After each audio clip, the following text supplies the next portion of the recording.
Good afternoon, everybody. Welcome. We're back. Sunday bonus stream.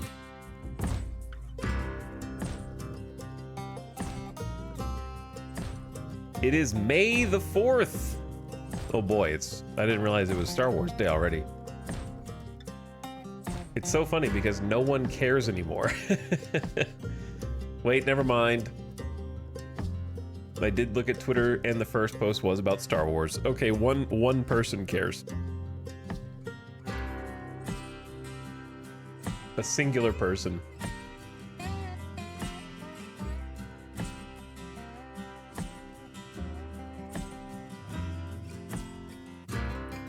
Gamers, glad to have you. Playing some baseball today and gonna finish the season. Can't stop right when we're at the end of season 1.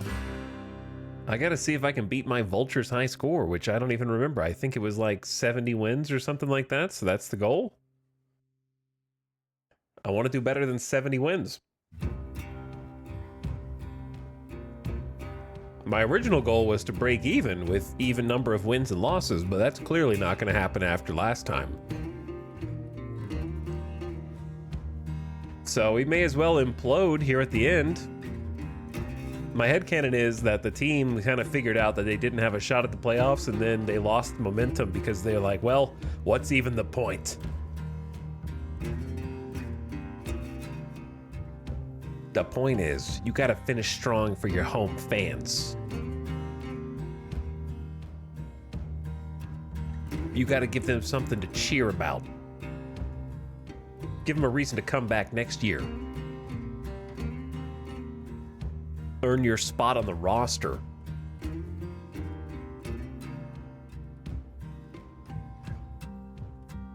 But yeah, it's a little rainy today in Las Vegas, which is unusual. Been overcast all day, kind of cool outside, nice and breezy, a little humid. Got some allergies acting up right now, and now that I think about it, it probably would have been a good idea to take some allergy medicine. So why don't I just go ahead and go do that, and then I'll get back, and then we'll get rolling. Here in just a minute.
Okay, let's try that.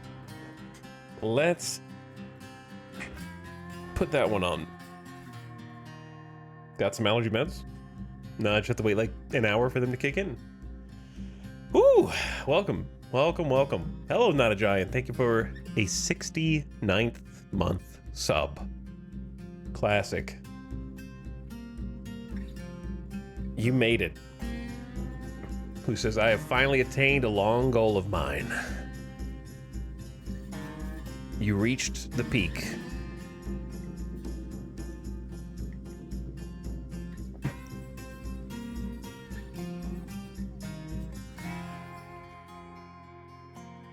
Why, hello there. I have been sneezing, coughing, clearing my throat, so I'm gonna try not to do that directly into the microphone for you. Well, maybe sneeze occasionally, but those kind of sneak up on you, you know. Still addicted to Out of the Park. Still makes the brain go burr. And still got stuff I want to do. Feel like I've barely scratched the surface of this game after 100 plus hours now. I don't know how many hours we're at. We are at 130, but some of that's off stream. So probably like 110, 115 stream hours already, and the time's just gone by too fast for me. So I want to get some more in. I'm in that simulation management mood. Tempted to try out some of the other sims that I've been putting off before too long. My team currently has $43 million worth of players on the injured list. Oh no. It's all gone sideways. Which other ones? I don't know what I'll do next, or I may not do any of them. So this is not a stream forecast, but the ones I'm interested in are like F1 Manager and like Football Manager.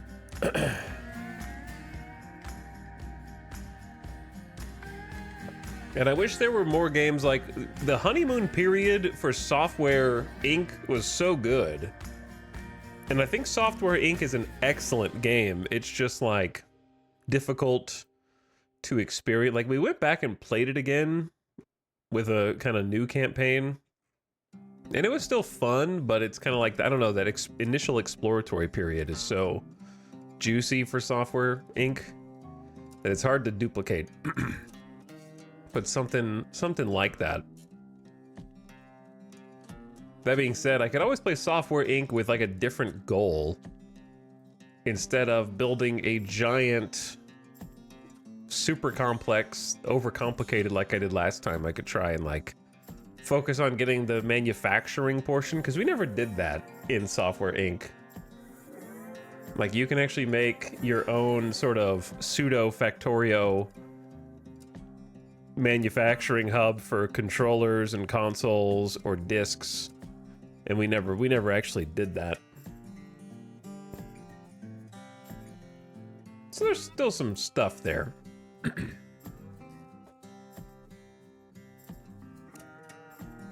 So let's jump in.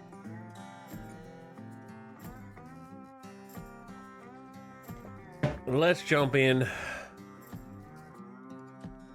I need to get some volume control here.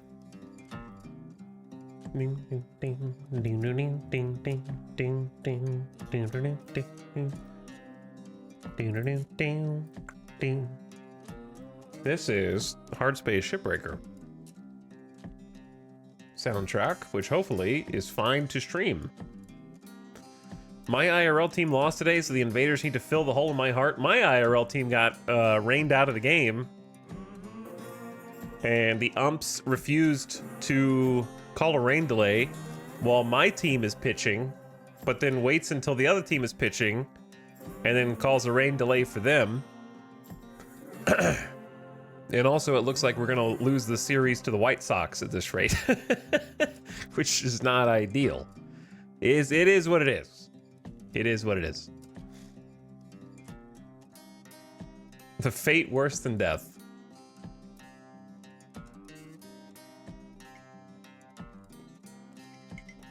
Definitely some ump shenanigans in the White Sox game, for sure.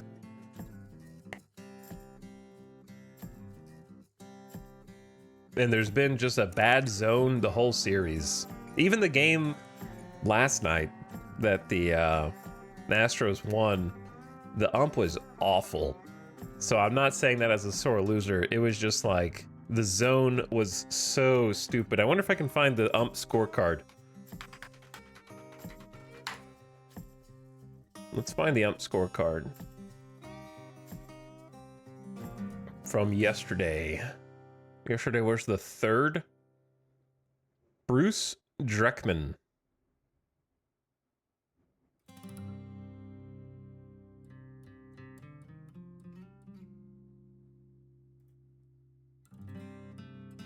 I've never actually used his website before. You might have to pay for it.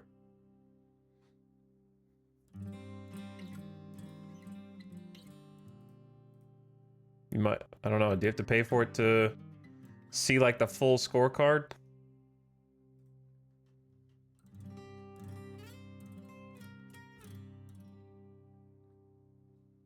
No idea. I can see the game, but I don't know what all the numbers mean.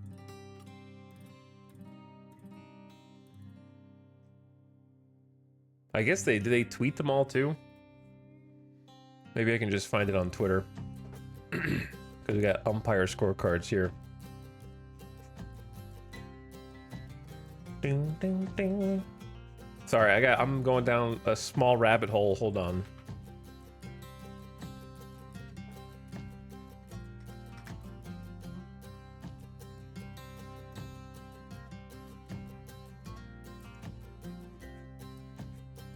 I found the one from the first game. That's not the one I'm interested in. I don't know if they tweeted the one from last night. Oh well. Now I have started down a rabbit hole that I can't find the end of. It was bad, okay? I'm still upset the MLB had to kick out its best ump due to dumb gambling BS. I remember vaguely hearing about that. Because they weren't... I forgot what this scenario was. But yeah, it was something not MLB related, right? I forgot what he was gambling on. Oh, here we go. I found it.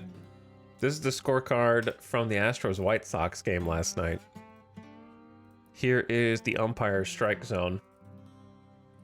So we got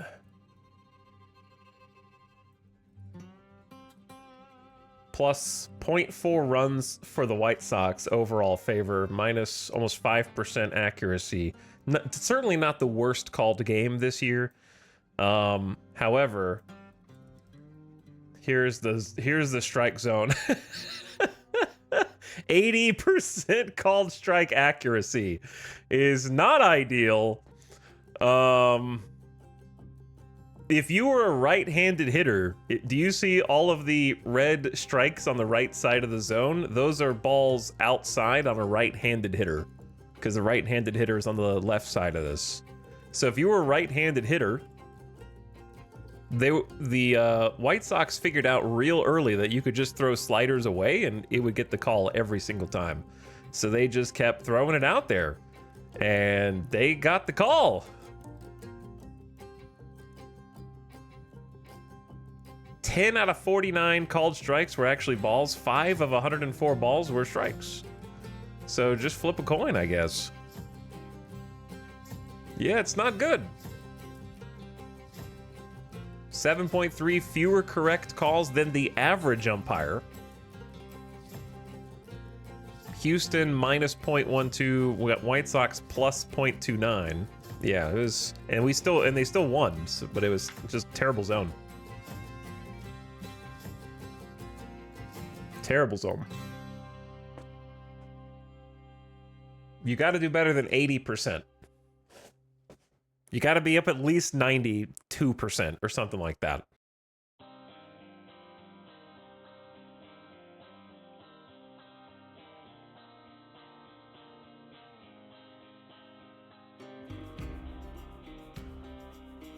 I figured out what the problem was. The problem is a lot of umpires, the way they line up behind the catcher is going to result in situations like that.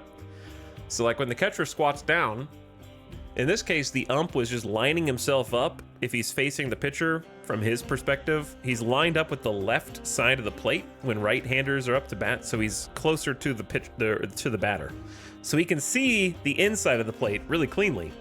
But then when a pitch is outside, he's at an angle because he's not like dead center behind the home plate, right? He's like off to one side. So he's just guessing on all the pitches on the outside because he's looking like across the plate instead of being lined up behind it correctly. So just, I don't know, you get settled in your ways after, you know, however many years they do it, and just no one ever goes up to him and shakes him by the shoulders and is like, you gotta change things up, man. Look at this. It's bad. 80%, dude.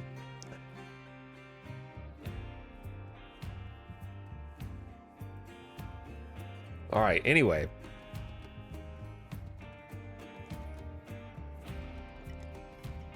Welcome back. Welcome back. High notes, cowpokes, tumbleweeds, king cakes, rally oaks, whatever you are.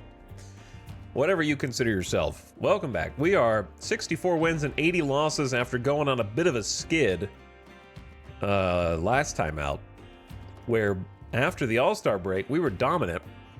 This is the All-Star game, and we had won a series against Texas. We won a series against the White Sox. We won a series against the Angels. We won the series against Seattle. Won the series against Oakland/Sacramento, and then it was all downhill from there. Swept by the Red Sox.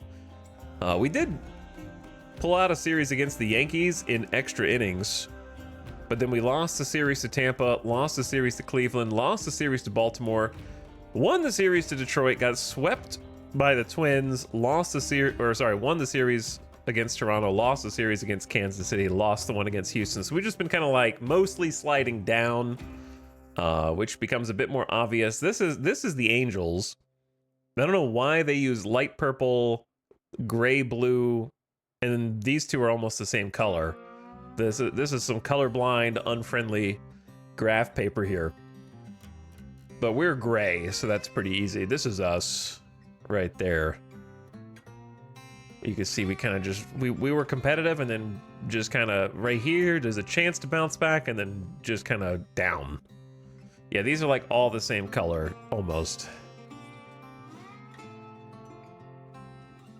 Yeah, I suppose the Aztecs changed their color when they were from when they were the A's.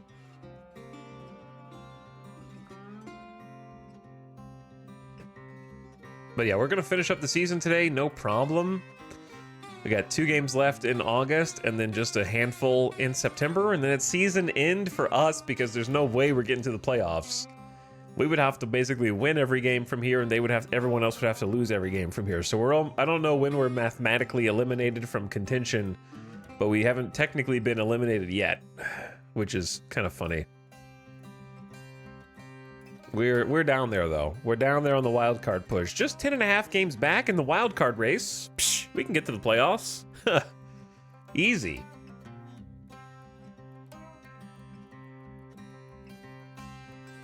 But we're going to get to the end of the season today and hopefully work through free agency and I guess learn about arbitration negotiations.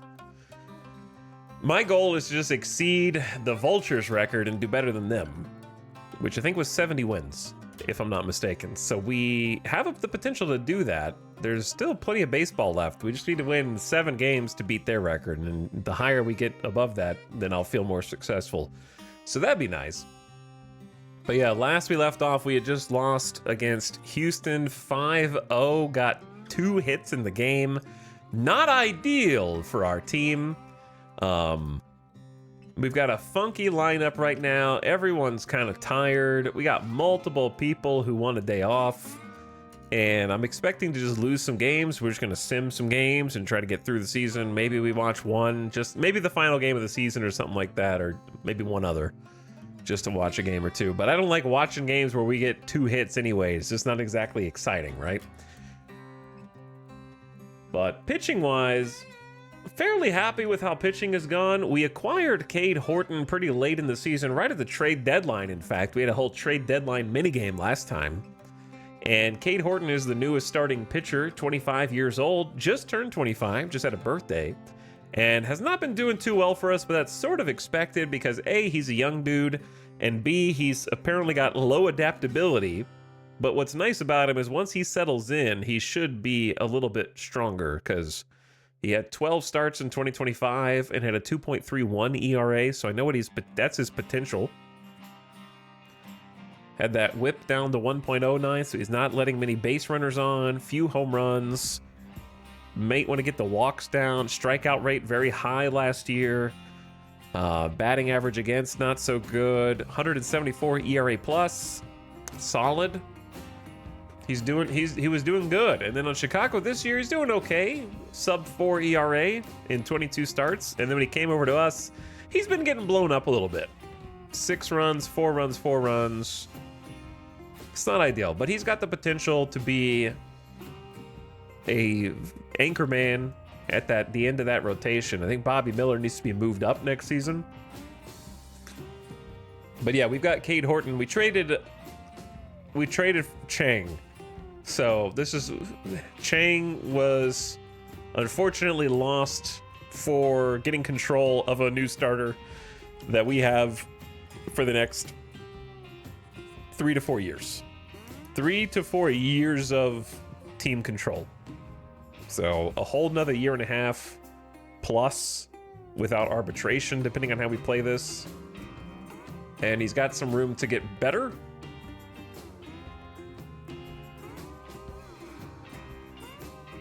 Yeah, he's got some room to get better. We think he's got even higher potential than he's showing.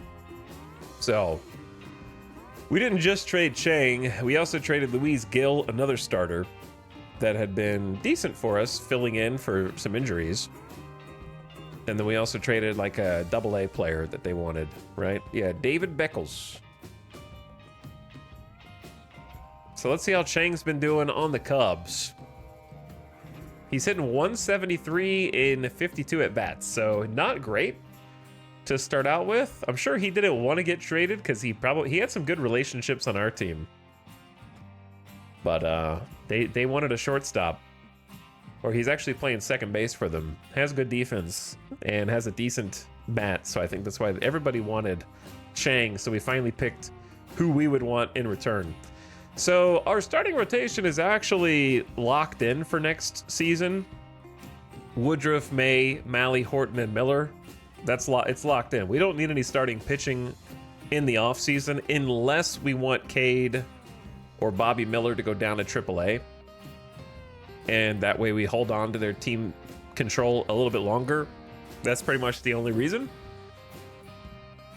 But a couple of these dudes are going to be potential trade pieces next season, like Woodruff and Malley, whose contract will be up after next season. I like Woodruff, and I'd like to keep Woodruff. He is fragile, but he hasn't been injured so far, knock on wood. And he's been pretty solid, I think. 3.84 ERA, goes deeper into games with the 55 stamina, like lots of 6-inning outings here. One really bad outing a few games ago, but otherwise pretty stout. So I've liked Woodruff. Hi, happy Sunday. What's up, Trizubs? You have any players you want to see play before the season ends in AAA? I do want to see that catcher, but I don't want to call him up right now. I think I'd rather just wait until the season's over, leave him in AAA, in the season, get rid of Grandal, who's been kind of a whiny baby about wanting to be a starter, and find another captain. Probably one of these like infielders that has the ability to be a captain. Pursue them, try to get them on the team, pay some money out. Get rid of Grandal, then move the catcher up from AAA at the start of next season. And then other than that, I don't think we really have anybody. It's pretty much just Indy Rodriguez. And Indy Rodriguez has been doing really well at the AAA level. So for us, he's been hitting 282 with an 839 OPS. And he's also a 45 overall. So being in AAA is totally fine, I think. He's a 55 relative to AAA, so he's pretty good. And that's why he's smashing the ball so much. But it wouldn't hurt for him to have some more time to develop to that potential. That gap power, the avoid strikeouts, and his raw power have some upward room. And he's pretty decent at playing catcher. at his position. So he's going to be with us also for quite a while because he's only got a year and 77 days of Major League service time. So he's 26. So should have him for quite a while. Don't we get an expanded roster at the start of September? Yeah, I think he can come up on the expanded roster and get a little playtime if we want. I think either way is honestly fine for him. Probably going to do override team settings for him while I'm thinking about it. Just never steal. His stealing ability is good, though. He's just slow, so I'll just turn it down to there. Base running. I think with 45 speed, right down the middle is actually fine. Hit and run. Probably very low. No sack bunts. No bunt for hit. There we go.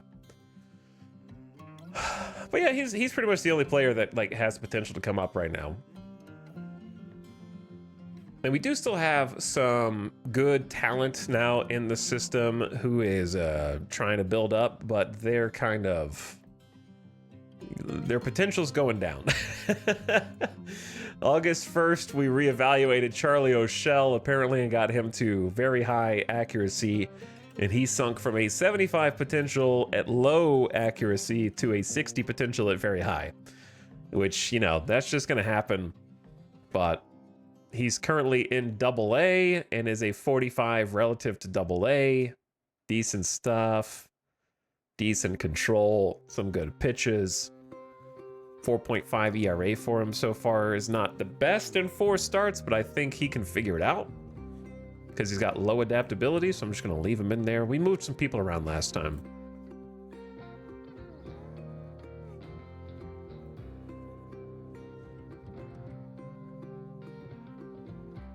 Ding, ding, ding, ding, ding. Okay, let's look at my draftees. So Ryan Garrity's out with a torn labrum. How's DeCaro? DeCaro, we kind of bumped him down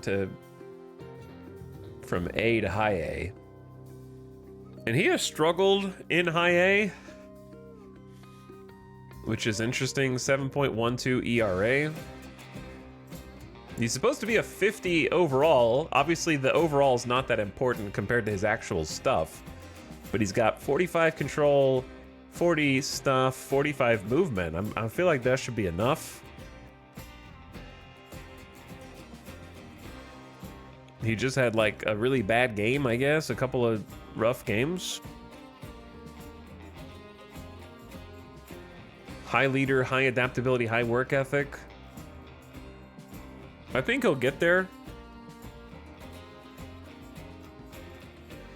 He's our top prospect down there.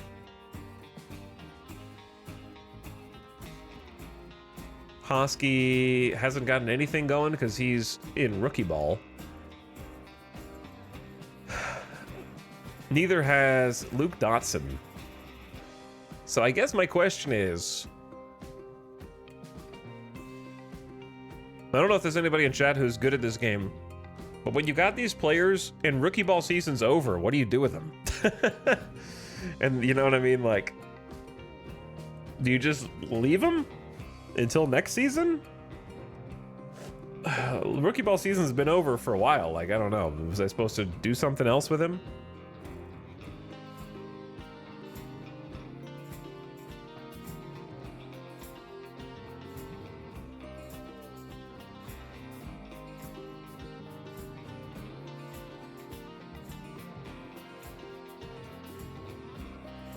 Like, I guess he's still a 40 relative to A-ball. So maybe that's what I'm supposed to do with him, is just should have moved him to A? I don't know.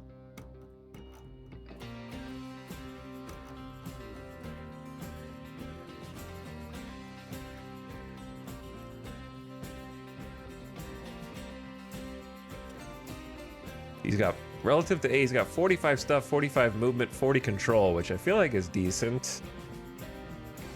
And he's a reliever. Borderline starter.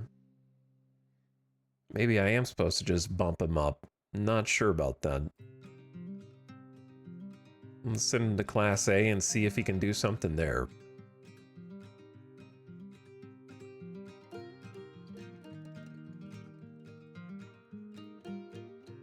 And then relative to A, Steve Hosky is a starter, but I don't think he's got enough. He's got low stuff, low control relative to A. So I feel like he's not ready. Just movement only.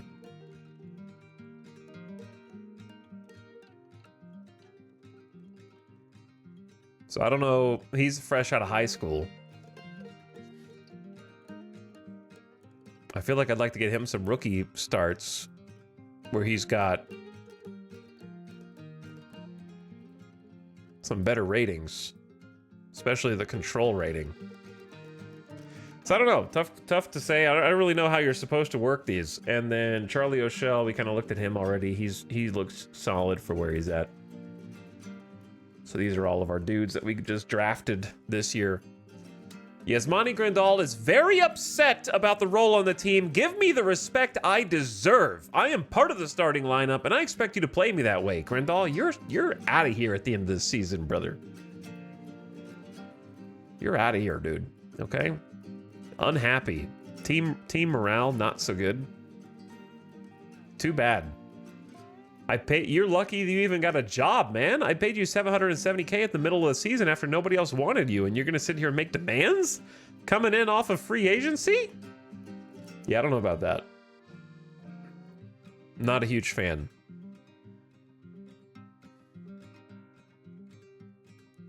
I've also started to doubt whether you actually can change the price in the middle of the season of tickets. I haven't been able to actually figure it out. I wonder if this is just a placebo number that you can type. Because I looked at a couple of economic videos yesterday on this game, and I watched a tutorial vid from the actual like channel of the dev, and it was like, yeah, you can set your ticket prices during the winter meetings. And they kind of just like said the same thing that the game says. So I thought you could change this. You can type this number in, but I don't know if it actually does anything. I don't know how to tell. So maybe I've just been changing it and it's placebo. But ticket prices can make a huge difference because you get money. So larger markets that sell out their stadium for higher prices are going to actually be making some crazy money. I was looking up how to kind of interpret the data on these front office and accounting screens, kind of figure out how much money we got and how much we're going to get.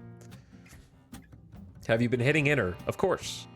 Sure, yeah. But that doesn't change the fact that even the official YouTube channel of the how to use the accounting and finances page tutorial from the developer states that you can only change your ticket prices during the winter meetings. So that's why I'm questioning whether what I'm doing is actually doing anything. Because I watched that whole vid to kind of get an idea of how to break all this info down. And I do understand a little bit more of what's going on. Gonna sneeze first.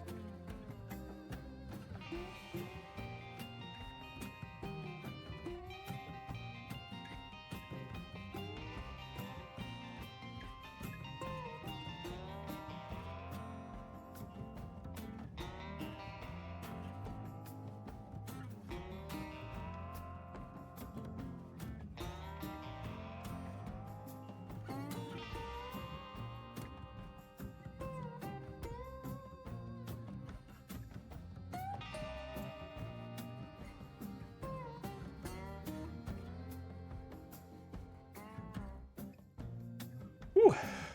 Stream allergies always get me. Yeah, you can set your season ticket price between seasons. You can't change it once you get past a certain point in the off season. So I just went with default for the first season. And we sold about 15,137 season tickets. We're getting good attendance per game, but the tickets are not especially expensive.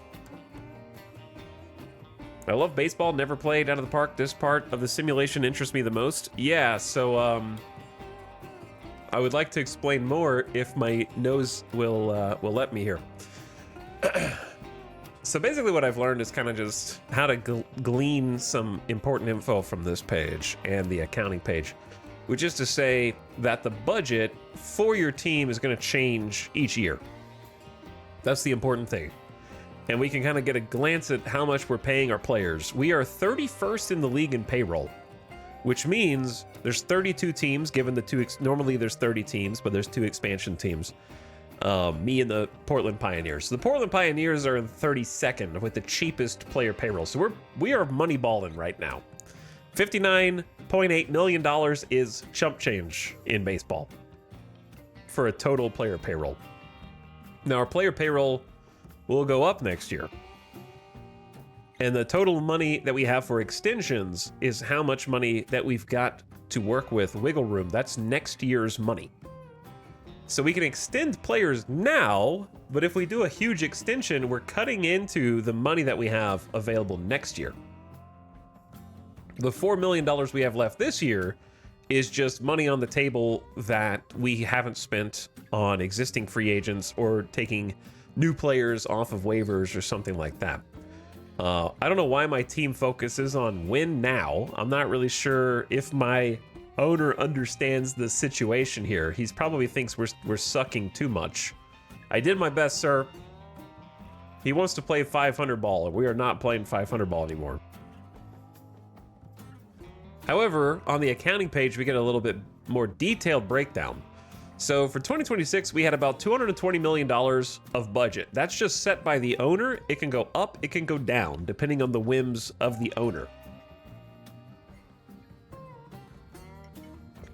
But luckily for us, we're projected to go from 220 to 236 million next year. So that's an extra $16 million that the owner is plugging into the budget. And then 240 million for 2028. So at least the budget is trending upward right now, right? So our starting balances are going to be a little higher. Now, as the team continues to kind of like develop, we have other money that's going to be freed up. So these miscellaneous player expenses down here are specifically for the expansion teams that have miscellaneous expenses. You have to buy bats. You have to buy helmets. We don't. It just simulates that on the back end, right? They need baseballs. They need gloves. They need all that stuff. And getting dozens of those, if not hundreds of those for everybody added up. They got to put furniture in the clubhouse. They got to like whatever you got to do, right? So almost $45 million was set aside for that in the first year. In the next year, $21 million is set aside. So we should free up about $23 million right there. And then in the third year, only $10.5 million set aside. So we're going to free up $34 million just from these like new team expenses. So that's good. So the budget's going up. More money's going to be freed up from the player expenses. And then on top of that, we are not going to budget nearly this much money for draft expenses.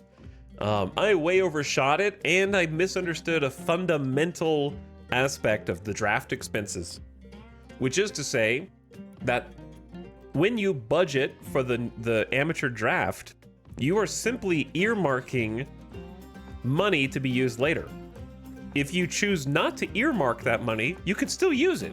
So if I only budgeted $2 million and a player came along that demanded $10 million, I could still pay him $10 million. I don't have to pay him just $2. It's not a ceiling, it's a floor, basically. So because I budgeted $27.5 million foolishly, thinking that I couldn't get more money, like I needed to make sure I had plenty available, I didn't realize that you could actually lowball it and then just go over whatever you initially budgeted. It's sort of just there to make sure you don't accidentally spend that money, like it just puts it aside. So you're saving it for later so you don't accidentally spend it. So you don't need to set it aside, you just can. So I didn't realize that. So we basically locked away $27 million that I couldn't even figure out solid information on if you get that money back. Because I don't feel like we got that money back. I think it went back into like cash from owner or something like that down here. I don't know. Because I never saw that extra 15 million pop up. And from like a cash perspective, we're usually only going to have like up to $10 million anyways. I think there's a setting on how much cash on hand you can actually have. I forget what the limit is, and they'd recommend not undoing that limit.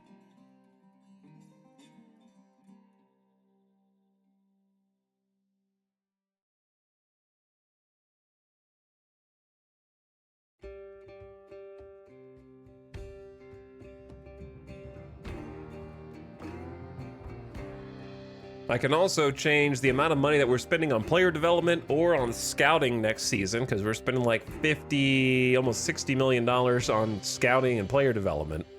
So once I readjust the budget, plus all the money that we're gonna get an extra 16 million from the budget, we're gonna get an extra 20-something million from the miscellaneous expenses. We should have a lot more money next season. Ideally. I'm curious how, like, merchandising revenue, I like that you have a budget, you have the projections, and you have year to date. So from looking at how we're doing year to date, gate revenue is pretty far under budget, but I'm curious how if we're gonna, projection wise, we're gonna be about $4 million under budget on gate revenue. We're gonna be about $2.5 million on gate share. That's the money that visiting teams pay us. Visiting teams get a portion of the ticket revenue because the fan of the other team is going to those games even though it's not in their hometown, right? But we made up for those losses, I think, down here, where we were expecting to spend a bunch on draft expenses, and we didn't actually spend $27 million on draft expenses. We just set that money aside, so the owner should be getting it back. And projecting a $14 million profit. So at least we're not negative. I don't know what other MISC is. Other revenue expenses not allocated above, including the owner paying off future expenses. I have no idea where this $15 million flat is coming from. It's not a random number. It's coming from somewhere. I'm just not sure where. It'd be nice if it told you. Whoa, that was the charity. Good call. It was that we spent $15 million on getting the Las Vegas charity up and running. True. To endear ourselves and help out the local community. So we're gonna look at like some revenue, some projections for salaries, and we're gonna have to make some decisions this offseason on what we want to do with these projections, because you can just look at the totals. This year, we're at 68.2 million in salaries, but next year, we're projected to hit $72 million in salaries. It's about $4 million more because some dudes are going to be hitting arbitration and we're going to have to pay them. And then the next year that goes up to 98.9 million, and then the next year $141 million because some of these guys, arbitration years are being anticipated to get quite high. So we've got some options that we're going to need to deal with there. Going from 68 to 142 million in just 3 years, that's a big change that we're going to have to think about, right? So it's a little spooky because suddenly you're going to be paying Indy Rodriguez 6.5 million as a rookie. He'll be a rookie, I guess, next year. You're going to be paying Abner Uribe 6 mil. You're going to be paying Cal Stevenson 4 mil. Michael Ciani 6 mil if he's still on the team. Winfield Perez 7 mil. Bobby Miller 8.5 mil in arbitration, and it just keeps going up. So we're going to have to like watch those salaries, because if I pick somebody in the offseason and sign them to a 4-year deal, I got to start thinking about their contract against our future payroll. Right? What's up, False Lobster? Watching Ethel stream this makes me want to play, but I know nothing about baseball. I don't think that's a problem. I think that it's a hard game to learn. Any game's hard to learn, but I think it's a rewarding game to learn. But if you like soccer, then try Football Manager.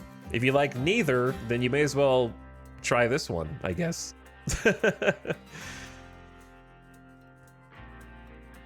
Happy baseball to everyone. What's up, Upsetting Shorts? Hello, Shin. What's up, dude? Welcome back. Just never get to those years. Buy 27 to not deal with it all over again. True, just wait till the next year's version of the game. That's right. But I think it's a highly rewarding style of game to get through and kind of learn, because you will easily, if you just put up with the initial learning curve, there's an easy 500 plus hours in either of these games.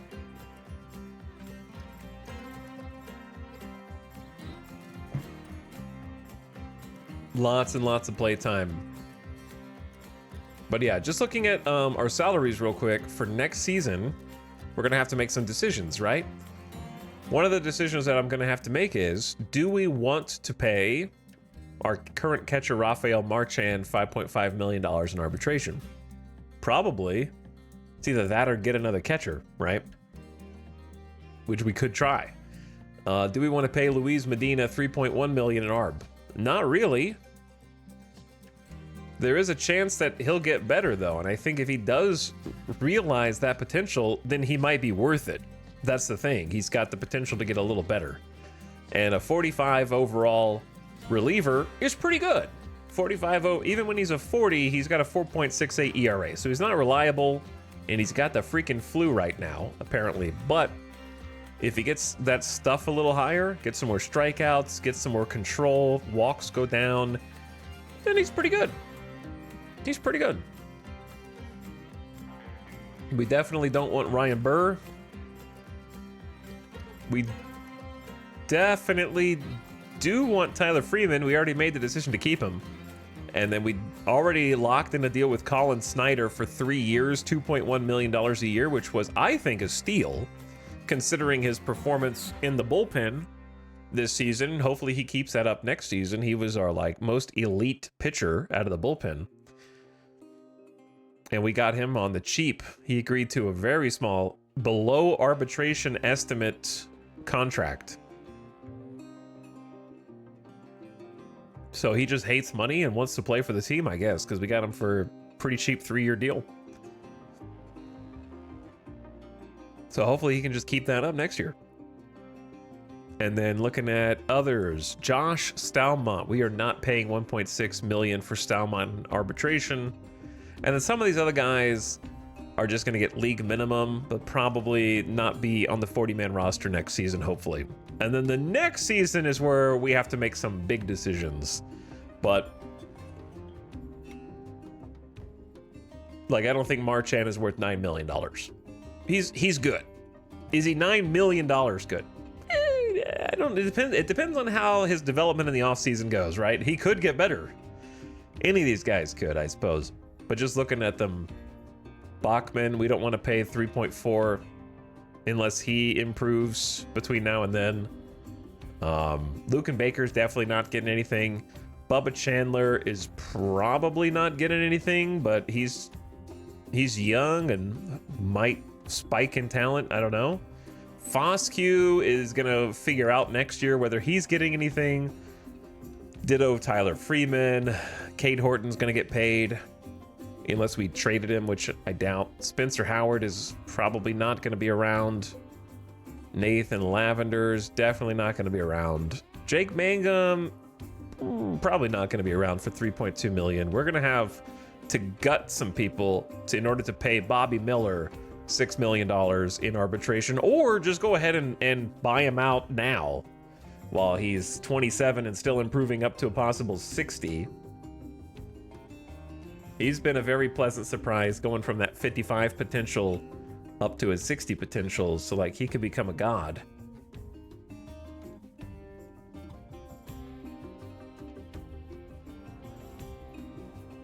And then Andy Rodriguez is going to need $4 million. Uribe is going to need $4 million. Cal Stevenson is going to need $3 million. So all those arbitration years suddenly popping off unless we do something. But I don't think we're going to be paying Siani $4 million. Even though he's got elite center field defense. So yeah, I don't really know how to plan 3 years out, I guess is what I'm trying to say, or 2 years from now, as it were.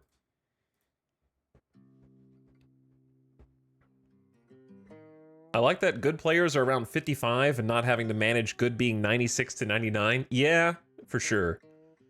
I would say 50 is about league average. That's what league average is in real life. To be honest, I think 45 can kind of get away with it. But yeah, 50 about league average. 55 is like you're good. 60 is you're great. 65 plus is your various shades of amazing.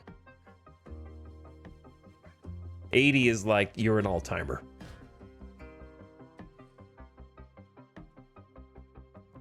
Mad Dog Mac, thank you for gifting a sub to Mary Skipper. I appreciate that gift sub. And what's up, Mad Dog? Hello, how are you? Okay, so where are we at right now? Where we're at right now is just gonna check the waiver wire. See who's there. Some relievers who are up for arbitration. Doesn't seem like a great reliever. I like the numbers here. 4.22 ERA is not really worth paying millions of dollars for, I don't think. And Gabe Spire, that was a Las Vegas Vulture last year. He was a lefty for us out of the pen. And he's getting $1.6 million. He's honestly had a good season.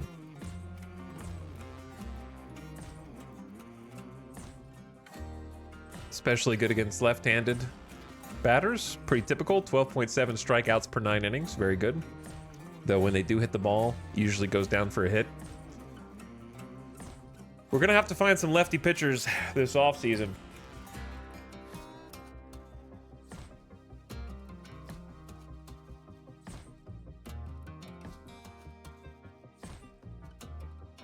And then, where am I? There's not really any free agents that I'm interested in, like Alex Verdugo, who honestly was doing well for the Dodgers, and they just cut him. Because, I don't know. I feel like if you had a player with 175 plate appearances, with a 291 average, 750 OPS, and you cut him, I don't know if that is somebody you cut. I'm trying to see how much he was getting paid. He was on a minor league contract with major options. $1.5 million last year with the Braves, but we're in 2026.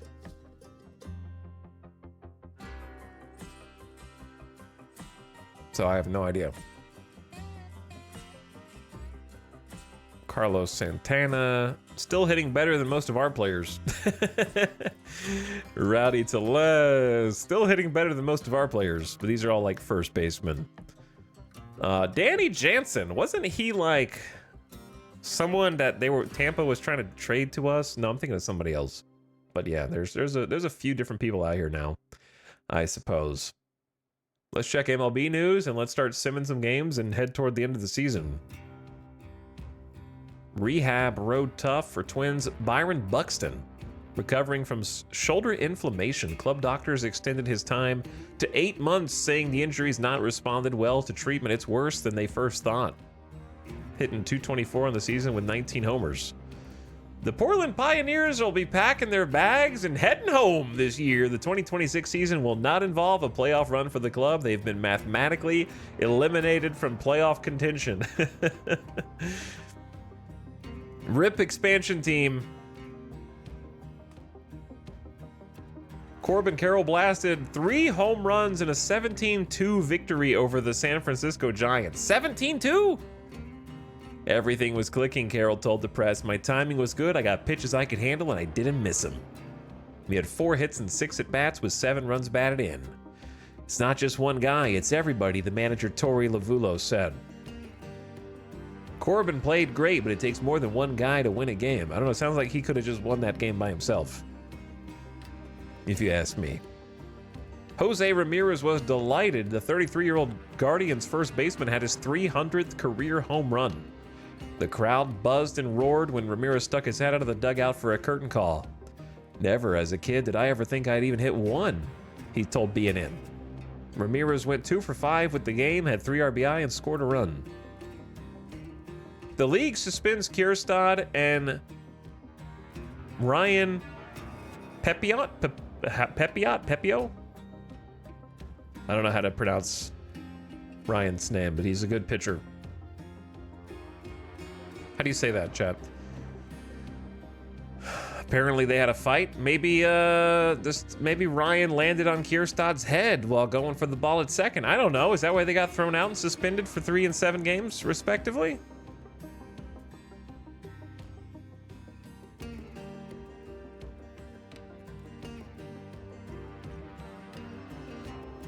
Okay, that's pretty much all that's been happening. So let's get our lineup set because everyone's EP on the team. Marchand's EP, Fraley's EP, Young and Flores are just gonna have to play. So Fraley and Marchand getting a day off. Welcome aboard, Yasmani Grandal. Wait, I just yeeted the wrong guy out of the lineup. Well, no, it's Fraley and Marchand. That was right. Who's going to replace Fraley?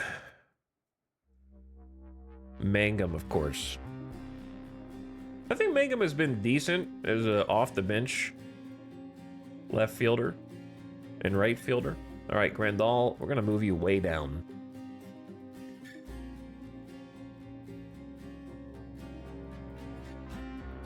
All the way to the bottom of the order. Cal Stevenson, leadoff. Mangum, Young, Flores, Perez, Arenamo, Joey Gallo, Tyler Freeman, and Grandal. Joey Gallo with a cool 770 OPS. He just hit 10 homers for us. We've got 2 DHs in the lineup, more or less. It's kind of silly. I could actually do an experiment and have Gallo at first. Flores in the DH. All right, ad's gonna start in 3, 2, 1. Not actually that fast, but turn your volume down, ad watchers. Once you come back from the ad, we're gonna start the games. Starting with Bobby Miller Day, and see if we can close out this season with a better than the Las Vegas Vultures record of 70 wins. We're at 64 wins. I'm just gonna look at some other stats while you guys are adding it up.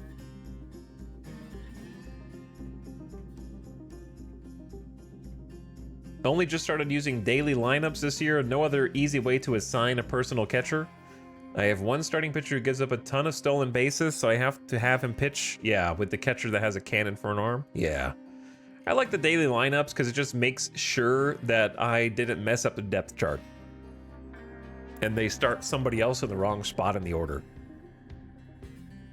I kind of wish that there was some system in play that would allow you to, like, for example, if I have my starting catcher batting 4th, I wish there was a way for me to say if Yasmani Grandal subs in, he's at the bottom of the order, instead of he'll come in at the exact same spot in the lineup as the guy he's substituted for, and that drives me crazy.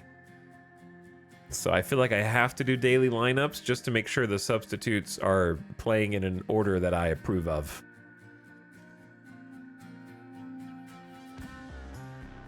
Because if you can rely on the depth charts and just sim a month of games at a time, but they'll never change the lineup. They'll just put your backup player in at the 2 spot. Okay, this is not where I want him. So you end up losing more games. How many games has Gallo played? I mean, he's had 34 starts. 10 homers and 34 starts is pretty high, but he's been striking out like crazy, which is what you expect him to do.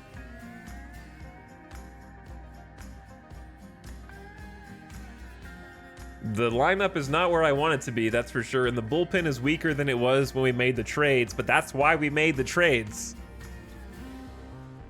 We got to fix the bullpen, because I think we've locked in the starting rotation now, unless something happens in the offseason. Or somebody gets injured, which, you know, happens frequently. How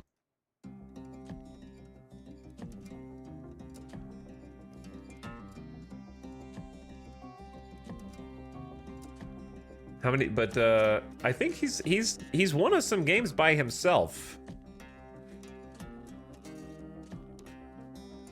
Should trade some players for a bullpen? That Jace guy. Are you aware that we traded a bullpen guy for Jace?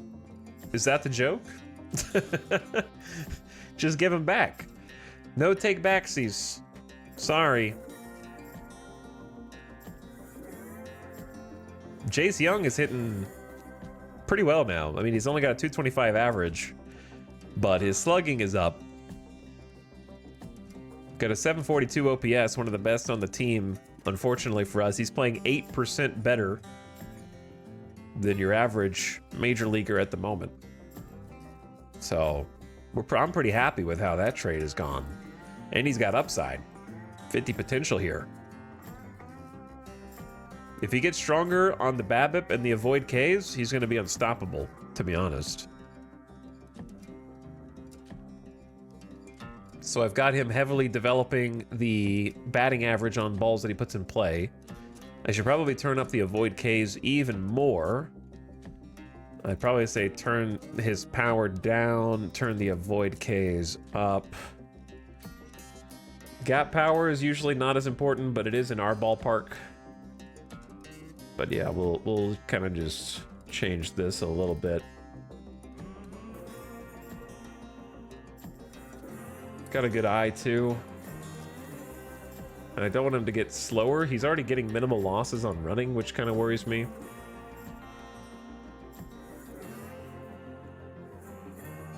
He's already slow, but I don't want him to become a slug.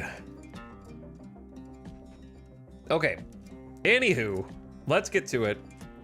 First game of the day versus Jacob deGrom. Not likely to win this one. deGrom with a 2.7 ERA on the season. Very low whip, high strikeout rate, low walks. Home runs are manageable. The deGrominator. Earning that $38 million for Texas. So send it. Pew. We won in extra innings? What is going on? Ryan McKenna, Nashville High Notes, eligible to come off the IL.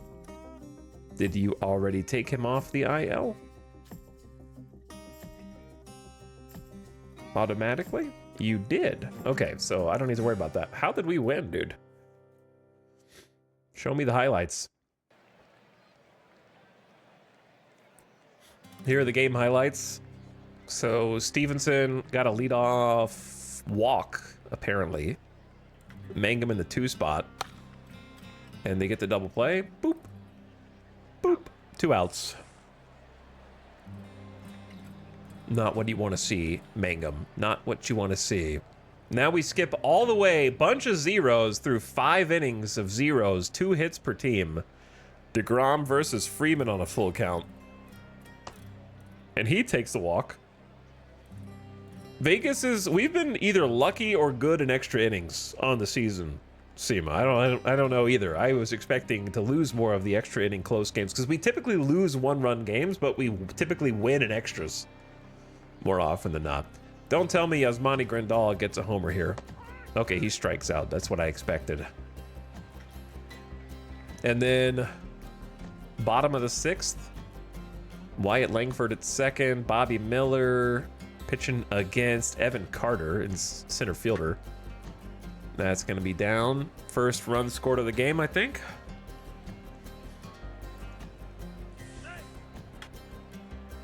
Run scoring singles, 70th RBI of the season. And back to us in the top of the 7th. 1 out, ball and 2 strikes for Wilmer Flores. Wilmer Flores wants to get paid, brother. He wants to get paid. That's a Oppo Taco home run. Muscles at 363 feet to the opposite field to draw even. So, still in the top of the 7th, 2 outs, full count for Arenamo. And Arenamo into the gap. 2 out double. Back to the wall. I hope Arenamo gets better because we're going to need to keep him for a bit. So we need to work on him in the offseason too. I hope I haven't crushed his dreams by putting him past AAA directly into the majors.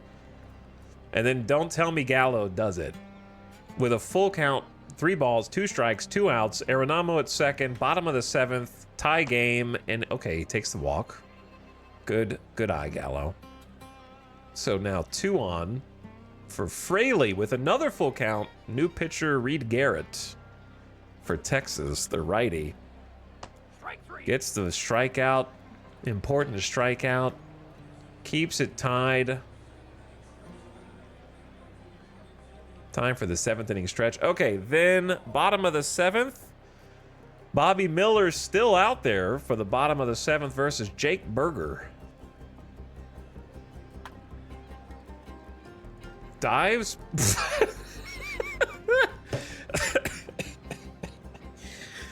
Slow roller somehow squeaks past both the third baseman and the shortstop.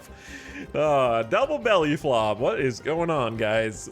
All right, well, Berger reaches, I guess. Bobby Miller strikes out Adolis Garcia. And then Duran past the third baseman, back to the wall. Into the ether realm. Ball comes back in. And he's got a double. Mangum gets the throw. All right, so Marcus Semien. I don't know where the other runner went. Is the thing. Deep in the hole, shortstop. Arenamo playing short, I think. Shunk gathers it. Marcus Semien's the final out. Okay, so back to the 8th. 3 balls on Cal Stevenson. Ball 4. Okay, now Mangum. Back up the middle. Nice, boys. There you go, Mangum. Out of the 2 spot. Safe at home to take the lead in the top of the 8th. So who gives up the lead? Suarez? Young chips this into shallow center for a 1-out single. 2 on for Wilmer Flores. Double play ball. Let's go. 1, 2. Flores unclutch. Flores hits into double play. Miller is back out in the 8th inning? Okay, so he was gaming.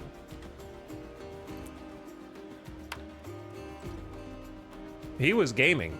Gets the out, I think. Yeah, throws Rogers out. Okay, now Snyder's out. Full count Snyder.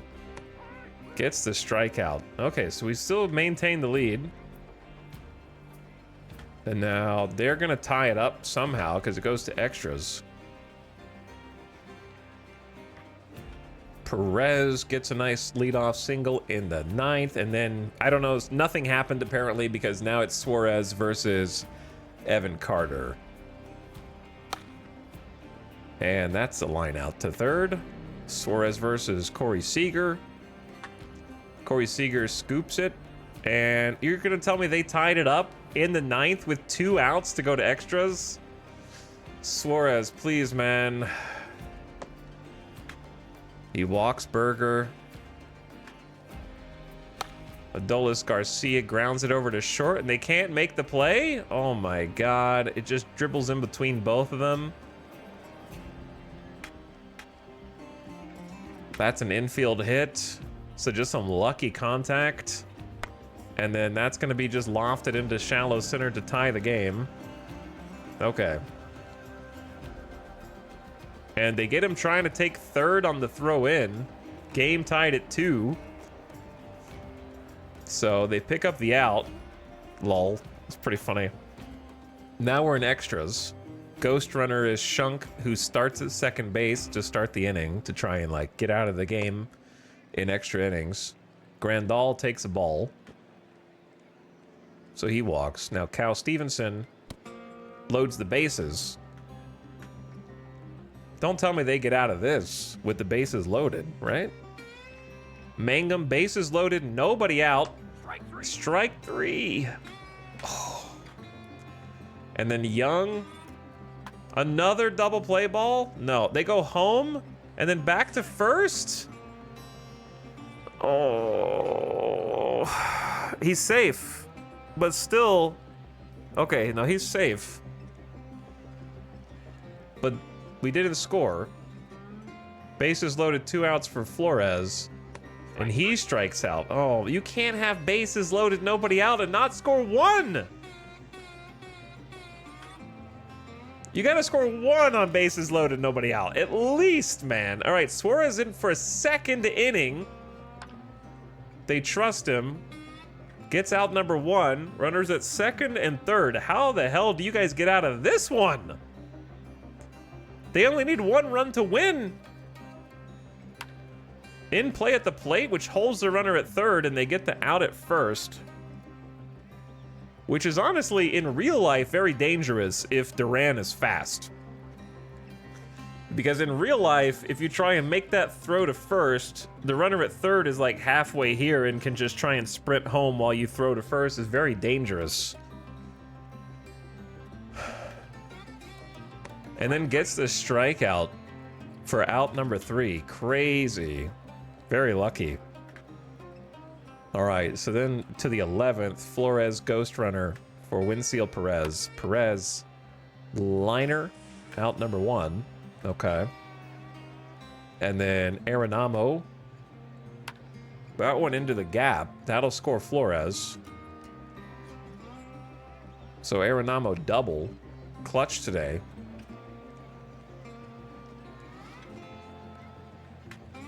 Arenamo pulls into 2nd with a double. His 42nd RBI, and then back to us, because we didn't score any more. And Uribe in to try and get the save, but walks Evan Carter. Runner on 1st and 2nd.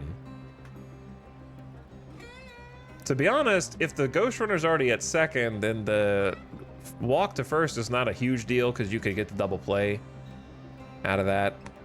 Gets this strikeout, though, on Corey Seager. Now the bases are loaded for Adolis Garcia, but it's put in play, infield playing in. They get the out at home, and they get the out at 1st. Game over. Infield playing in wins the game on the soft contact hit. GG's. Oh, that's a good one. That's a good one. So let's, oh, look at that beautiful graph. Look at that beautiful graph. Las Vegas Invaders and Texas Rangers played an entertaining game for Globe Life Field patrons. I don't think they were too entertained. The Las Vegas Invaders earned a close win over the Rangers thanks in part to Bobby Miller. He played a key role in the 11-inning 3-2 victory. Suarez notched the win in relief. He allowed 1 run on 2 hits in 2 innings. His record is now 5-3. Vegas took a 3-2 lead on Arenamo's 20th double of the season. In the top of the 11th off of Jacob Webb, and left Webb visibly frustrated. During the post-game press conference, Invaders manager Scott Tyler told reporters he expected a tight game from the get-go. This had a potential to go down to the wire. It certainly didn't disappoint, he said, quipping, "It might have been a little less nerve-wracking if I'd been watching the game from my couch." Okay. Defeating Texas, they advanced to a 65-80 record. Vegas had 8 hits in the game. Texas had 8 hits in the game. Stevenson had 3 walks. It's a lot of walks. Mangum 1 for 5 with an RBI. Young 1 for 5. Flores 1 for 5 with the homer. Winfield Perez 2 for 5. Arenamo 2 for 5. Gallo 0 for with a walk. Freeman 1 for 1 with a walk and then a pinch hit. Then Yasmani Grandal 0 for 3. Okay. So Miller went 7 1/3 innings of 1-run ball, 7 strikeouts. A fantastic game. Snyder, nothing. Suarez gave up another run. He's been doing that more, unfortunately. But it is what it is. We're paying for him. We got him. Bobby Miller, player of the game, easy.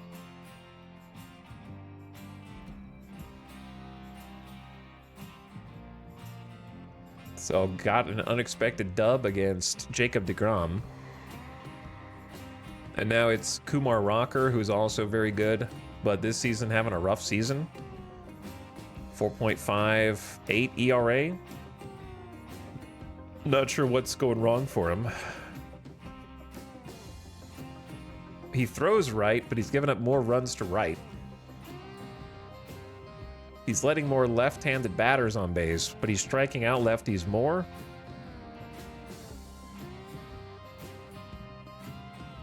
Giving up more hits to left-handed batters as well.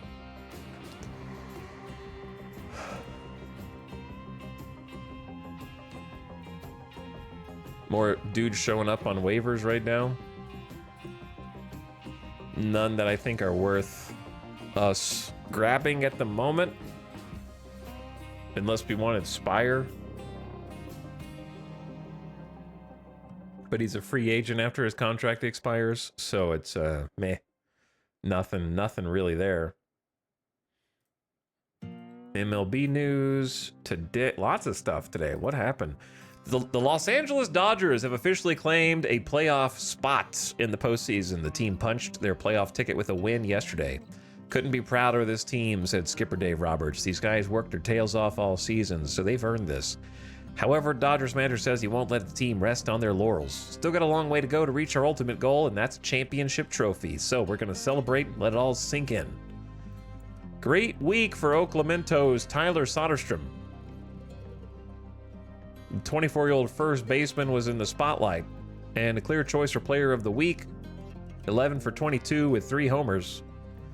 Ramirez earns the trophy for the NL. Augustin Ramirez. Augustin? 3 homers on the week. Taj Bradley is out for an additional 7 weeks after bone chip recovery in his elbow. Top 5 starting pitchers in the MLB at home. Roki Sasaki, 1.68. Brian Bello from Boston, 1.78. Sandy Alcantara at Miami. Carlos Rodon and Reese Olson. Weekly team power rankings. We're 24th. Dodgers number 1. Mariners. Oaklamento Aztecs number 3. Crazy season then. Colorado Rockies. That's how you know we are in the hypothetical. But hey, keep an eye out next year for the Oakland A's and the Rockies, apparently. They're number 3 and 4 in the power rankings right now. The Dodgers have assured a playoff berth. San Diego Padres were not consistent enough to have a shot at making the playoffs, and they've been mathematically eliminated from the postseason. They last missed the playoffs in 2023. In the last 10 seasons, they've made the playoffs 4 times. Yeah, that's what I was saying. Platypi, they keep an eye on them next year, I guess. Apparently, they're going to go crazy in 2026. Pop off. War of the Worlds, appreciate the gift sub. Thanks for subbing, dude. We need to give some people a day off against Rocker. Specifically, Flores needs to just be out today. I had kind of benched Foscue, but we're going to get Foscue back in. Gallo, I think... Wait, no, it was Young and Stevenson, not Gallo.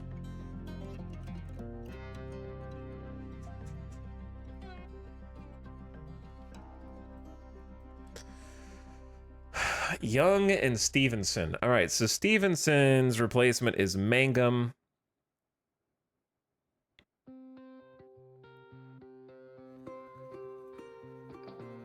Ding, ding, ding, ding, ding, ding, ding. Where is Mangum?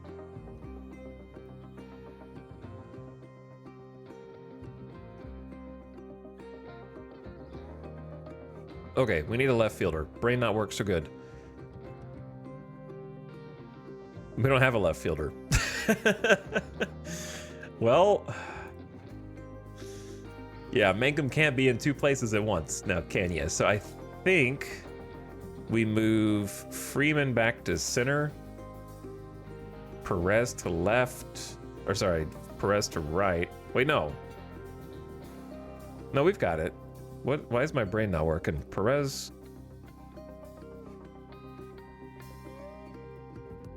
Fraley in left, Mangum in right. I'm missing a third baseman. Okay, so that should be Shunk, right? Yeah, it should be Shunk. So who do I want lead off? Let's have Fraley lead off. Then Mangum.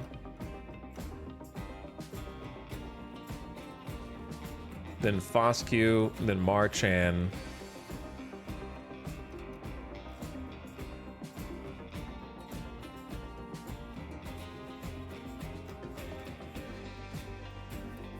Shunk's okay at third. He's got a strong arm. That's the best part about him.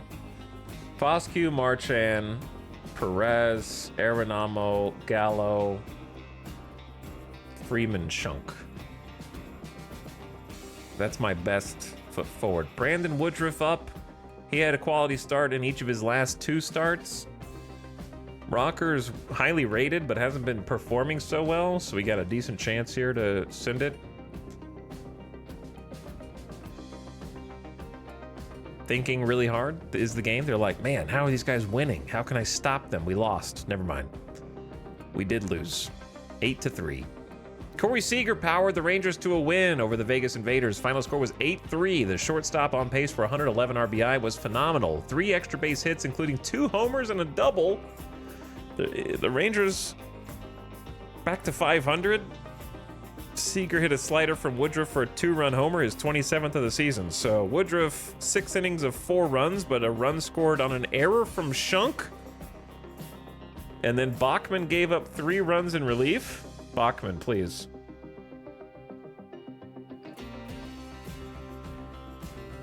Ten hits from Vegas. We just couldn't scratch the runs together.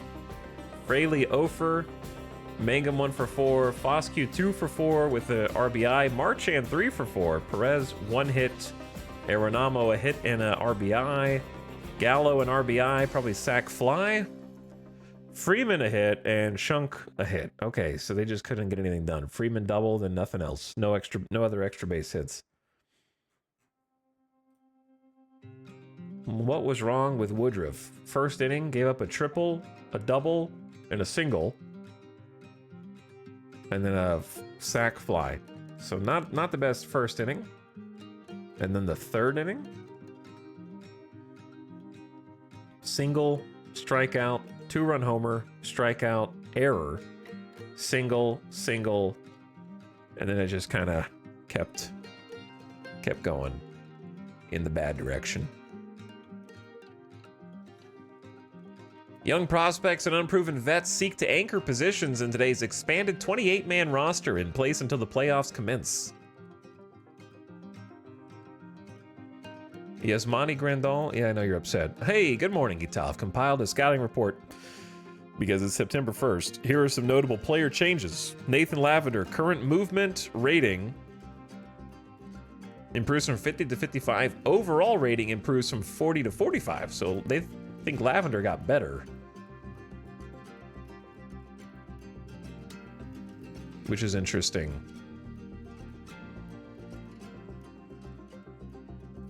Charlie O'Shell, potential stuff drops from 65 to 60, movement drops to 55, current control drops, potential drops. Oh man, they dropped his potential to a 60. I guess we knew that, but still feels bad. He's in AA, still a 45 relative to AA. Just leave him in there.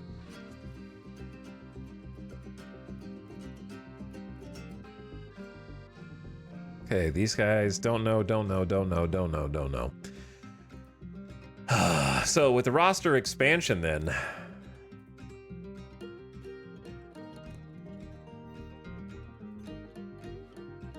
we got room for 2 more players. Why do we have 26? Oh, we already have 26. Okay. Who do I want to take up? Is it time to take up Indy Rodriguez and give him some play time? What's the win-loss since the All-Star break? I don't know. I'll look at some stats once we get a little further in, and that'll tell us kind of what's going on.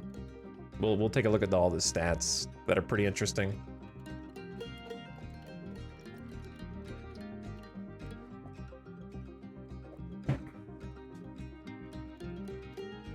I'm hesitant to bring in Indy Rodriguez because it's like Marchand is hitting pretty well, and Grandal is already pissed, and the bad mood could be hurting the team even more. here at the end.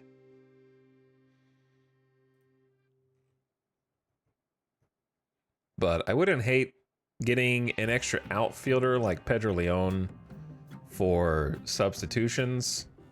So let's call him back up, give him some time. And then if we had another infielder, that would be cool.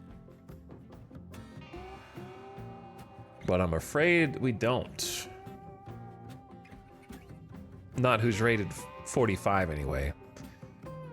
Dion Jorge is hitting 347 in AAA though. Plays second base and shortstop.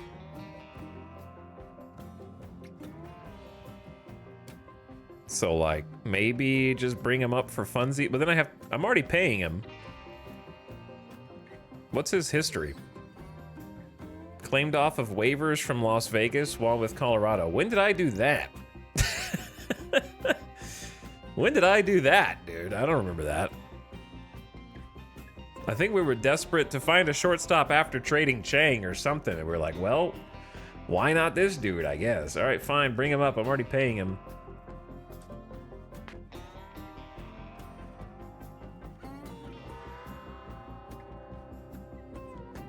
Who are we playing at Texas?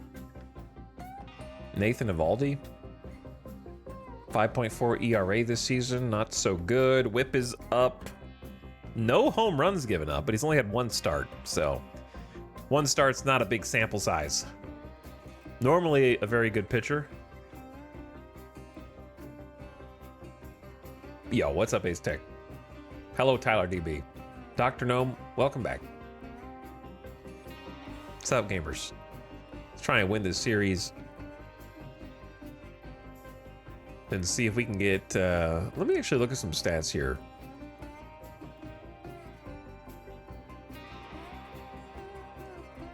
So Fraley's still most productive member of the team, followed by Flores, followed by Foscue, followed by Marchand, and then Perez and Stevenson. So Joey Gallo has sunk.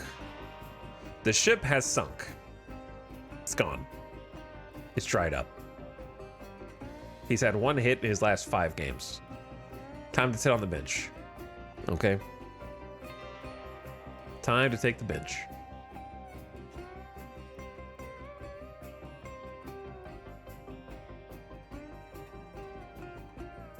But I don't know who I want. Probably like Mangum, actually, yeah. Say Mangum as DH. Pedro Leon as that like left field. And the left field, right field sub. And then Dion George. Shunk has been pretty awful. So let's say Dion George, second and shortstop.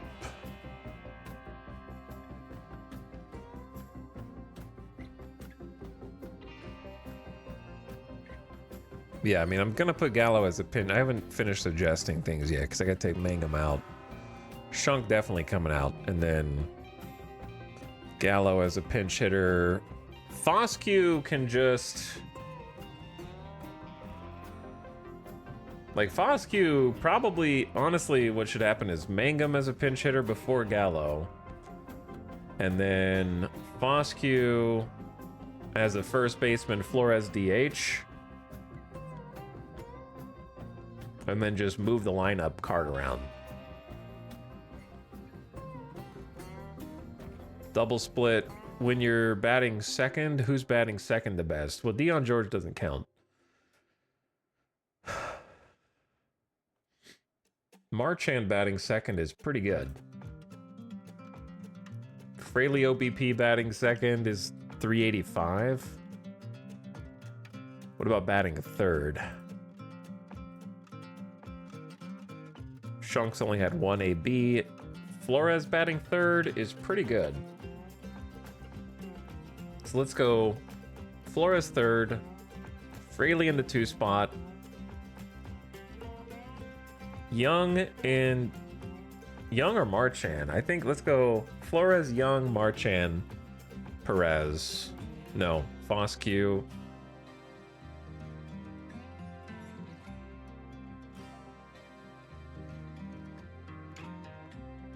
Arenamo and Perez are pretty close. Perez is a bit better. So Perez, Arenamo, Freeman, Stevenson. Let's try that. With Pedro Leon as a pinch runner also.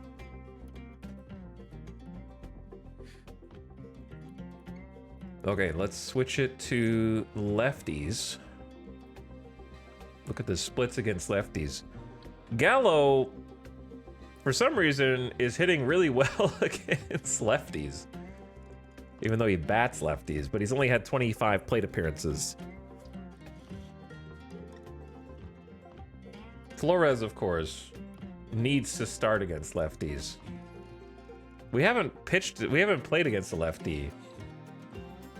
Weirdly.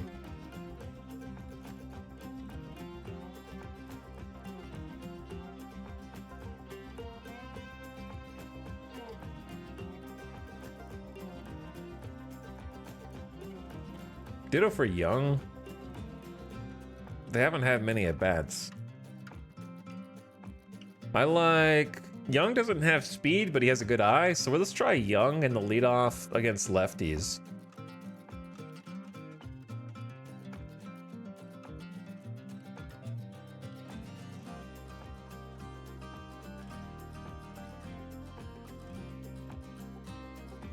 I want right-handed dudes to play matchups. Let's just try a start with Pedro Leon, because he's fast.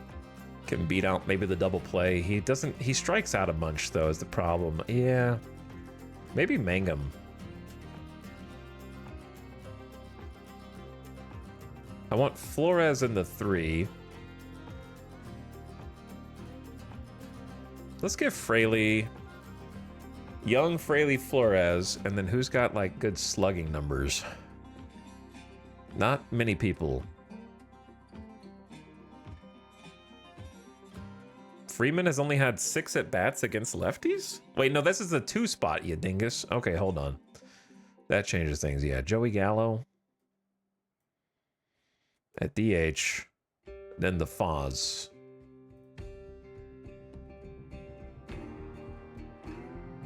Dude, look at this. Our WRC Plus,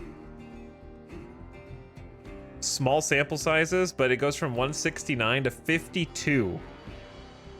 That's insane. We suck against left-handed pitching. It's insane how bad we are.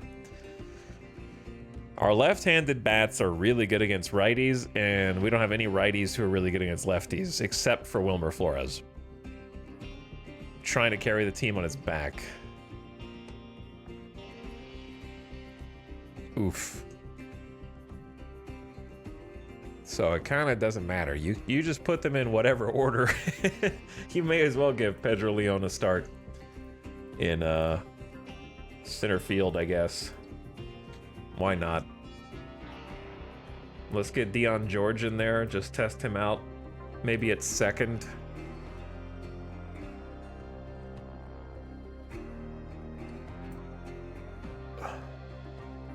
Actually, we could get Shunk at third.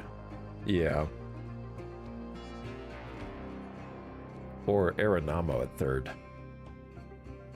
Arenamo's arm is not so good. All right, Arenamo at short. Shunk at third.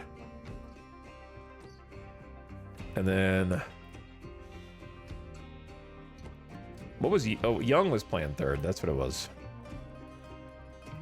Okay, what am I missing? First base? Foscue. But then what's Flores playing?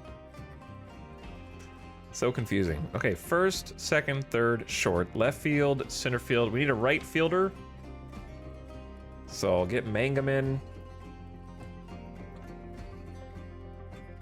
And then... catcher. This is the problem. Both of our catchers suck, so I guess Crandall. Just so he gets a start. All right, Marchand, boom. Foscue, boom. Foscue pinch hit for sure. Freeman at second. Perez back up center. Perez back up left.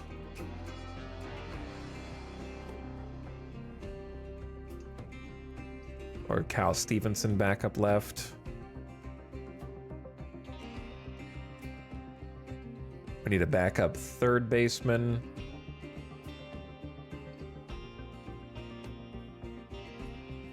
Shunk. And then backup DH. Foscue, I guess. All right, then pinch hitters. I want Cal Stevenson, pinch hitter. I want Marchand, pinch hitter. And then I want Tyler Freeman, pinch runner. All right, save it. Let's go.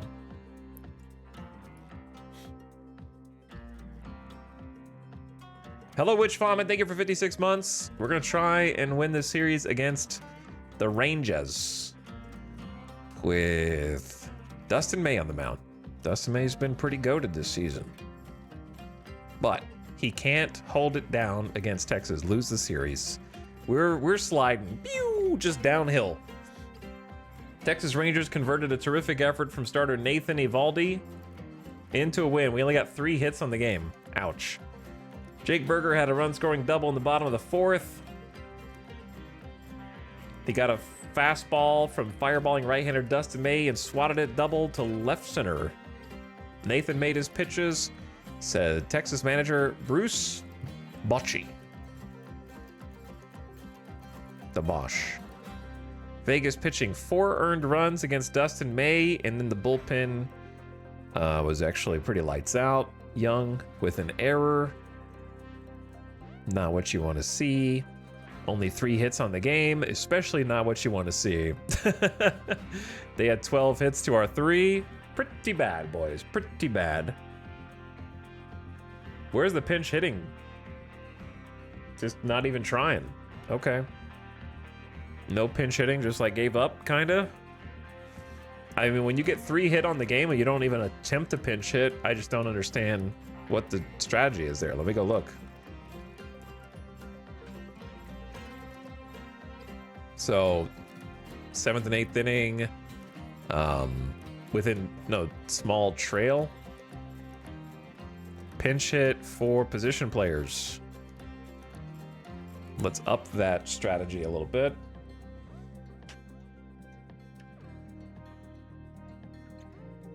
Two notches feels pretty good.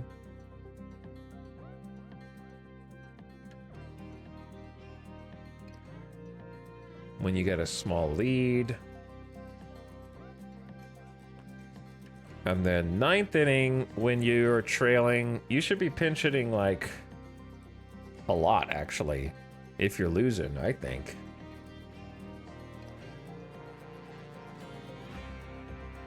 And then close game in 9th.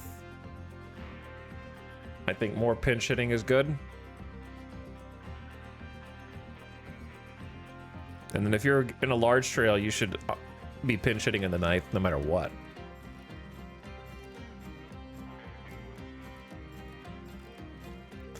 All right, change some of those strategies up, because like you can't just get 3 hit and not even get somebody off the bench.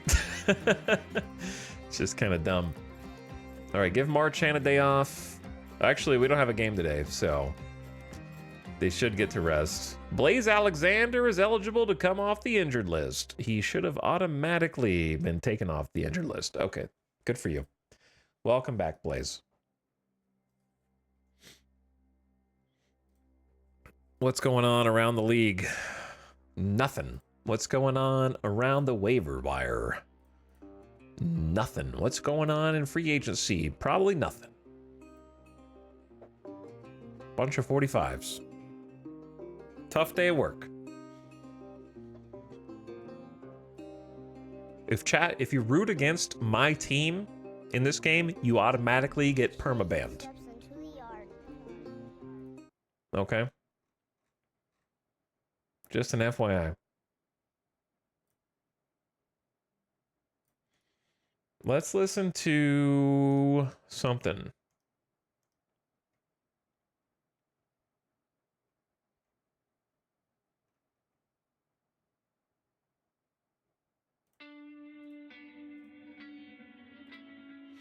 There we go.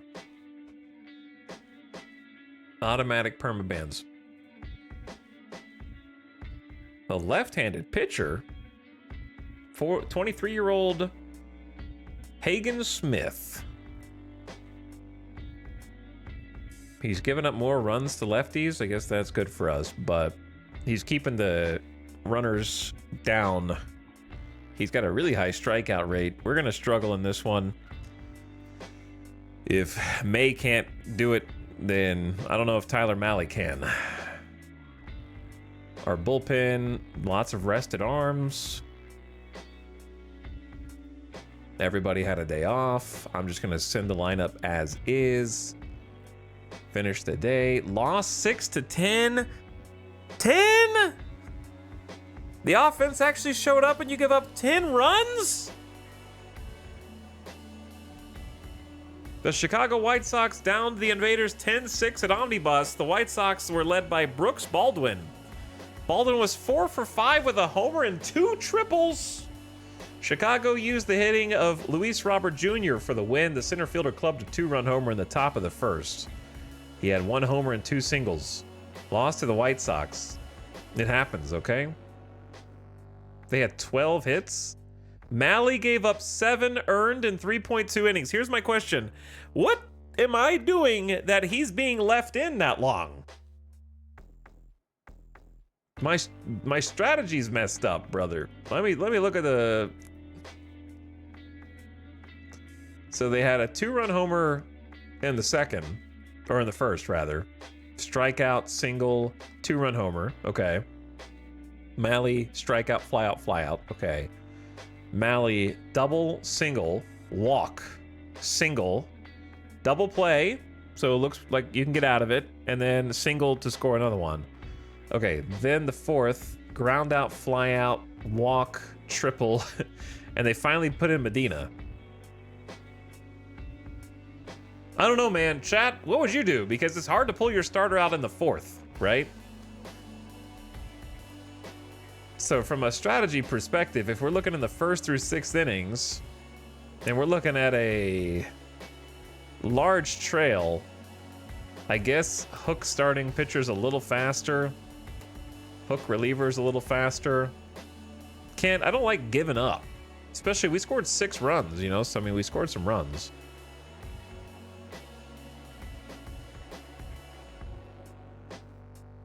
Small trail, like, I think is fine to Hook a little slower.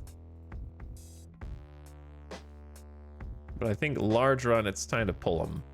All right, I'll tweak that setting a little bit. Because we just got kind of embarrassed. And then Nathan Lavender gave up 2 more runs, and Medina gave up a run just to steal. So our bullpen sucks. Our starters are getting blown up. Mahle's had 2 terrible starts back to back.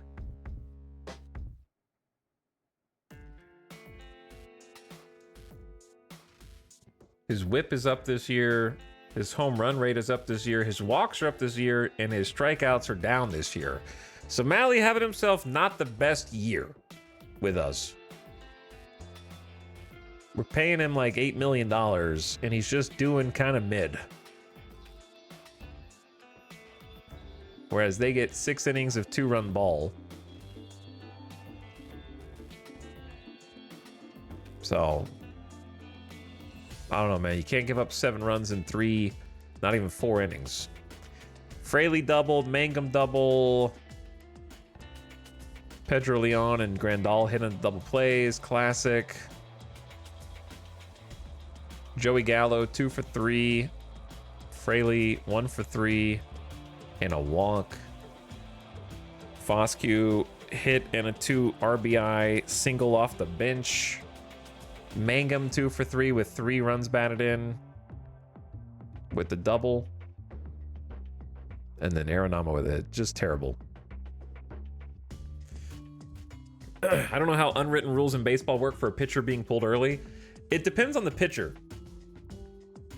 The more veteran pitchers who are considered really good, you don't pull them early and show that you're not confident in them. It's kind of like a respect thing. So the more veteran you are, the longer the leash you have. So the idea is you just let them try and work out of their own mess. But if the mess gets deep enough, you gotta do what you gotta do. So it's kind of situational. In this case, Mally is not like the same as like a DeGrom or a Verlander, or like you wouldn't pull Ohtani in the third, right? Like you probably, unless something was really off or he was hurt. Like the higher kind of notoriety they have, the more leash they have, I guess. Are we really gonna lose this series to the White Sox, brother? Show me the sketch. We got 2 more games against them. Let me look at our bullpen.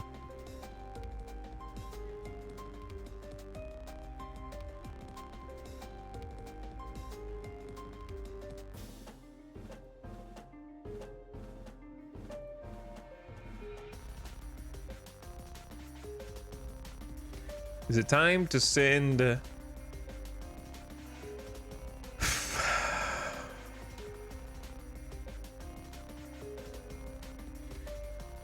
Nathan Lavender back down?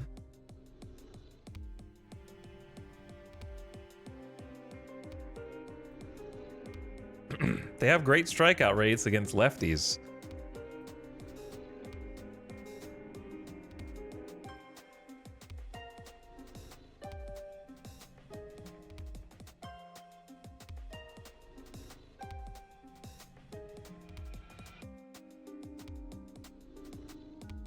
Bachman has had some pretty solid outings. I think he stays. Stalmont kind of sucks with the low control and the high walk rate. I mean, he's got a very kind of relatively low strikeout rate as well. I want to send Stalmont back down.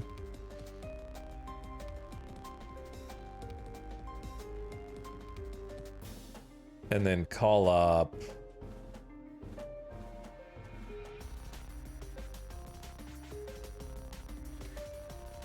We had Mason Montgomery, but he was not very good either.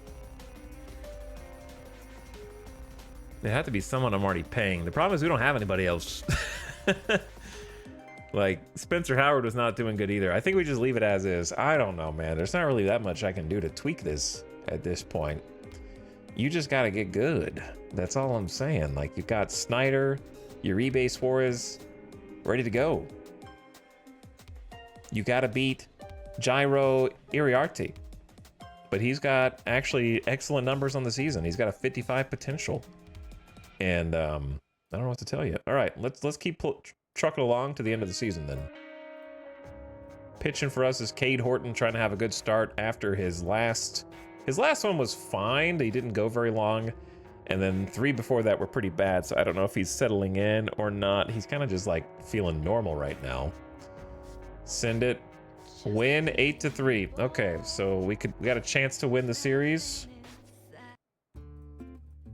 Let's watch a little highlight reel.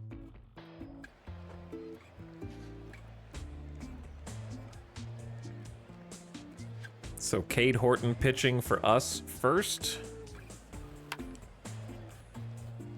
In the 2nd inning, and gives up a single for a run. Safe at the plate. Cameraman just having a good time. All right, we're on up to bat now. Foscue batting with catcher Marchand and Young on base. So out number 1. Don't know why they showed that in the highlights. It doesn't seem like a highlight-worthy play. Perez, Winfield Perez up. Back up the middle. Should score a run unless we're slow. Safe at the plate. Marchand on his way home, or Young slides in, I guess. He is pretty slow, but he's safe there. So same inning after scoring 1. And that ball into deep center field. Tagging up is the runner. Advance into 3rd. So Marchand on 3rd, Perez at 1st. That's into the gap from Tyler Freeman to score another run. Good aggressive base running there. Maybe gets into second. Nope, he's out. Tried to stretch it into an extra 90 feet and gets thrown out on the base paths. Okay, 5th inning, different inning, 1 out. Arenamo at first, Perez at second, Foscue at third for Cal Stevenson. And to short to second, second to first. So bases loaded with 1 out turns into a double play. Terrible for us. We already have 9 hits in the game and we're just ruining it. Fast forward, it is now the White Sox up. Avina on third for Luis Robert Jr. That ball's gone. The outfielders don't even move into the pool. That's a 2-run dinger against Cade Horton. Luis Robert Jr. goes 409 feet to tie the game. We're back up to bat in the bottom of the 5th with Jake Fraley on and Flores up to bat. He'll walk. So nobody out. Runners on first and second. And then Young is up. He strikes out looking. I wish I could turn the volume up higher on this, but... All right, now Fraley gets to third somehow. 1 out for Marchand. Marchand slaps it hard down the line. That's going to score at least 1 run. They're waving him home. Aggressive send. The ball coming in and scoring is Fraley. Flores goes to third. Wait, Marchand goes for third. Tag, and he's out. What is up with all this trying to advance an extra 90 feet on the throws in and getting tagged out that we're experiencing? I like how the game is just like, highlights, never heard of them. You just had 3 runs, now you have 8. It's like, the whole point of highlights is I want to see how that happened. You know what I mean? That's why. We just fast forward past the other 4 or 5 runs. You don't need to see those. You just need to see the final out, where you win the game. GG. Okay, well, I guess I'll go to the box score and see what happened there, yeah? Chat, has anyone messed with the Out of the Park mobile app? Does the game translate well? I have heard before, last time we played this, that some people in chat previously enjoyed it. I don't know about now, Old Man Lobos, but I've heard that it was an enjoyable experience previously. The Invaders' weather-defined game by Chicago center fielder Luis Robert Jr. to upend the White Sox 8-3 at Omnibus. Luis Robert Jr. went 3 for 4 with a homer and 2 singles, driving in 2, but Cade Horton was the winning pitcher. Over 6 innings, he allowed 3 runs on 8 hits, 3 walks, and 5 strikeouts, so quality start. Marchand, the catcher, hit a 2-run double in the bottom of the 5th, putting the Vaders in front 5-3. He also had a single, going 2 for 3 on the day. He told Las Vegas Observer reporters that he was gratified with the win. 15 hits for Las Vegas, so we had some big production. And then Bachman and Uribe closed the game out. Fraley with a stolen base, Freeman with a stolen base, Cal Stevenson with a caught stealing. Stevenson 2 for 5 with an RBI, Fraley 2 for 5, Flores 1 for 3, Young 2 for 3, Marchand 2 for 3, Foscue 1 for 3, Perez 2 for 3, Arenamo with a hit, Freeman with 2 hits. Okay, and 4 walks on the game. Marchand double, Freeman double. Not a lot of extra base hits.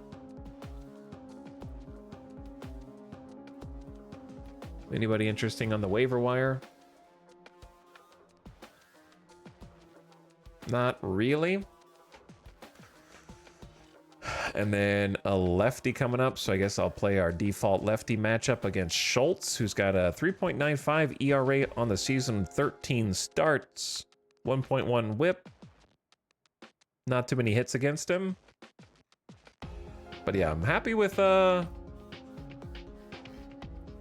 Cade Horton finally getting a quality start. Maybe he's starting to settle in now. Can pull it down by next year. What's up, Karanji?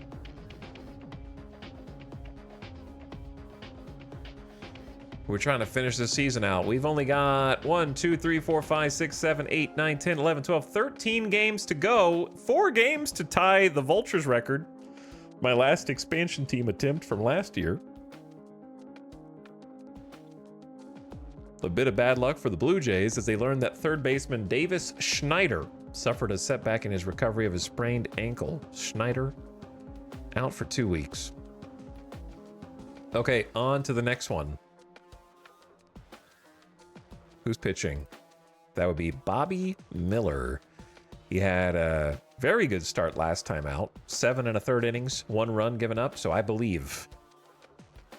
Loss 5-8. I don't believe. Bubba Chandler can be activated after missing like the whole season. We lost the series to the White Sox. They scored 3 runs in the 9th, which feels bad, man. Edgar Cuero was 3 for 5 with a homer and 2 singles, while scoring 2 and driving in 3.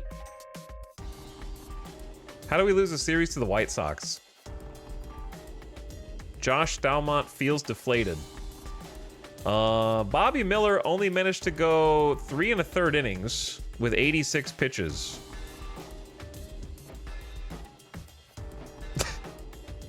But he's exhausted. He doesn't have a lot of stamina. So he got pulled in the 4th? That's not good, brother. Bobby Miller gave up a double, a walk, and a double. A ground out and a walk. I don't think that that's wrong. If you pull him there, that's not good from your starter. They're showing that they're getting winded. Right? Double, walk, like 2 walks, 2 doubles. Grounds into a fielder's choice and then a fly out. So, I mean, Medina did close it.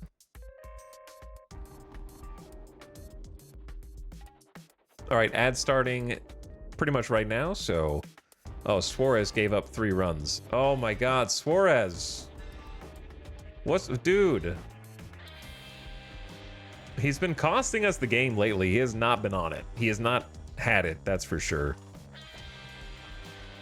All right, quick little ad break. I'm gonna get another drink while the ad's running, so turn your volume down if you're an ad watcher. We had 12 hits, 5 runs. That should be more than enough to win the game. Fielding error on Dion Jorge, which apparently cost 2 runs to come across for Stalmont. So Stalmont gets the blown save on the error, which is very unfortunate. And Suarez gave up 3 runs too. So bullpen blew the game, even though our starter didn't go so far. Flores double, Jorge had a double, Young had a double, Arenamo had a homer, Gallo had a homer. Oh man. So the error cost us the game, and so did Suarez. All right, ad just started. And we're gonna come back, wrap up the season pretty quick. I'm gonna watch at least one more game. We're gonna watch at least the final game of the season, if not another one. You guys can choose, but I'll be right back. Hang tight.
I'm back. Shh. Shush. I don't think Hades or Transistor gets VODs muted, but I don't know. I just don't want them to talk.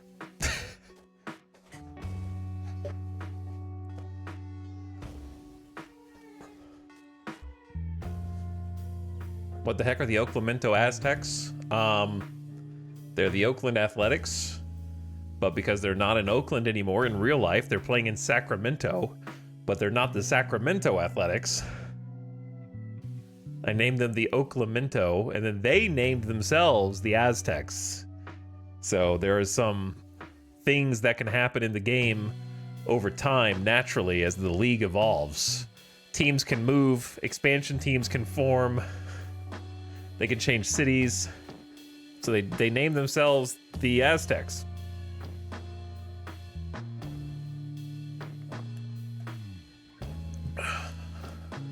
So there you go. Holy, we're not mathematically eliminated yet. Not yet. Despite losing the series to the White Sox and the Rangers, we've got to be close. Any second now, probably. White Sox literally last in their division, and now they have a better record than us. Thanks to our incompetence. I hope dearly that Robert Suarez takes his option this year. I don't trust him anymore. He was lights out for the first half of the season, and he's been shaky ever since, in my opinion. I think he's still been statistically good. Maybe? Like, I don't know what is numerically fine and what is just me being emotional. So let me see. His blown save percent is 12. That doesn't seem high. But he's just been giving up 3 runs, giving up a run. You know, it hasn't been ideal. It wasn't a save situation last night, but he's still just feel like he's been unreliable lately. Anyway, someone asked if I'm getting fired. I'm not getting fired because I have the ability to get fired turned off. Normally, I love the threat of getting fired in my simulation games, but when it's my team, like, I don't know, I feel like if I just got fired from the Las Vegas Invaders and had to get a job with a different team, I would probably quit the save. You know what I mean? If it was anything else, then I'd probably be fine with it, because it is fun, I think, to have owner objectives and goals and have to meet those or else get fired is kind of neat, but I feel like I would just quit the save in this case, so having to learn like a whole new team from the ground up feels tough. Though normally I would enjoy that.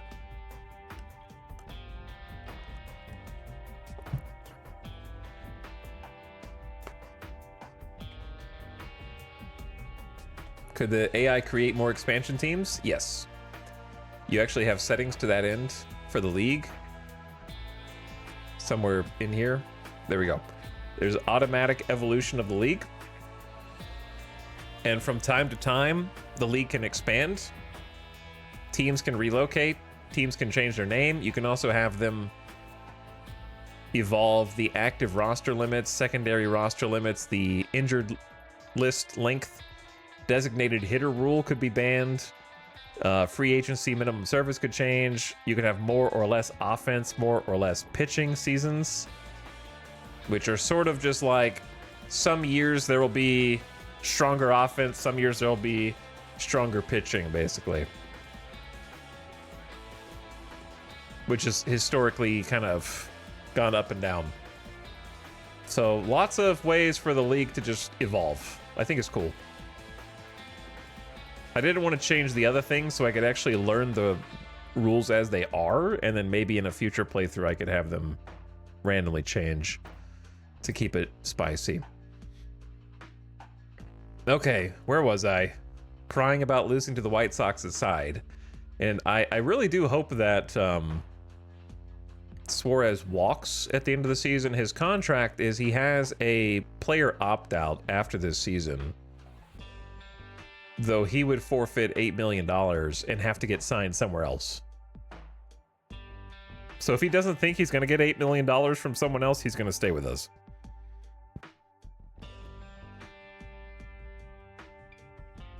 Now, we don't have to use him as the closer. So, like, worst case scenario, we train up Abner Uribe, who already has him beat everywhere except control, which I do think is important, right? I want to try and train Uribe's control somehow in the development lab. And if he can get that control up a little bit, then he's the closer. Like, if he can get it up 5 points, that would 40 controls probably enough with all the other things he's got going on. And then Uribe becomes closer, in my opinion. But Uribe also has potential for more stuff, more movement. He's got a lot of... I don't know why this is only a 50 potential rating when he's got this much room. So I don't really understand. He's got an extra 15 stuff points for all of his pitches, an extra 10 movement potential, an extra 15 home run rate potential, and I don't know how he's reached his potential according to the game. That doesn't really make sense to me.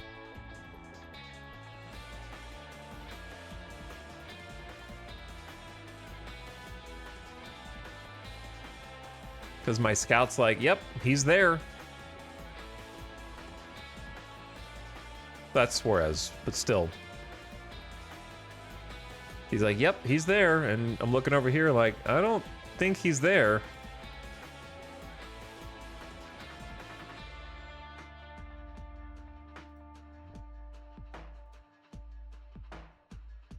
I don't know if I want this much focus on these two pitches when his slider is the thing that has room for a little bit of extra work. You're doing great, Mitten Sauce. You're doing great.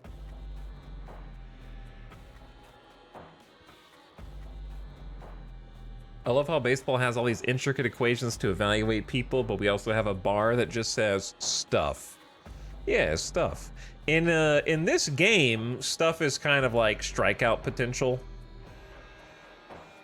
Would be the easiest way to describe it just for the game. In real life, stuff usually encompasses the movement of the pitch as well. But yeah, in the game, it's kind of closer to just strikeout potential. But it is funny. I agree. Would be hilarious to see an expansion team poach players off your roster. It would be, but I don't think they would take my players. Most likely. But if there is an expansion team, I'm going to keep them to the same rules that I use. 25 pick protection. You know, you can't have an advantage over my expansion team. Shohei Ohtani's been on a tear for several weeks, and his hitting streak just keeps getting longer. The 32-year-old LA Dodger designated hitter has a 20-game hit streak, going 1 for 4 as the Dodgers got the best of the Portland Pioneers at Dodger Stadium. Shohei has been playing real well lately. We're proud of him, said Dave Roberts. He grounded out in the first, struck out in the third, doubled in the sixth, and grounded out in the seventh. This year, he's hitting .290 with 28 home runs, 83 RBIs, in 139 games played, with an OBP of 368. Kyle Manzardo was jubilant as the Guardians left the field with an 8-7 win over the Tigers, with every right to be. The 26-year-old first baseman hit for the cycle at Comerica Park with a 4-for-5 game that added 2 runs batted in and 3 runs to boot. Too bad I can't do that every day, he said with a smile to reporters. It would do wonders for my batting average. Cycles are tough because triples are tough, the skipper said. As soon as the ball left the bat on that triple, guys were jumping off the bench for him. Honestly, I wasn't sure he was going to be able to leg it out. He tripled in the second, hit a solo home run off Tarek Skubal in the fourth, hit an RBI double in the ninth, and singled in the 10th. Wow, it took him till extra innings to get the cycle, and the single was the last thing he did? That's funny.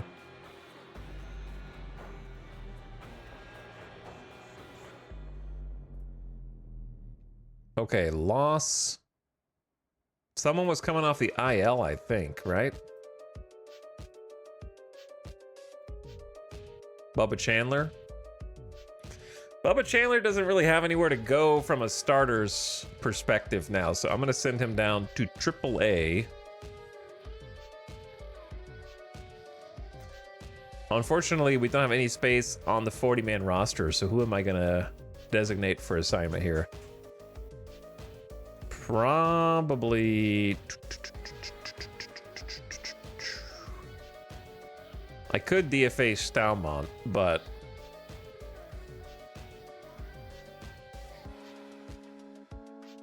Probably Stalmont.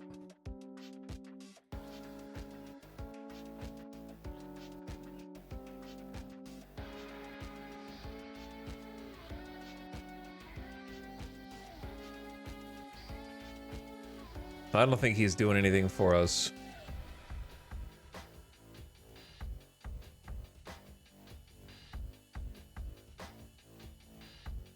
Okay. There you go. Now, Bubba Chandler can go on the 40-man roster. And then we'll go ahead. I guess he should have probably done some rehab starts. That would have been smarter. Damn, why do I keep forgetting chat? You gotta remind me. I guess he can still do rehab assignments, but I just DFA'd Stalmont. Whoops. Rehab assignments. The player will be assigned to your highest minor league team up to 20 days. Yes. Whoops.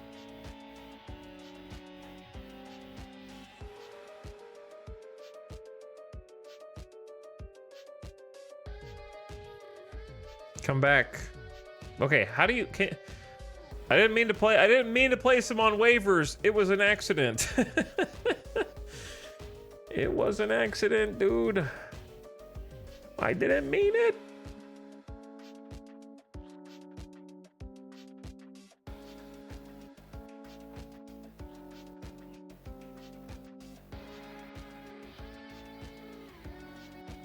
Spencer Howard kind of sucked for us. But I'm going to take him back, I guess. All right, Howard, you come back up. Set as a reliever.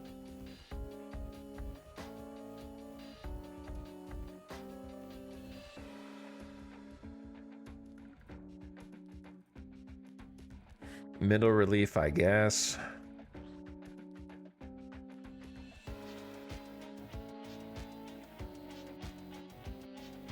Okay. We're gonna lose, but that's fine. It is what it is. Next game. Versus lefty pitcher Sam Aldegari.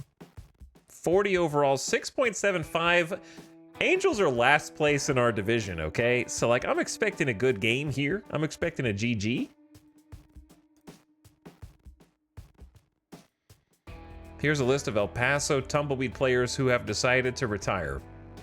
My high A team. 5 dudes just retired. Mr. Ix, I find it perplexing I haven't received an offer to extend my contract. I'm sure it's an oversight, and I want you to know I'd be willing to entertain offers. Please get in touch so we can begin discussions as soon as possible. Wilmer Flores.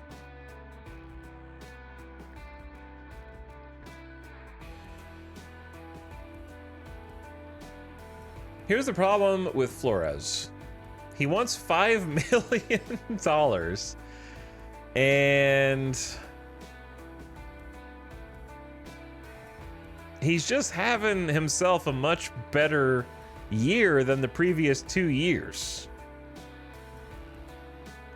which I don't think is gonna be repeatable. Is he having a good year? Yeah, he's having a pretty good year. Got an 824 OPS this season, 127 OPS plus, 2.2 wins above replacement. Like, he's having a good year. Batting splits wise, he's even hitting better against righties than I thought. Lefties, he's tearing them up, but he is hitting better against righties than I thought. The problem with Flores is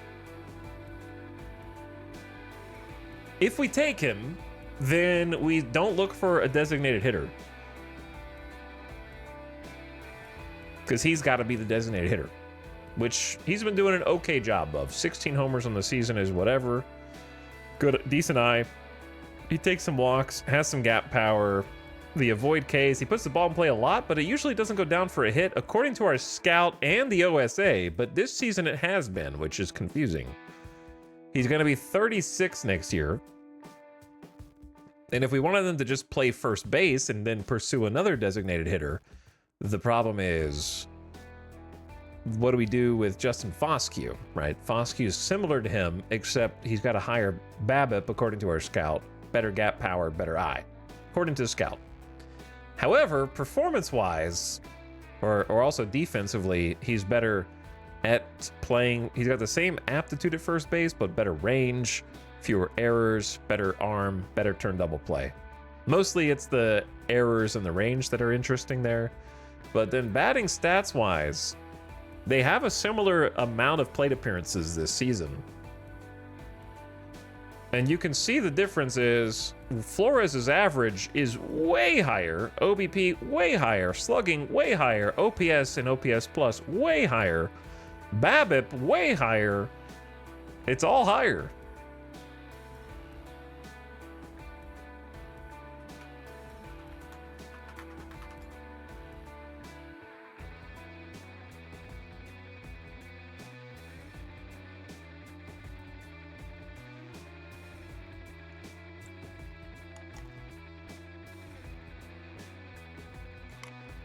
Okay. So I don't know what to do.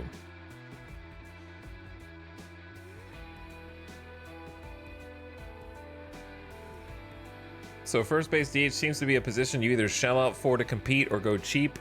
Usually your first baseman, you want to have some reasonable power at that position, or your designated hitter, you want some power. So like, let's go look at a much more established winning team and say what the Dodgers are doing. They've got the best record in even the simulation right now. Let's see who is designated hitter for them. Ohtani. Okay, that's cheating. Let's look at their first baseman then. Freddie Freeman. Look at Freddie Freeman, right? Defense. What defense? Never heard of it. However, look at his ratings here. Great eye, or like good eye, good power, good gap power, doesn't strike out, and has good BABIP. He's hitting 289. Let's actually just compare him to Wilmer Flores. So our scout thinks that from a talent perspective, Freddie Freeman, who's almost the same age, should be way outpacing Flores, right? Like it shouldn't even be close. But let's look at their batting stats this season.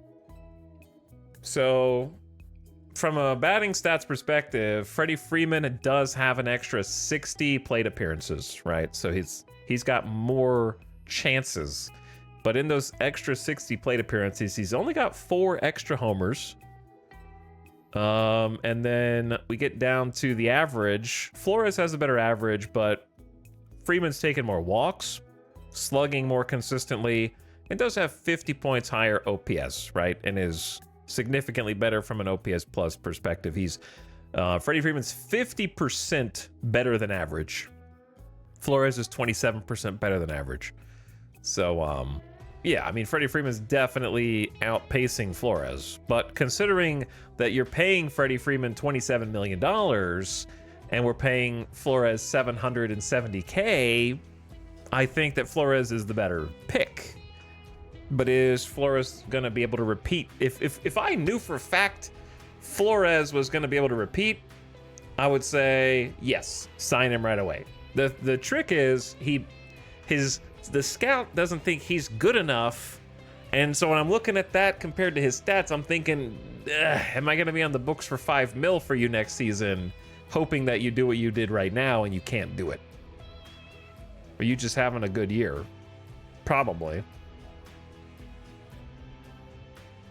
And he's not really a trade piece that we're going to be able to trade for. Like, we're not going to get much from, especially if he's got a $5 million contract. So then the question is, do you think he's going to get more than $5 million in free agency? Because if we release him and let him be a free agent and then come back and do business with him, he might not sign with anybody else, and then his price comes down. So it's hard to say. But let me double check him again.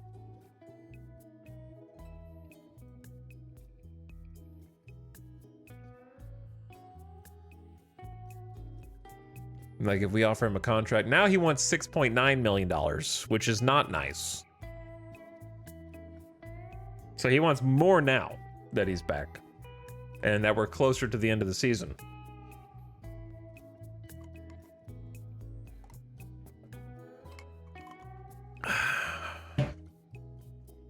And it's hard to say who is going to replace him in free agency is the problem. Because we would need to sign somebody in free agency. Man, what happened here? Nobody showed up to that game, I guess. What are your settings regarding AI player evaluation? They're pretty close to baseline, if not baseline. I don't remember where those settings are, but I know what you're talking about. Hold on. Shh. Somewhere over here, right?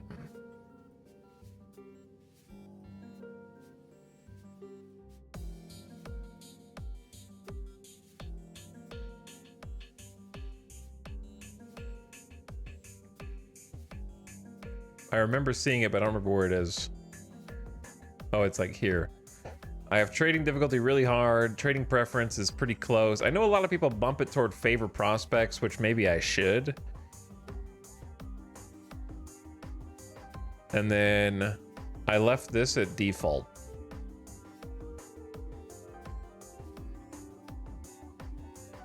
This is just how the game sets it up. So I didn't change this. So this is what the dev thinks.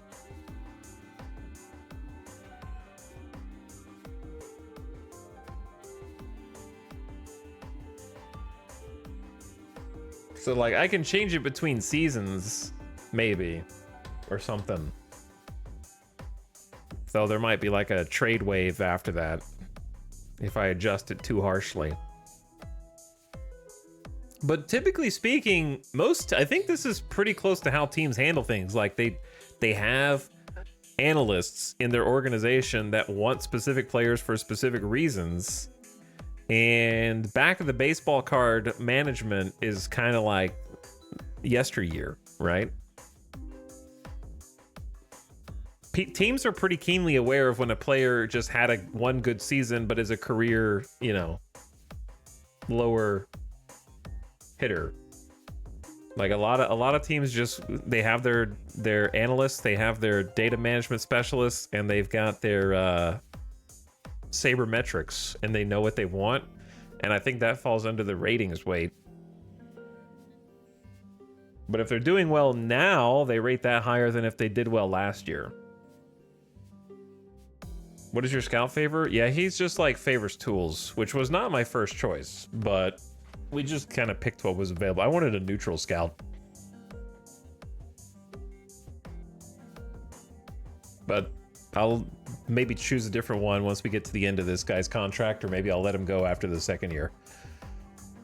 I'd probably want to bump this up to favor prospects as well, because I feel like trading preference in real life definitely favors prospects over veterans.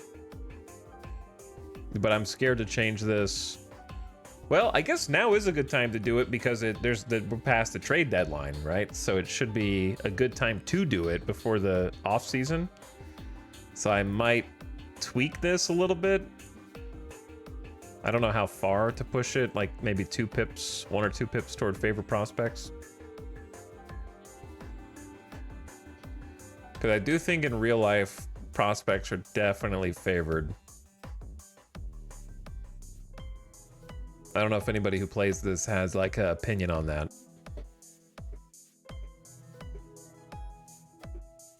What's up, Flammable Cow?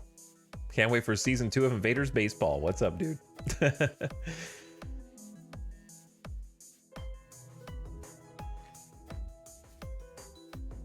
I say let's just push it 1, right? Because it's 10, 20, 30, 40, 50. So this should be like a 20% net change, because it should be, instead of 50-50, it should be 60-40. So I think even 1 pip up is fine.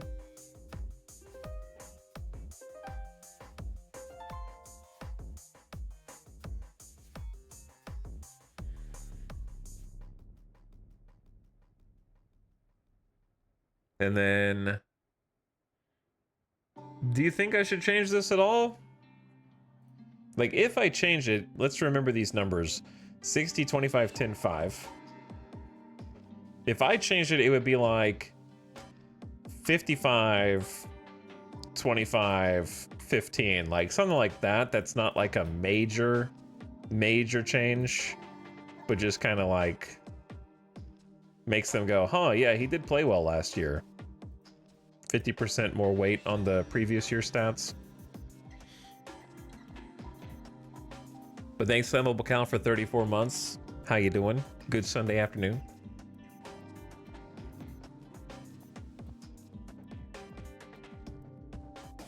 I think a big problem is teams holding players that don't perform in the engine but should based on the numbers. Yeah, but at the same time, there is a thing in baseball where players are kept in the lineup based on how they're supposed to perform. Like, if you go on a super cold streak, you don't just get benched when you're still getting paid like $12 million, unless you're atrocious. Like, you have to be really bad. So I think it's still fairly true in baseball that a lot of teams will hold on to players based on how they think they're supposed to play.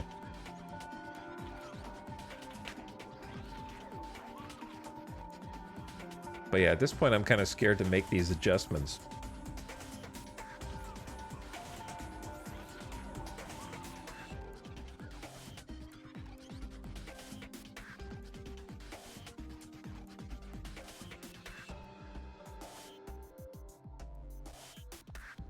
I do think previous year stats should have a little bit more than 10. I don't know, 10 is that's very small. Like, if a guy hit 30 homers last season, you're gonna be like, okay, I noticed you. You know what I mean? Like, you would be like, meh, my scout says he's a 30 overall, so screw that guy.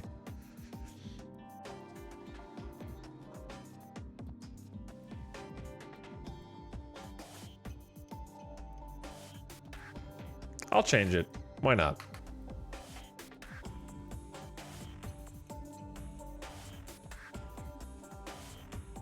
Why shouldn't I? They can't trade right now anyways, so I think just a small boost. There's still 55% ratings, wait. But I think if a player did perform well, they would take notice. I don't know. I'm gonna Google it real quick.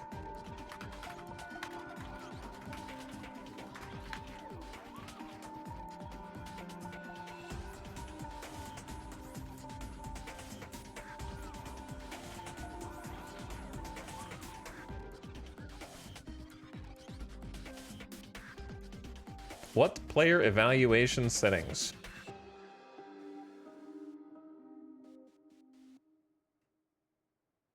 The first response is, I play stats only. It appears many like 25, 25, 25 when playing a normal game. Okay, so everyone just has a different... It's a yearly discussion, says the next person down. I'm a 25, 25, 25 guy, while others like more weight on ratings. I eventually switched to stats only. I go 0, 60, 30, 10.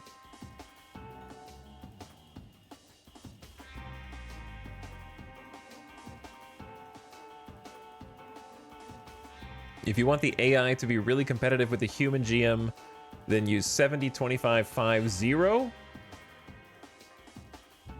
That might seem radical, but I've used that for 3 versions and they instantly make the AI more challenging.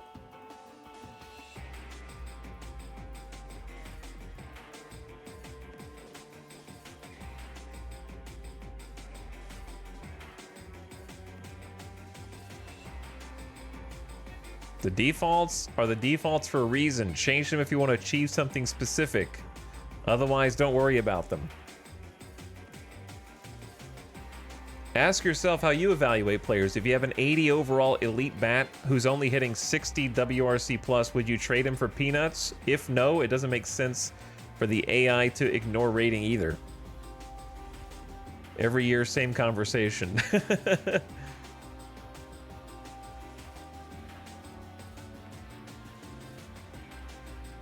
I use AI settings of 100,000. Okay, so it's all different. It's all different. Everyone's different. All right, sorry, I can see chat now.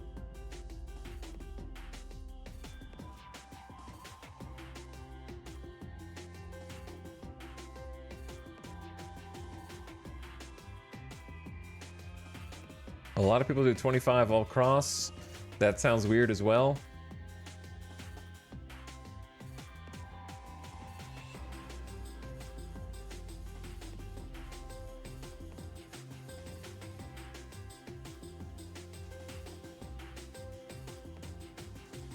I just don't think 2 years ago should matter probably at all. 5%'s fine.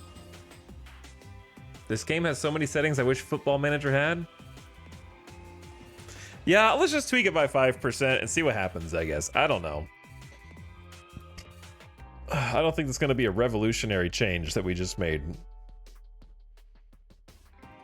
All right, what were we talking about? Flores? Maybe trying to get him on an offer. I think the reason I wanted them to value stats a little more is kind of like we were talking about. If they only value ratings, no one's even going to try to sign Flores in the offseason, which doesn't make any sense after having an 824 OPS season. So a little bit more emphasis on some stats kind of makes sense. I don't know if once the season is over, here's the question, right? World Series happens, season's over, but it's time for free agency. Are his stats current year or last year at that point?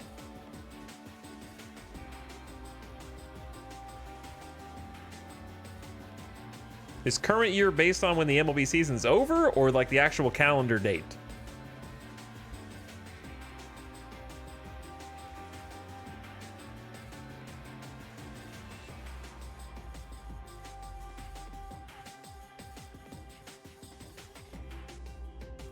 All right, now he wants a 1 year, $6 million salary. He just asked for 6.9. Did my settings just change how much he's asking for? Somehow?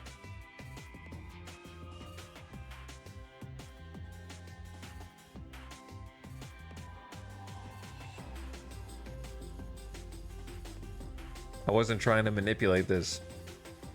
He values himself less. But I made his last year's stats valuable. Huh. But I made his like ratings less valuable. So shouldn't his demand gone up a little bit? I don't know. Anyway, let's do a 1 year. Let's start low. Let's start low, right? Let's see if we can get him for 1 year, 3.5 mil. No guarantees, just low ball. You want me to re-sign for that? It's a little insulting. Okay, but you have to try. I'll up it to 4.25 for 1 year.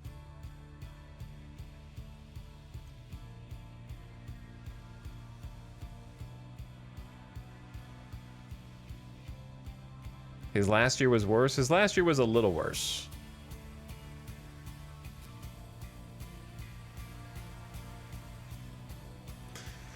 I don't know, chat. You guys are giving me...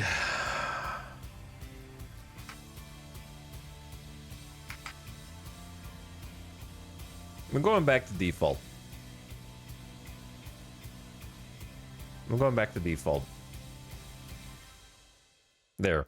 We're back at defaults. Let me see if his ask goes back up to what it was a second ago. I don't really like changing stuff mid-season anyway. Unless I really need to. Does he ask for more? No, he does not ask for more. So I don't know what changed.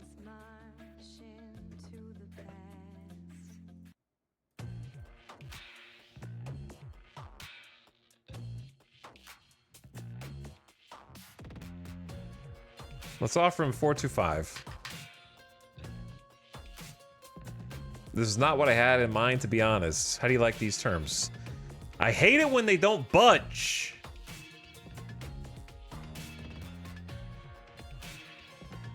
Drives me crazy. And then I just keep crawling up toward him, so he knows I'm not gonna need to budge.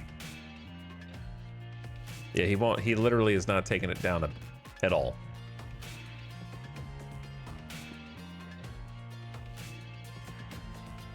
Meet me somewhere, man. What did I just offer him? 4.5. I believe we're getting close. He says as I offer him 5.25. I believe you're getting closer to my $6 million ask. Yes, I see the number that you're offering me going up. I think I'll stay right where I am. 2 years, 6 mil with a 1 mil team buyout. I don't know about that.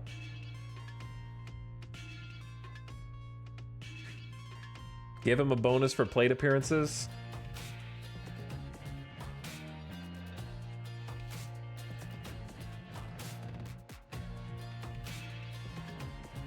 I just really don't think he's gonna produce, man. But also, I'm looking at the current year stats.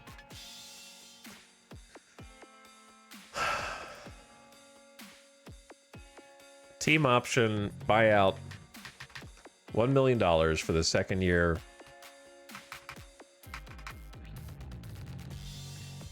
Let's do.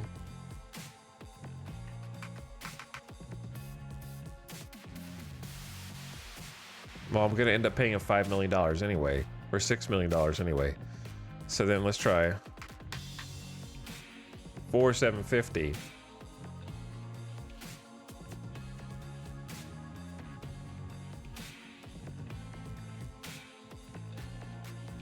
Because if I buy out the next season, then I'm giving him almost $6 million regardless, right?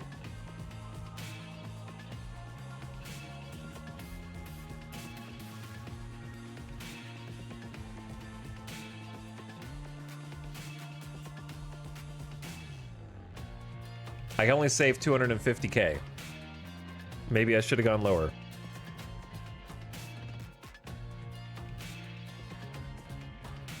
So I get him for 4.75 next year, but if I don't want him the next year, I have to buy out his contract for $1 million. Go low on year 2 also. Well, I've already asked him for a response, so now if I send him with a lower offer, he's gonna be pissed.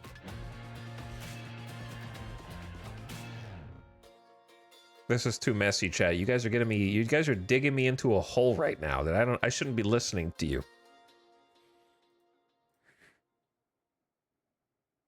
Now he's raised. He wants a $6.3 million AAV. Here are my demands again: a 2-year deal with an AAV of 6.3. Look, you raised his demands.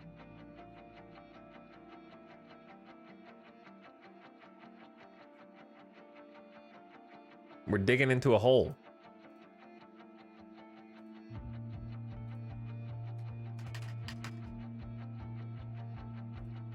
Your previous offer was better. Stop playing games. Now he wants a 1 year of 8 million.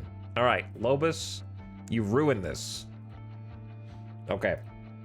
You're getting timed out. You ruined our deal with Flores, and now I can't sign him because I'm not. He's out. He's out. He's gone. I ain't doing it. You just decided for us that Flores is gone at the end of the season. All right, back to Aldeguerri.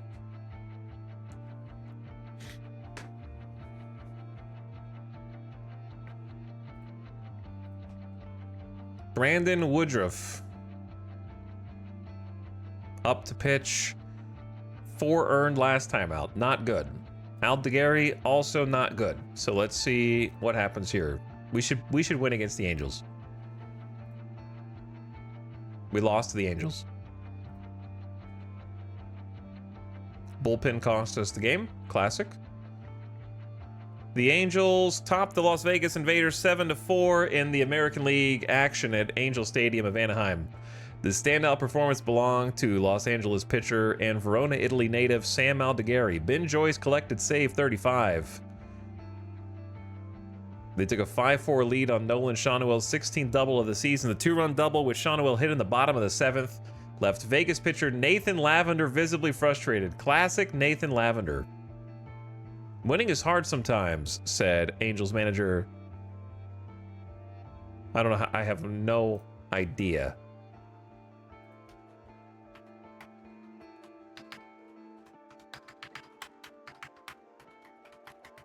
Jeez, I cannot type right now.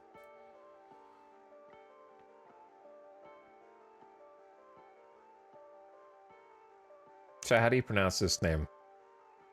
I'm ordering Popeyes. What's the sauce? The sauce is Mardi Gras mustard, not the honey mustard. They have another one called like something honey mustard. It's just Mardi Gras mustard. That's the sauce.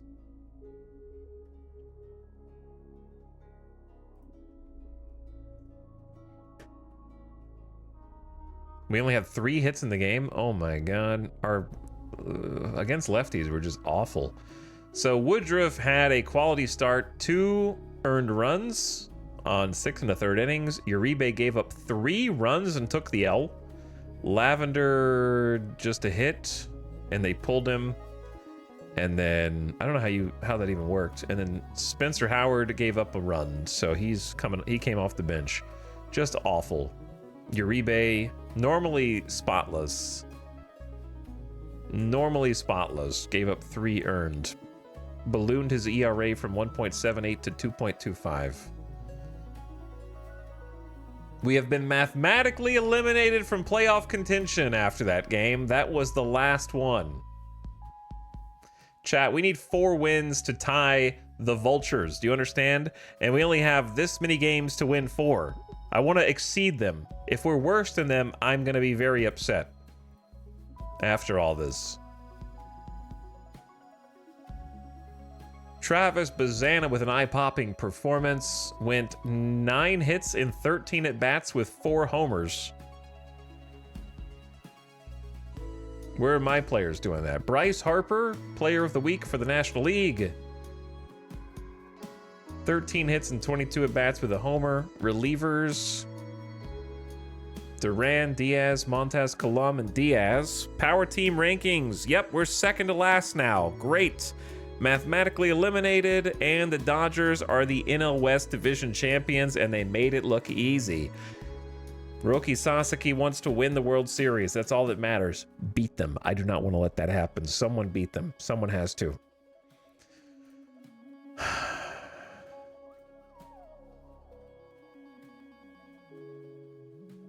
Who got a hit for us? Fraley, Jorge, and Grandal. Wonderful. All right, pitching staff. Spencer Howard, Suarez, Snyder, Sal Frank up in the bullpen. It's not a lot, but just get this over with, man. It's killing me. Get me to the offseason so I can make some decisions. Against righties, Max Roshik, I don't know how to pronounce that, 5.75 ERA. These are not good pitchers. He's got a 40 overall. You can win this. 8.46 ERA against lefties. 2 home runs per 9, 6 walks per 9. If you guys don't win this, you're all fired. Do you understand? All of you. Win 4-2. You should have been way more than up by 2. Foscue was a major contributor to the 4-2 Vegas win over Los Angeles. The Invaders' first baseman went 2 for 2 with a double and 2 walks, driving in 2 runs. Jace Young had an impact with a run-scoring single in the top of the 4th. Scott Tyler said, at the end of the day, these guys have to perform between the lines, and I think they did it. Only 6 hits in the game. Freeman and Foscue doubles. 2 stolen bags. Winfield Perez with his 3rd error. And Marchand. Chad, what is PB besides peanut butter? Dustin May. Oh, pass ball. Dustin May with the quality start. Uribe came back out. Sal Frank, Suarez with the save. Good. Young with the ribby. Flores, 1 for 5. Look, man, Flores is not going to do it next year. There's no way, dude. There's no way. All right, final game. Dylan Cease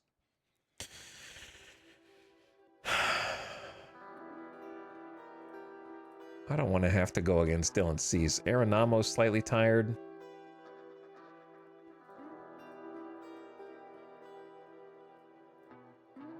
I'll give Jorge the start.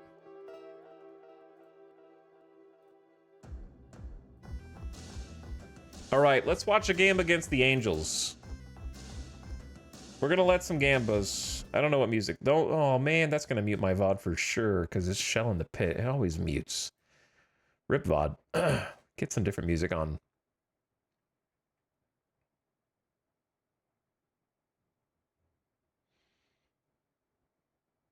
But what? But what?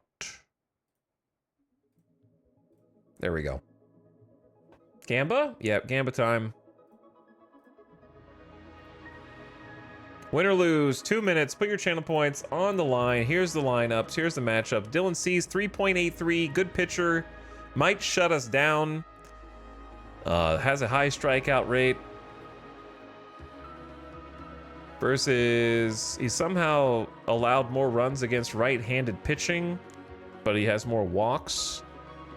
And somehow a higher strikeout rate against lefties. It's not good for us.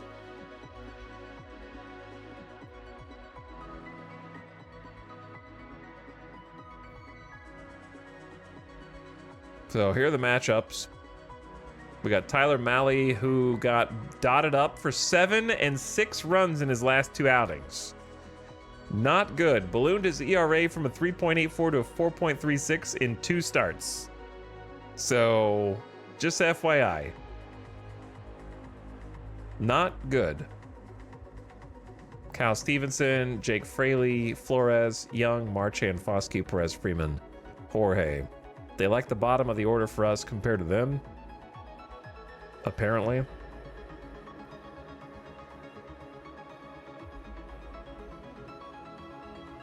And Logan Ohapi day-to-day with a strained oblique. No Trout equals easy win for Vegas. I don't think Trout's doing so good this year either. However, Ohapi is 8, and so is Shonwell. How do you change the... Oh, you got like 20 seconds left. Put your channel points on or forever hold your peace. Where the heck is the speed of the play-by-play?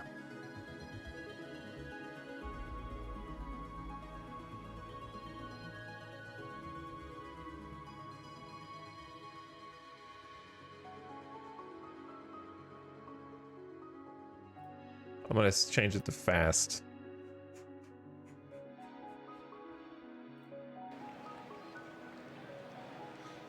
Man, we're playing at Angel Stadium. All right, your time's up.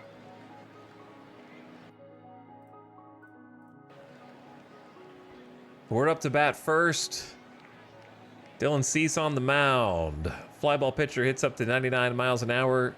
Extremely good fastball and slider, and then a good curveball splitter. 4-pitch mix. Kyle Stevenson up first. Hello, baseball fans. Tonight, the last place Angels square off against the second to last place Invaders in some last place baseball. We're playing for the series. The series is split 1 apiece. We're playing for pride at this point. And we got a leadoff walk. Cal Stevenson reaches on ball 4. 5th pitch, missed the strike zone. And now we got to run a run for Jake Fraley. Fraley hits it hard to second. Second to short. That's a double play. So the walk is scratched. 2 outs. Dylan Cease making it look easy, getting Fraley to ground into a double. If you're on a sports team, you never want to be told, we're playing for pride. We're playing for pride. We are, though. Wilmer Flores trying to stay on the team. That looked like a foul. However, the game says it was not a foul, and it was, in fact, a fair ball.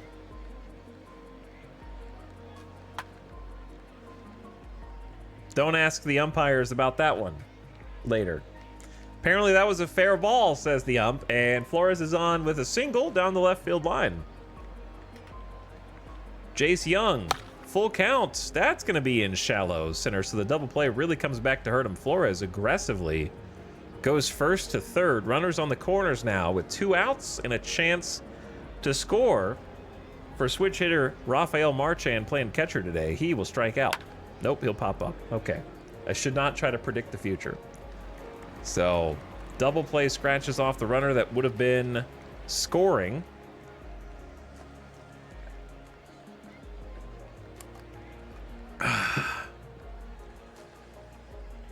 And Jahmai Jones now up against Malley in the bottom of the first. Strike 3. Malley gets a strikeout to open up the game. Logan O'Hoppe playing a little injured today, but still on the starting lineup anyway. He has been extremely productive for the Angels this season, but he will take a full count and line it out into left field for out number 2. Nolan Shanuel, in September, he's got a .269 average, got 18 homers on the season. And that's a soft grounder to second base for out number 3. 3 up, 3 down. So, Cease back out. 20 pitches in. Top of the second, Justin Foscue. First pitch swinging, he's only hitting 170, so hopefully he goes a little deeper into the count. He sits on a 2-2 pitch that drops into left for a leadoff hit, takes the 97-mile-an-hour fastball out over the plate, and it drops in front of the left fielder. A bunt, a terrible bunt. I don't know who called for the bunt, but I have bunt set to almost as low as possible, and that's going to be a quick out as Winfield Perez tries to lay down a sacrifice bunt to move the runner over and instead pops out back to the mound. Dylan Cease makes out number 2 unassisted. So now Freeman. Freeman pops it up just past the infield on the first pitch for a quick out number 2, making it look easy. In the 9-hole today, Dion Jorge coming up from AAA recently. And he looks at ball 4, so moves the runner over, and we got a 2-out scoring opportunity for Cal Stevenson. Cal Stevenson lifts this one into center field for out number 3. Nothing doing. That bunt, though. That terrible bunt. All right, heart of the order coming up for the Angels, starting with Zach Neto, who is on fire right now versus righties. He's hitting .259 on the season, but he's been swinging a hot stick lately. This is going pretty far back, pretty deep, but not deep enough. That'll hold up for Perez to get out number 1 on 2 pitches. Now Tolentino. I love Tolentino's pizza. One of my favorite budget pizzas. First pitch swinging, and that's a grounder to second for out number 2. Brendan Rodgers coming up. 502 ABs for him on the season with a .718 OPS. And on the second pitch he sees, that's a pop-up on the infield. Third baseman running in into foul territory. Young's got it, out number 3. All right, Cease back on the bump. Fraley up to bat, trying to get something going for the Invaders. Strike 3. And he'll strike out. Cease rings him up on a 7-pitch battle. The curveball in there, can't pull the trigger. Now Wilmer Flores has been trying but failing to get a contract extension, and he's trying to show off a little bit with his second hit of the game. A single into shallow center field for Flores, make him 2 for 2.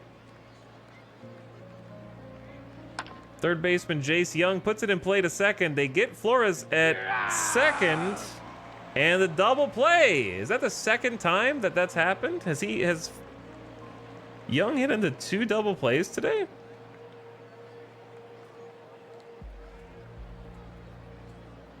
Back to back?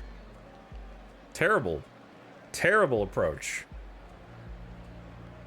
Young was on fire for a while, and he has dramatically cooled off. That double play saved you $2 million. I don't know about that. All right, Malley back in the bottom of the third for Joe Redfield, who second pitch swings it over, grounded to second base for out number 1. Malley only at 23 pitches now in the bottom of the third. A different Flores, Juan Flores, in the 8-hole catcher today for Los Angeles. Strike 3. And he can't pull the trigger. Takes the 8th pitch of the at-bat for a called 92-mile-an-hour fastball on the corner. And now Kyron Perez strikes out. He's a .059 hitter, and I'm not really sure what's going on with that. He's only had 22 plate appearances in which he's got 1 hit and 3 walks in the 9 holes. So 9-hole not so good at second base there for Los Angeles. All right, heart of the order up for the Invaders. Marchand in the first pitch swinging, scoops it to center for out number 1. Lots of first pitch swings. Justin Foscue first pitch swinging. And that's going to be over the infield for a shallow single. Lots of ambush swings trying to take him early in the at-bat. Strike 3. Because if not, I guess Winfield Perez goes down on 3 pitches of fastball, curveball, slider, and cannot connect to any of them. Tyler Freeman toward the shortstop. It'll be past his glove. Pounded to the left side and through for a base hit. Foscue to second. So runners on first and second, 2 outs for the 9-hole hitter, Dion Jorge. Chance to score. But he'll pop it up at home plate. Ohapi ranges over and catches it. Out number 3. All right. 6 hits for Vegas. Nothing to show for it so far through 4 innings. Angels up for the bottom half of the 4th now. And that's going to be a 2-pitch grounder to third for out number 1. Got him on the cutter. Now Logan Ohapi. He is hitting .274 in the season, was hitting .250 last year. Last time he flew out to left. This time he grounds over to third. And that's going to be out number 2. So some quick outs, some efficient pitching from Tyler Malley. Except now when he sees Shanuel, he'll walk him on 4 pitches. That is his first walk of the game. And that brings up Zach Neto playing short today. Grounded back to the pitcher. Pitcher makes the throw, and the bottom of the 4th is over. So good work by Malley. And now Cal Stevenson up for the Invaders. Cease pitching in the 5th with 61 pitches for the Angels. And another single drops into left field. That's the 7th hit of the game for Las Vegas. Leadoff hit for Cal Stevenson. Leading off today for the Invaders. So now Jake Fraley a chance to get on. And Fraley hits it hard to third, but they're playing in. Apparently could not get the double play. Stevenson decently fast. I feel like that was definitely hit hard enough. 105 off the bat to turn 2. So I don't know why they didn't try to get the lead runner. But Stevenson makes it to second with 1 out now for Wilmer Flores, who's 2 for 2 today. On 2 pitches, he will fly out to right field for out number 2. Young has hit into, I think, 2 double plays. No, he's hit into 1 double play today. He's got a hit in the game also. And this time, he'll put that into shallow center field. That one's down. Coming in to try for the score. Play at the plate. Safe. On the Young single, Vegas out in front 1-0. Some good hitting. That'll bring in Stevenson. Now Young stands at first for catcher Rafael Marchand. Full count. In play, up the middle, past the second baseman's glove. High bouncer straight up the middle, and first to third goes Young. So now runners at the corners for the Invaders, with a Foscue chance to bring in even more. Nice 7-pitch at bat for Marchand. Dylan Cease up to 80 pitches now in the bottom of the 5th, trying to get out of it. And the ball gets away behind the catcher.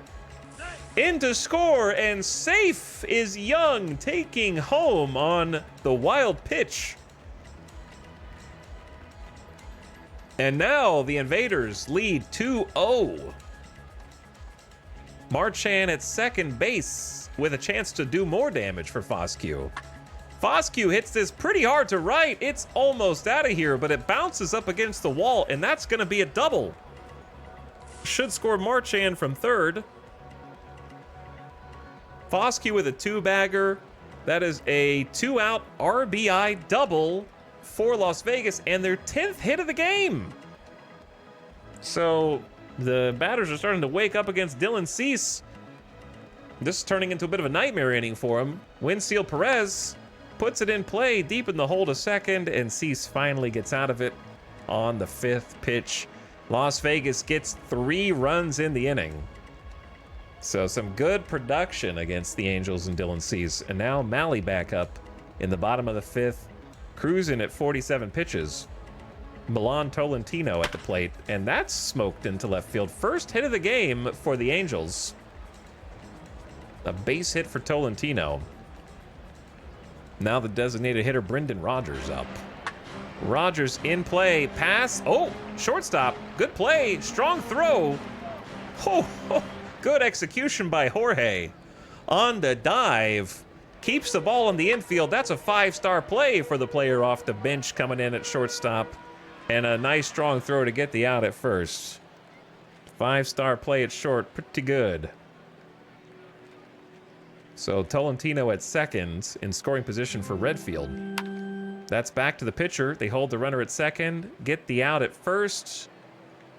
Redfield is out number 2 on 1 pitch. And Juan Flores versus righties hitting .236. In play, slow roller to second. But slow running is Flores, and that's out number 3. Okay, so Malley makes it through 5.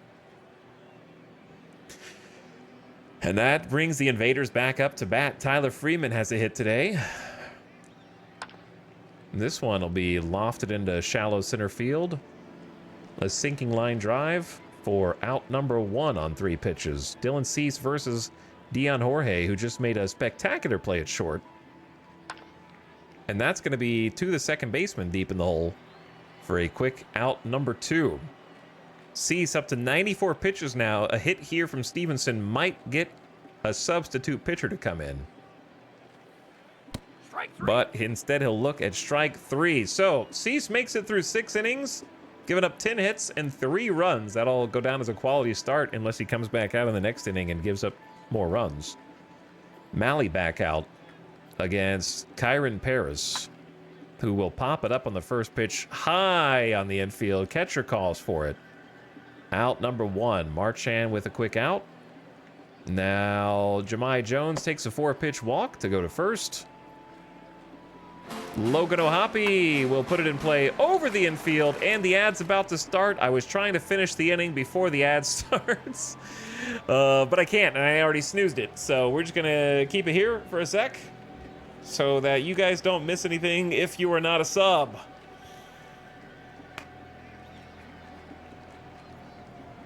Pay the man. I got to pay a lot of dudes. We accidentally ruined contract extension talks with Wilmer Flores, and now he's asking for $2 million extra compared to what he was asking for, but we learned some valuable lessons about what not to do for the future. What's up, Maria? How's the season shaping up? Well, not good. We lost the series to the White Sox, who I think were last place in their division. We're trying to do better than my previous expansion team, who was up to 70 wins in their inaugural season. So I'm trying to beat 70 wins in my first season as an expansion team. We might do it. We're getting close. We're only 3 wins away from tying it. If we win here, we'll be 2 wins away from tying it. The ad finally started, by the way. I could have probably gotten out of the inning. I just didn't know when it was going to start. But we've gotten some good trade pieces, so we had to kind of like detonate the bullpen. We traded away the 2 good bullpen arms to get some younger prospect players, one of whom's playing now, Jace Young. is going to be with us for a while. Potential 50, has a little room to grow on the contact side of things. Good eye. Not my first choice for third baseman, with not the best arm, but he can play possibly first if we get rid of Foscue, or hopefully his bat develops and then we just accept the lower defense. What's up, Dr. Dynastic? 1 hitter through 5? It's not bad. That's not bad. He's having a much better start because Malley gave up 7 earned runs last time out and 6 the time before that. I think I had my strategy for the starter hook a little too strict, so I loosened it up because I don't think the manager should be letting it get that bad. I didn't find baseball interesting until you revealed all the stuff going on off the field, which makes the on-field stuff more interesting. Exactly. Lots of things to think about off the field. What's the payroll out? Does a game rank money spent by team? It does. We are second to last in payroll. Some of that is due to me mismanaging some funds, and some of that's just due to the fact that expansion teams have a lot of overhead expenses in their first season that gets lessened in their second season, lessened in the third season. So we'll have some more money to spend. But yeah, it does rank by payroll. And payroll changes because every team has an owner, and the owner sets the budget each year for the team. So based on how much the owners are willing to spend, that'll be how much you've got to work with in your financial side. So you could have a more generous owner, you could have a more tightened purse string owner.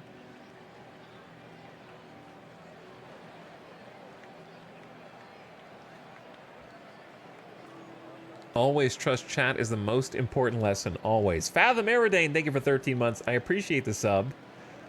Here for my daily spreadsheet hit. Well, you caught us when we're actually in a game. So there you go. And I saw Machine Vision pumping it for 54 months as well. What's up, Fathom Aridane and Machine Vision?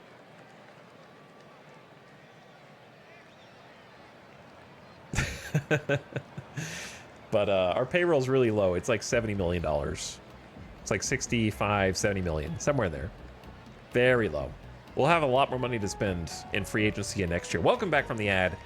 Shawnuel up, runners on first and second. Malley with 1 out in the inning, A nice ground ball away from getting out of this.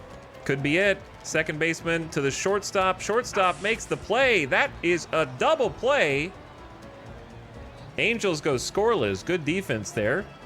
Nice turn, too. And Fraley back up to hit for the Invaders. He's back on the mound, 98 pitches deep. He does have good stamina, but I don't know if I, as a Angels manager, would put him back out for the 7th. It is what it is. I'll take it, though. It's good for us. He walks Fraley. And now a new pitcher in. So, hey, I'll take the free walk. Misses with the curveball. New pitcher for the Angels, Daniel Norris. Got a 6 ERA this season. Only 3 games with the Angels. Been playing AAA for them, where he's also not played too much. Had a 11.25 ERA. So this is a perfect chance for Wilmer Flores, who mashes left-handed pitching, to do some damage. So not a good matchup by the Angels manager here. Should be a good opportunity for us to do some big damage. And Flores lines it directly to the right fielder. Hard hit, but unfortunate placement. 95 miles per hour off the bat. Right fielder almost didn't have to move. So, unfortunate. Chase the slider beneath the zone. And that's 1 out. Fraley on first for Jace Young, who's 2 for 3 today. Young in play to second. They have a chance for 2. There's 1. And they only get the lead runner. Fielder's choice allows Young to reach. 2 outs. Up comes catcher Marchand, making the Angels reliever look like an ace. Side retired. That's another $1 million off his contract. That's true. All right, bottom of the 7th. Tyler Malley at 68 pitches. He's cruising. Held the Angels to 2 hits this game. And he's back out to get the heart of the order for the Angels. Zach Nito scoops this one all the way back. That's down for a hit, almost a homer. Instead, it's a leadoff double. Nito keeps his hit streak intact at 11 games. So now Tolentino, 1 for 2 today. And Tolentino lofts this one into right field. For out number 1, they'll hold the runner at second. No attempt to tag up there. I'm gonna sneeze. Or am I? I am allergic to my right fielder holding the runner from tagging up. All right, 1 out. Brendan Rodgers up in the DH. He's got 16 home runs on this season for the Angels. And this one's going to be popped up on the infield, drifting toward foul territory. Young has the play. Out number 2. Malley and out of 1 out away from 7 innings of dominant pitching. That's going to be over to the second baseman, who has a nice play. Tough call for the ump. Redfield makes it very close. Not everyone makes the play he just made. That'll do it. So Malley threw 7 innings of shutout baseball. Foscue back up. He's 3 for 3 today. Having himself a game. Could make it 4 for 4 here. Instead, that ball will flutter into the glove of Jones, who hustles into foul territory for a 1-pitch out. Winseal Perez on 2 strikes puts it in play deep in the hole to the second baseman for out number 2. And Daniel Norris looks like an elite pitcher out here against my team. Gets Tyler Freeman to pop up on 1 pitch. Didn't Malley almost get traded? Yeah, and he might still get traded next year because it'll be a contract year for him next year. All right, we're 3 up, 3 down, and now it is the bottom of the 8th inning. Angels up to bat again. We have a 3-run lead. Malley back out in the 8th. 81 pitches deep to get the 8 and 9 hole hitter out for the Angels. Let's see what he can do against Juan Flores, who is 0 for 2 today. In play to the third baseman. Long throw. Makes the play. Foscue snags the low throw, and Flores is retired. Okay. Kyron Paris looking for his 2nd hit as an Angel this season. Don't give it to him. Second baseman drifts back behind the infield and takes care of it. So Freeman makes out number 2. Back to the top, Jahmai Jones. Malley close to 8 innings of shutout baseball. This one's going to be down for a 2-out single into right field. Let's see what the manager does. Leaves Malley out there against Logan O'Hoppe. 91 pitches in for Tyler Malley. Full count. And he loses him. Logan O'Hoppe with the walk to push the runner over to scoring position. New pitcher up. So the 2 runners on, Malley is responsible for. Let's see if Lavender, one of our lefty specialists, can get Nolan Shawnuel out versus lefty. Shawnuel's actually hitting .298 on the season, so Shawnuel very good against left-handed pitching. Playing the matchup anyway for Lavender. 1 ball, 1 strike. And that's in play. Second baseman throws, and they bobble it at first. An amazing stop, but the throw is off target. Shawnuel safe at first. Jones advances to third, and O'Hoppe takes second. That'll load the bases for Zach Nito, their hottest hitter, on the error, I suppose. I think it was an error. It didn't say, I assume. And Nito up the middle. That's going to plate 1, probably 2. Some clutch hitting to bring the Angels within 1. Both of those runs coming in as unearned runs on Tyler Malley's day. And now the pinch hitter Gustavo Quintero for the Angels versus Lavender. A ball and a strike. And this one lofted into left field. That should do it.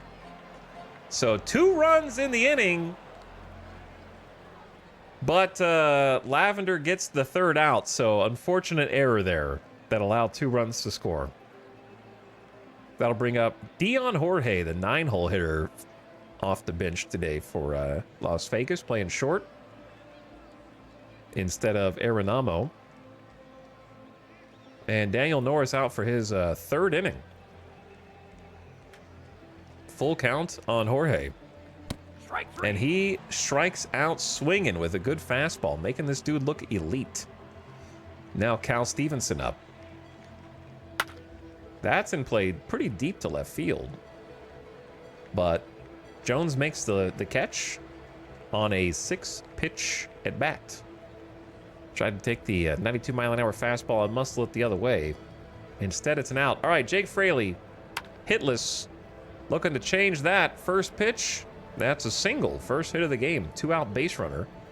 And new pitcher, Yusei Kikuchi, up to face Wilmer Flores. Kikuchi with 15 starts, coming out of the bullpen today with an almost 6 ERA, 1.62 whip, giving up too many home runs on the season, and Wilmer Flores is someone to punish bad left-handed pitching. And he will take a walk after working the count full. So Fraley at second, Flores at first. Jace Young up to bat, 2-2, and he gets the strikeout to strand the runners. All right, final 3 chances for the Angels. A right-hander, a left-hander, and a righty coming out for Suarez to try and collect his 31st save of the season. Let's see if he can lock it down and win the game for Las Vegas. Full count against Rogers. And he walks the first batter he sees. So the tying run goes to first. And now up comes Joe Redfield representing the winning run. That's in play pretty deep to center, but closing the gap and calling off the left fielder is Perez, who gets a very important out number 1. Pinch hitter Ryan Noda in for the Angels, hitting .222 on the season versus righties in 9 at-bats.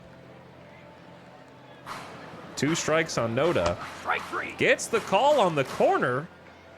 Out number 2. So Suarez just 1 out away. And the worst hitter on the team, Kyron Paris, has a chance to be the hero. Please don't punish me, baseball gods. 3-2. Strike 3. Strike 3. After a full count, Suarez gets the save. The Believers win. Only 3 runs across on 11 hits for Las Vegas. The Angels make it close. But Vegas wins the series against the worst team in the division, as they should. But we're the 2nd worst team in the division, so you never know. You never know. All right, Believers, you won some points. You win. Who knows how it might have ended if not for Justin Foscue. The Las Vegas first baseman had a run-scoring double in the top of the 5th. For the game, he had a double and 2 singles and 4 at-bats. Tyler gets tougher when he has to, makes a big pitch when he has to, said Scott Tyler, talking about himself. Just kidding. But yeah, Malley had a great game. 7 2/3 inning of work, 3 walks, no runs. The error is the only reason they even had any runs. Only 3 strikeouts, so just some good defense. Player of the game. Nice comeback outing after 2 terrible outings. And then, of course, Foscue with the most offense production. Flores trying to earn that contract.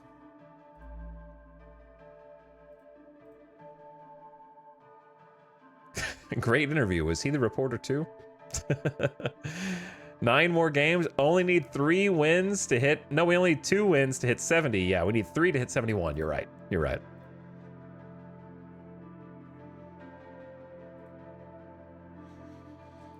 So right now, the Mariners, the Tigers, and the Red Sox are at the top of the wild card race, but right now, Boston is just leading their division. This is the Sound Redemption.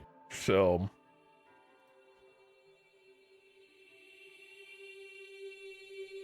Braves and the Mets tied. E. Big E. Big E, aka eliminated. Eliminated. But still a chance to maybe mess somebody else's schedule up because we're playing Seattle next. So if we win Seattle, we can mess up the AL West and their wild card. Like we could Chad, if I beat the Mariners 3 times and the Astros win 3 times, then we mess up this whole division. Basically. Who do we play next after that? Oh man, we have only good teams left in the season. Oh no.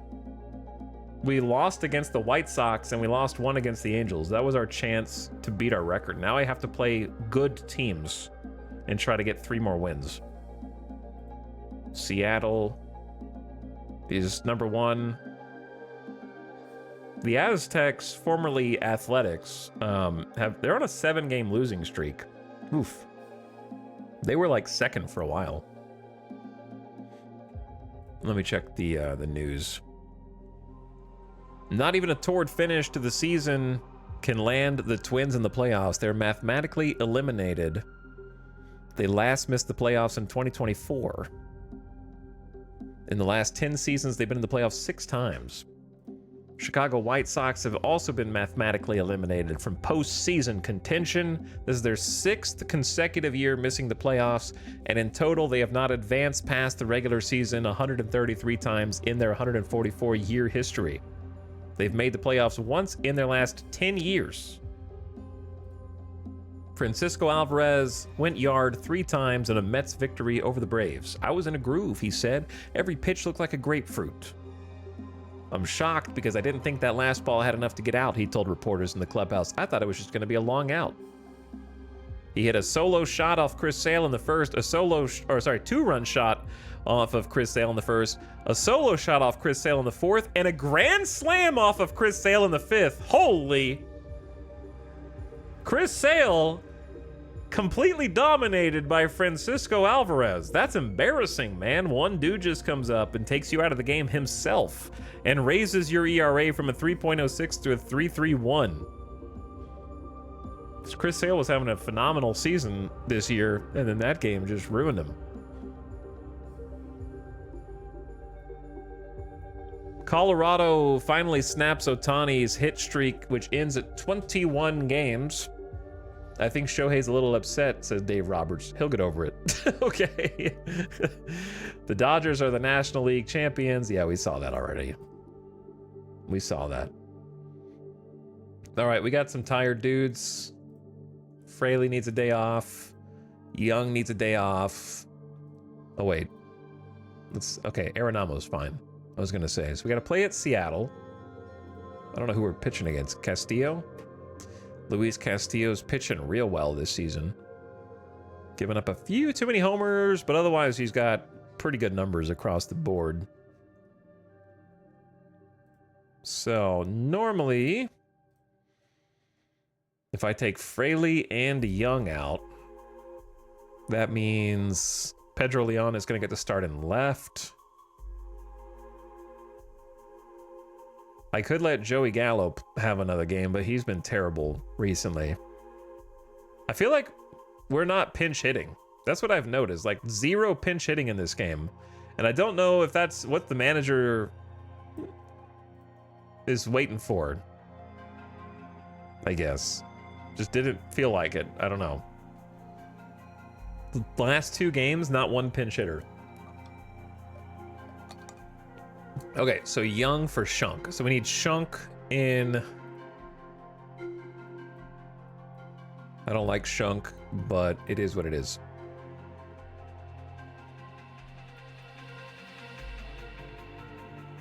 And Pedro Leon in left. I'm gonna move these dudes around. Let's get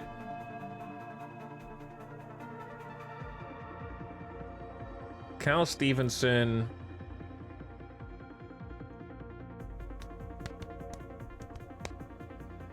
Yeah, I don't love all this. Let me see. Who do we have on the bench? Like Joey Gallo is a lefty. Mangum is a switch hitter.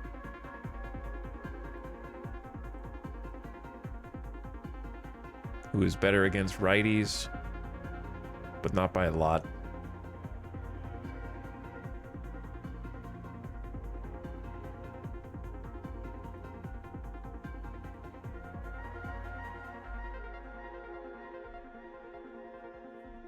Okay. Well, we'll do what we can.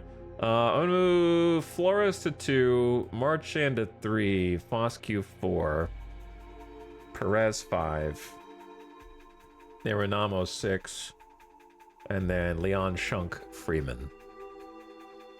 A bunch of righties down here, but you've got lefties on the bench that you could use. It is Cade Horton Day. Had a good start last time, got a quality start. His first with the organization after we traded for him at the trade deadline. This is who we traded Chang away for to get a 25-year-old starter who's got upside and only had a year and change of Major League service, so should have team control for a while. Looks like a really nice piece to keep building around, I think. Though we did have to give up our kind of decent shortstop to get it, but I think it was worth. How many channel points did you guys win just now? Not that many. 400k? You can do better. Who was the biggest Gamba? Face Cactar, 150k on Believers. Thornathus, 80k on Downers. So you guys were not confident at all. All right. How's the bullpen? We have terrible arms available in the bullpen. Only Snyder is the one I trust. Sal, Frank, Medina, Howard, and Bachman are not my first choices. Seattle, send it. Win. I'm shocked. Cal Stevenson was a major contributor to the 5-3 Vegas win over Seattle. The Invaders right fielder went 2 for 3 with a home run and a walk. He scored 3 runs with the win over Seattle. We got 69 wins. We're 1 away from tying the Vultures. Who knows how it might have ended if not for Wilmer Flores. The DH had a run-scoring double in the top of the 3rd. For the game, he had a double and a single in 4 at-bats. Nice to come out on top today, said Stevenson.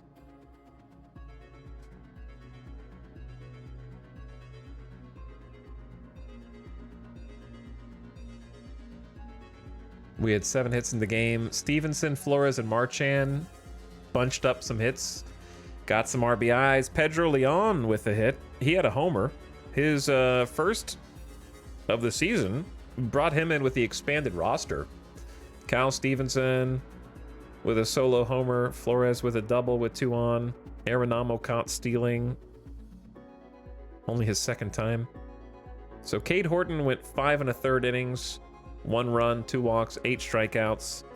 Bachman gave up 2 runs in relief. Lavender and Uribe combined. So Uribe picks up the save.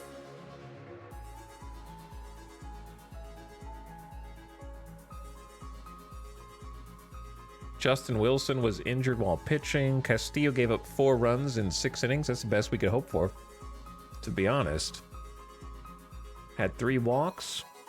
Only 3 strikeouts. We're putting the ball in play. We just hit it right to them, apparently. All right, let me check some league stuff.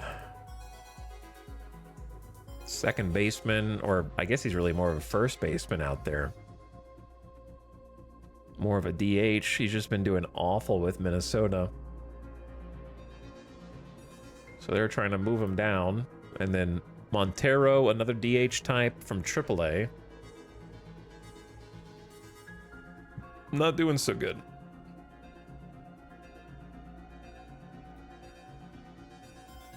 Okay, more or less all that's the same.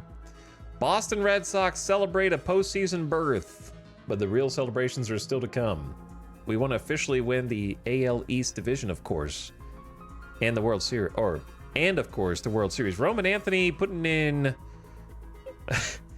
31 homers in his 2nd year as a major leaguer at 22 years old. Oh man. Good God, that power, the eye, the BABIP. Roman Anthony single-handedly taking the Red Sox to the postseason. Chicago White Sox left fielder Jay Savina went 5 for 5 in a 5-hit game. A solo homer, an RBI single, a single, and a 2-run single. What a machine. The Detroit Tigers were notified first baseman Kyle Schwarber was suspended for an altercation that occurred in yesterday's game with the Angels. After arguing a called third strike by the plate umpire, an enraged Schwarber threw his batting helmet toward home after he reached the dugout. He got ejected with a 4-game suspension. I threw the helmet and I shouldn't have, but I don't deserve the suspension. It was a bad call that started this.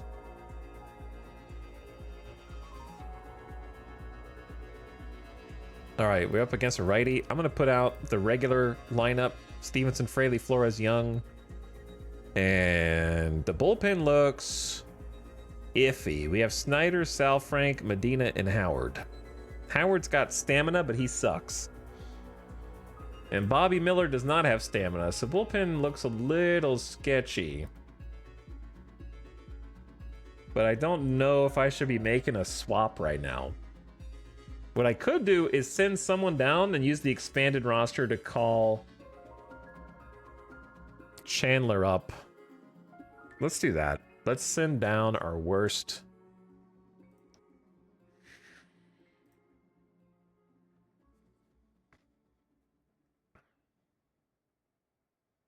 Let me think.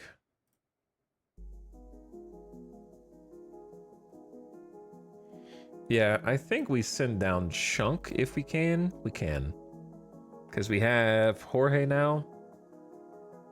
Jorge can play second and short. Chunk does fill in for third, though.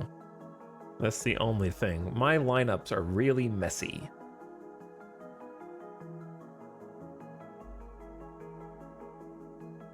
And we have kind of too many outfielders, and we have Joey Gallo still, whose OPS is good. But I've liked Foscue better because he's got a bat and defense. Who else can play third? I mean, we still have Young plays third, Arenamo can play third. Yeah, this is fine. Let's just send Shunk down. Shunk down, and then Bubba Chandler up.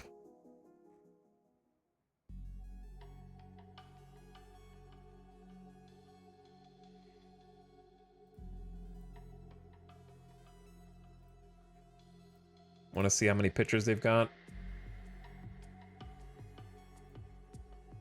Probably let one of these relievers just start. Why is Seth Blair the closer?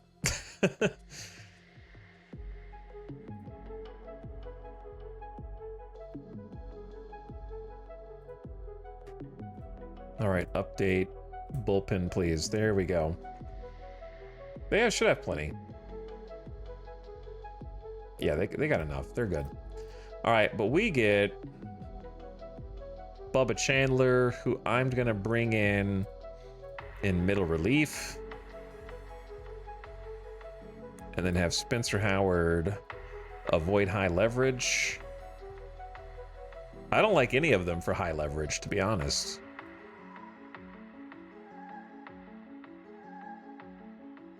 But it is what it is. Okay. Let's see what Bobby Miller can do. We got an extra arm in the bullpen for them now. Actually, that's not true. But, well, Bubba Chandler is not quite rested, but he's 76% as a reliever. All right, Gilbert. How's Gilbert? He is solid. Whip reasonable, strikeout rate very high. If they do put the ball in play, then it goes down for a hit. But yeah, he's been good for the Mariners. I don't expect to win this one, but I do like our starting pitching. I just wish Bobby Miller had more stamina. Send it. Win at Seattle 5-1. Yo, we won 2 in a row against Seattle. They're number 1 in our division. Miles Mikolas of the Nashville High Notes was diagnosed with a dead arm. He'll be out for 3 days.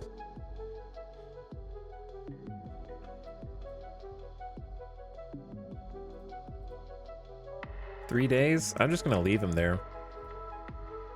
And then tell him to get benched. Actually, I can't. They're not gonna use him though. He just started. He's not dead. His arm is dead. Bobby Miller with a strong outing for the Invaders at T-Mobile Park against the Mariners. The right-hander was a big part of his 5-1 win. Miller, the winner, moves to 5-13. Wow, he got unfortunate this season. He threw 5.1 innings, 5 1/3 innings of one hit ball, fanning 8 and giving up 2 walks. Las Vegas second baseman Tyler Freeman delivered a solo homer in the top of the 7th. He went 3 for 4 with a home run, a single, a double. So he just missed the cycle, needed that triple. Bobby was in tempo tonight, said Vegas skipper Scott Tyler. 10 hits, still no bench moves, no pinch hitting, which is interesting. I wonder if it's one of my strategy settings that's doing that. Fraley 2 for 5, Flores 2 for 3. Man, Flores is on his 3rd multi-hit game in a row, trying to get that contract. Young 0 for, Marchand 0 for, Foscue 1 for 4, Arenamo 1 for 4, and Freeman out of the 9-hole 3 for 4. Arenamo had a triple. That's his 3rd. Flores with a homer. Freeman with a homer. 2 stolen bases. 2 errors. Young and Freeman. So Bubba Chandler getting some pitching. I think he had a couple of he had 1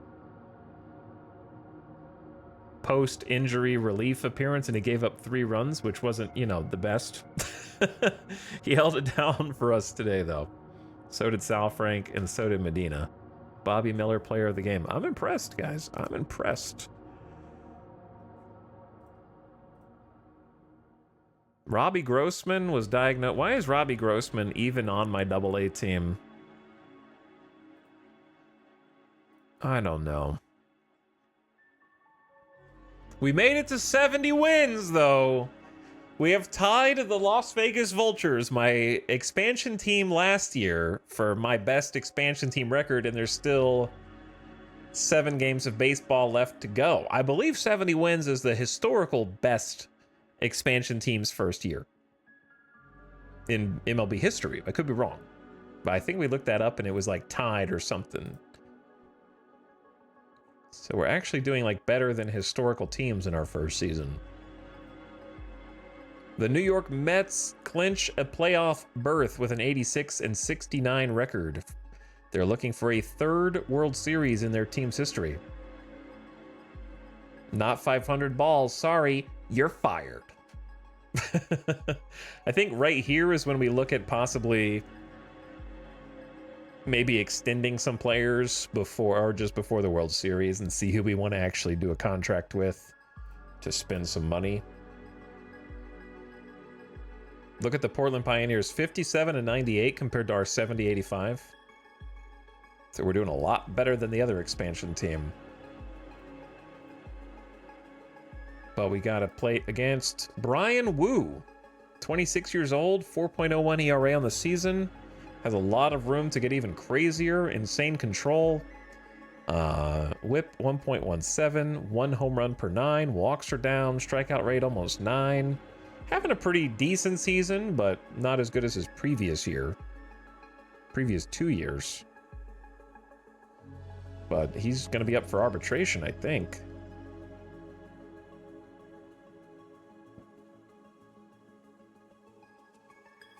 Imminently.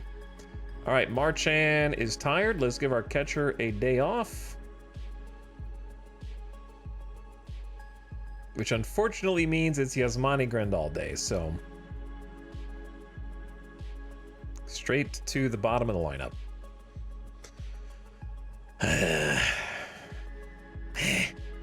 We'll also watch the last game of the season. So we just watched the Angels one.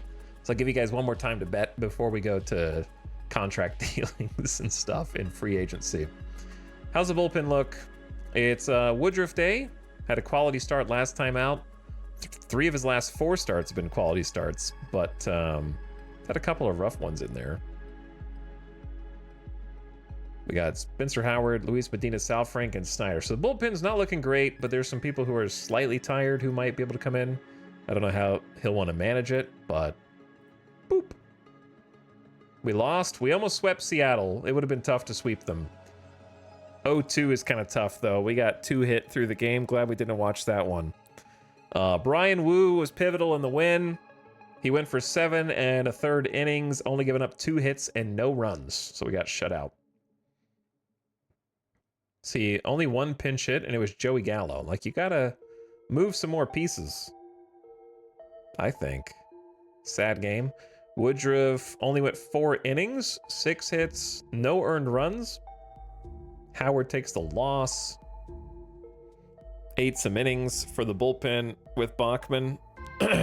Not a good game. Not a good game. And then they had 10 hits,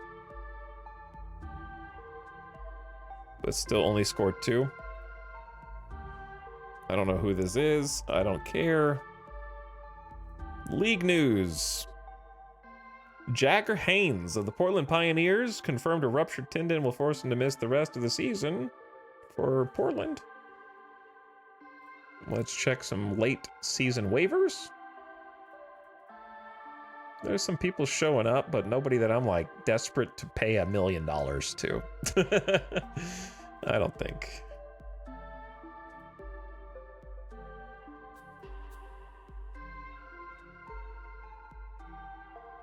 Yeah, nobody I'm desperate to pay a bunch of money to.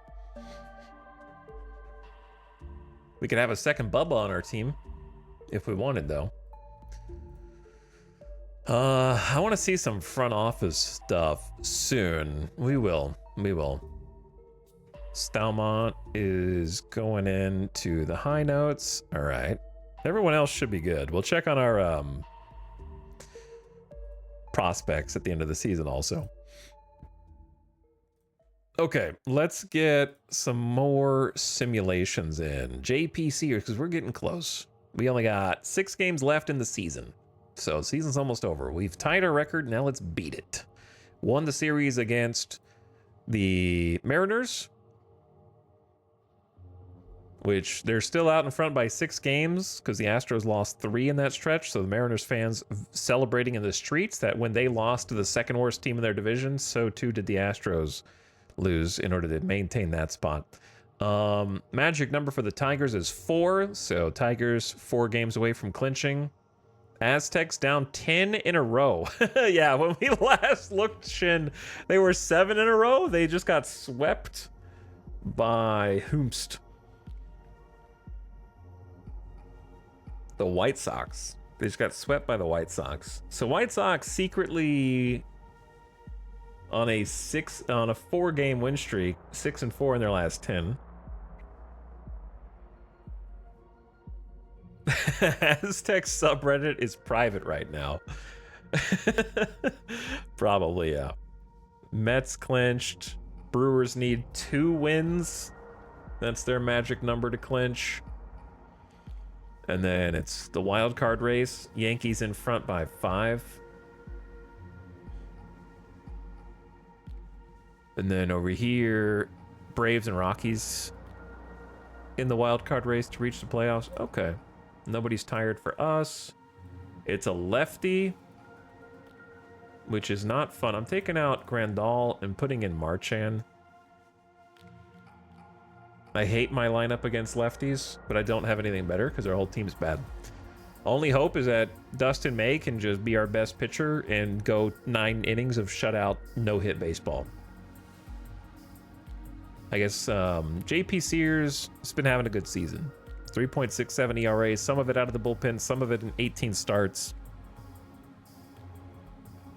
He is pretty similar against righties and lefties, but he does let more righties on and walks more, gives up a few more homers. We don't have that many good right-handed hitters, unfortunately.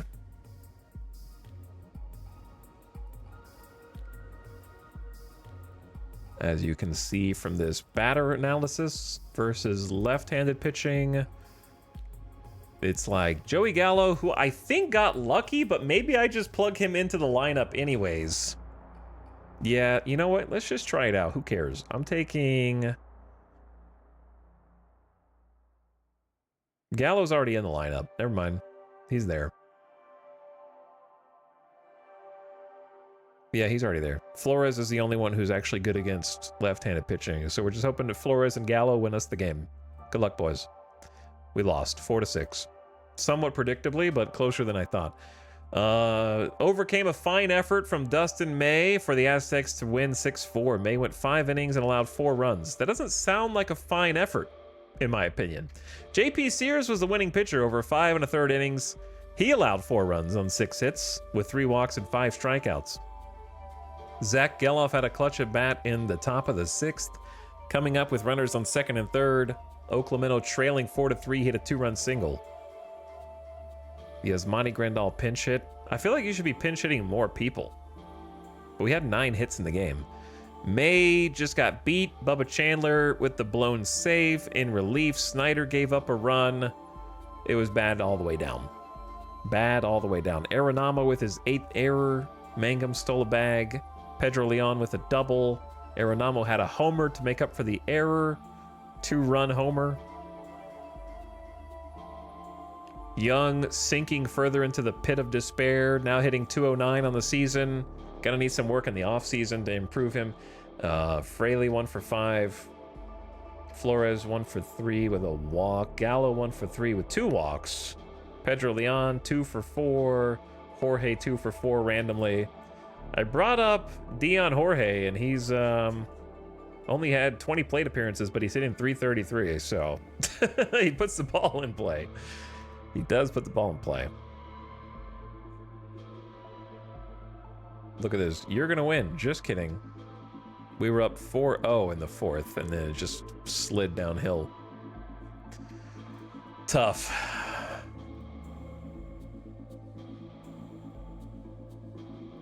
All right, so we got Suarez, Lavender, Salfrank, Medina in the bullpen versus Jesse Schultens. 6.56 ERA and 8 starts for them this season. He's been pitching poorly. Low strikeout rate. Pretty high BABIP. Like, if we can't win this, then I don't know what to tell you. I got my best lineup in against right-handed pitching.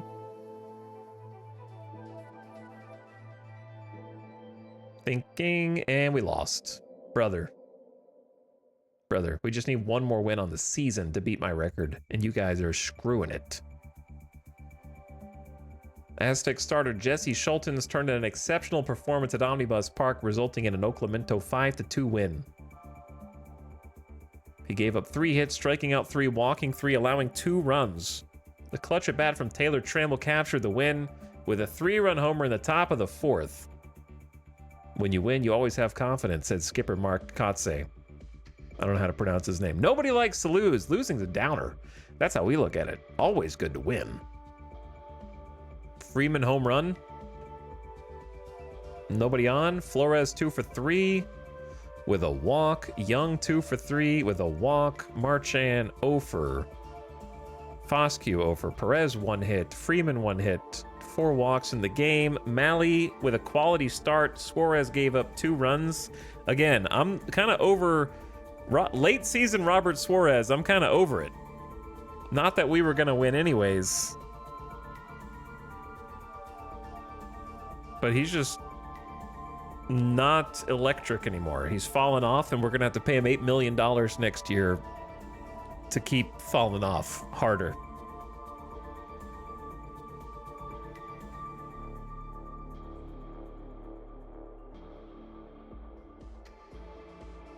On 14 pitches, gave up 13 hits. Is not ideal. Giving up runs in each of his 3 of his last 5 appearances. 6 total runs, so more than 1 run per appearance in his last 5. It gets worse if you go to his game log.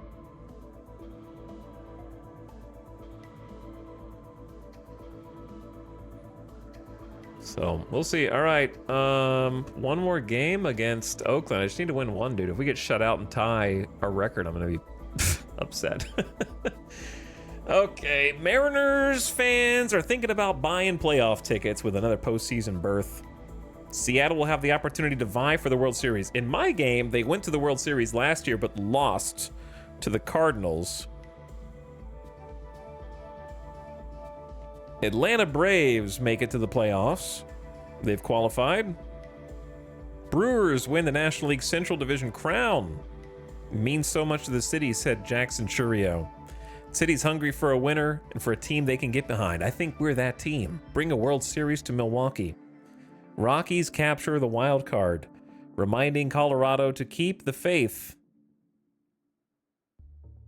I like how they're reminding the city of Colorado to keep the faith. Geography's hard. We believe in ourselves and we need our fans to believe in us too, said Nelson Taveras. We know we can get Colorado rocking with a great run. Oh, Nelson Taveras, you punster, you. It remains to be seen just how deep the Rockies will be able to go in the playoffs, but confidence is high. We got the team to win the championship. I believe that, said Ezekiel Tovar. It'll be the first Major League Baseball championship in franchise history. Being a Rockies fan, it's hard. It's hard. 2025 fans will tell you that. Tristan Cassis, Player of the Week. 3 home runs, 10 RBI. Charles McAdoo of Milwaukee, Player of the Week for the National League. Shane Baz of Portland out for 10 months. Some setbacks for Portland, unfortunately. Torn UCL. Baltimore loses Kobe Mayo for 8 to 9 months. We were going to trade for Kobe Mayo at one point. We were thinking about it. Rookie leaders in strikeouts to walk ratio. Andre Lara, Andrew Painter, Ethan Small. Power rankings, number 29. Let's go, boys. Boston Red Sox have been crowned king of the American League East. People will remember the World Series champions. That's what it's all about, but we have to get there. 30th division win for the club in their history. New York clinches a wild card. Winning a championship from a wild card slot would be an unbelievable feeling, they said. With an 86-72 record, they have to navigate through teams with better track records to get the championship. Seattle Mariners clinch first in the AL West. Their 5th division title. They're looking for their franchise's first World Series victory. We hope the best is yet to come. Okay, just seeing what's going on around the league before we sim any more. Nobody in waivers this late, which I wouldn't expect. We have to beat Luis Severino. 4.69 ERA. Throws 97-mile-an-hour power pitcher. Fastball, slider, changeup, sinker, cutter. All right, look. We've got... Don't get swept, please. Don't get swept. Oh, man, people are tired. You have a day off the next day, though. So... Everybody play except Arenamo. Get Jorge in for Arenamo.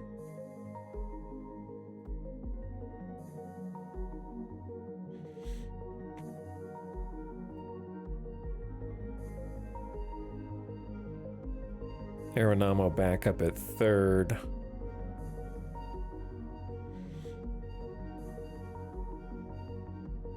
Okay, Jorge in for Arenamo.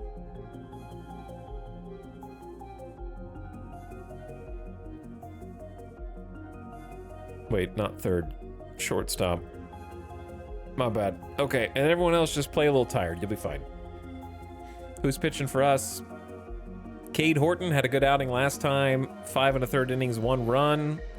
Bullpen, we still got Suarez, Sal, Frank, Medina, Howard. So we lose. We've already lost. We've kind of already lost. Throw in the towel. And we got swept by Oakland. Only 3 chances left to beat the Vultures record. Oh my God. You guys are awful. 0-6? We got no hit. We got no hit at the end of our first season. Luis Severino no hit the Las Vegas Invaders. Oh my God. Fourth to last game of the regular season and we got no hit. And there's not even any pinch hitting. Not a single pinch hitter, dude. What the hell? What is going on in the strategy here? Like, come on. Did I do this? Large trail, 4 runs. Pinch hit for batters. Why do I have it on never? Oh, okay, I did that. Ugh. Whoops. Did I just cause my team to get no hit?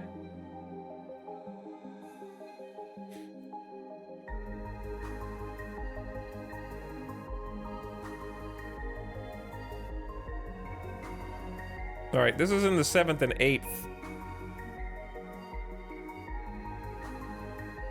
Yeah, okay, hang on, no. In the 9th, large trail, pinch hitters all the time.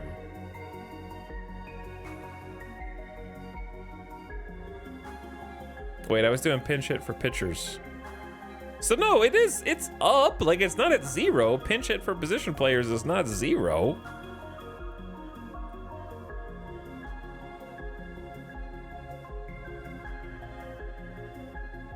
Pitchers don't hit, so this thing doesn't exist. So it's not 0. What the hell, though?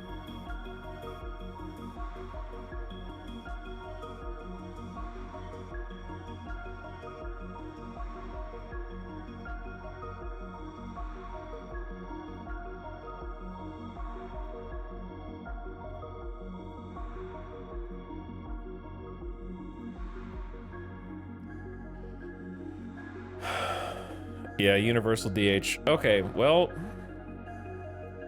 rip my team, brother. He went 7 innings on us with only 3 strikeouts.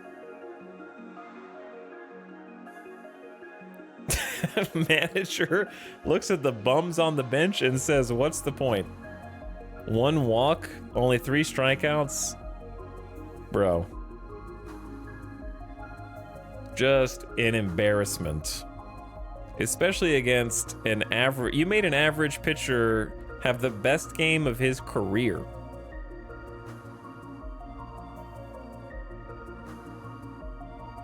...101 pitches, easy. Oh, chat. I thought we could avoid getting no hit forever. First time every MLB expansion team was no hit relative to their first year of play.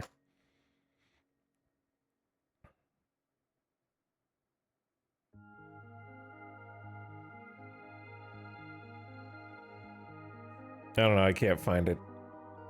Maybe ChatGPT knows or something. Aztecs sweep the series after losing 10 straight. That's the even more unbelievable part.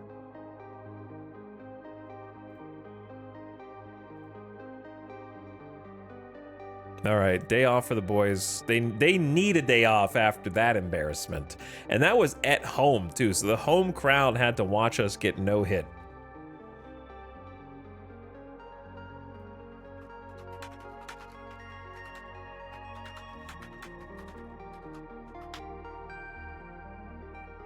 All right, let's see the list of times clubs have been no-hit.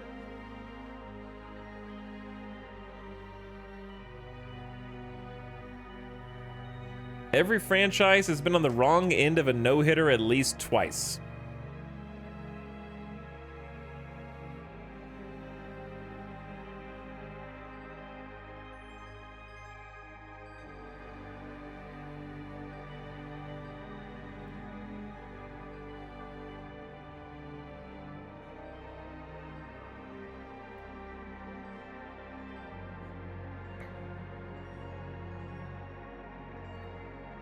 There have been 326 no-hitters in Major League Baseball through September 4th, 2024. So I don't know about this year. This is Wikipedia.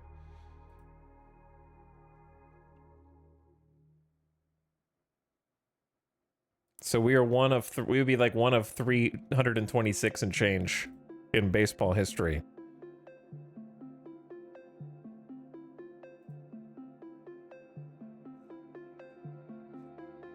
I don't know if there's a tally of how many times each team has been no hit. All right, I can't find it.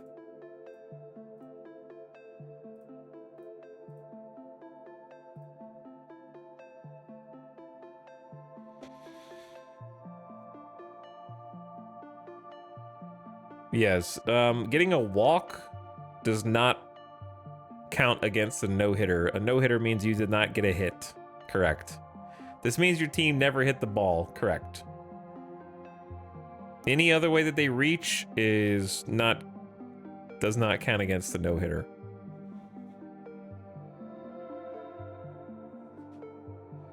It's a very embarrassing thing to have happen to your team that sort of like haunts them for quite a while. I would say it's not a pleasant thing.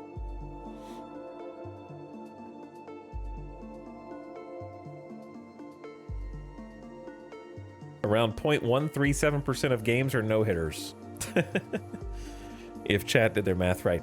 Okay, well, that's sad. At least it wasn't the last game of the season, but we did get swept by a team who should not be sweeping us, in my opinion, after they just lost 10 in a row.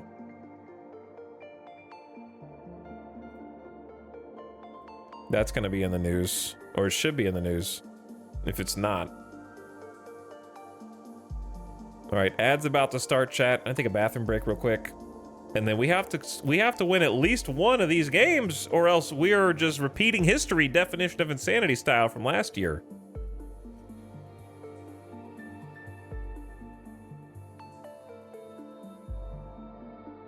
I didn't expect every single bat on the team to fall asleep simultaneously against an average pitcher. All right, ad's gonna play. I'm gonna take a quick BRB bathroom break.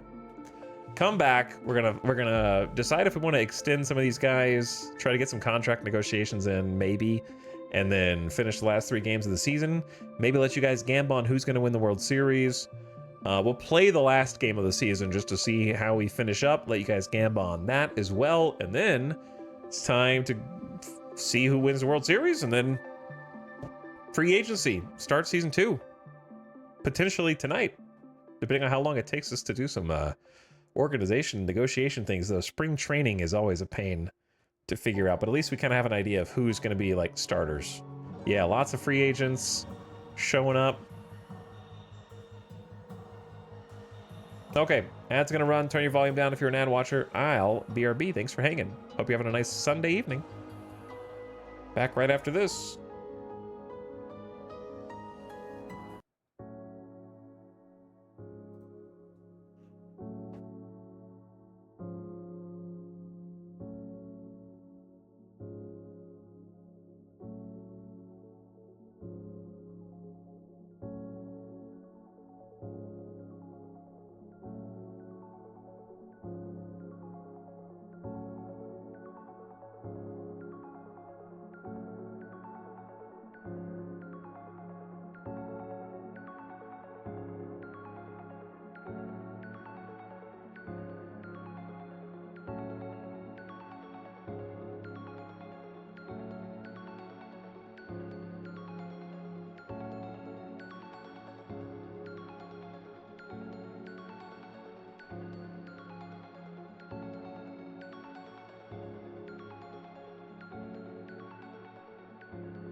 Hello.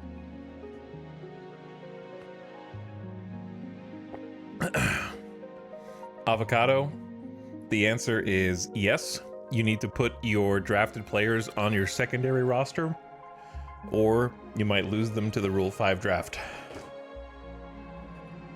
It is an easy beginner mistake to make, and I know because I made it last year. One of the players I drafted got drafted off my team from the Rule 5 draft.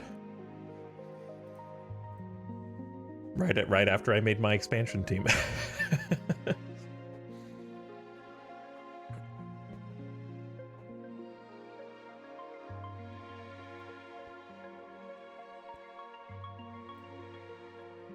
But anyway, you're on day 4 of your playthrough and only halfway through the expansion draft.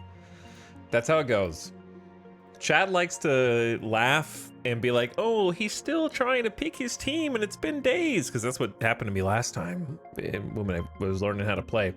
But then you try to do it yourself and you realize, oh, it actually is that hard.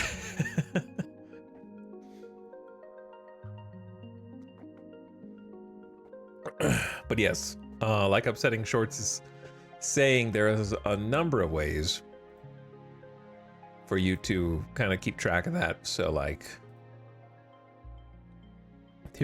you can set any of these drop down windows to show whatever info you want.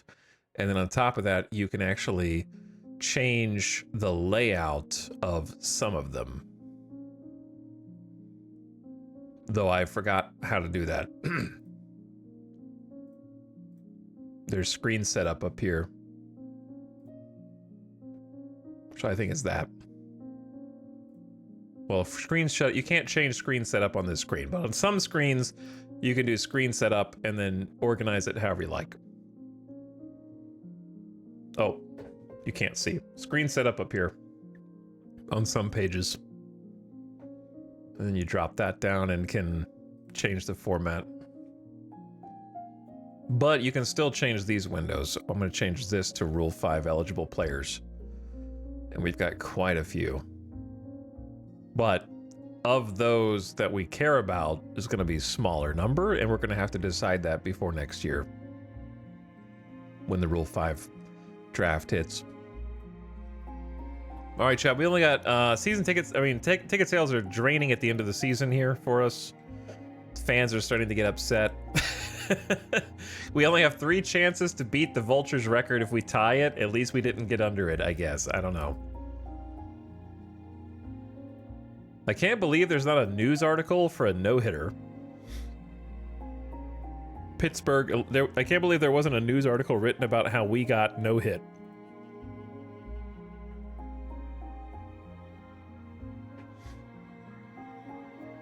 The case of the missing stars batting gloves. After a poor start to the season, Orioles' Colton Cowser insists the fault for the bad start lies neither in his stars or with him. Instead, he places the blame on a missing pair of lucky old crusty batting gloves. He said, "I've had them since college. I have no idea why somebody would want to steal them. Seriously, they stink, but I need them back or I'll probably never get a hit again." So for now, a mystery hangs over the gloves and Cowser's missing stroke. It is doubtless that fans of the third-place Orioles are likely hoping the gloves are found soon.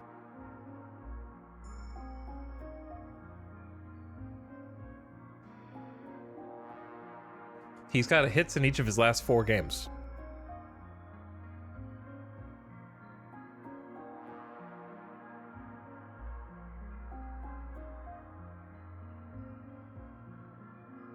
That's a side quest for sure. It is, yeah. The injuries kept Jacob Webb out of action since the 13th. Will keep him out longer. Texas Rangers officials made the announcement. They said Webb will miss 4 months with a torn rotator cuff.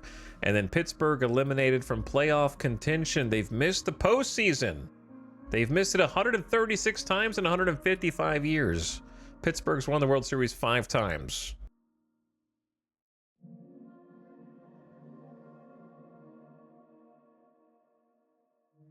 Okay. So, on the team, let's take a look.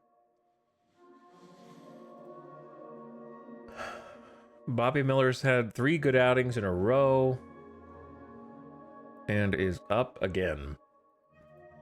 Let's see what it would take to extend him. He is not yet arbitration eligible, and if I want to extend him, he wants $4 million next year. So I'm just like, here's some free money, bud. I guess paying him would be like, he just missed arbitration by like 19 days. Is that right? So paying him is kind of like good faith. I don't know what this would happen in real life. What would this be in real life? I didn't keep him down, right? He pitched the entire year for me. He's got 176 days of service this year.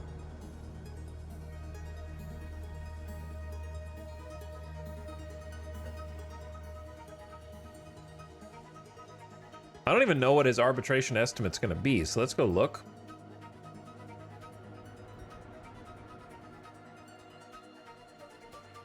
Where is Bobby Miller? What order is this even in? 6 million, 9 million, 10.5.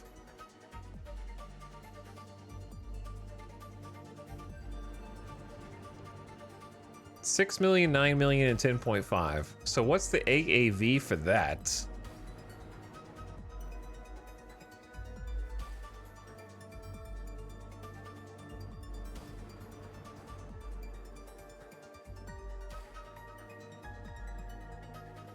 Also, give me just a sec, chat. I got bro outside showing off his his speakers. I had to mute the microphone. Okay, chill out, brother. Chill out.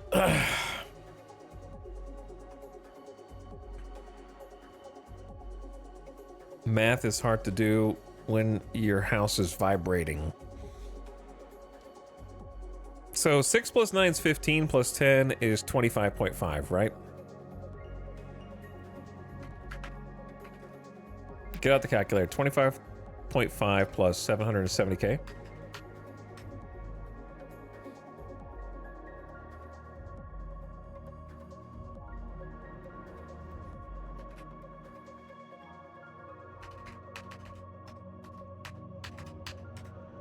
$25,770,000, something like that. Okay. So that's how much money he's due for the next 4 years, correct? And then after that, free agency. Illard, thank you for the 57 months. Appreciate the sub. How you doing? Good evening.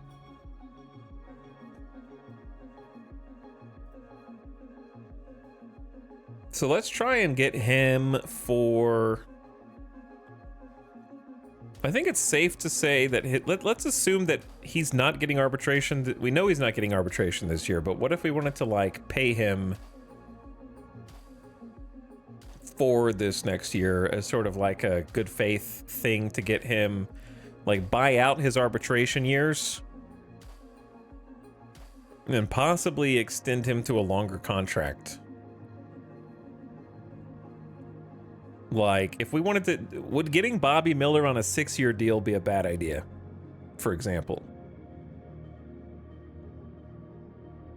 And then buying out his arbitration years, but trying to get them at like a little discount for the extra 2 years post-arbitration?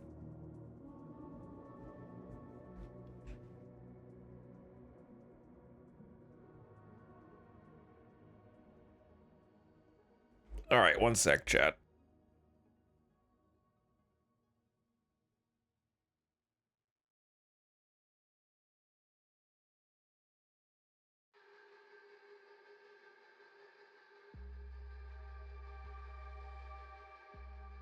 Okay. If you're committed to him, I think it's good. I mean, he looks like someone worth getting committed to, but it's honestly, he might not reach that 60 potential. Right, but right now he's pitching with a 3.82 at 27 with potential to get even higher.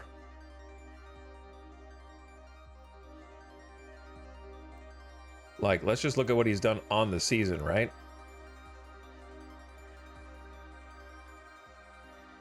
His whip on starters is not good, 1.51. But his home runs are best out of all the starting pitching we've got. And his strikeout rate is not as good.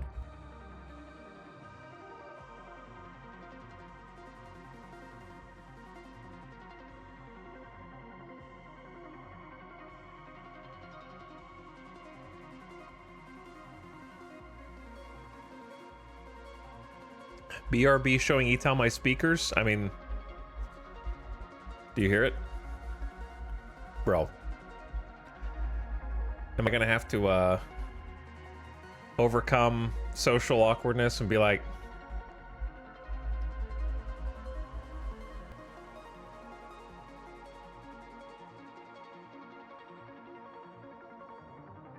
I don't even know what it sounds like to you guys. What does it sound like?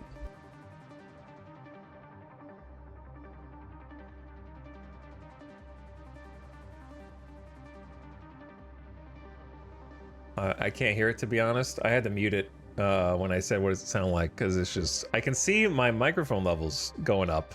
Wubbity wub wub. Man, people need to play more video games. They're too bored. Okay, anyway, it's really distracting to me.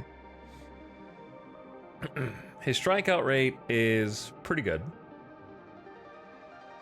Only Dustin May and Brandon Woodruff have a higher one. Brandon Woodruff is the best out of all the starters. His walk rate is higher than all the other starters. Bubba Chandler, not a starter.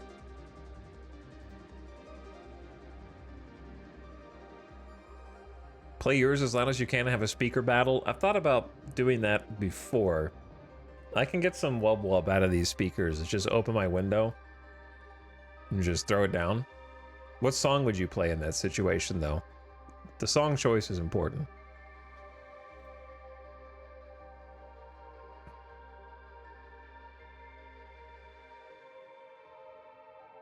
Wait, chat, he knows. He's just been comparing left hand against lefties only. He knows. Okay, so if with no split, let's look at these stats again. Bobby Miller, still not great in BABIP. Whip, worst whip out of all the starters. Worst home run, or sorry, home runs per 9, he's got the best out of all the starters, which is a good stat to have the best in. Strikeout rate, he's up there. Still number 3, 22%. Walk rate, his walk rate is higher than the other starters, 9.1. ERA plus, he is middle of the pack in ERA plus. FIP minus, where lower number is better. He is 3rd in FIP. So fielding independent pitching, he's actually doing really good. So I think he's gotten unlucky, is what the takeaway from this is, because number 2 in WAR and number 3 in R-WAR. R-WAR is the same thing as wins above replacement, but wins above replacement is calculated with FIP, and R-WAR is runs allowed minus team's defensive runs. So it's kind of like how well he works with the defense. But the thing is, he's a 50 with a 60 potential. Every single category, stuff, movement, and control has upside. And the longer you wait to decide you want to keep him, the more expensive he's going to get.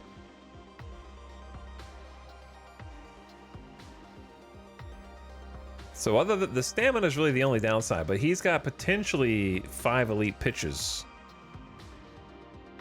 But if your pitches are good enough, you don't really need that much stamina. So I'm curious what a deal like this would look like if you did a 6-year deal.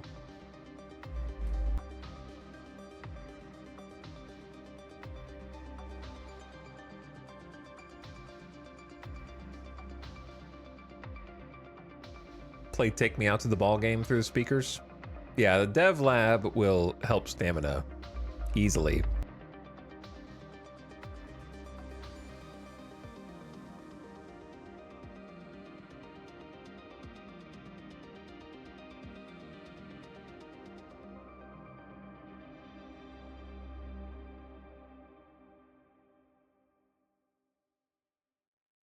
These numbers are not adding up. He wants 12.5 million per year during my peak. That'll total 52 million.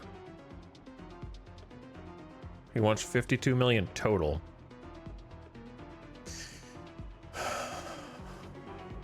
What is 52 million divided by? So basically he wants $8.6 million a year.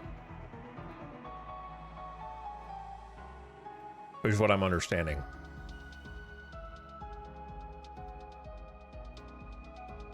So what did we just say was going to be his arbitration numbers? Math, dude, this portion of math is really not my forte or strong suit. All right, here he is. So they're going to say 6 million, 9 million, 10.5 estimated. That could go up if he plays better.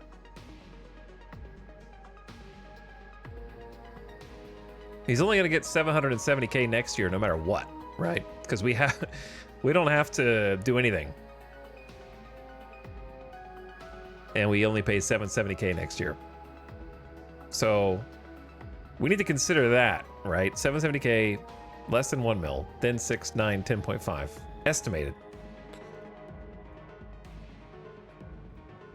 Whereas he wants 12.5 per year during the peak. He wants a 6-year, $52 million deal. Which is probably us losing a bunch of money.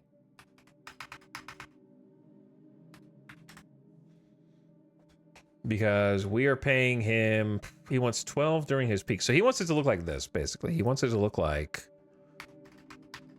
$1 million next year. He wants it to look like 3 million next year. He wants it to look like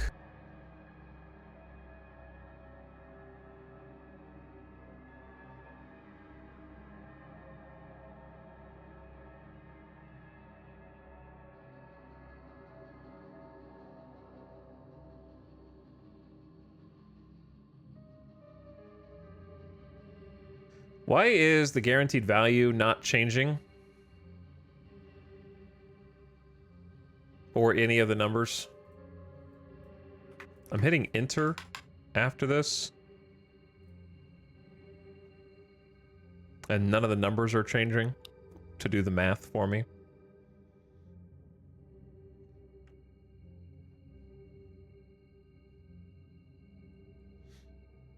Hi Sim, how's it going, dude? We're trying to do math. I don't know if you know how to do math, because I don't.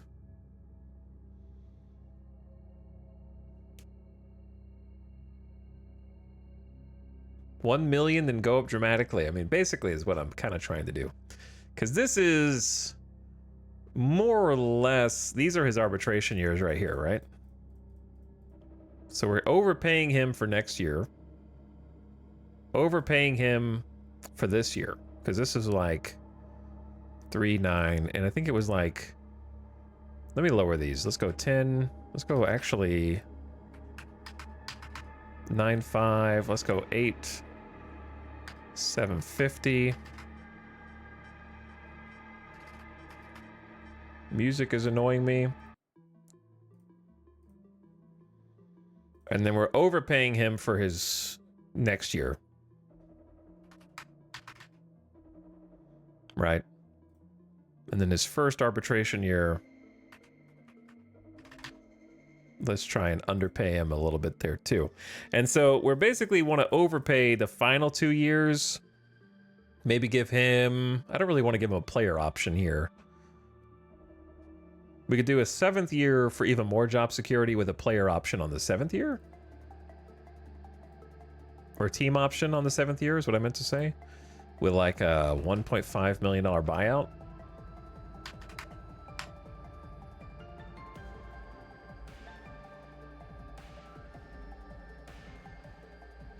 If you want to buy out some free agent years, make sure to pay me around 12.5 million for that. 64 million over 7 years would be perfect. See, he wants way more than we're offering him right now.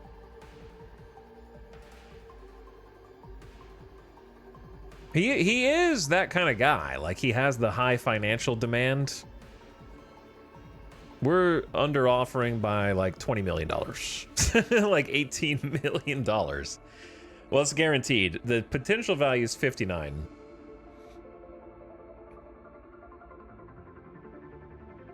Let's lower this a little bit.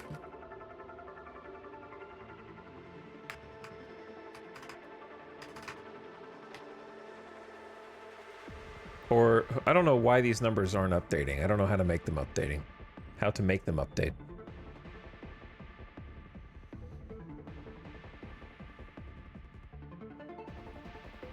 Is it, do you just have to include commas? Like, I don't understand.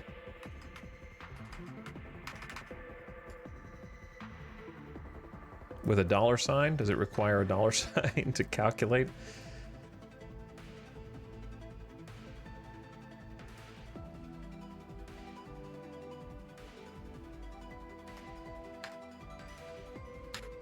How much money is this? Why do I have to add this up? This is like 25, 26, 36, 46, 54, 57, 58. It's like $58 million. So I feel like we're not really going low enough. We're only undercutting him by 6 million to try and give him like 6 guaranteed years. Maybe we start lower, but then I'm gonna have to type all these numbers again. It just updated? Yeah, it did. It's 50. Yeah, it's 59 mil. All right, cut that down. Oh, Jesus. Cut this down.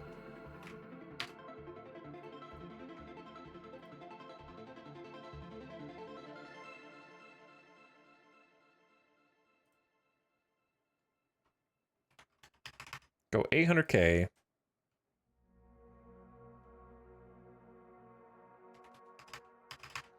2.5, 8.5, 9, 10, 11, 12. All right, how much money is that? How did I make it update? Oh, what if we click the numbers instead of typing? There we go. Now it's updating. So potential value of 55.8 million. I'll increase maybe the buyout.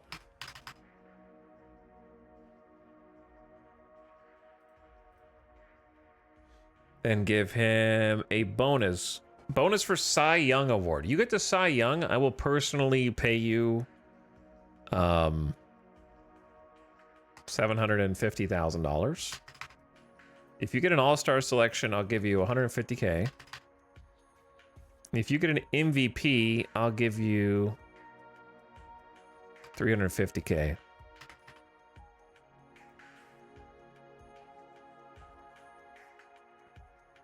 The Mets got no hit in their first year in June. This was the year that was the record for most losses until last year. I see. Average AAV of only 8 million for him seems really low. I wish you could just save this, because he's going to ask for more. I do hope to make a decision soon, but right now your offer is not quite good enough. This is what I'd sign for. A 1 year. He wants $6 million for 1 year. Brother, I only have to pay you 770K next year, okay? You're not... Maybe I just wait till next year to extend him then, since he's not getting... I don't know if out of the park... Like, if this guy could have been up for arbitration, but he's not, if I pay him more than league minimum, does that actually do anything for our relationship, or is it just arbitrary? Like, if he's only going to get 770K, he's not going to sign a 1-year contract anyway. This is why the AI is kind of silly. Because if I say, out of goodwill, I only have to pay you 770K, but if I offer you $1 million, which is just free money for you, I don't know if even doing a goodwill deal will be accepted, much less if it's going to impact how the AI feels about you.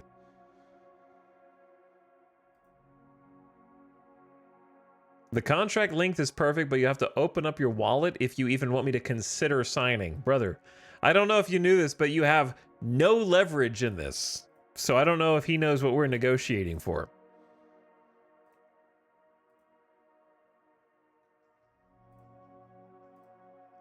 He is not arbitration eligible, and I'm going to pay him league minimum 770K next year.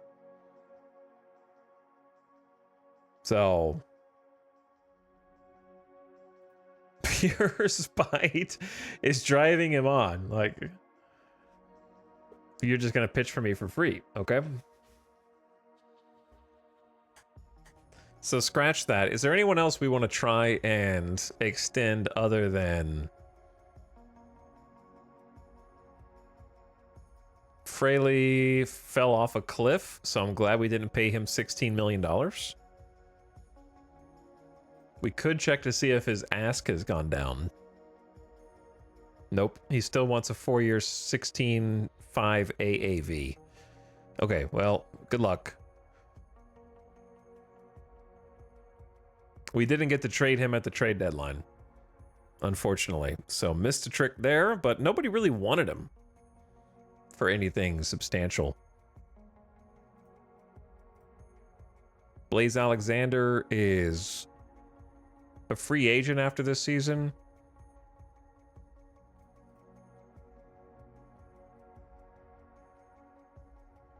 See, this is what I don't understand, right?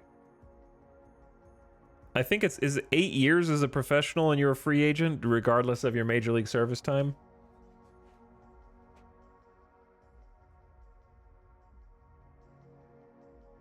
Fraley's demand might change once he hits free agency. Maybe.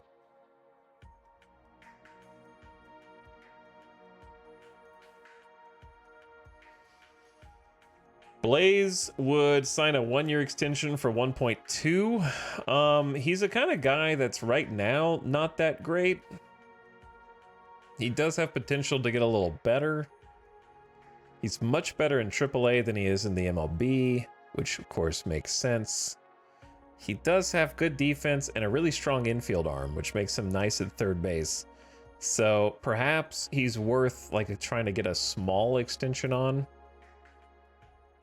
with no guarantees and see if we can get him for like 850K, slightly over the league minimum. Nope, but he did come down slightly.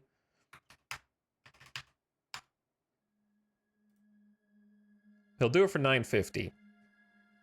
It's probably worth having a shortstop with good range or a third baseman with range, arm, and the potential to become better just as a backup for just slightly over that. The problem is if he has a major league contract, he has to have a spot on the secondary roster.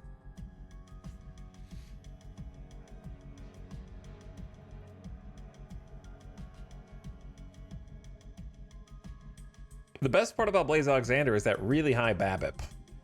Like if he hits the ball, he's going to get a lot of singles. Like he actually does have some potential here. If he could get that eye up to its potential, then the Void K's up and the BABIP up, he's actually going to be pretty solid. I'll take a gamble on him.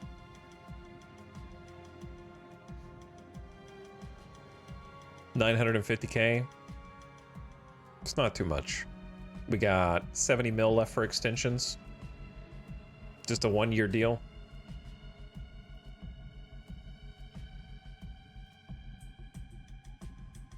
The problem is, if you do develop him and he does get better, he's going to want more money the next year. But I don't think it's worth...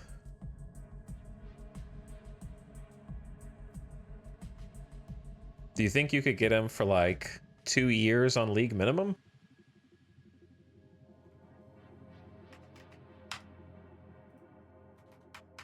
You know what I'm saying?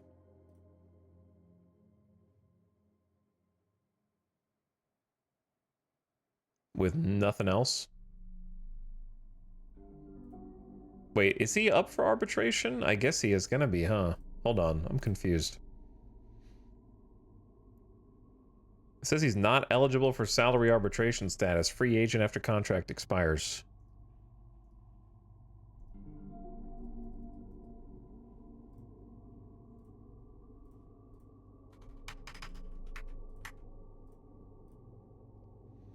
A 1 point... Why would I pay him a 1.5 million team option? No, I think this... If he takes this, this is fine. I'm surprised your offer is lower than the previous one. That's because I offered you 2 years.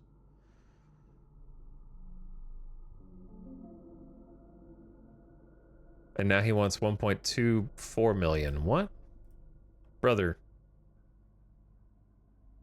What is the AI doing, man? It's kind of messing me up.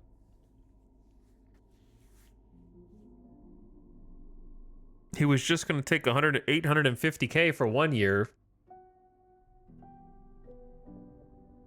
Or, wait, how much did I offer him?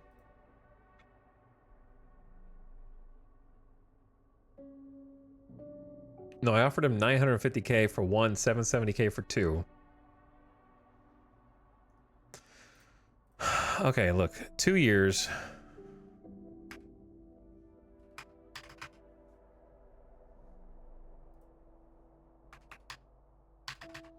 $850K team option on the second year with $1,050,000 on year 2, and if we don't take it, then I'll give you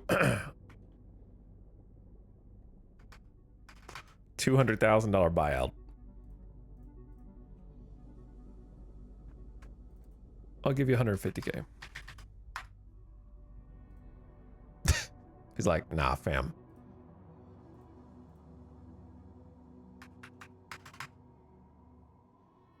How did this go so wrong?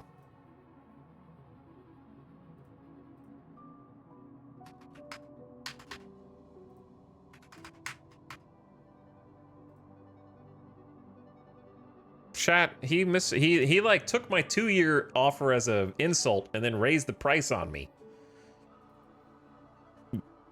And I'm too stubborn to rise to their demands. Oh wait, no, he said 950K for 1 year is a fair offer. Do I want him? Do I care? Should I just let him go?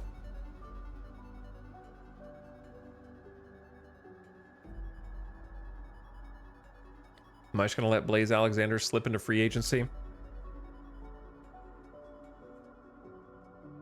We do have Jace Young at 3rd. He's very unhappy right now.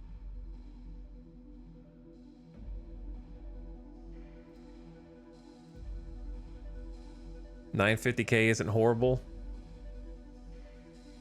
Yeah, I mean, he does kind of have some defensive depth to the lineup. I'll send it. It's not that much money to have some defensive depth at the 2nd, 3rd short. That could get a better bat. Okay, who else is going to be up for arbitration or leaving the team? Upcoming free agents. To be honest, very insightful, Meatball, very insightful. His name's Blaze. You can't let him walk. Did anyone like Blaze? He tried his best. All right, are we gonna talk to Flores again? Now he wants 7. He wanted 6.9 last time. Now he wants 7.5 because of the screw up we made earlier. Oh.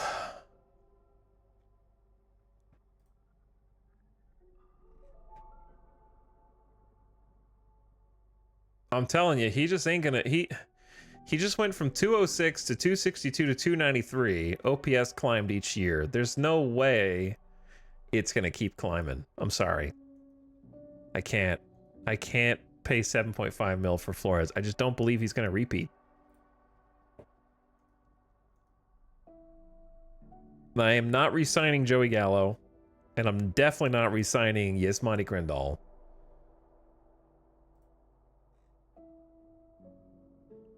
I don't think I'm re-signing Alcantara, but on paper, I don't hate his generic defensive stats and generic contact and eye.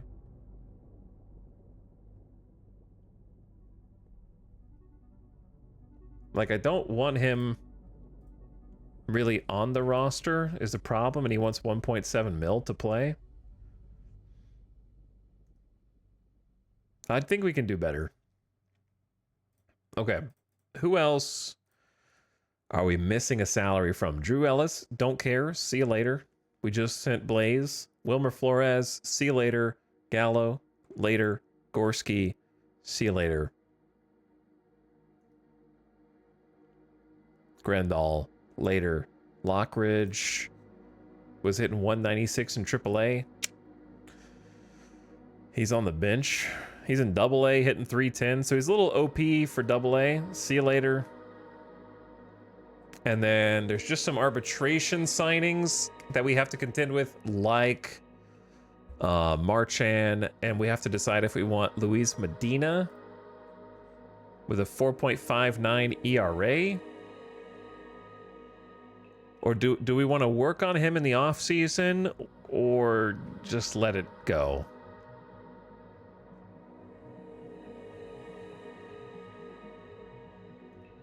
Because arbitration is going to be rough. Medina wants 3 mil. He's going to have 3 mil, then like almost 4, then 4.5. Burr's definitely out of here. Tyler Freeman, we are going to probably just pay his arbitration number. And try and work on him in the offseason. Snyder, we've already got a contract with. Stalmont's going to walk. All right, so it's really just Marchand. Oh, dude, Marchand got updated to a 50? When did that happen? I wish he would actually update me on these scouting reports of the players who are actually on my team instead of being like, here's some random AA players who developed. Yeah, Marchand got up to a 50. Which I knew he was. His power dropped, but his overall rating went up as a catcher.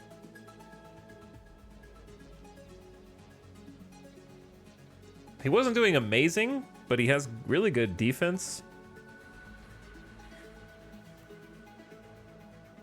We can just pay his $5.5 million arbitration. He wants 6.1. Like, I don't understand what the benefit is of offering them more than arbitration estimates.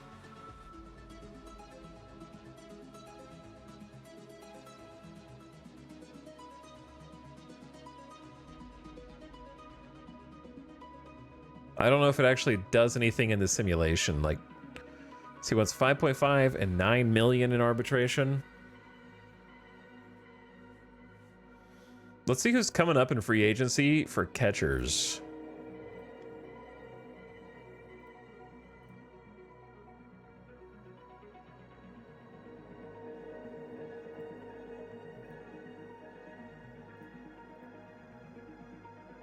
Not a lot.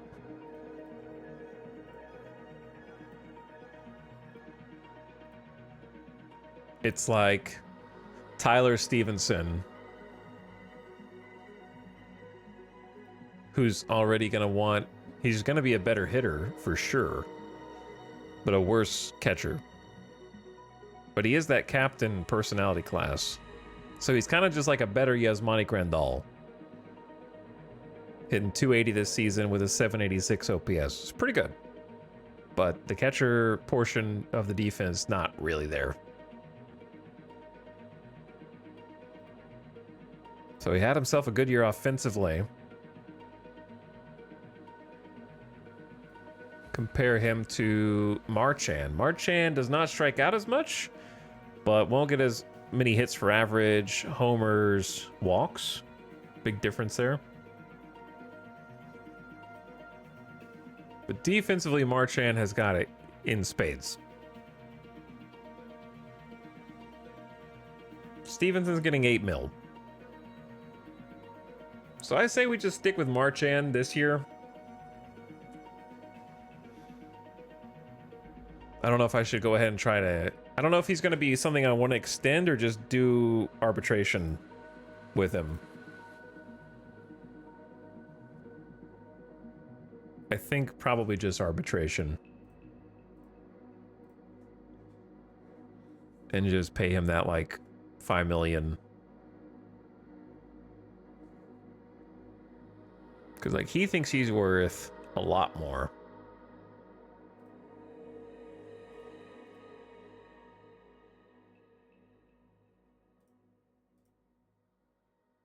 If you make it worth my while, I consider a long-term deal, say 10 million per year.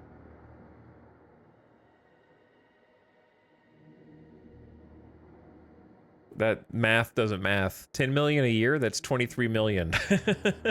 I don't think that adds up. But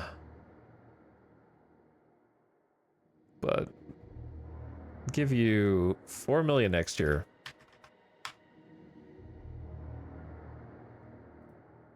Give you 6.25 the next year, and then give you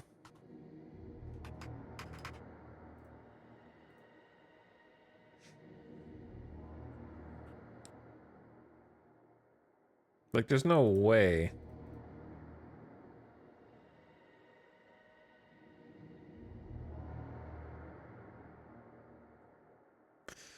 I don't know.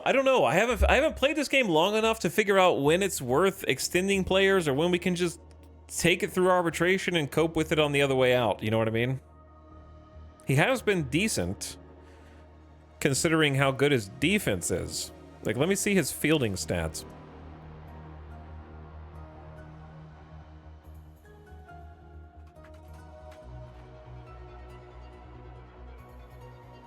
So, like, his catcher ERA is 4.1, which I guess isn't great, right?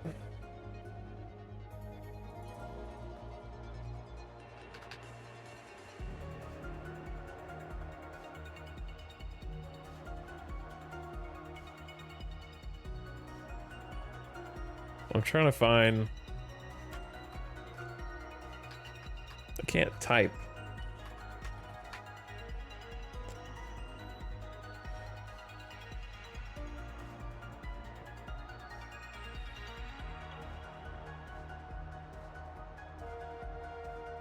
There's too much yearly variation in Sarah to be a reliable indicator of ability.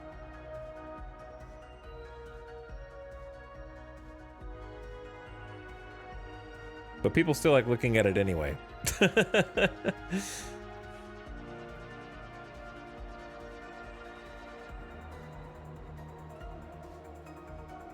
It's still relatively rare to buy out arbitration years for most teams. In my Red Sox save, I only bothered for Roman Anthony types that I extended to 10 to 15 years. Okay, I mean, that's fair.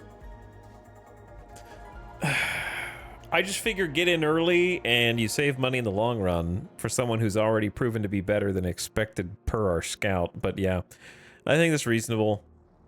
So of who's left, I don't think there's really anybody that we need to worry about extending. Is that right?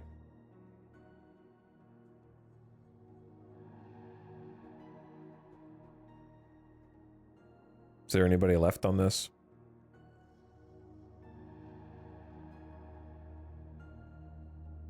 Because I'm not extending any of these guys. I'm just gonna let them go. I don't know what to do with Fraley. I wanted him, but he ain't there.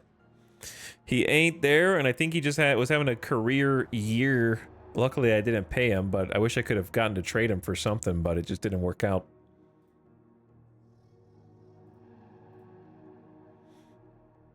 He is a career. He was terrible with Seattle, but that was 2021. Cincinnati was 272. With us so far, he's been 237, so not so good. Definitely not $16 million a year. Create note to make a decision? What would I write down? I don't really know what I'm writing down.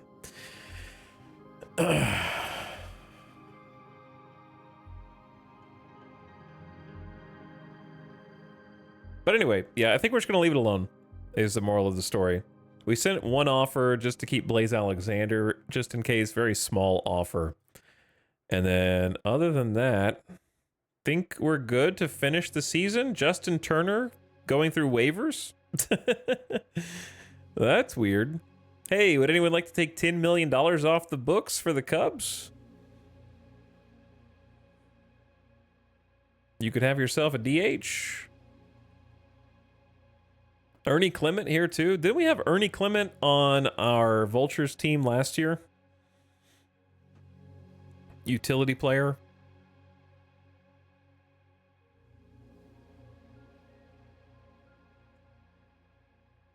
Almost a decent utility player.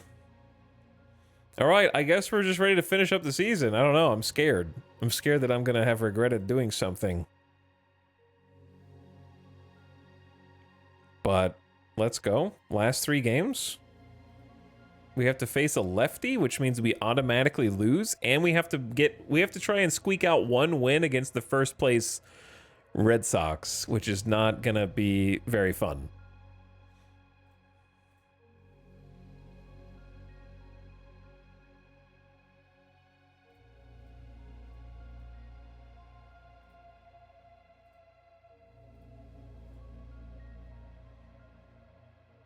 Is Joey Gallo... Joey Gallo is in the lineup.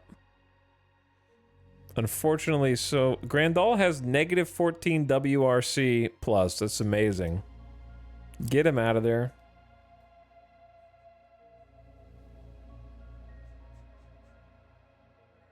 How are we so bad against lefties? Marchand's terrible as well. How do I get Foscue in here? Even though he's not that good. Foscue could play second.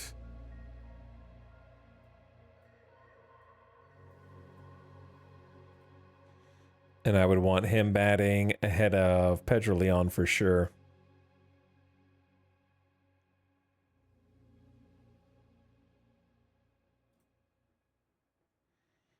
Cal Stevenson is bad, but the rest of the team is worse.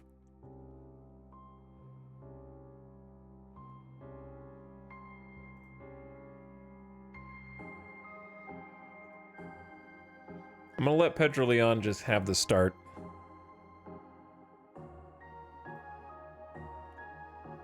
I need someone to back up third base and shortstop.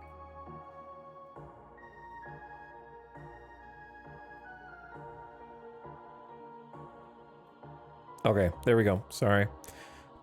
Send it. Who's pitching? Bobby Miller. All right, we're gonna sim this one, sim the next one, and play the last one. We lost 4-10. Chad, I only have 2 chances to beat the Vultures record. If I'm gonna tie it, aren't I? It's gonna be like an inescapable destiny that my expansion team will somehow only ever be able to achieve 70 wins in its inaugural season. Oh, the bullpen. Brothers, what happened? Invaders got a sterling performance from Bobby Miller, but the Red Sox prevailed 10-4. Miller threw 6 innings of 4-hit ball. Boston reliever Chris Bubick was the winner. His record is 5-7. Uribe took the loss. Garcia drew a walk in his only trip for Boston. The 23-year-old center fielder had a key at bat in the bottom of the 7th. With 2 out, and the bases loaded, he broke the 4-4 tie with a run-scoring walk off Andrew Salfrank. Of course it was Salfrank. We only had 4 hits in the game and somehow scored 4 runs. We had 6 walks and 12 strikeouts. Foscue double, glad I put you in. Pedro Leon triple. Caught stealing Young and Pedro Leon error. I have you in here for one reason. Your defense. Miller with the quality start, completely botched by, oh, of all people, it's Colin Snyder giving up 5 earned runs in relief. He's like, yeah, I just got a 3-year deal. I think I'll go ahead and be terrible now. ERA just went up from 2.24 to 2.95 in 1 game after a full season. And 61 innings pitched. Unbelievable.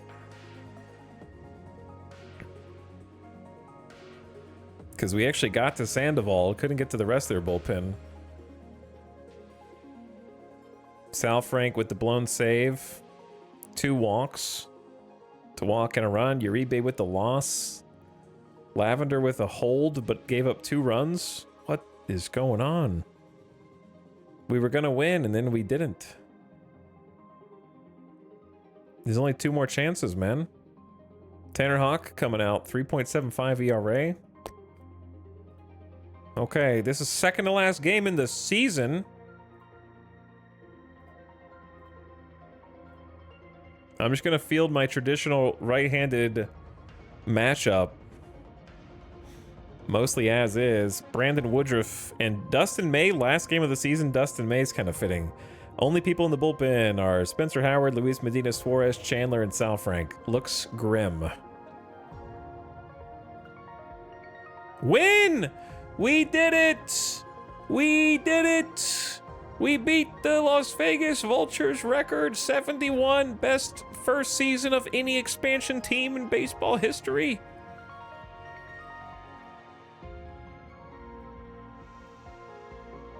(12-8). Las Vegas and Boston got after it at Fenway. Boston shortstop Sedan Rafaela was sensational, belting 2 homers while adding 4 RBI and scoring twice. But it wasn't enough to rally his team. Las Vegas wins 12-8. Sam Bachman wins in relief. His record improves to 5-1. Brennan Bernardino took the loss. Clutch hitting of Jake Fraley captured the win. Drilled a 2-run double in the top of the 6th to get the lead 9-7. For the game, Fraley had a single and a double in 3 at-bats. What's not to like about a win? He said. Las Vegas batting line score. 0 for Stevenson, 0 for Leon. Fraley 2 for 3 with a walk, 3 RBI. Flores 2 for 5 with 2 RBI. Flores is always trying to show off here now. Young with a hit and a ribby. Marchand with a hit, 2 RBI. Foscue hit RBI. Perez walk RBI. Arenamo 2 hits and a run batted in. Freeman 2 hits. Flores had a double. Fraley had a double. Marchand had a homer. Foscue had a homer. That's actually Foscue's 15th homer of the season. If we work on that power a little more, he's going to go crazy.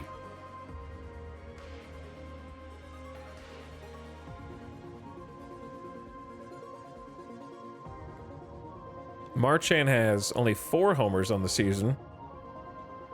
So Woodruff did not get the quality start, I'm afraid. 3 2/3 innings. 5 earned, 2 walks, 2 strikeouts. He gave up 2 homers. Bachman gave up a run in almost 2 innings. Bubba Chandler out of the bullpen, a scoreless inning. Sal Frank out of the bullpen, 1 1/3 scoreless. Medina gave up a run, but held it. So they scored at least 1 run on the Freeman error.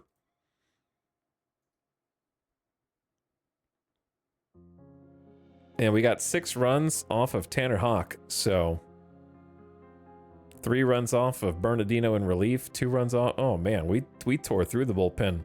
All right, well, no matter what happens, look at this though. We gave up 3, 6, 7, and then came back 7 runs, 2 runs, 2 runs, 1 run, just kept scoring. All right, the final game of the season, and we're gonna play it out after I look at the news. Miami locks in a playoff berth. Manager Clayton McCullough admitted the situation was unusual, but emphasized the team's success. It's an odd feeling, but our players have shown tremendous dedication and skill. We've earned our spot in the playoffs, and that's why we're celebrating. Spencer Swellenbach hoped for the best, but expected the worst. Atlanta medical staff said that he is out, but plans to come strong next year.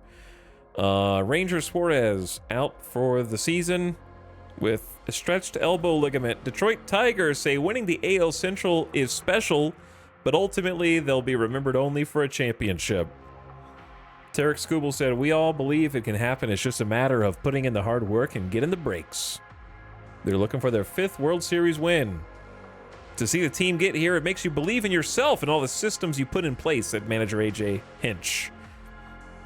The Miami Marlins are seeking their 3rd Major League championship as well. All right, last chance for crazy waivers. Nobody. Let's save the game. Grats on 71 wins. Thank you. Let's make it 72. We got one shot, one opportunity. Oh, who's this? Who's this last second waiver potential? Who is this last second waiver potential? Hello, outfielder who just dropped into my pocket. 50 potential. 70 left field, 65 right field. Are you a cheaper Fraley? 50 power, 50 gap, 80 avoid Ks. Need to work on that BABIP. He's with San Francisco, hitting 243 on the season, so OPS not great. 1.7 WAR is good. Yeah, his contact is insane. I think you easily pick this up at the end of the year. He is not even arbitration eligible yet, so Luis Matos just in our back pocket if we get the waiver claim. I'm absolutely using our leftover money for like second last day to make this. Claim him. No shot that we're gonna let that one slip through. All right, ad's gonna start in like 20 seconds. I'm gonna let you guys gamba in that time period, okay? So I'll give you 5 minutes. Last game of the season. Let's see some channel points. Against who? It's against the Red Sox. The best team in the division. Garrett Crochet, their best pitcher. Doubters? Best pitcher, Garrett Crochet coming up against our best pitcher, Dustin May. So, good luck. But you got 5 minutes to put some channel points on the line. Last game of the season. Get your points in, and then we're going into free agency. Andy's a lefty to make it even worse. To make it even worse.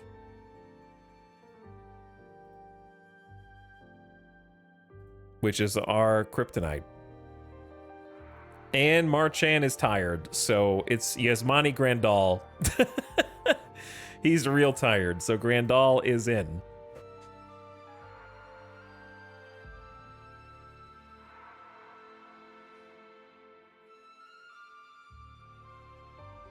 If we lose Flores but get Matos, my Giants fan heart will forgive you. Well, we can try to get Flores in free agency and see what other teams are willing to pay him. We might get him cheaper.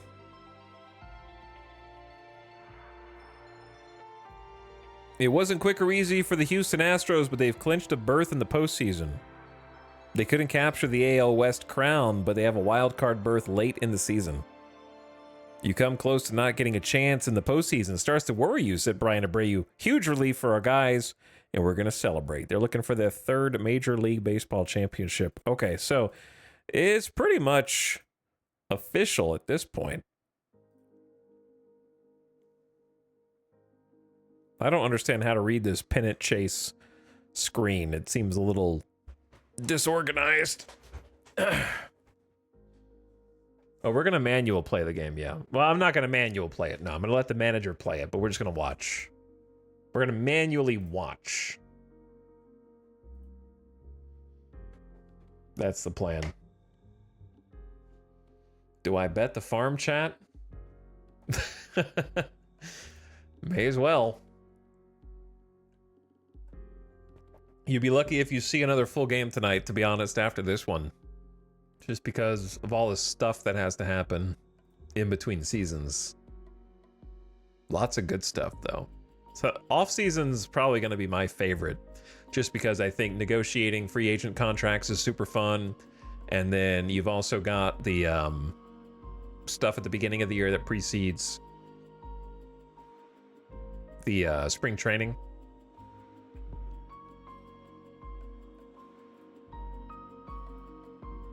Specifically, how do I see like important events that are going to happen in the league past this year?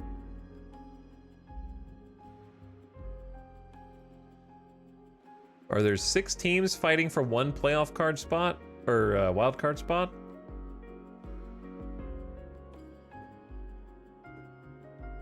I don't think so. Oh. Oh. Yeah, there are. The Orioles, the Guards, the Royals, the Aztecs. Man, the Aztecs sweeping us was important to them. The Rangers and the Blue Jays are all fighting over the same wildcard spot. Wow, that's crazy. Frost Rider, good spot. So this next game for each team will determine the last wildcard spot in the final game of the season of which of these 6 teams gets to go to the playoffs. That's insane. Welcome back from the ad. Only one 90+ win team in the American League this year. Yep, the Red Sox. The Mariners do have one chance to get 90 wins. But yeah, the National League has the Dodgers and maybe the Mets. Honestly, it's pretty low for everybody. Dodgers are the most dominant, and they'll be lucky to hit 100 wins.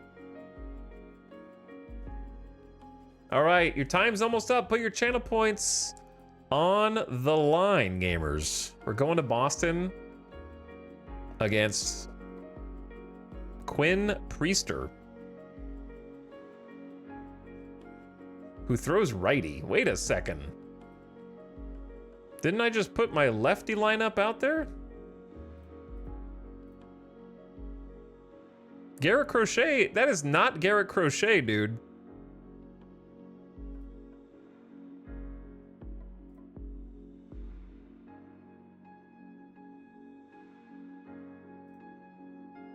What?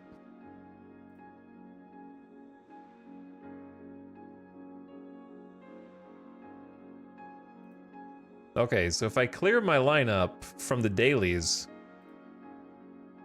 are they doing an opener?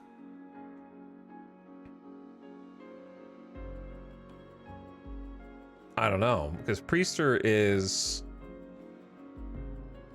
a normal starter, so I kind of doubt it. In that case, I'm just gonna move Grandal and Marchand out of my standard lineup and then just shift Grandal down and then hope it takes that lineup. Which I think it did. Stevenson, Fraley, Flores, Young, Foscue. Wait, now it's Cutter Crawford. How many times can you change who your scheduled starting pitcher is, dude?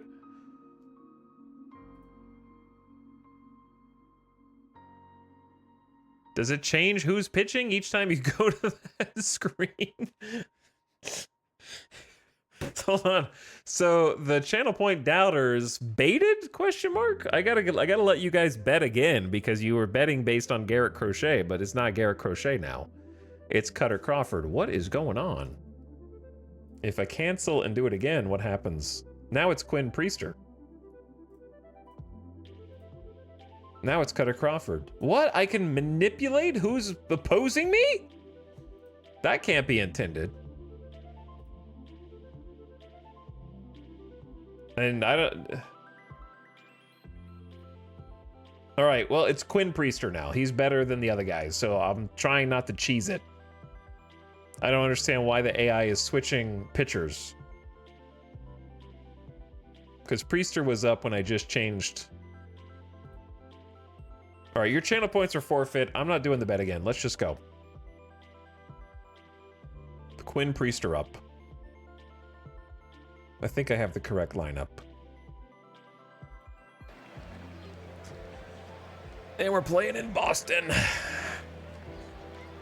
Priester on the season has 32 games started, 3.82 ERA, 155 and 2/3 innings pitched, almost 1 home run per 9, 3.2 walks per 9, and strikeout rate a little lower than last season, walk rate a little higher than last season.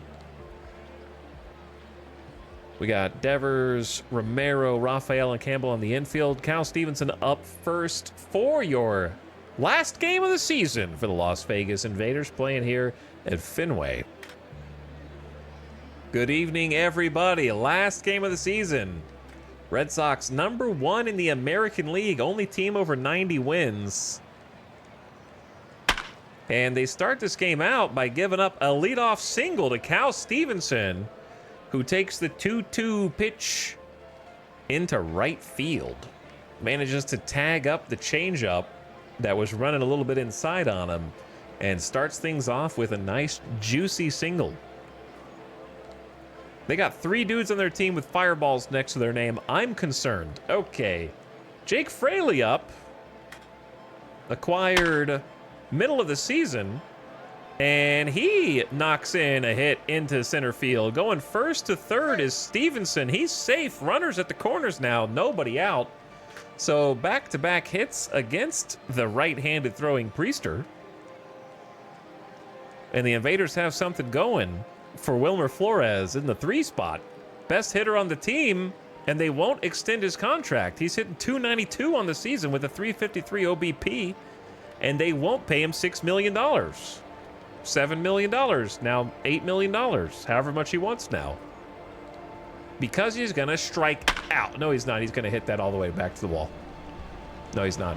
Okay, it is deep enough to score the run. So, lines out to left field just in front of the green monster. Tagging up at third is Stevenson. And he'll be the first run of the game for the Invaders. And now Jace Young playing third after being acquired at the trade deadline. In play to second. They bobble it. Romero drops the ball. That's going to be an error. Fraley reaches second on the error. And Young at first, so still only 1 out in the inning after that misplay for Justin Foscue. Playing first, he's got a home run in his previous game last night. Today he'll line it into shallow center. The center fielder makes a spectacular dive. And Duran has the catch for out number 2. That was 95 miles per hour off the bat. Lays out for it. Good play. All right, 2 out, 2 on for Winseal Perez. And Perez grounds it hard to first. Pitcher covers, and they do get out number 3. So error does not come back around to bite, but a run across for Las Vegas early, and they take the lead. 4, Dustin May. Getting his final start, the anchor of the rotation in this pitching lineup. He's through 33 games started for the Invaders this season. He's on a 4-year contract, being drafted, I believe, first overall, if I'm not mistaken. In the No, he was a round 2, pick 2, 4th overall pick. I can't believe he was the 4th overall pick. I forgot who we picked first. Did we pick Woodruff first? Anyway, he's on a 4-year contract, acquired from the Dodgers in the expansion draft. And he's had himself a great season. 3.6 ERA. 180 innings pitched. 1.19 is the whip. 2.6 walks per 9. Strikeout rate pretty solid. 9.2 strikeouts per 9. 3.1 wins above replacement for his team. And now Christian Campbell at the plate. He'll slap this one into left field down the line all the way to the monster. That'll be a leadoff double. So full count turns into a double. Caught a 100-mile-an-hour fastball high in the zone and turned on it. And now Roman Anthony having himself a MVP caliber season. And a very tough out. And that's going to be into the gap in left, but Fraley is playing there, almost expecting it, and grabs it after a 7-pitch battle. Another high fastball. Now the left-handed Rafael Devers, hitting .265 on the season. Team leading, oh wait, no, not team leading. He does have 29 home runs, which is a lot. Second best on the team. And he will get an RBI single to tie the game. Boston strikes back, only 1 out still in the inning on the Devers single. Yeah, Anthony has team leading home runs. Devers 29 is still very respectable. So May in some early trouble, a lot of full counts. Struggling to get the out. That one hit really deep, could be out of here, but it's off the center field wall for a double. Probably going to score a second run. May can't seem to find his control. Red Sox out in front 2-1. May 24 pitches into the first inning now, still looking for his second out. And that's going to be hit deep into center field, all the way back on the warning track. The center fielder seems to have overrun the ball, which confuses the hell out of me. And zoom in on Mikey Romero's sign. Cameraman, what are you doing? That was 110.6 off the bat, in for a triple, and the center fielder, not sure what's going on there.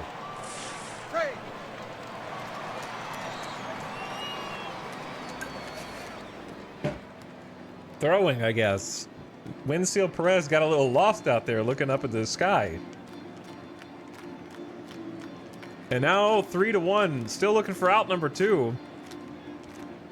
May detonating in the first. Gets a soft pop-up on the infield. A much-needed reprieve on 4 pitches. May now 30 pitches into the first inning, looking at the 7-hole hitter, Sedan Rafaela at short, hitting .301 on the season. That's going to be grounded to short. Oh, and they botch it at first. The Invaders unraveling. The throw is off the mark as Arenamo commits the error on the misthrow over to the miscue to Foscue. And that allows a 4th run to score in the first inning. Full count on Wilyer Abreu, and that is lofted into right field. Mercy at last as Stevenson angles after out number 3. Good gracious. 4 runs come across on 4 hits for Boston. May, 30 to 40 pitches in, I don't even know. Believer is starting to sweat. Arenamo with a chance in the 7-hole leadoff to try and get something back after that costly error. He will slap it down the right field line for a 2-pitch single, and he is a leadoff base runner. Now in the 8th spot, Tyler Freeman passes the baton, and that's going to be shooting the gap in right field all the way back to the wall. Arenamo rounding third, thinking about home. Arenamo into third, on his way home. He scores. That's a run-scoring double as Arenamo uses his speed to try and get one back. Going first to home. Let's watch that one again. That was 91.9 off the changeup that caught too much of the plate. Down to the car rental 24-hour sign. And scoring there is Arenamo. So Freeman in scoring position now, standing at second for Yasmani Grandal, with a chance to send off the team that took a chance on him in a wonderful fashion here. 3 balls and a strike. And he watches low ball 4. So runners on first and second now. For Cal Stevenson, back to the top of the order. So the tying runs at first. Go ahead run now at the plate. Cal Stevenson already has a hit today. Runs the count full. And that's going to be a walk. So back-to-back walks will load the bases. And the Invaders trying to pick up their pitcher, Dustin May, taking Jake Fraley to the plate now, who is also 1 for 1 today with a hit. 55 RBI since joining the team in the middle of the season. A ball and 2 strikes. And he watches strike 3, perhaps a little too patient after the previous 2 walks. And the changeup catches the corner. So double play is all it takes for Priester to get out of this. Wilmer Flores, team leading RBI and average hitter on the team. Looking for something before free agency. That's up the middle. Flores delivers the clutch RBI single. 1 run's in, 2 runs are in. Safe at the plate as Stevenson scores from second, and Flores ties up this game. New ball game. Flores has his 71st RBI on the season, picking up his team in the 3 spot. Runners on second and third. No double play since no one's at first for Jace Young playing third today. Full count on him. It's in play back to the second baseman. They get the out at first, but the run comes across to score. So that's an RBI fielder's choice for Jace Young. And the Las Vegas Invaders take the lead in this ball game. 2 outs, Flores on second in scoring position for Foscue. Foscue sharply into center, but that's out number 3. So Vegas puts a 4 spot on the board and comes back to take the lead for Dustin May, who's got 38 pitches through the first and a chance to carry this. Flores is without a doubt the best offensive guy we have somehow, yes. So I'm tempted to try and re-sign him, but he's going to be even more expensive now because we insulted him because of that one dude. All right, 9-hole hitter, catcher Connor Wong. In September, he's hitting .233. Let's see if we can have a better inning from May this time. That is hit all the way back to the wall, off the top of the wall, almost out of here, and that's going to be a leadoff single from the 9-hole against Dustin May, who's just seems to not have it today. 5 hits already for both teams, and now we're back to the top of the lineup with Christian Campbell. In his 7 at-bats versus Dustin May, he's hitting .429 in that stretch. Seems to see the ball well out of the hand, and that's going to be a single down in the shallow center field.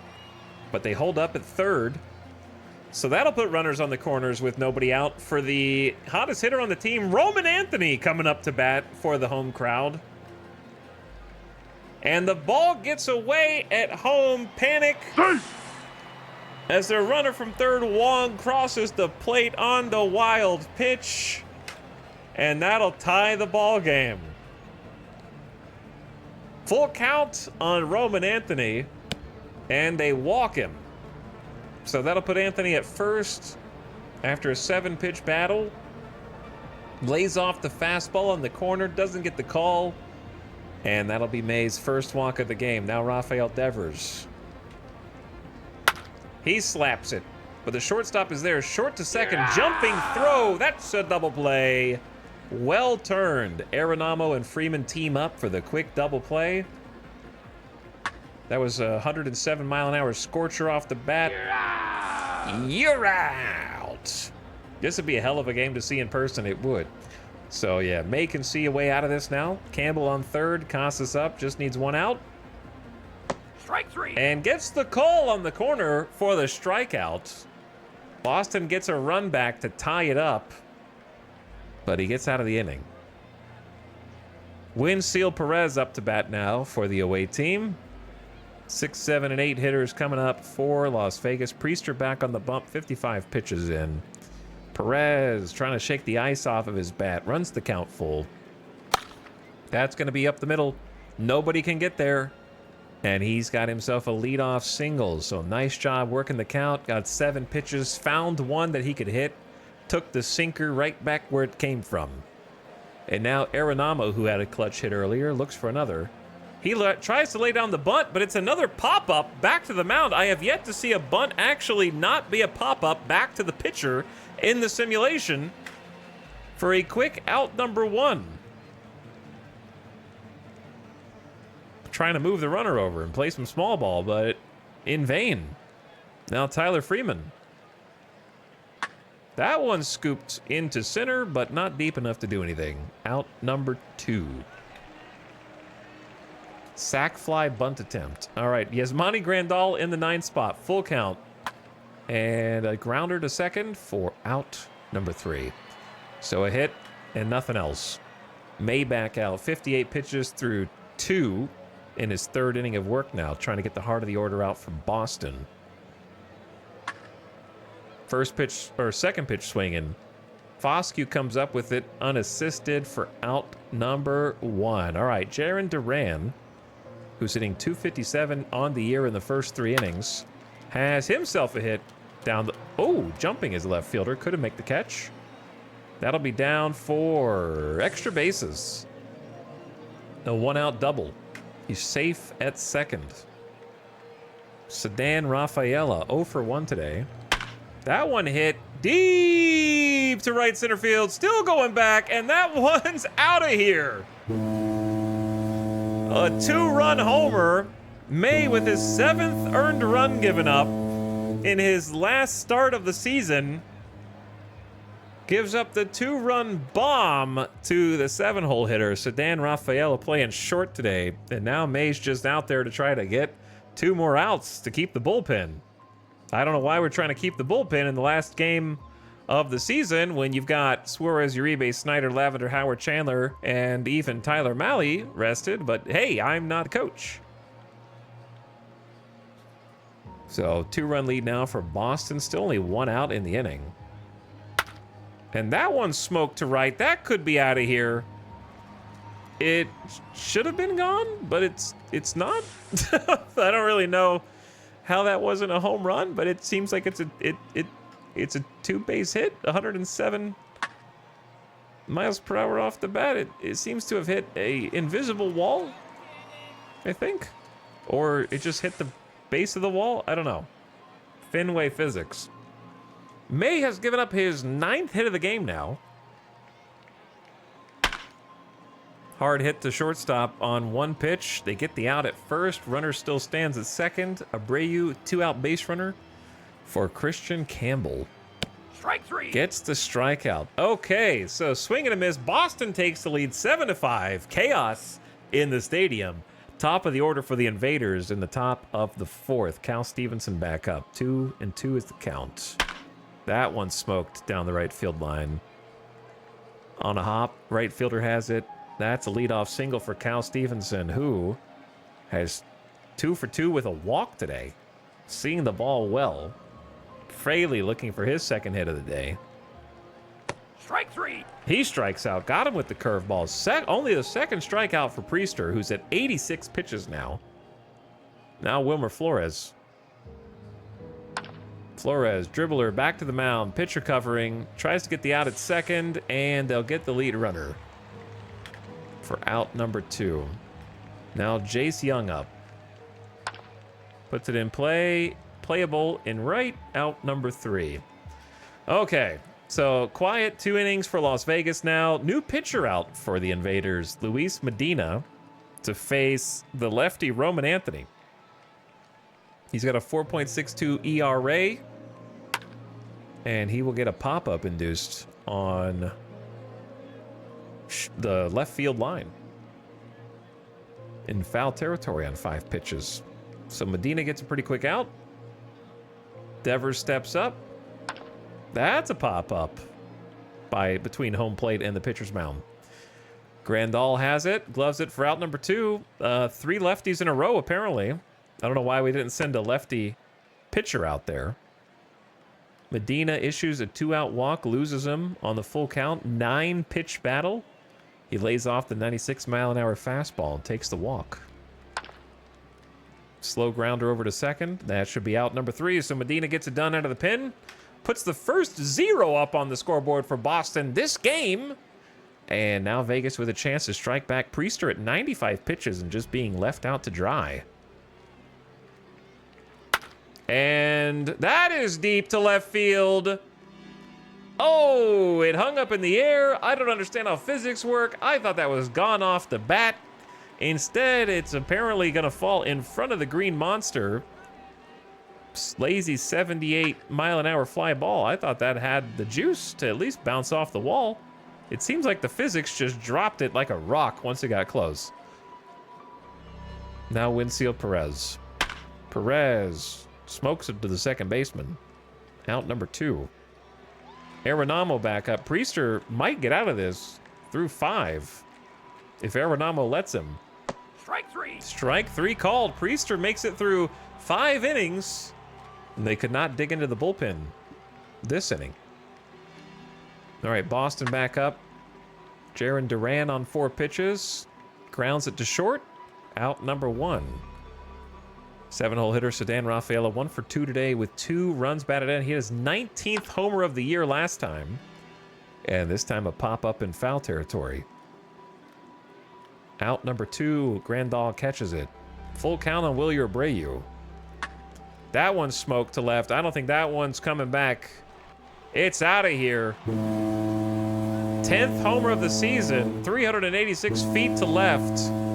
The Red Sox extend the lead 8-5. As Medina is replaced for Spencer Howard. Can't get the final out of the 5th over the monster. Spencer Howard gets a line out to short to retire the side, but a run comes across. The gap widens, and there's a 3-run deficit. Tyler Freeman at the dish to try to climb back against Yincy Almonte. 4.02 ERA on the season for him this year. Immediately pulled. Yeah. That'll be a walk. Leadoff base runner will be Freeman. Got some speed on the base paths for Yasmani Grandal, who puts it in play past the first baseman on a full count. Yasmani Grandal with a hit in the last game of the season to put runners on the corners. Freeman goes first to third, and Cal Stevenson represents the tying run at the plate. In this game alone, a 4th batter on the Red Sox has gotten a little fireball emoji next to their name, so you can tell they're hitting us really good. That's put in play to left. Hangs up there. Might be deep enough to score the run from third. Safe at the plate. That'll get one back. So, sacrifice fly for Cal Stevenson. Runner scores, and now the lead's down to 2 in the 6th for Jake Fraley. Fraley up the middle, but shortstop's there to 2-1. And that's going to be a double play. So sad. So sad.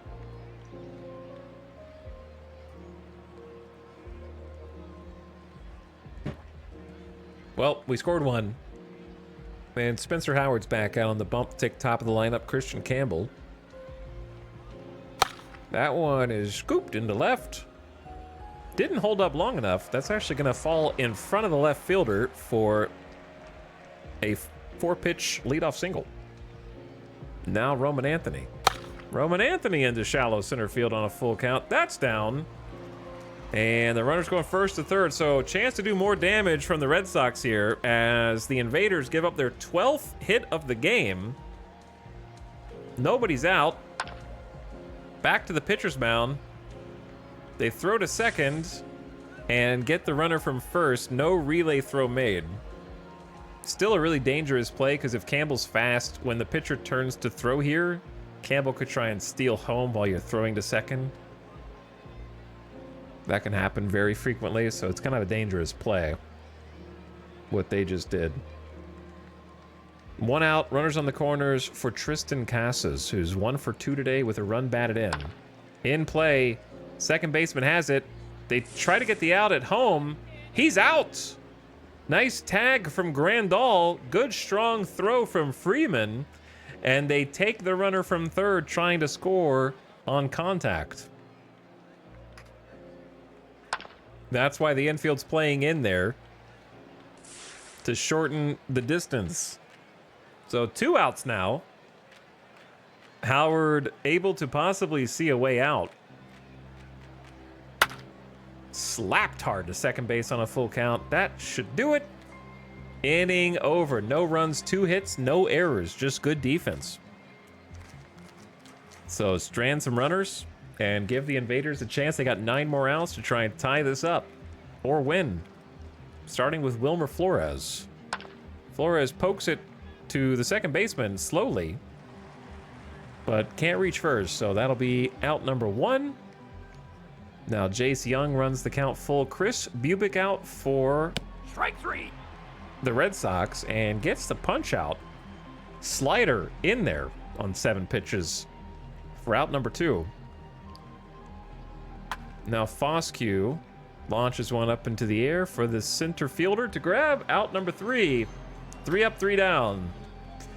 Leaving Spencer Howard out for the bottom of the 7th. Couldn't be me. Couldn't be my manager. Put in play I think the shortstop's got it. Can he make the throw in time? He can. Duran is the first out. Now Rafaela, that's going to be down for a line single into the shallow center field. Perez can't get there. New pitcher to face the lefty Wilyer Abreu. Tough out right now. So Nathan Lavender trying to play the matchups. He's got a 3.94 ERA on the season. Much better against lefties than righties. Trying to get the last 2 outs of this inning. Strike 3. And he gets to strike out on Wilyer Abreu. So now up comes Connor Wong. 1 for 3 today. Connor Wong into center field. Should do it. And Lavender does his job out of the bullpen to put another 0 up on the board. All right. Vegas has 6 outs left. Winfield Perez up. 1 for 3 today. Strike 3. Swing and a miss. He's a strikeout. Out number 1. Bubic versus Arenamo. Takes the walk. Tying run comes to the plate. Arenamo held up on the fastball that couldn't quite catch the corner. And now up comes Tyler Freeman. Freeman smokes this one into center, but apparently it just goes straight up because it sounded hard hit off the bat, but it did not have the distance.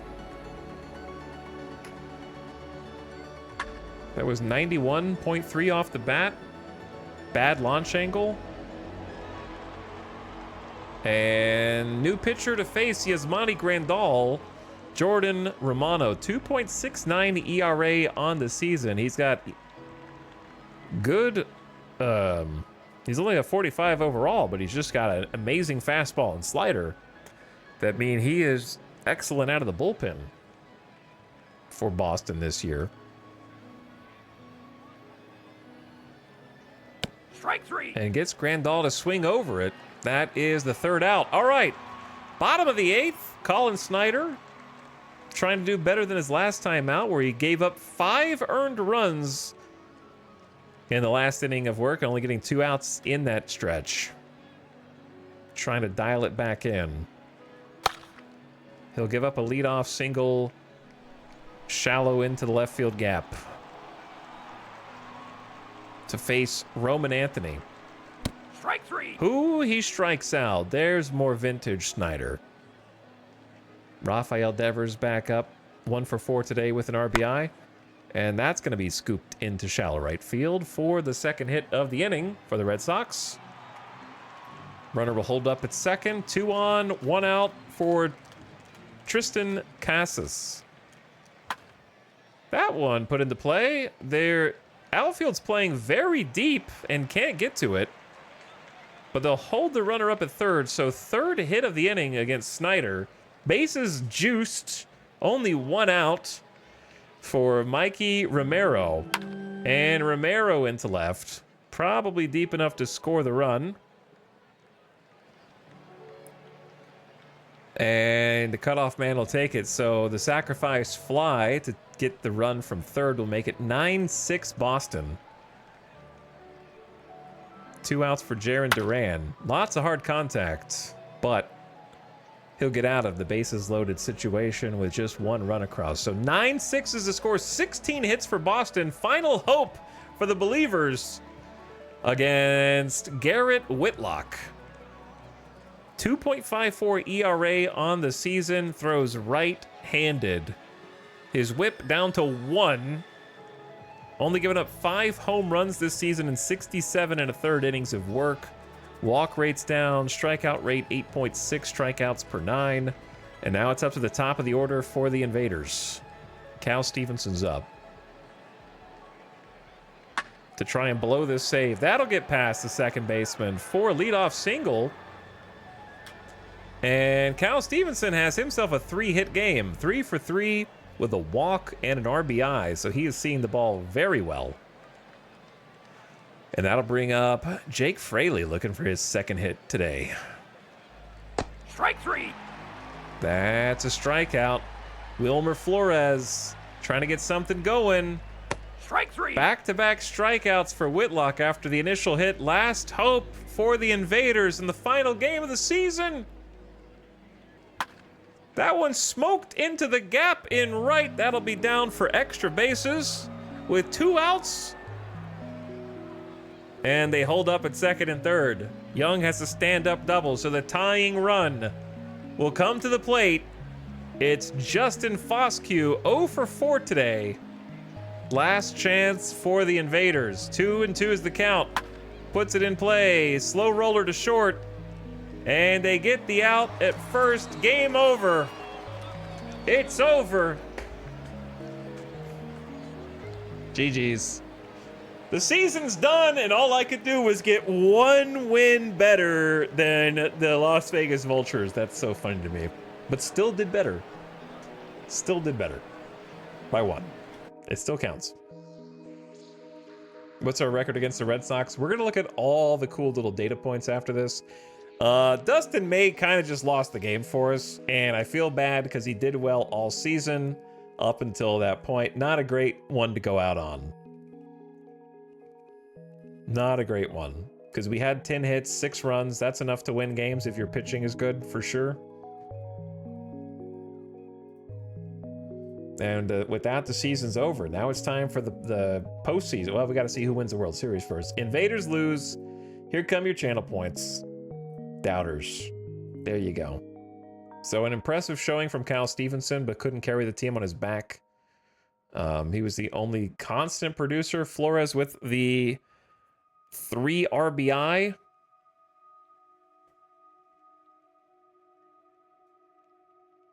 He had a sac fly and a single, right? Yeah. Still the team leader. Crazy. GG's. GG's. Regular season ends. So, rip starting pitching. Fire the pitching coach. Okay. Finish today. Matt Gorski has a torn ankle. He'll be out for... You're out with a torn ankle on the... after the wild card series? Oh! What's the AAA schedule like? I haven't even thought about that.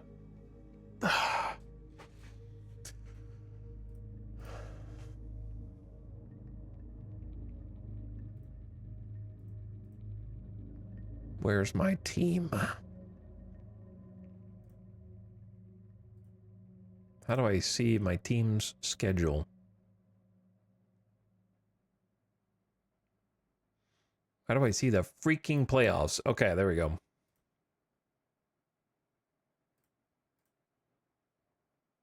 Round 1, best of 7. So, like, my AAA team is in their version of the playoffs. I have no idea how the playoffs work. They're technically cheating because they have a bunch of quad A players on their team. So I'm not surprised that they're going to their playoffs. Don't listen to that. You can listen instead to this.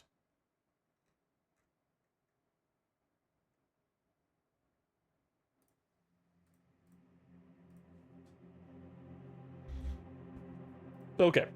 Anyway, who sent me mail? Nathan Lavender has been diagnosed with a finger blister. It's not serious. Okay. Regular season's over. Baseball's second season is about to begin in the Major League Baseball. The second season ever. The playoffs are scheduled to start in a matter of days. With the championship to be decided, the MLB is filled with excitement. There's nothing like the thrill of the playoffs. There will be some career-defining moments in the coming days. Some heroes, some great plays, some blunders, and some failures. It'll be a great time for the fans. Playoff baseball's here, and it gets underway today. The Wild Card Series begins with this slate of games. We'll just take a look at it from this. It's a little easier to see the playoff tree like so. Is this like Football Manager? Yes, this is like Football Manager, but baseball. Football Manager is a little bit more polished, but Out of the Park is an insanely deep baseball management sim. So if you've squeezed all the juice you can out of Football Manager, then Out of the Park will be a good change of pace to scratch a similar itch, or vice versa.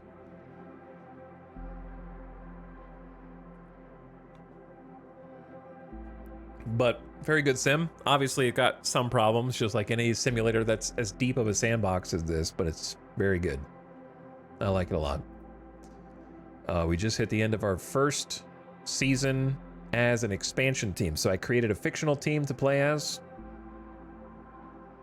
and drafted players from the other teams. And we tried to just do our best with the players that the other teams didn't want. So, in the wild card, Astros versus Yankees. Nice wild card rivalry match there. Guardians versus Tigers. Rockies versus Braves. And the Marlins versus Brewers. And whoever wins, best of 3. So you only have to win 2 games to advance from the wild card to the divisional series. And then it's a best of 5. So Red Sox will play whoever wins these out of these 2. Mariners will play whoever wins out of these 2. And then it's a best of 7. And then World Series is also best of 7.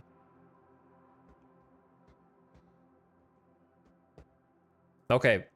You know what? I don't know how many teams we're going to do a gamba once the wild card's over. How about that? Because I can put 8.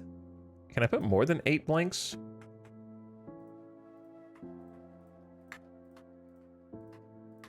I can. I can put 10 blanks. Chat, do you want a 10-way gamba on who's going to win the World Series? I'll show you each team briefly. And then you can have a 10-way gamba on who's going to win the World Series.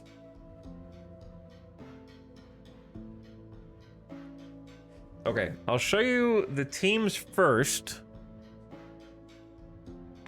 So if you want to bet, pay attention a little bit. Let's look at the wild card teams first. Oh yeah, there's 12 teams. Counting is hard. Math is hard. Let's look at the wild card teams first. So the Astros in 2026 have leadoff man Bryce Matthews, who is his rookie season. He's got 32 home runs on the season, just hitting dingers. 823 OPS, 6.3 WAR by himself, 6.3 wins by himself. No one else needed to show up those days. They also got Tucker back, so they have Kyle Tucker on a 9-year contract in my timeline. They paid for the man. They brought him back after his stint with the Cubs, where he's got 28 homers and an 879 OPS. So they're basically carrying the team, and then Yordan Alvarez appears to be healthy. So they have Alvarez, league-leading average, league-leading on base percentage, league-leading OPS. Okay? Altuve only hitting 246 this season, and the bottom of the order looks pretty bad. Their starting rotation's very questionable. Zach Gallen, 4.19 ERA. Shane Bieber, 4.24. Hunter Brown, 3.44. Is their 3-man rotation for the first round of playoffs. Their best bullpen guy is probably Abreu, 2.73 ERA. Josh Hader actually has a 1.18, but they took him off of the closer role. So AI things. All right, next, the Yankees. The Yankees are kind of like being carried by pitching. Their star players, Aaron Judge, only hitting 243 this season, but still got 30 home runs. Just not really like what you expect from Judge, who had 58 dingers in 2024, hitting 322. So he's having a down year compared to his real-life counterpart. I think it's possible that the simulation doesn't give him enough. Like, he's probably not giving him enough points to play with. But anyway, other than Judge, Jason Dominguez has 31 homers. Jock Peterson has 24 homers. They're just trying to hit a bunch of home runs. But they're pitching. They got Max Fried, 3.01 ERA, Carlos Rodon, 3.34, and Clark Schmidt, 3.39. So good 3 pitchers for the wild card round. I don't know what the rest of their rotation will look like after the wild card. You have to use imperfect info. And then they've got a decent bullpen. Closer, Iglesias, only a 2.1 ERA. I got to compare who the best closers are to see how Suarez is. But you can see that they're like first in runs against. So they keep the runs down. Their pitching war is first, strikeouts first. So they're pitching first. The Guardians. The Guardians are kind of like 5th to 8th in everything. Hitting wise, 23 homers, kind of like a 291 hitter, Angel Genoa. Jose Ramirez, pretty good, 275 with 21 homers. They got Justin Steele, Tanner Bibby, and Ryan Yarbrough. So some really excellent starting pitching from Steele and Yarbrough. Seems like a reasonable bullpen. Nothing else that jumps out to me. The Tigers, first in homers in the AL, first in batting WAR, second in defensive efficiency, make the fewest errors in the American League. Some okay hitting, 29 homers, Kerry Carpenter.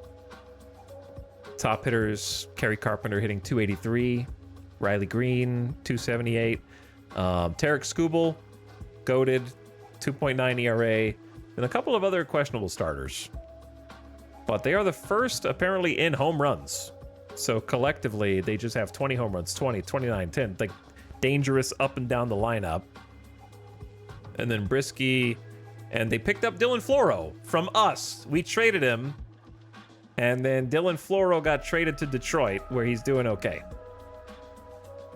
Okay, now for the Red Sox, who get a bye in the first round. So just mathematically, it's safer to bet on the people that have a bye in the first round, generally speaking. So you're statistically, we could just do two different. Well, no, let's just do one and keep it crazy. But yeah, the Red Sox, Mariners, Mets, and Dodgers each have a bye, so it's technically safer to bet on them because they won't get eliminated in the wild card, no matter what. But your highest payouts will come from your wild card bets. But yeah, you Red Sox, we just played them. We just got wrecked by them. We did win one game, but yes, Garrett Crochet, Brian Bello, two of the best pitchers in the league. They have the highest record in the American League. They are first in batting average, OPS, WOBA, starters ERA. So their pitching is lights out. They got Roman Anthony hitting 34 homers, multiple dangerous batters on the team, around 25 to 30 homers. Good bullpen, Whitlock, Romano, some good choices there. The Mariners are the defending. They went to the World Series last year and lost in the simulation. This year they're second in like runs against, base running, first in bullpen ERA and FIP. So they have a crazy bullpen. Andres Munoz, maybe best closer in the league with 45 saves. And then they got George Kirby, Logan Gilbert, Brian Wu, around that 3.7 to 4 ERA. 31 homer season from Julio Rodriguez, Cal Raleigh getting some good 28 in there too, and then okay for average the rest of the time. Now on the National League side, we got the Rockies in the wild card, who seem to be like kind of 5th to 6th in batting average and runs scored. They got Ezekiel Tovar with 32 homers. 5 ERA, Bailey Ober, a little questionable, and then Tyler Wells and Bruce Zimmerman doing okay, but their bullpen doesn't look especially lights out. 15th in bullpen ERA.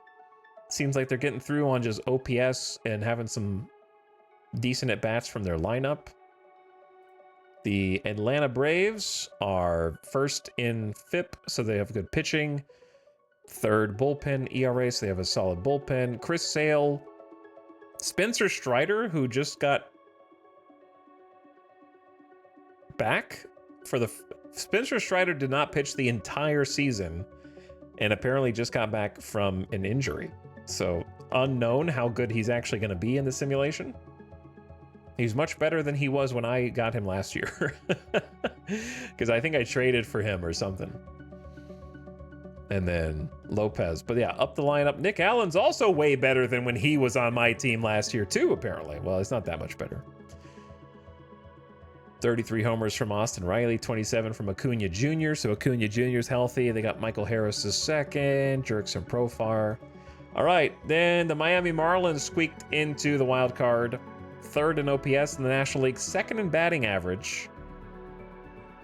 Primarily relying on that fourth in starters ERAs, so kind of balanced. Alcantara, Martinez, and Perez. 3.5 is their worst starter ERA here. Okay bullpen. Couple of holes in the bullpen. Some 20-plus homer havers. And the Brewers.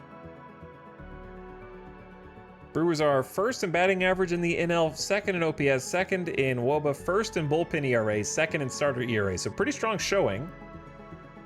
They were first in the Central Division. Hunt, Flaherty, and Springs. And then they've got 32 homers from Josh Naylor. Nobody else over 20, but some good averages, okay averages. And then the Dodgers, kind of goes without saying, they got Sasaki, Yamamoto, and Ohtani. Ohtani has the worst ERA of them. 4.59 for Ohtani this season. And he's hitting 290. So he's got league best average, league best stolen bases, and almost 900 OPS. So he's got the bat. The pitching is not as good as previous years, but Sasaki looking like a Cy Young candidate here pretty easily. Rest of the team, 250, 270 hitters, first in on-base percentage, first in runs scored, first in OPS in the American League, first in homers, first in runs against. So they keep the runs down and they score the most homers. They've got the most wins. Ohtani was really cold early in the season. He turned it around. And finally, the Mets. The Mets are first in the East, the NL East. Pablo Lopez, 4.3, not the best ERA. Sean Manaea, same thing. Kodai Senga looks a little better. And then they've got some 30-homer Juan Soto, 32-homer Francisco Alvarez, 27-homer Francisco Lindor. So they've got some home run pop for sure. Third in strikeouts. Fourth in WOBA, fourth in OPS. All right, so those are your choices. If you weren't listening, too bad. I am going to give you 5 minutes to put who will win the World Series out of this. I'll put them in order as they appear from the wild card.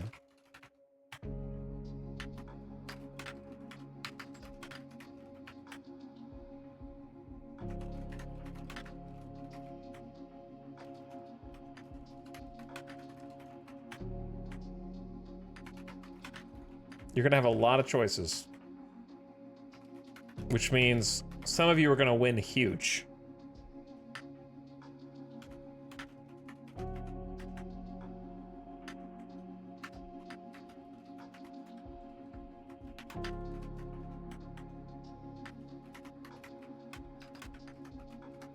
I am having trouble typing for some reason.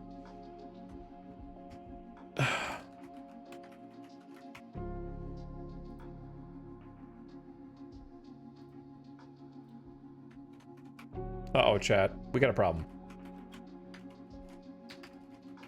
You can only have 10 submissions.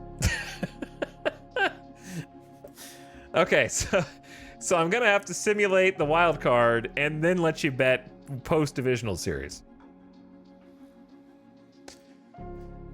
Because I can't put 12 entries in.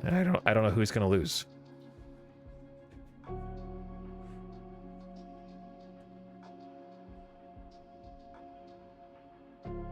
So then it'll be a little more even on who you're betting on.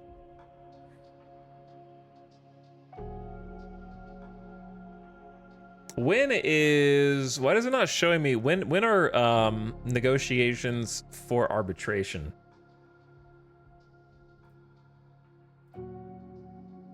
Hold on.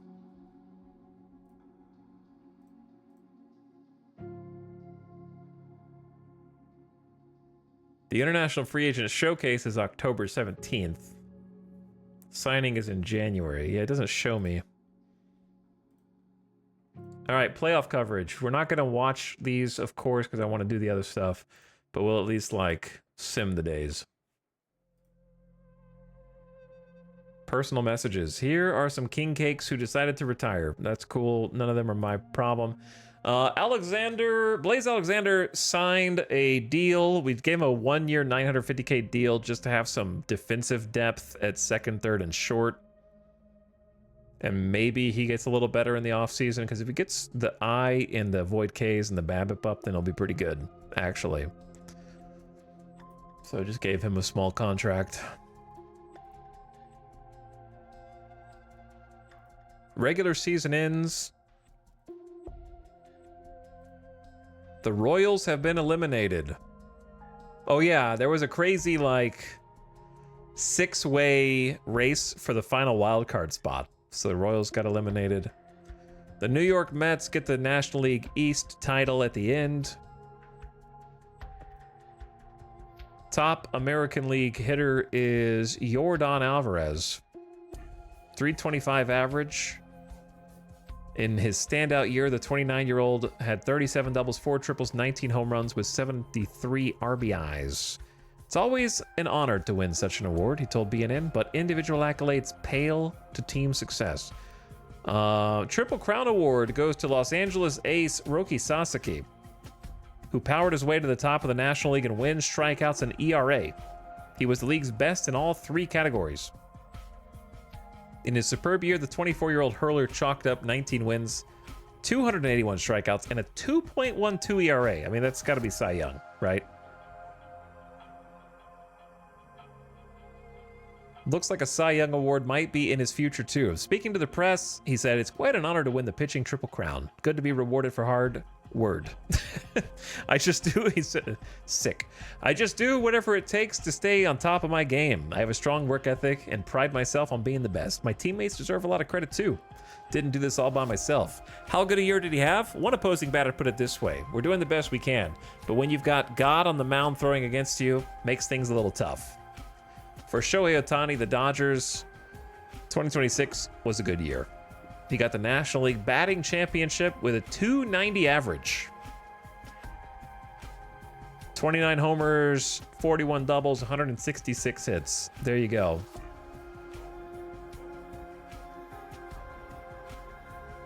Okay. Time to... Yes, hello. Vince Velasquez was diagnosed with a dead arm. Okay.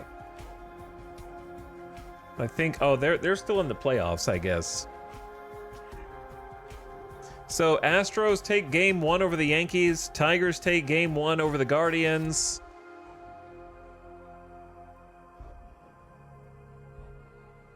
Personal message. Your claim of Luis Matos from the Giants has been approved. Hey, nice snag at the end of the season. Look at this fielder that we just picked up off of waivers like the day before the end of the season.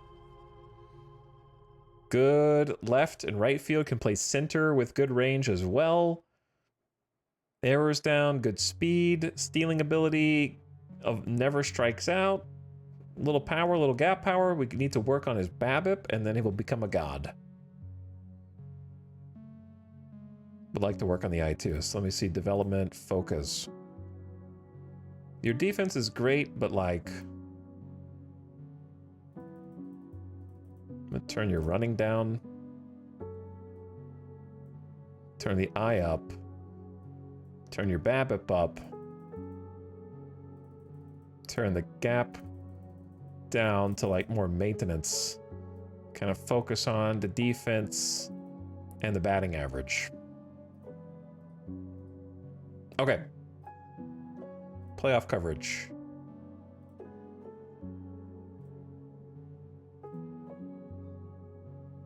Simulations.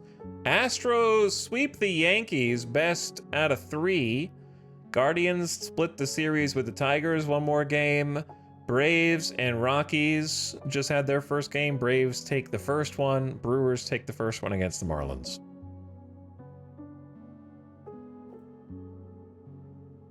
So game 1 of the Astros was Christian Javier gets the win, Cole gets the loss. They lose 3-1 in the first game and 6-3 in the second.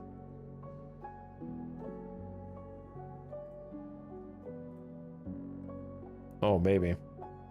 The Astros scored 5 runs in the 8th against relievers to take a 6-3 lead. We'll face Red Sox in the next round.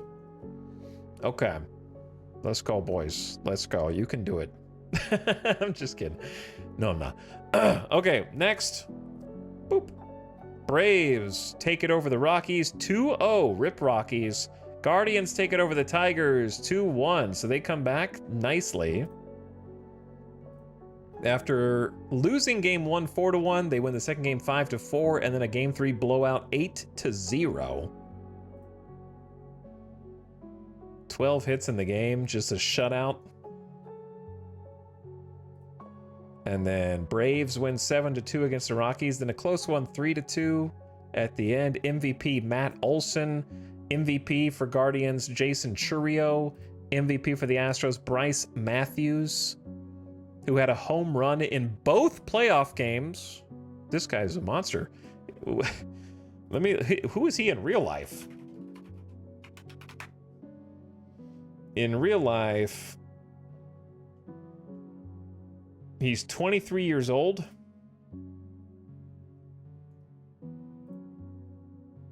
Playing shortstop. I want to see what his actual... Okay, so he's... in 2025, he's in the PCL. And he's currently only hitting 217 so far this year in 106 at-bats.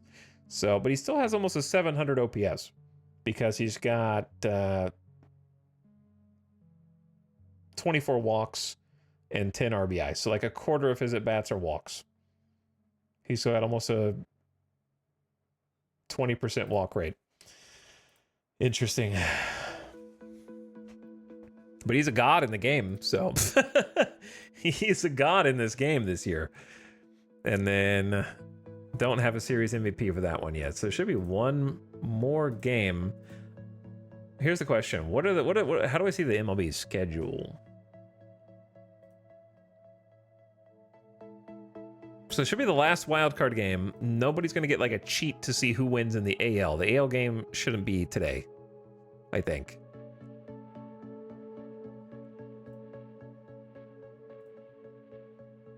Okay, now we got the sketch. So the Brewers take it over the Marlins.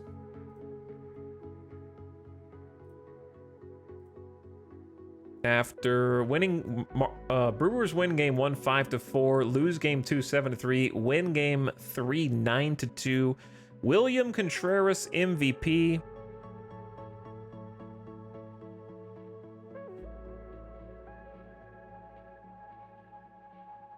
He had 6 hits in the series, 2 RBI, only struck out 3 times. Okay, are you guys ready? Now we got a playoff tree. And it is Sox versus Astros, so Guardians eliminated. Or sorry, Guardians are in. Yankees eliminated. Tigers eliminated. Rip Tigers.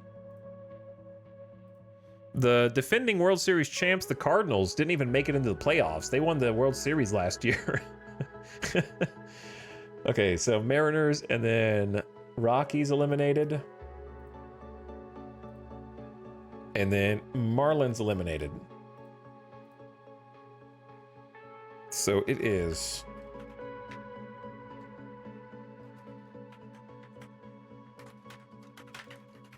the New York Mets and the Los Angeles Dodgers. Okay, chat, you guys are going to get 5 minutes to choose who will win the World Series. I think I did this right. Because there is no ad coming up. Did an ad just show? And I didn't notice it? Uh-oh. Am I a bad streamer? Yeah, the ad just ran and I didn't notice. Bad streamer. Not much is going on here anyway, except simulation. I do need to take a quick bathroom break, and I was going to time it up with the bet and the ad, so I would have done that a little differently. Classic. Classic. So now you've just got 5 minutes to gamba, okay? I showed you the teams, showed you, you can see who won. Maybe you could take that as an indication of future success. Put some channel points on the line, because if you win big. And I'll be right back. Thanks for watching.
You have 50 seconds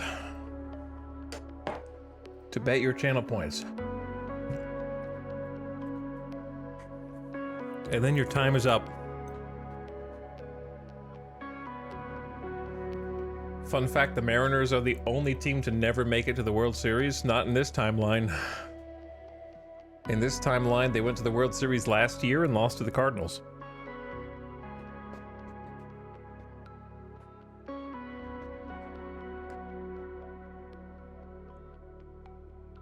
In 6 games, I think.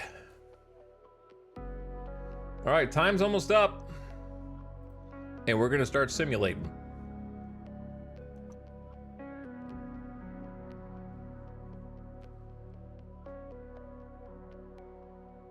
Okay, let's do this.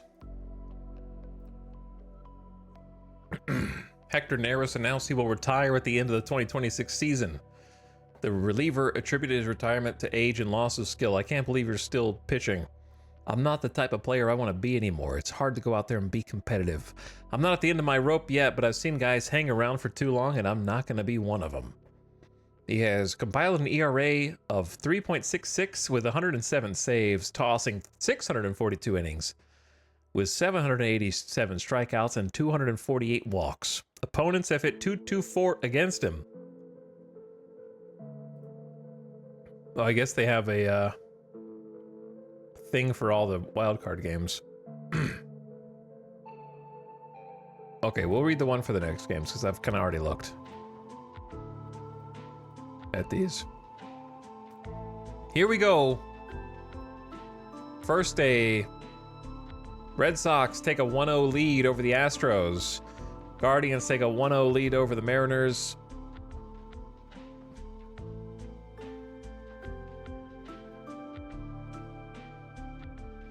Red Sox defeat the Astros 9-1. Connor Wong, MVP. Went 3 for 4 with 3 RBI. And the Guards go 5-1 over the Mariners. Gabriel Arias, MVP. All right, next game.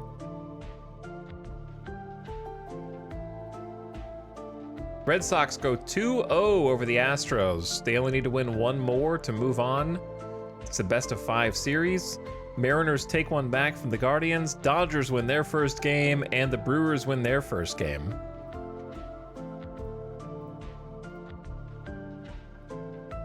Red Sox win 5-3 in game 2. Mariners win 3-2 against the Guardians in a close one. Dodgers win 5-2. And the Brewers defeat the Mets 4-2. Okay, back to the tree. Let's go, boys. You've received a personal message. Here are some cowpokes who are retiring. Okay, thank you. Braves take one back from the Dodgers and win 6-3. Spencer Strider, MVP, goes 5 2/3 innings of 1-run ball. After Braves score 5 runs in the 9th,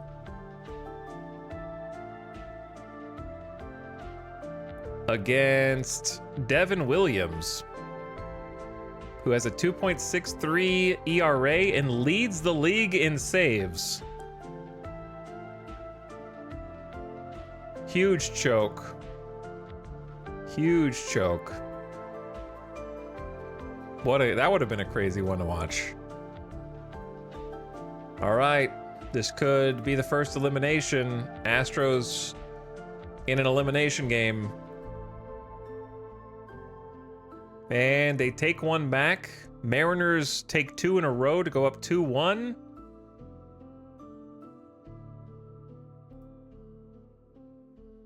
Astros win 3-2 in a close contest.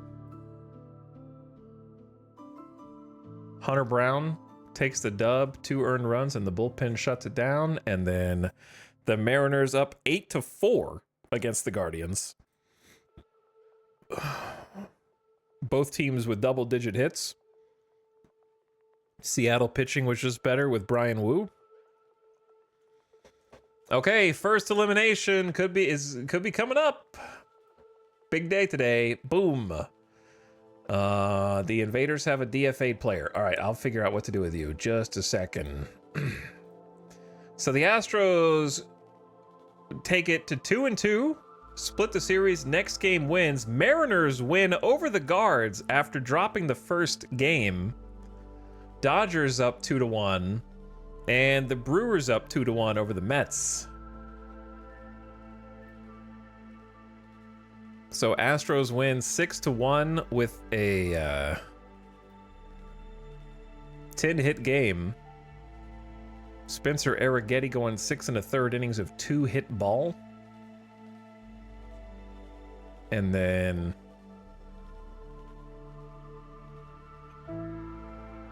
of course, a Chas McCormick home run. So now the series is even. The Mariners take it 18-5. Embarrassing the Cleveland Guardians, going for 3 runs in the first, 6 in the second, 1 in the third, 3 in the fourth, 1 in the fifth, 2 in the sixth, and 2 in the ninth. 19-hit game for the Mariners. The Mariners clubhouse was filled with glee. Actually, I can just read the news.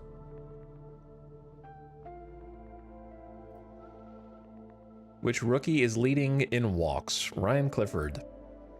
Rodriguez batters Cleveland big time. A magical day for the Mariners. First baseman Jesus Rodriguez, the 24-year-old, lifted Seattle to a win, smacking 5 hits in 6 at-bats to spark his club.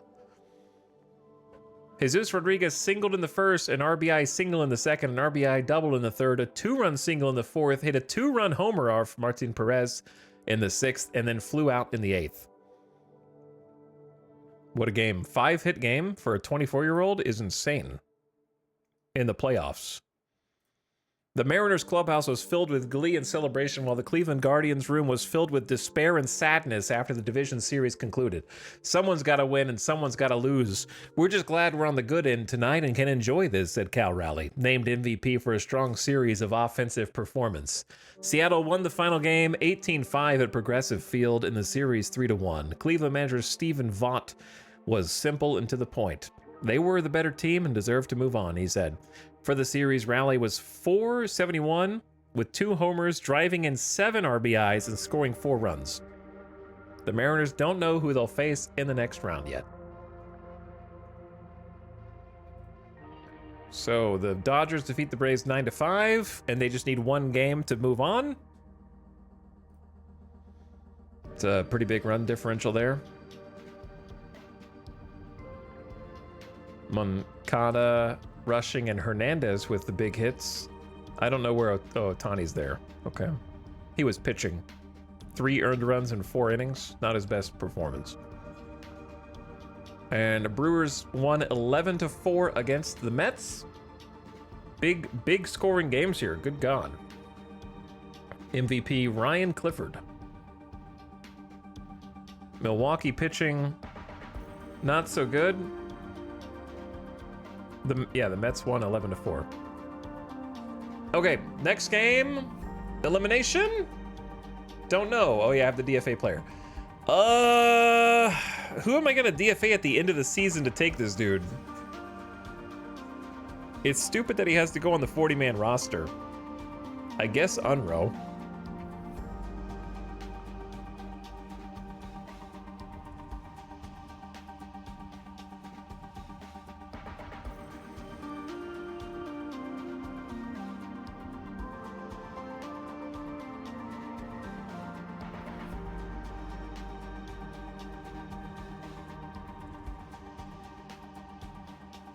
To get Matos on. Why are there 35 players on the Nashville High Notes?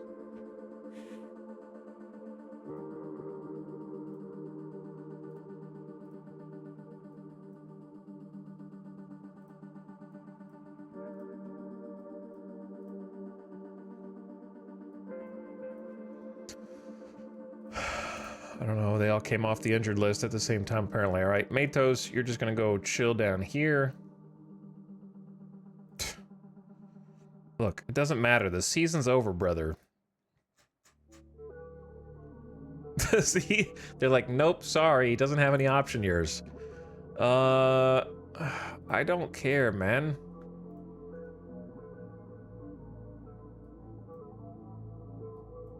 There you go. All right. Anywho, playoff coverage. Let's make a save also, in case the game crashes or something. Nabisco Triska, thank you for 84 months, and oh, dude, I missed some subs. There were some gift subs. Shaq Genie also gifted some subs. Hello, Shaq Genie. Sorry I missed you earlier.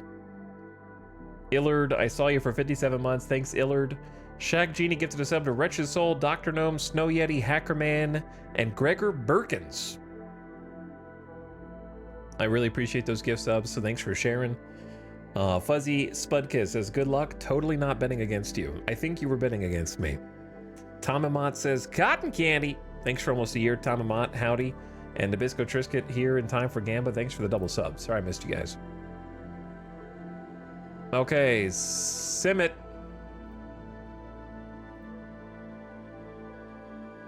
Was it just a chill day for everyone? Jonathan Loisiga?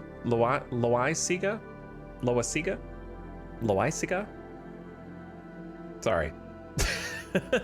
Experienced a setback. Okay, it's gonna be injured for longer, 3 weeks. Boom.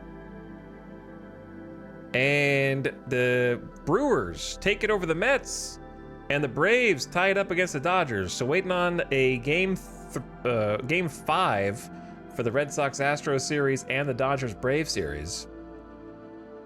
Brewers win 3-1 over the Mets. So if you are a Mets fan, you are eliminated. Game 4, Brewers win 8-3. Series MVP Joey Ortiz on the Brewers. The Brewers are bound for the league championship series. We're not trying to get ahead of ourselves, but it's hard not to get pumped up and excited and think about how this season could end, said Joey Ortiz. This could be the biggest celebration Milwaukee's ever seen if we can win the World Series. The state of Major League Baseball championship remains in doubt, but the Brewers appear to be strong contenders. Ortiz had a .333 batting average, going MVP of the series with 3 homers, driving in 6 RBI, and scoring 3 runs.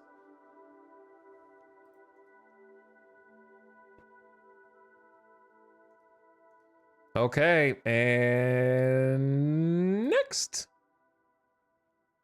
was thinking real hard about this one. The Red Sox take it in Game 5 over the Astros, who had to win 3 in a row. And let's go ahead and just pull the Band-Aid off and see if the Dodgers or the Braves win. It's the Braves. Dodgers gone. Astros gone. Red Sox versus Mariners and Braves versus Brewers. It's getting spicy. If you bet on Dodgers because they had the most wins in the National League, well, that's Dodgers baseball most years other than last year in real life.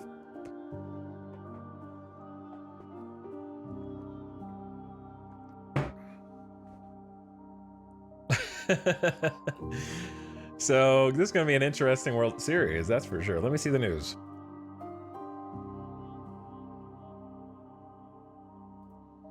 The Boston Red Sox and the Houston Astros put on a classic division series that was in question until the final game. In the end, Boston won the deciding contest with a score of 3-2 to take the series 3-2. Doesn't get much tighter than that. To win a series in the last game is a thrill, said Roman Anthony, who earned series MVP honors for Boston. Our guys are breathing a little easier now. For the series, Anthony hit .333 with a .429 on base percentage with 3 homers. See, Roman Anthony's just winning everything for Boston, basically. He's like the god. The Red Sox will play the Mariners in the next round. And to make matters worse, oh, the Red Sox almost choked it away in the 9th inning. Kept the Astros to 4 hits. They had 7 hits. Garrett Crochet went 4 innings. Brian Abreu blew the game. 2 earned runs given up in the 8th. So that's pretty vintage, I feel like. Abreu. Diaz set to miss 4 months. Edwin Diaz out for the Dodgers with forearm inflammation. So I guess he was injured during the game. Aaron Judge won Batter of the Month award. He had a .346 batting average in the month with 9 homers. American League names #1 pitcher in September, Kyle Bradish. 1.02 ERA with a 3.0 record in the month. NL Spotlight, Anthony Binder of the Padres. The bullpen ace acclaimed the #1 pitcher in the National League for September with 7 relief appearances. September's top rookie, Trey Yesavage. 1.31 ERA over 20 and 2/3 innings with 2 wins. And Charles McAdoo for the National League Rookie of the Month. 356 average over the month with 4 homers. It was a rousing finish for the division series at Dodger Stadium today. The Braves sent the Dodgers home for the season with a 4-1 win and a decisive game in the series. The Braves took the series 3-2. Up next on their schedule is the league championship. The MVP was Atlanta first baseman Austin Riley with a .412 batting average, 4 RBI, and 6 runs. With any luck, I'll be hoisting another one of these at the end of the league championship series, he said. So, the division series, the Dodgers won the first game, lost the second game, won the third game, and then the Braves won back-to-back games 4-1 to take the series on Game 5. Pretty exciting series for Braves fans. First base, Austin Riley, you heard me. This game puts everyone at first base. Kind of true. All right, the LCS League Championship Series. Best of 7 this time. Seattle Mariners take the first game over the Red Sox.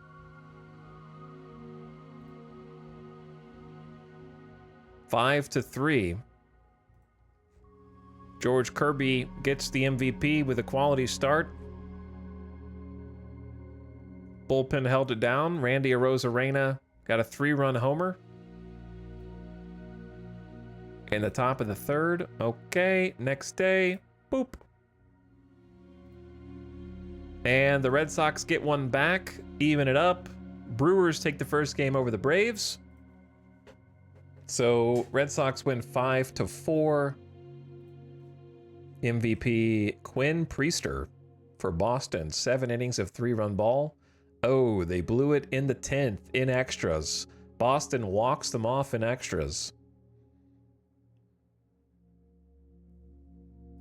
Alex Cora said it was a pretty good win.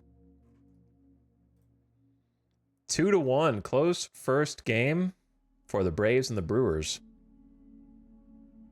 Pitching, bullpen just had to close it down.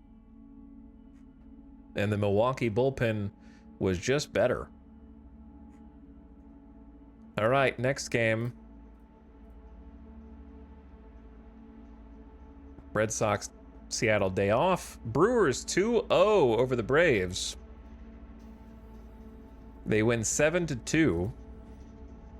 10 hits for the Brewers in the game. Flaherty, great game. Bullpen, Ryan Stanek, former Astro, goes for 2 innings. Flaherty gets player of the game. All right, next day. We have a DFA player. Yes, we do. Why do we have 36 dudes? I guess it don't matter right now. Wait, yeah, Mariners already had a game 2, right? Did they? Did they have a game 2? I don't remember what the last one was. Mariners win 5-4. Walk it off in the 9th inning with 2 runs over the Red Sox. Player of the game, Garrett Crochet, but he lost, or they lost. Bullpen gave it up for the Red Sox. Mariners score 5 on fielding errors from Rafaela and Grisham. because only 3 earned runs came across. So 2 unearned runs for Seattle on the fielding errors. All right, next.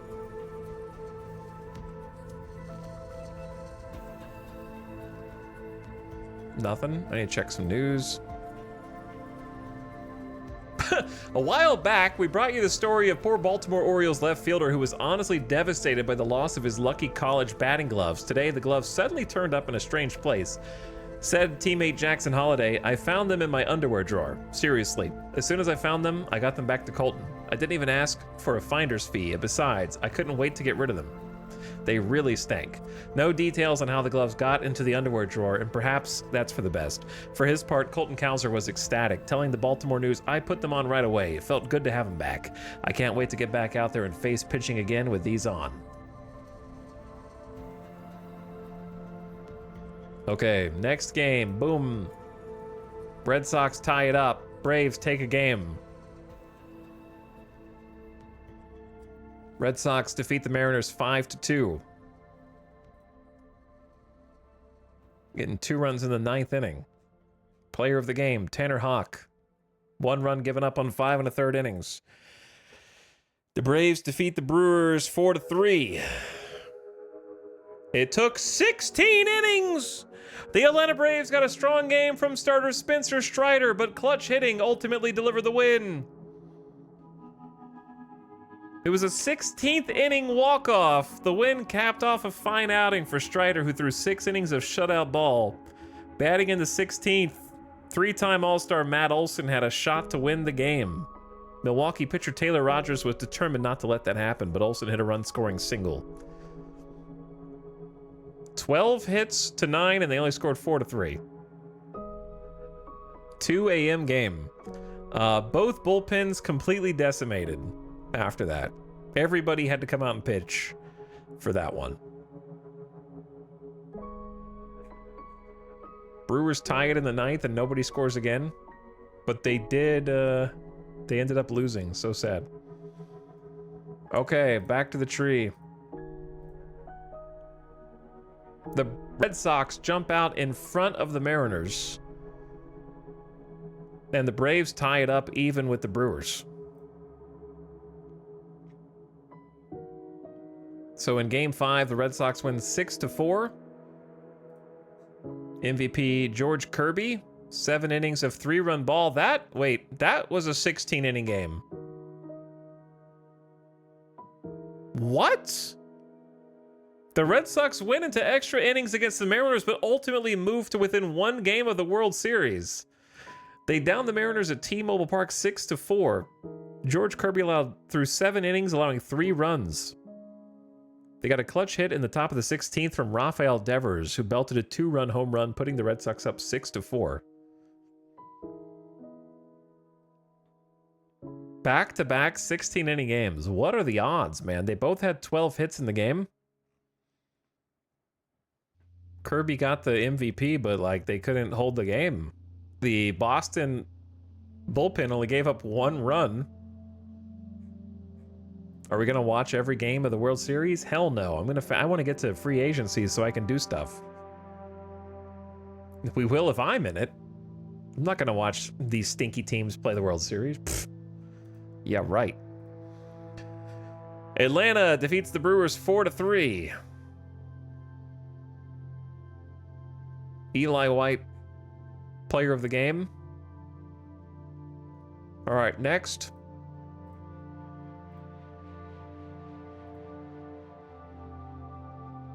Braves take the lead 3-2, 1 game more for the Braves, and they move on to the World Series. Red Sox come back 3-2 over the Mariners. The Red Sox have won the last 2 in a row. They just won that one 6-4. George Kirby MVP. Didn't he just pitch? Wait, that was already like that. Wait, were the Red Sox already winning 3-2? Oh, my bad. All right, and then Atlanta Braves win 7-6. So 3 close games. Braves have won 3 in a row. They need 1 more. They've won 4-3, 4-3, and 7-6. Oh shit. 10 innings. Milwaukee scores 3 runs in the 8th. Braves come back 1 run in the 9th. Goes to extras. Brewers score 2 in the 10th, and the Braves score 3 to walk it off in the 10th. Oh, man. Chaos. I don't know. Their bullpens are destroyed. And the Red Sox are going back to the World Series, taking the Mariners away from a chance at a do-over from last season. Mariners gone. Red Sox win 6-3.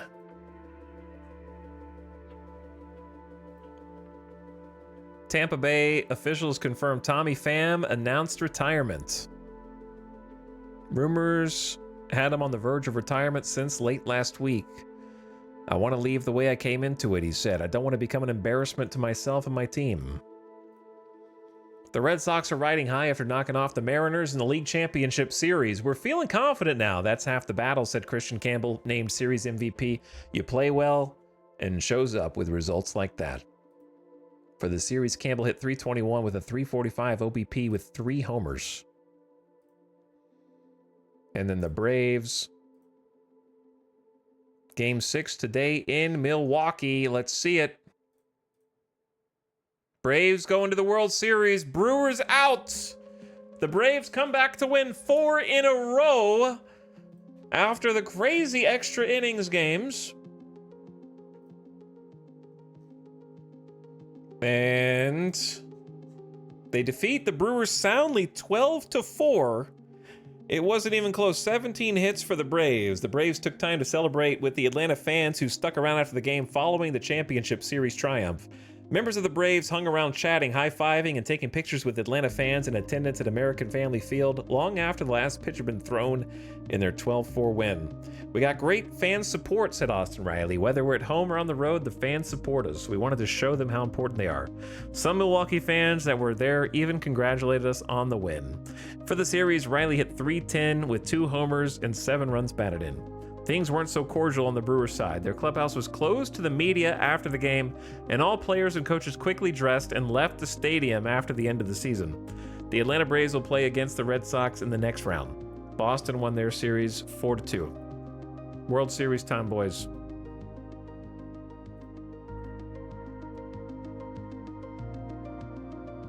Abreu re-signs with Houston, $26 million over 2 years.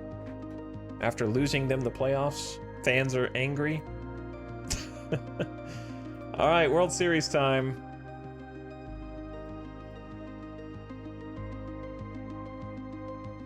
Let me save.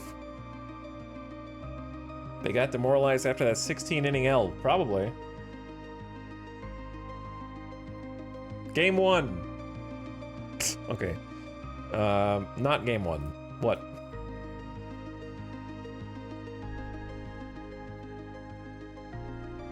Nothing. Game 1. Red Sox 1, Braves 0. Red Sox defeat the Braves 15-2 in the World Series opener. 14 hits. They blew out the Braves at Fenway, a score of 15-2, securing an early 1-0 lead. In the best of 7 series, Rafael Devers went 4 for 4 with a home run and 2 doubles. Chris Sale, pitching against his former team, takes the loss with 7 earned runs in the World Series. Garrett Crochet with 6 innings of shutout ball, only 1 hit. Next game, Boston Red Sox win 15-8. Is the Atlanta bullpen still struggling after the 16-inning games? Jesus, 2 15-point games in a row is crazy.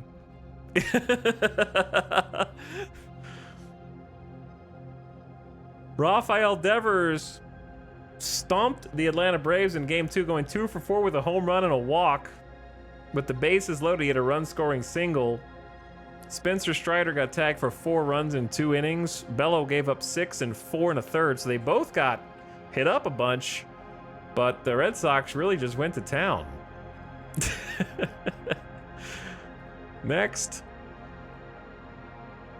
Game 3 today in Atlanta. They need that day off to figure it out. Brady Singer has a setback on 2 weeks. Okay.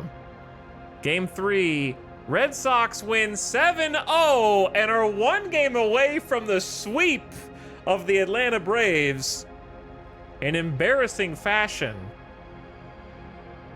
Red Sox left-hander Patrick Sandoval had a strong performance, throwing 6 innings of shutout ball. Christian Campbell got the win with a 3-run homer in the top of the 3rd. Shutout baseball allowed 6 hits. Sandoval gets the MVP. 1 game away. Here it comes. Boston Red Sox sweep the Braves. Braves fans will never hear the end of it. Going 4-0 are the Red Sox, and none of them were even close. 15 runs, 7 runs, and 5-2 is the final. The Red Sox made quick work of the Atlanta Braves in the World Series. That would not be a fun World Series to watch. The LCS would have been way more fun to watch. Boston sealed the series today, 5-2. They had the best record in the American League and wound up World Series champions. I won't say it was easy because baseball games are rarely easy, said Boston manager Alex Cora, but I did expect we'd have to play a much longer series. Rafael Devers had 2 home runs in the game, and that gives him 5 home runs in the World Series alone. Easily World Series MVP, I think. That's insanity. He had 29 homers on the whole season and just became a playoff god.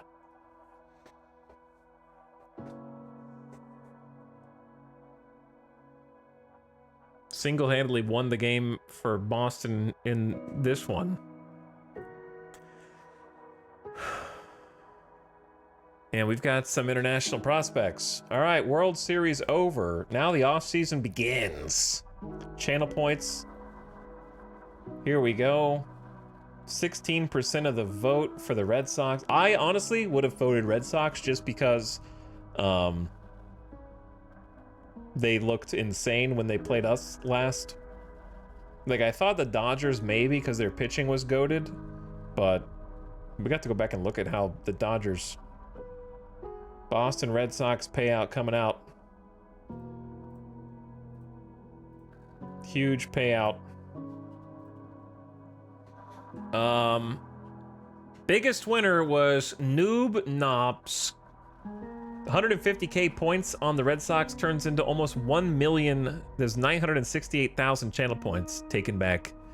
Bulkier Bacon put in 100K and won 645,000. Mad Dog Mac put in 78,000 and won 508,000. Upsetting Shorts put 50K in and won 322,000, as did Kizertan. Biggest loser was No Berserker, bet on the Astros, 250K. Thornathis put 250K on Seattle. Tetraregaton put 250K on the Braves. Oof, that's... Sorry, Tetraregaton. 250K on the Brewers from Method in My Madness. 250K from Joe 1827 for the Mets. And 250K from Flammable Cow on the Dodgers. Those were the biggest losers.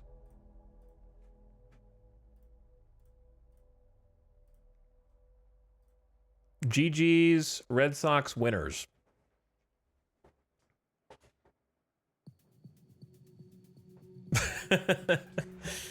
GG's.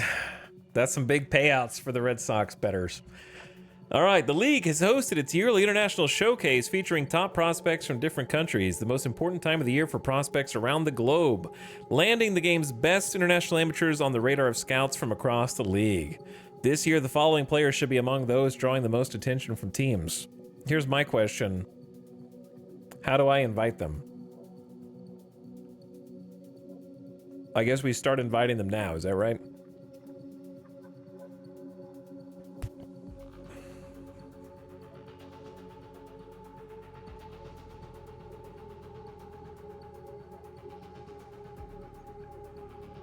Some of these guys, he just didn't sign with anybody. All right, remove all.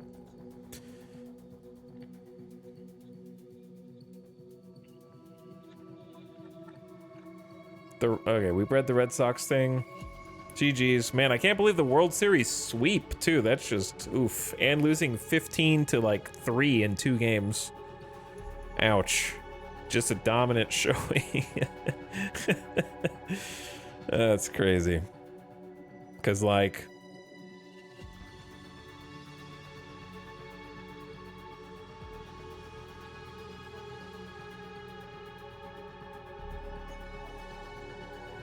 there were some hard-fought wins, Braves versus the Dodgers, and they couldn't even squeak 1 game across from out of 4 from the Red Sox. It's crazy. It's like a 30-plus run difference. Yeah, there was. Okay, welcome to the off-season. It's time to start moving towards season 2. We did it in only 9 streams. How long did it take us last time? Let me see in the archive. Let me see in the archive.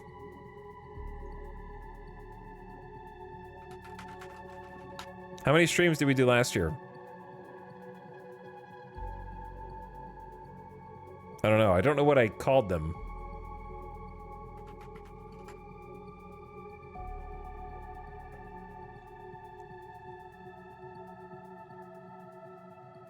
I didn't number them. I didn't really number them last year. I don't know how many streams it took.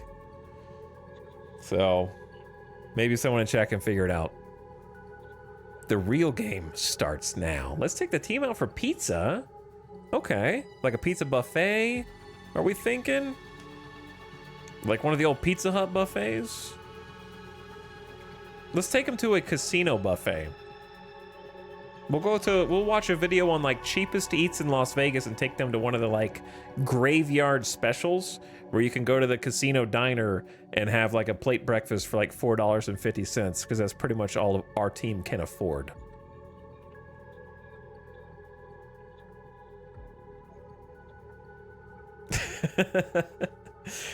Okay, out of these guys, we don't have good... Well, let's see what this is. This is just... I guess we should be looking at all players, yes? There we go. That's a little easier to look at. So these are the international free agents who are going to be available for us to try and draft. The offseason officially starts tomorrow, so... I'm going to go ahead and invite these dudes, but I think it's January 17th or something, preseason begins, and then the international free agent signing is the 15th. So our goal is to kind of use our international private training facility with the people that our scout has said, yes, these are people you want to look at. Specifically, we picked this scout to fulfill the role of being really, really good. Actually, he's not as good as I want international scouting. He's just excellent, which is still, you know, good enough. He's best at scouting the amateur draft and outstanding at minor leagues. So maybe he can help us make some good trades for players that are undervalued by their teams. You numbered the Vulture streams. Their season finale is 13. Okay, cool. So we're like 4 streams ahead of schedule here. And we get to see what comes afterward, which we did not do because I think we pulled an Omega stream for the last one on the Vultures and barely finished the season after simulating weeks at a time. I remember doing like simulate a full week and just look because we were just like, I was spending too long. So I'd actually prefer to have a different scout, but I think I'm just going to keep Kang for 1 more year because it's too hard to eat the contract of 1.2 million and then have to pay another guy. You know what I'm saying? So I'm just gonna probably eat the 2nd-year contract for my team and then maybe fire a good chunk of the staff and do Scorched Earth. That would be crazy if it happened in real baseball. Like Scorched Earth, everyone's fired, the manager, every single person on the staff, and just reset. That would be insane for a team to do, but I'm probably gonna do it after year 2. But I can't afford to eat the money right now. Okay, so anyway, based on what my scout thinks on low to very low accuracy, these are the potential top prospects. So if we invite them into our international training facility, each month we can have 10 international amateurs practice, and we'll get higher scouting accuracy for anyone that shows up. And also build a better relationship with them so that when it comes time to sign them, we will have a maximum of about $5 million to spend, and that'll go very quickly. Usually, like, if you go all in on a top prospect, they'll want the entire 5 mil, for example. So we might only get 1 or 2. We actually got 3 prospects last time, and we can kind of see how they're doing in our international complex here. So Antonio Del Bosque will be 18 years old next year, and he's probably going to be ready to start playing rookie ball by that point. So we're going to have him in rookie ball starting to develop, hopefully getting some higher scouting accuracy on him. I'm not 100% sure why we don't have higher scouting accuracy on him. We have very high scouting accuracy on Manny Longoria, who's in a similar boat, who has 80 potential. He's 18 years old. Okay, he's 80 potential relative to rookie ball, so he's not even close to ready. He's only a 60 potential relative to MLB. And then Alex Lopez, who needs to get a little more developed too. So we're gonna have some, these are the 3 we got last year. Now, before we even do anything, I need to go to my players' shortlists.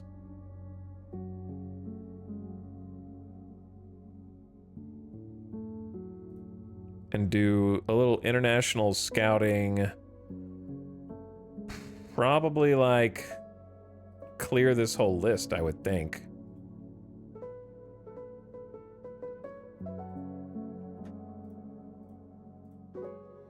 Okay, and then just put these 3 dudes on.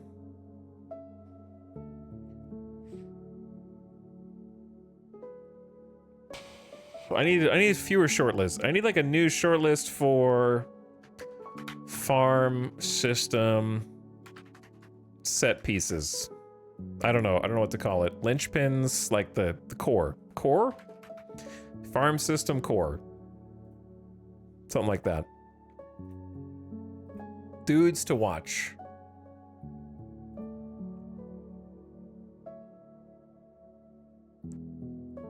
Okay, and let's consolidate the 2026 amateur draftee shortlist as well.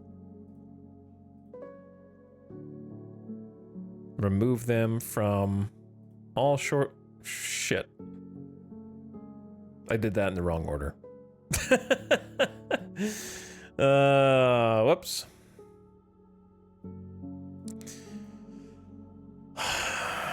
Why did I do that? I wish there was a Control Z. The good news is I remember who it was. The bad news is now I have to find them again. Shortlist, farm system core, thank you. All right, that was rookie ball. Ryan Garrity.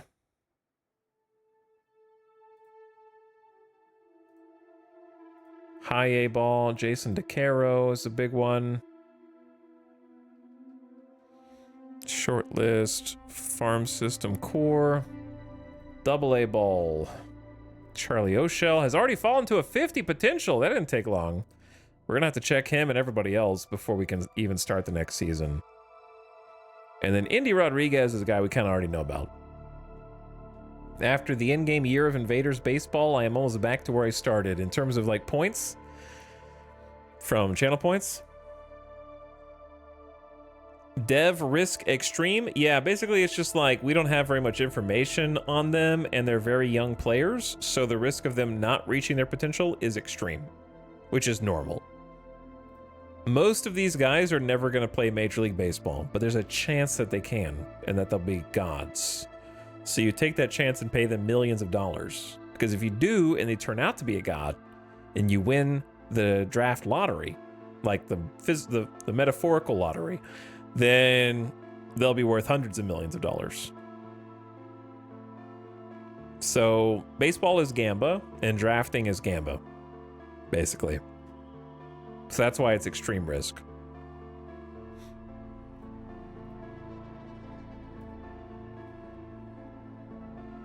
All right, I'm not missing anybody. We had 6 plus the 3 international dudes. So I'm just going to kind of put them on the same system. But yeah, we need higher scouting accuracy on Del Bosque. We'll get there. I'm not going to do it right now. Actually, I might do it right now. Let me just see if I can get a scouting report on him. And that might clear up a little bit. But yeah, Manny Longoria was an international pick who has some potential, but these 18-year-olds out of high school, that's why they're extreme risk, because they're 18, so they're still figuring things out, and they're bad even by rookie ball standards, right? But they might be good. They might be. So we just want to look at our international scouting here, and then select some people to invite. I don't think we need to make it overly complicated. I feel like if we just pick every single person who my scout thinks is an 80 potential. These guys are 16, so they're still in high school, right? But if they get picked, they get millions of dollars. So that's 10. So we'll just start there. We got all the ones who we think might be an 80 potential or higher. Then there's a bunch of 75s and 65s. So they get invited once per month to a private practice so we can get higher scouting accuracy. We'll check the league interest on them. They'll build a relationship with our organization, and their demand might be updated depending on how much they like us or don't like us.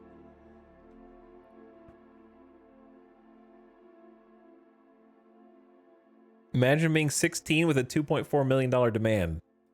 They get it. Some of them will get 5 mil. The thing is, that's where it starts. But if I offer them their demand and then the Dodgers offer them more, they're going to go with that. And then I offer them more and then more and then more. And then eventually we both offer them the max. For the international agents, it's like a $5 million max, $4.9 million, which prevents teams with all the money from getting all the international prospects. So there's a cap. So a lot of these guys will ask for the cap at the end and they'll get paid 5 mil, roughly. But I think that's where we're at. Is there anything else I need to do before just going to the off season right now? World Series sweep for Boston. That's still crazy. I'm going to save the game real quick. I don't think there's anything we can check in regard to like players or free agents yet. When do negotiation, like, okay, that's a good question. When does the free agent pool update with those who have, like, what's the limit on opting out of your contract? What's the max date that they have? Yeah, we're gonna do the player dev lab too, but it's not the off season yet until we finish today, so I don't think I can use it now.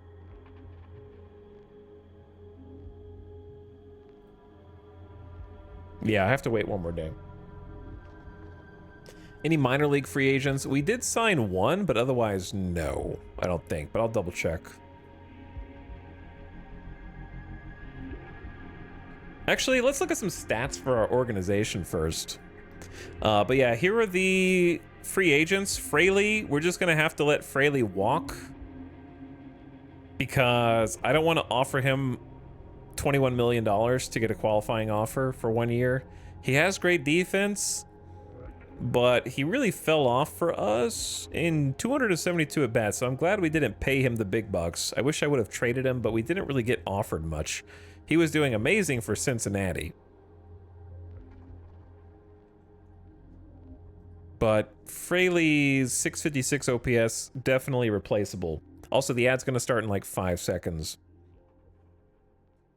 So turn your volume down, ad watchers. I'm not going to do anything crazy during the ad. We'll look at the players, Amir Dave, and we'll look at some stats once you come back from this quick little mid-roll ad. And I'll just talk to chat in the meantime. It's Sunday night. Lots of fun stuff to do for the off season.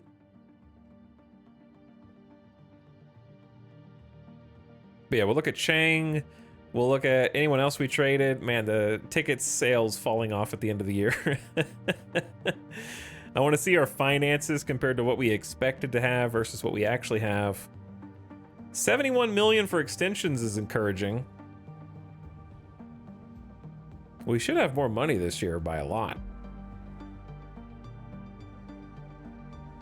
There's the ad. Did any Invader... I don't think the awards have been announced yet, Tyrion. They haven't done the actual awards handing out yet. I doubt we got any gold gloves. I'm trying to think of who it would even be. Unless it was like a, I don't know, a pitcher or something that played position really well that we didn't notice. I feel like we had a lot of errors. Not Aeronamo, that's for sure. Man, I'm actually really excited about the offseason. I want to make some big plays in free agency. I want to win more games next year. I want to have some people to get excited about in the lineup because our starting pitching is... Anyway, all right, let's talk about that in a minute. Instead, chat, what are you guys playing tonight? What are you gaming on to end the weekend? If your weekend's not already over.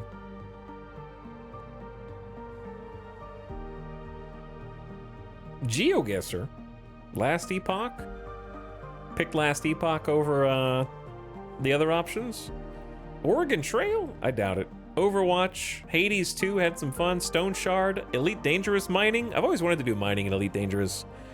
Out of the Park, Pokemon Emerald, Rise of the Golden Idol, Gloomwood, Minecraft server, RimWorld, Terraria, Deltarune. I don't know what Approaching Infinity is. Ooh, Gates of Hell. I love Gates of Hell. I should play that again sometime. New deal, when the new DLC drops, I definitely will. Especially if there's a new faction. Oh, haven't played that in a while. SnowRunner. You excited for Roadcraft? Football Manager, The Bazaar, Out of the Park, doing a draft, sounds fun. Dreamlight Valley, Clair Obscur, Red Dead 2.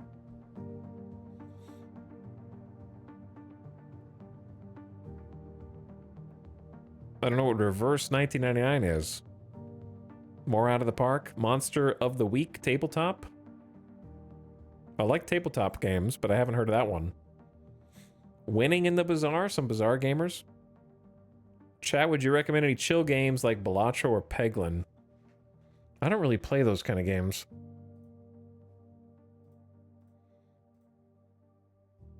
So I'm trying to think of what I would even recommend.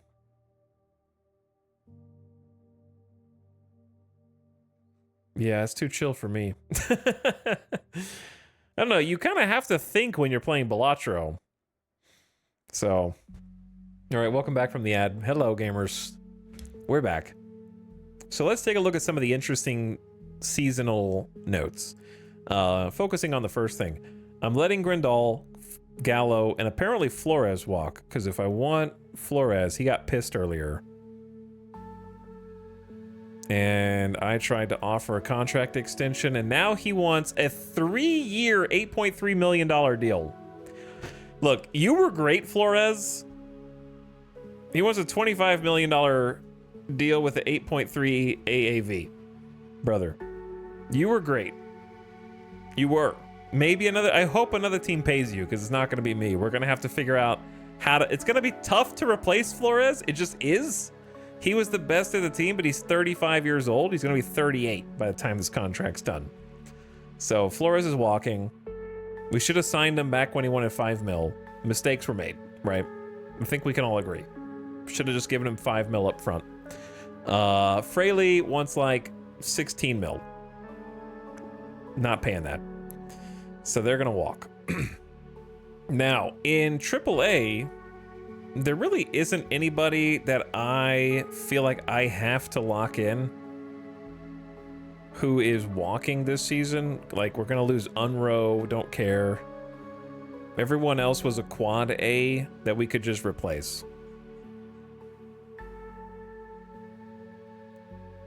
So I think there's no one I need to extend. I extended one. We got Blaze Alexander back for a year. So we got him. And then let's just take a look. Excuse me, at info. There's some cool team stats here. So we finished 71 and 91, a whole game in front of the Vultures, which is so funny to me. We're actually better than our Pythagorean record. We were 40 and 41 at home, so almost played 500 ball while the owner was watching. 31 and 50, terrible on the road. A impressive 6 wins and 3 losses in extra inning games. So I'll take that. That's actually excellent. upset a bunch of teams in extras. In one-run games, break even, 24 and 24.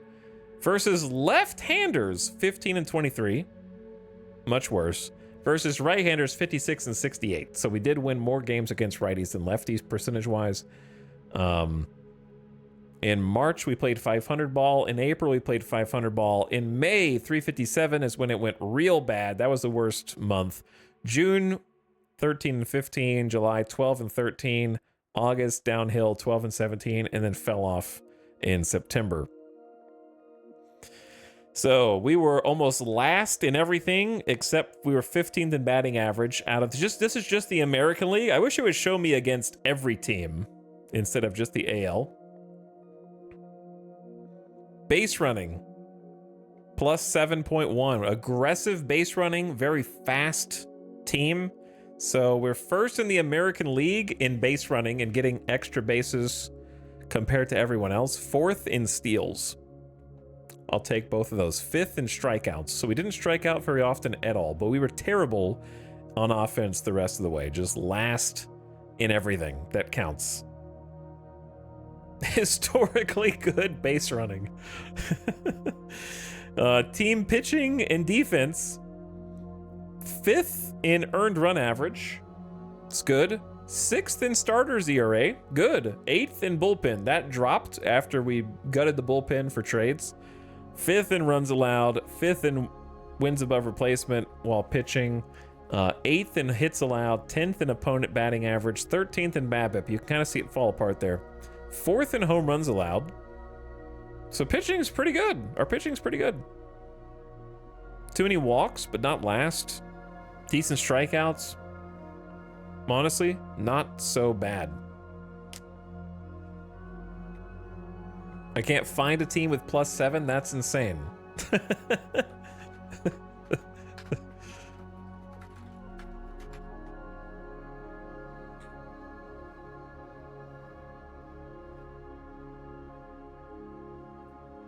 Here's the extra bases taken run value leaderboard, but it's on an individual instead of a team level. So I don't know how to find a plus team.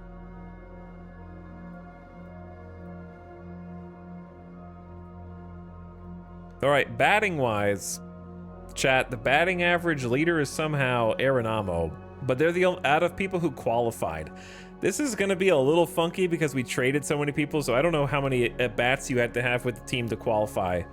But it's the Cal Stevenson, Arenamo show because they're the only ones who didn't get traded. And then pitching ERA, Bobby Miller. Because Dustin May blew up in the final game of the damn season. And so Bobby Miller just coasted in because May gave up 6 earned runs in his final appearance. Woodruff suffered the most losses. Suarez had 31 saves. Not too bad. Most WAR Bobby Miller. Most innings pitched Dustin May. Opponent batting average against Bobby Miller. Complete games Sam Bachman. Nobody did. No shutouts. Malley had the most walks. It's not good. Most strikeouts was Woodruff.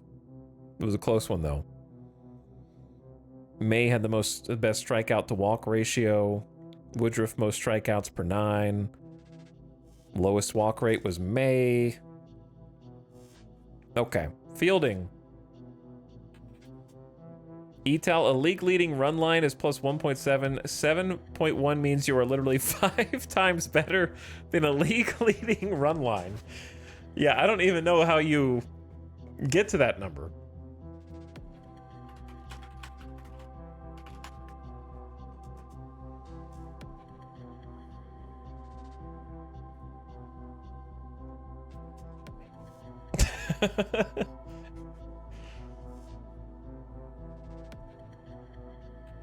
Are you sure you're understanding the number correctly?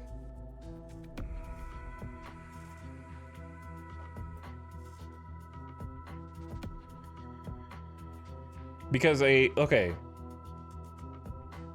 Are you sure you're understanding the number correctly? You might be comparing two dissimilar things. Because the run line is a bet on the margin of victory like a point spread. The spread is almost always minus 1.5 for the favorite and plus 1.5 for the underdog.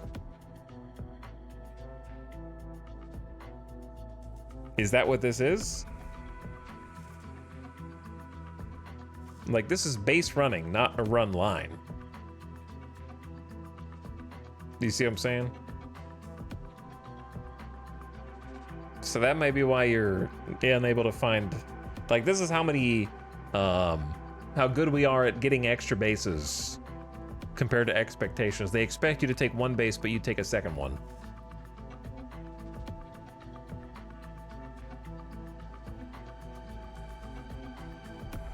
Foscue is the best fielder on the team. If anyone has a chance at a Golden Glove, it's probably Foscue. 0.997 at first. Definitely not Arenamo. Marchand was really good as a catcher from an error perspective. Third base coach has a windmill for an arm? Probably does. Rafael Marchand, only 15% caught stealing. Don't love it. Okay, what else did you want to look at? I wanted to look at if the Nashville High Notes won the PCL. Round 1, best of 7, they won. Where's the rest of it, though? Is there only one round? Do they just win?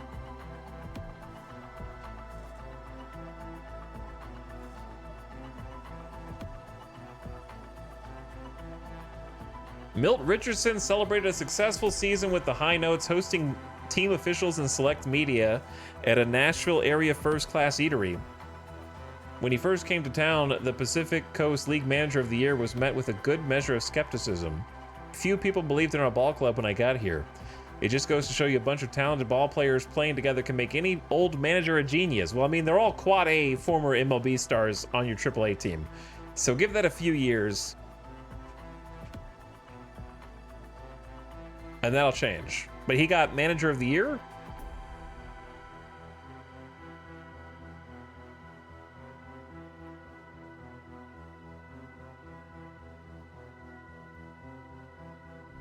Did you guys win any other awards? Michael Ciani got a center fielder top glove. Oh, it's Golden Glove, I guess.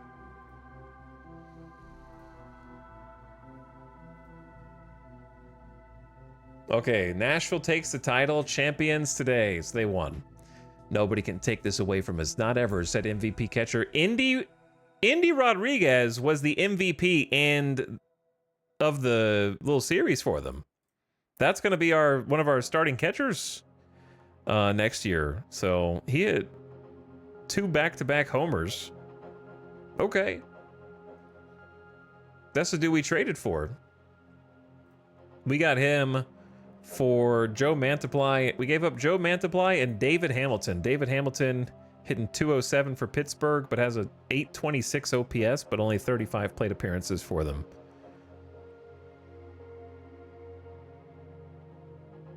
So we had to give up David Hamilton. But we got this sweet catcher who's going to have insane gap power, avoid Ks, and BABIP. I'm very much looking forward to him playing next year. Got some time in AAA for us.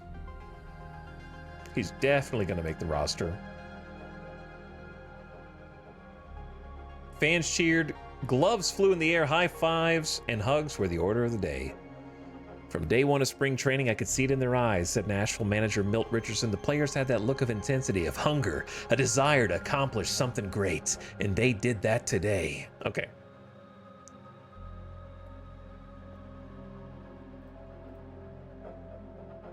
So yes, our AAA team won their title, which is interesting. So do I just, you guys want to see the other dudes? Here's the shoulda, woulda, coulda list.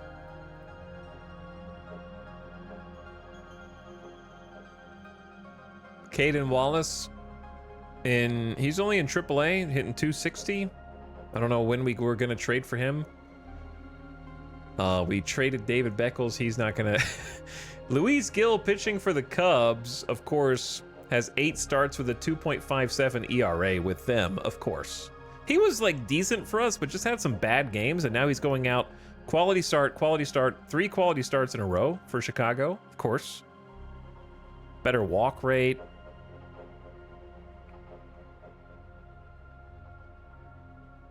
The 7.1 stat is BSR. Yeah, it's base running. It goes up to 8. So we were just goated. Here's Chang. Chang became a 50 according to our scout. Oh, I'm firing my scout, chat. I'm firing my scout. Oh no, he's just a 50 at second base because he's just so good at second base. But in 84 plate appearances, he's hitting 208. So we didn't really lose out on anything yet, but we're going to watch Chang over the years. Was there anyone else you wanted to check on? How many errors did he have? I don't know. Enough. He had enough. He had 2 more errors with Chicago at shortstop.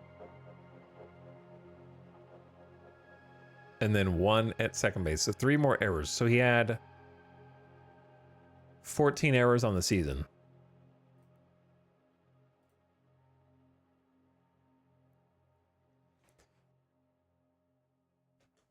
The worst in errors was Geraldo Perdomo. He had 23. So Chang wouldn't have even made the top 5. Perdomo had the most errors.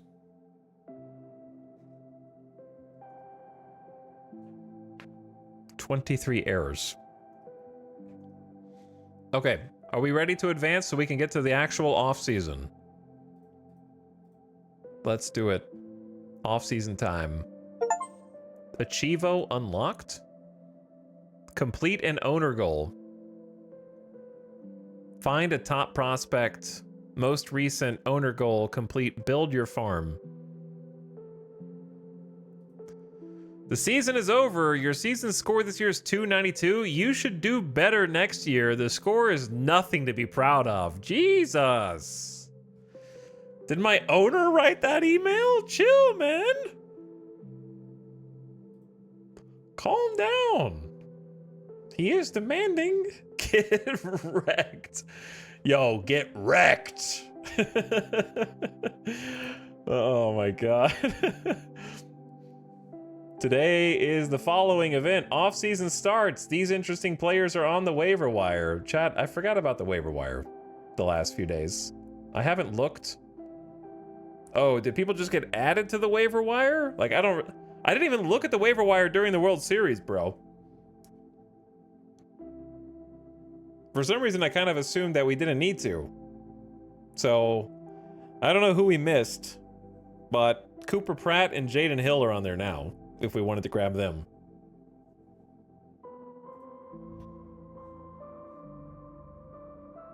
Who else have I missed? Because Cooper Pratt seems like a god. I don't know why he's even on here.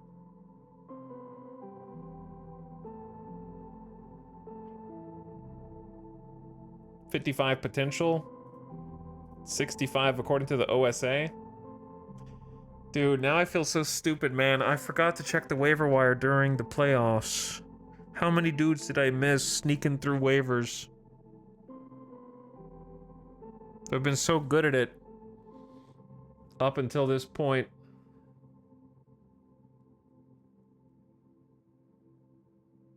That's why your score was 292. Too late now, no take backsies, but man, that's embarrassing. I don't know, in my brain I was like, the season's over, therefore there's not going to be anybody getting moved around on the secondary rosters, except for people who get eliminated, I guess. I don't know. Anyway, Cooper Pratt looks like a steal. Why the hell is he going through waivers right now?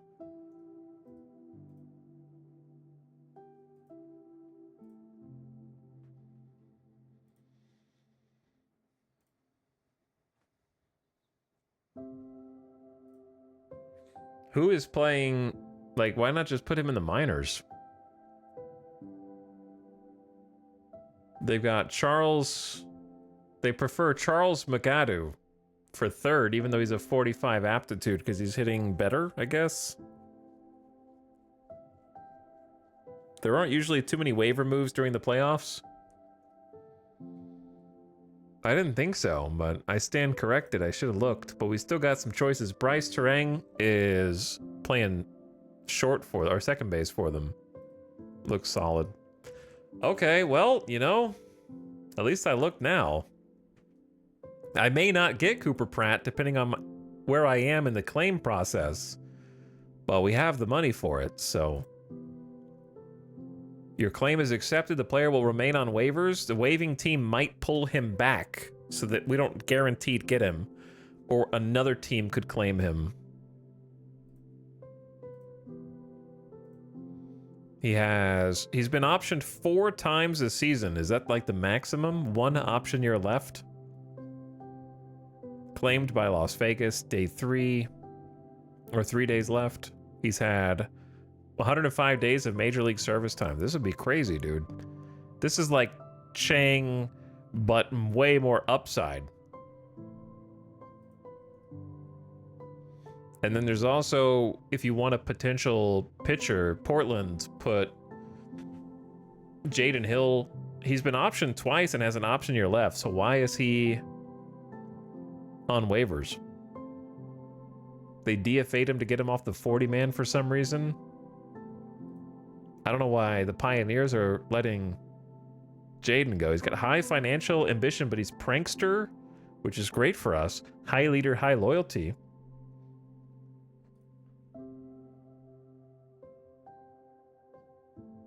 Did the AI go over budget? I have no idea. But this is a great piece to put in AAA. 1.42 ERA, 6 games, only 6 innings pitched. So I don't know where he came from. He was an expansion draft pick that was playing AA for them for the season. Went from high A, AA, AAA. So strange. He went from a 35 current when we first got him to a 40, 50 potential. I believe we should have enough money for this. So I'm going to grab both of these.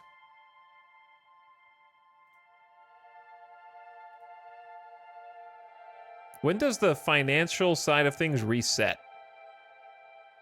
Brennan Bernardino literally won a world championship and is now trying to clear waivers. Literally just took a walk in the World Series. 2 strikeouts and then clearing waivers. Oh, wait, no. Issued a walk. Sorry, he's a pitcher. Issued a walk and 2 strikeouts. Brain not work so good. I don't know if I want to grab any of these guys unless they're already, like, showing some better potential stats.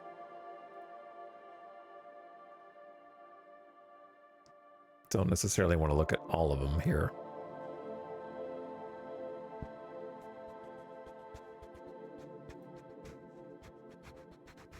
Not so good.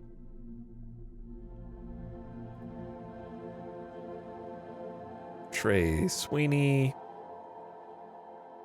Okay, yeah, I think that's enough. Now, free agency, they haven't done the contract thing yet, so that's insane that we got those 2 claims. Who won the World Series?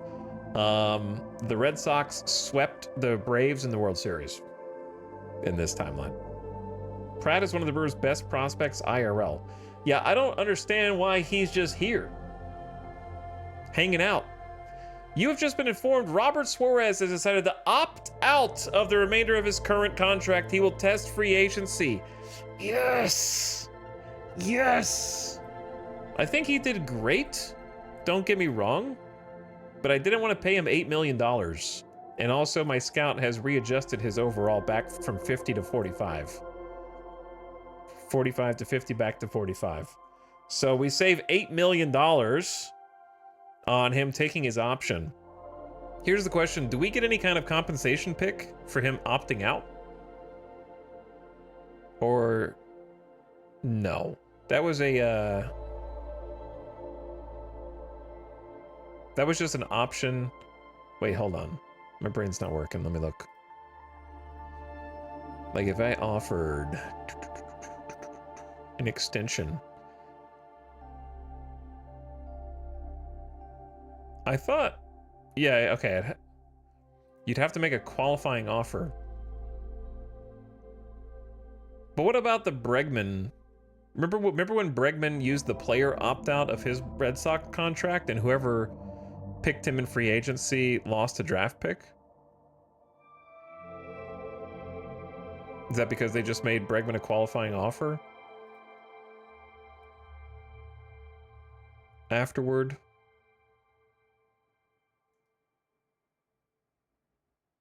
Okay, but anyway, we're $8 million off the books. Etal, I've decided on your budget for the upcoming season. You will have $238 million available for team expenses. Given your current spending on staff and costs, this should allow you a team payroll of $110 million. You may now set your ticket price for next year. You have until December 1st, 43 days from now, to set the price. They will start selling at that point. You have until the end of preseason to set a scouting budget, player dev budget, draft budget, and free agent international budget. Good luck, Ian Grigg. Yo, let's go. Let's go, dude. We went from 220 mil to 238 mil. So we have an extra $18 million in the budget. I wanted to see the end of year budget as well and how it compared to what we were at, but then I forgot. We're gonna free up so much extra cash.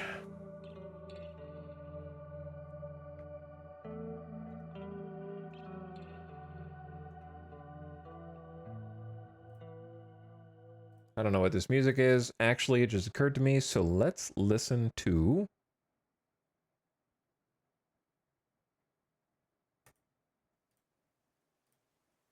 this. If we pooled all of our money together, chat, we could buy a real baseball team and have Etal manage it. Yeah, let's go. Millionaires in chat? Let's do it. Etal, I've reviewed your season goals, or your goals that I set out for you. My comments are below. Team record. This was a disappointing year for the Invaders. You may be happy with a 71 and 91 record, but I sure am not. Listen, owner, I know you've got a lot of yes men surrounding you as a billionaire, but if any of them could have informed you about the historical trajectory of expansion teams in their first season, I think you'll find we did quite well, exceeding and setting a new Major League record for winningest expansion team in their first year ever. So maybe have a little respect, okay? To start with. Find a top prospect. I think the Las Vegas Invaders have a very bright future, and that will be in large part to having a prospect as talented as Jason DeCaro to build around. I applaud your work in finding and developing him. He's very happy with DeCaro. I hope DeCaro becomes someone worth being happy about. All right, how did DeCaro end up? Terrible in high A.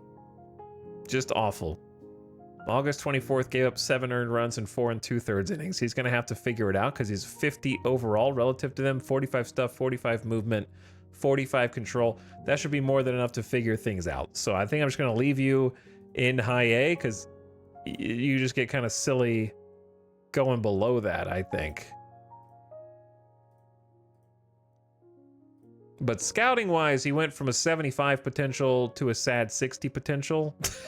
But if he reached that potential, he'd still be good, but it's still disappointing. Build your farm. You've certainly done a fantastic job restocking the cupboards of our prospect pool. With a group like we have here, I have no doubt about this team's future. Long term, I gave you a goal in 2025 of making the playoffs in a few seasons. Did you? Did he do that? My deadline is not up. I only gave you the task last year and didn't expect immediate results. However, I'm not sure I feel too confident right now. I won't jump to conclusions, but I hope to see some progress this year.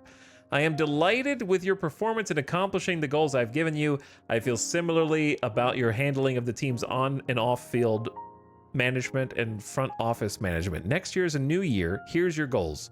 Play close to 500 ball, upgrade at right field, increase attendance. Bro, Do you want me to increase attendance from 41,406 per game to 45,000 per game? You want me to have a sellout crowd every single game every day of the year? We had 4th attendance in the league. Oh, dude, I can't do that. Keep building your team up to reach the playoffs in the next 5 seasons.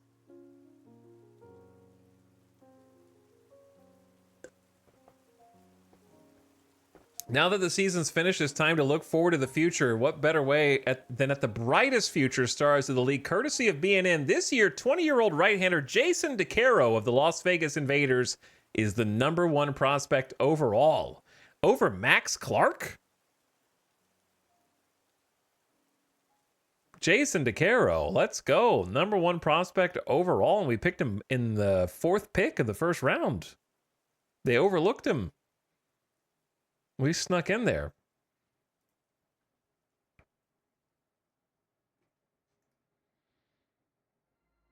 And then Walter Jenkins with his 70 potential.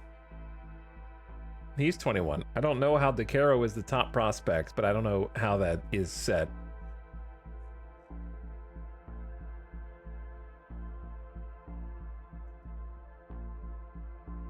Joey Volchko, that was another dude I was looking at.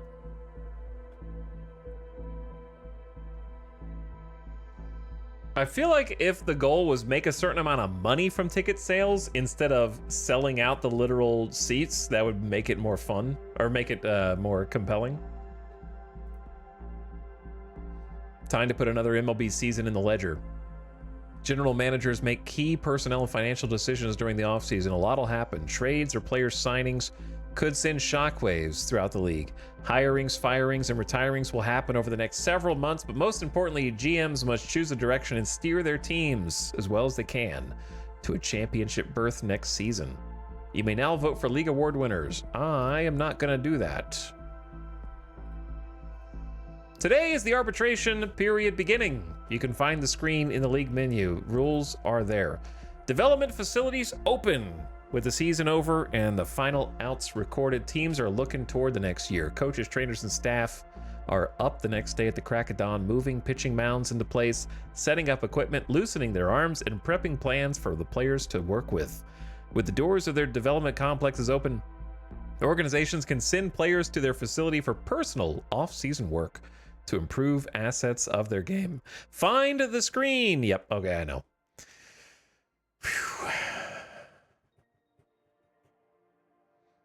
The problem is I don't want to make ticket prices cheap as hell because you get a lot of money from tickets if your team is winning and the fans are coming to watch, so you don't want to make it $1 unless you want to short yourself on next year's budget and lose revenue year to day by the end of the year. So you get a lot of money from ticket sales, especially if you're selling 40,000 of them. That's crazy. He wants our stadium to be literally wall to wall. All right, I'm not voting for any of you nerds. You just vote for yourselves. Okay. A couple things. Before we even go to the player development tab, make a save. Your reply to his email should be asking for a bigger stadium.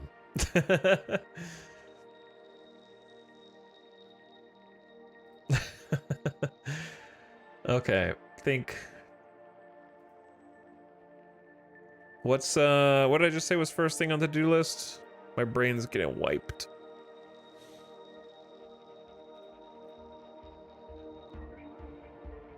Oh, first thing on to-do list. I wanted to go to the front office and look at personnel. And actually, okay, not front office. I guess it's transactions, personnel. And I want to see who is here. You know what I mean? Like, is this the day that coaches will become available in the offseason? Like, let's see if we can replace any of these dudes.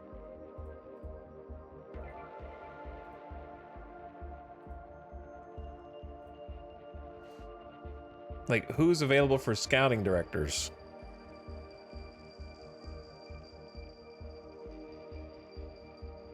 Steve Woodard is like legendary at international and majors.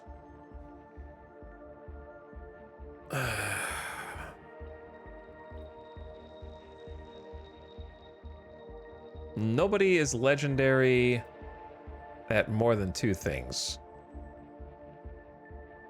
There's legendary excellent, legendary good, legendary. Let's see what the best neutral scout is. Eddie Diaz still. And you have to sacrifice some international. Or you sacrifice minor league, amateur draft. Okay, I'm pretty happy, I guess, with who we've got in that sense then, because... Well, I've only got 1 legendary, but it's... We're gonna, like... If we're legendary at scouting amateur draft, and we're constantly getting first picks because our team is bad, then I feel like that makes sense. I'd like better international scouting. My top pick would be someone who's good at international and amateur scouting, but that seems like a big ask. Like, the best we can do is outstanding, outstanding. Excellent, excellent. Which is not bad. And they're neutral. If we don't care about neutral,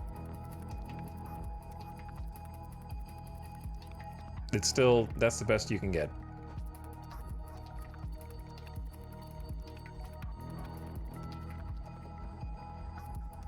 So I'll check this again at some point, because I don't know when the list repopulates.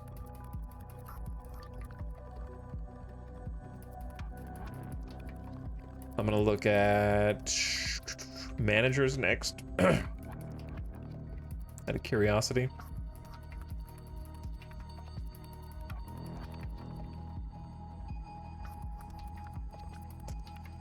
Oh man, Buck Showalter, legendary dev, legendary mechanics, legendary aging.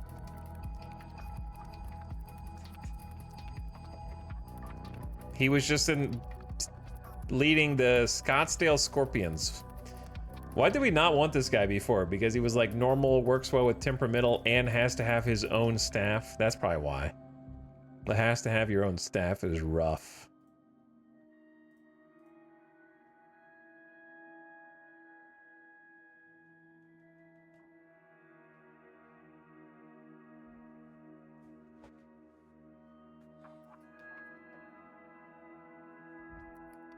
Terry Francona has outstanding, outstanding, outstanding.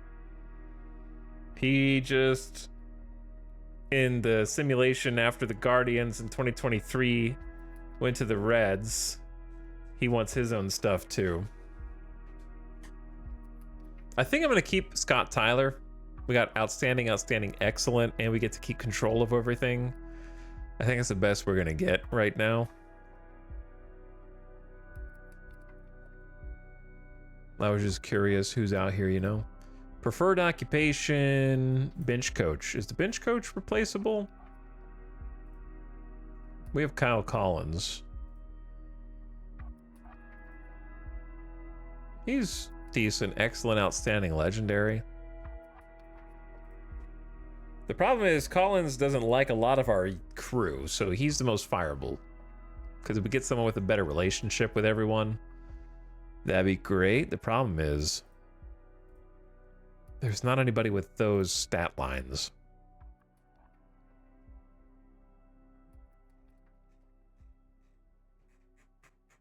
Maybe it's worth the couple fair relationships. We're gonna get rid of Fraley and Lavender anyways. He doesn't like Luis Matos. Come on, man.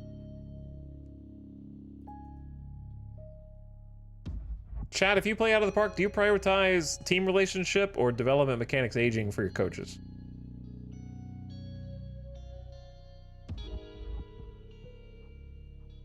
Like, or I guess the question is, how much do you prioritize dev mechanics aging over the relationships? Like, how far will you let that go? Development and relationship.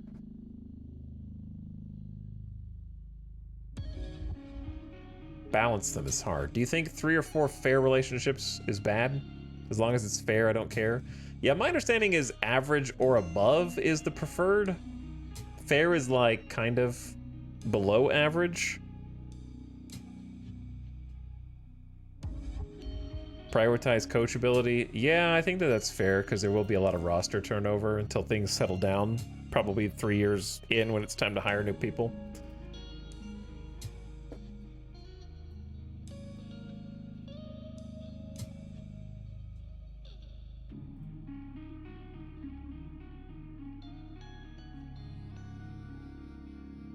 Only people I want to hire are personable and won't get along with the rest of the crew. We honestly probably just keep who we've got. My manager has only average relationships with the entire team and bad relationships with my highest paid players. Classic.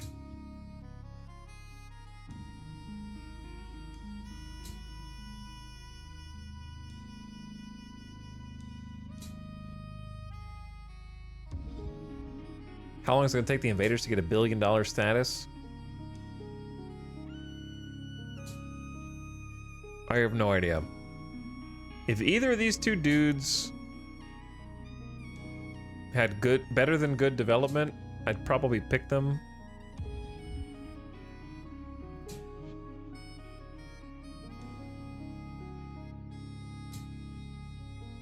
But as it stands, I don't think that they're better than what we've got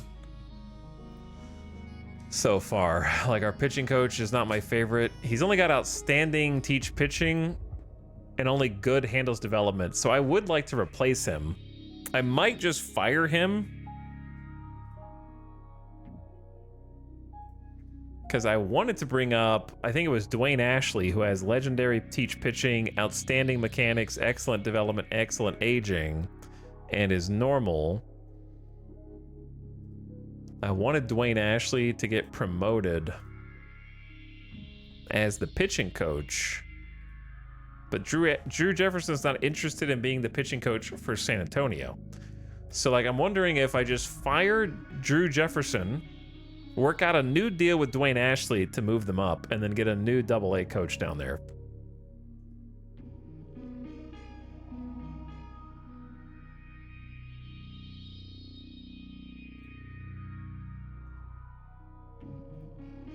Chat, can you remember Drew Jefferson?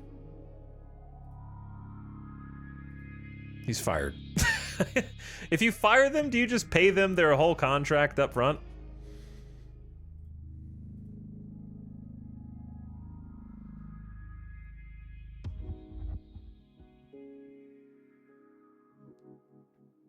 All right, pitching coach. They're promoted. But the problem is you don't have to adjust their salary. So is this am I accidentally cheesing this? Because for the higher role, they normally want more money.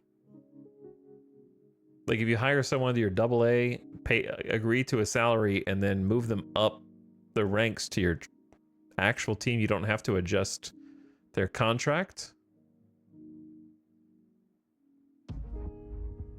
That seems like cheating. That seems like cheating.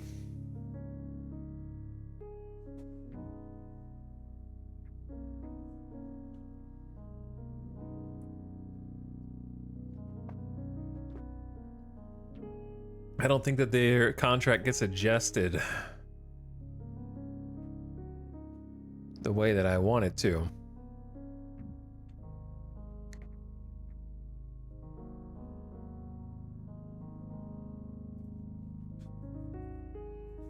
All right, what happened to the bro that I just fired?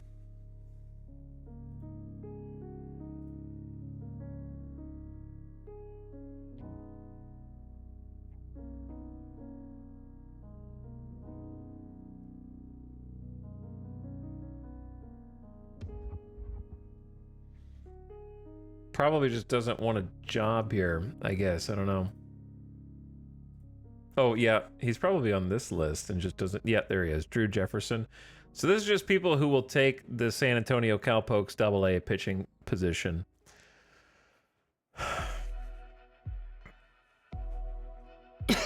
Excuse me. I figure let's go legendary Chris Cordero if he gets along with the other coaches. Normal, temperamental, controlling. Let me see. Front office, personnel, boom, boom, boom.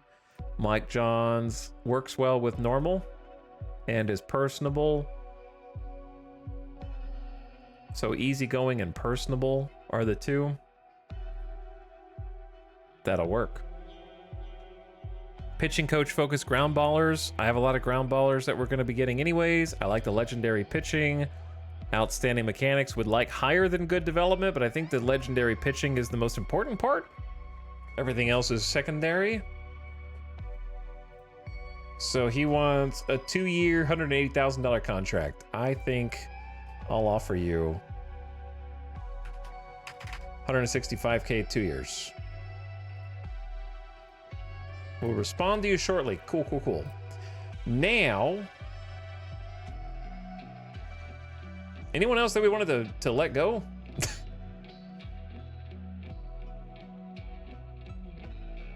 I guess we could just see if there's any amazing like coaches.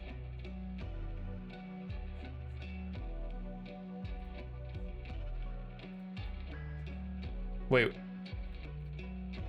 Where are the hitting coaches? There they are.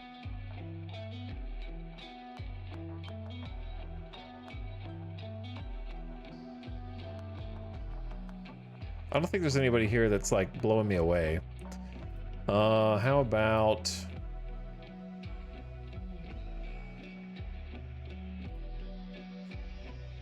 base coaches?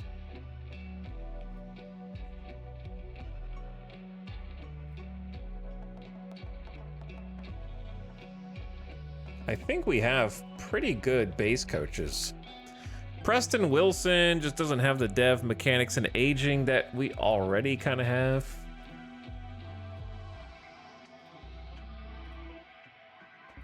Our personnel's okay. Like, Mark has outstanding catching defense, infield defense, outstanding development, good mechanics, excellent aging.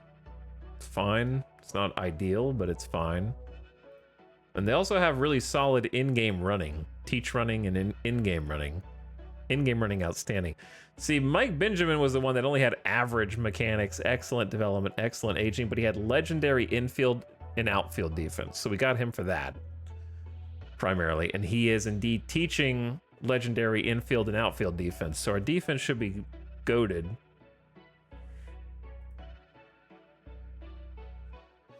I think that's the only real change I wanted to make was that like pitching coach change.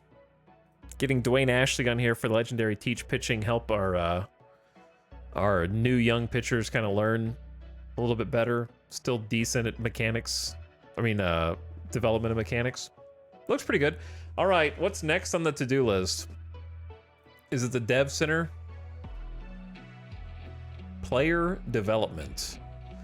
We got some slots. Facility open during the off-season and preseason with sports science labs, weight rooms, batting cages, bullpens, and more. Send players here to follow a training program designed to improve a specific part of their game. We get it on day 1. Okay, so for sure Bobby Miller's getting a spot, right? One of our starting pitchers, 27 years old. Arbitration eligible for $2.4 million. Let me see what the salary expectation there is. 2.4, 4.6, 7, and 9. So he actually is arbitration eligible for 4 seasons. We should have just signed that one contract that he wanted and we would have saved ourselves money on this, but it said $770K at the time. So what? Something changed on the predictions. I don't know. He's got 5 good pitches already. We could do endurance training for stamina, since he's only at 45 stamina, right? We could do... I don't think we need to increase his velocity. He's 98 to 100 already. Improve pitch arsenal. Pitchers will utilize pitch tracking and biomechanical tech, working with team coaches, trainers, and data scientists. They'll immediately be a more effective weapon for... Oh, that's the other thing I forgot about. After all that talk, I think Dwayne Ashley also, oh no, chat. Dwayne Ashley, the pitching coach, has only a fair relationship with Brandon Woodruff, one of the pitchers. But I didn't think about that. Hopefully their legendary status will overpower their bad vibes.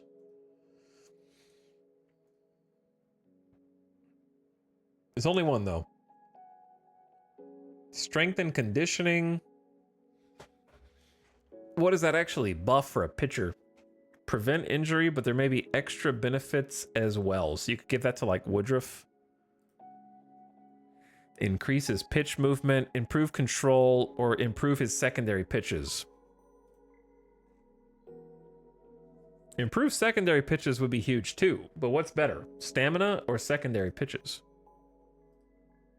Or control, because he has a lot of room for control as well. We could probably get him in here for 2 different sessions.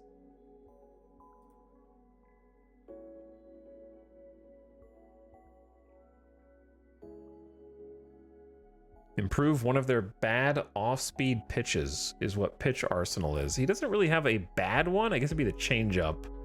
I would say it's worth doing one of the mediums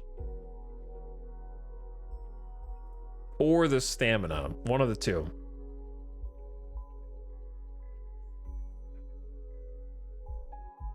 So the benefit of the stamina is he's only got 45 stamina, but it's harder. The benefit of these are that it's more likely to result in some success. So I almost feel like just take one of these. Because 4 months from now is going to be November, December, January, February. It's going to be February. We're not going to have time for 2 chances here.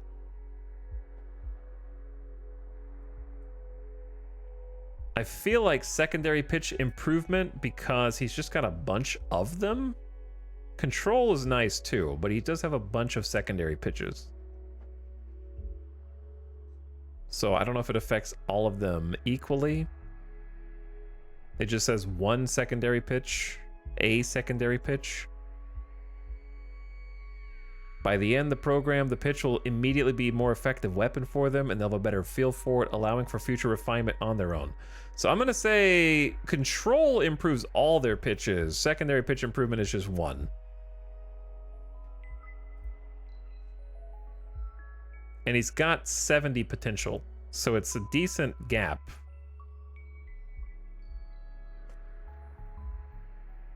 I think getting the change over 50 will help a lot. I think everything will help him a lot.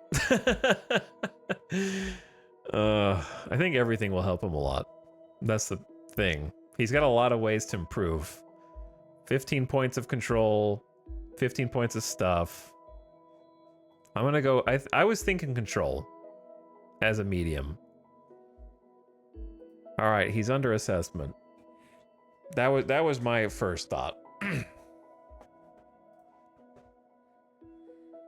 Dude, Fosque chat, we were looking at the OSA. It's not too late to change it though. He does still have 15 control even when my head scout is looking. But yeah, maybe he does need to work on his secondary pitches then.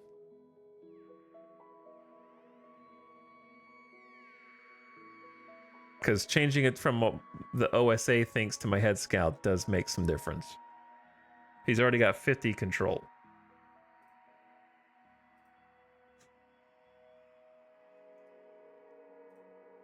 Okay, sorry, my bad. My bad. Let's do secondary pitch improvement then. I want to read the lore. This program is focused on improving a pitcher's secondary pitch. They will utilize pitch tracking to evaluate spin rate, spin efficiency, release point, drop, and more. From this, they can make the necessary changes to grip, mechanics, and usage of the pitch. By the end, the pitch will immediately be a more effective weapon. They'll have a better feel for it and can improve it better on their own. Okay, next I say we get Cade Horton in here, who's got some room as well. So we'll get our starting pitchers. Similar thing where he's got 4 pitches. The 2 main fastball slider are the highest. Control's kind of maxed. Needs to work on his stuff.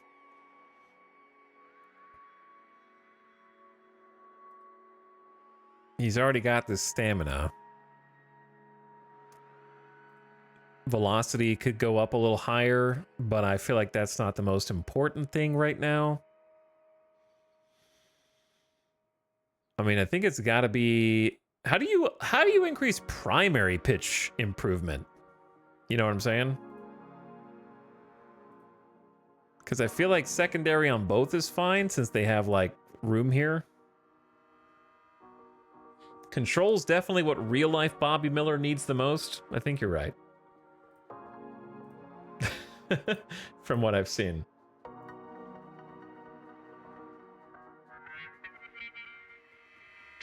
That's just velocity? That's weird though, because velocity could be all pitches. You can increase the speed of your changeup. You could increase the speed of any of your pitches. But I guess if that's just how the game does it. All right, we got 6 more spots.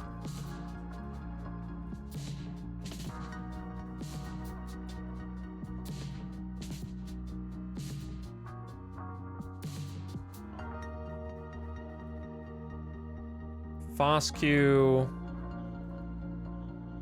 does have some potential to avoid Ks, but the BABIP is still 40, no matter what we do, really. I think Freeman was one of the guys we wanted to put in the lab to try to get the BABIP up. He was going to be a project.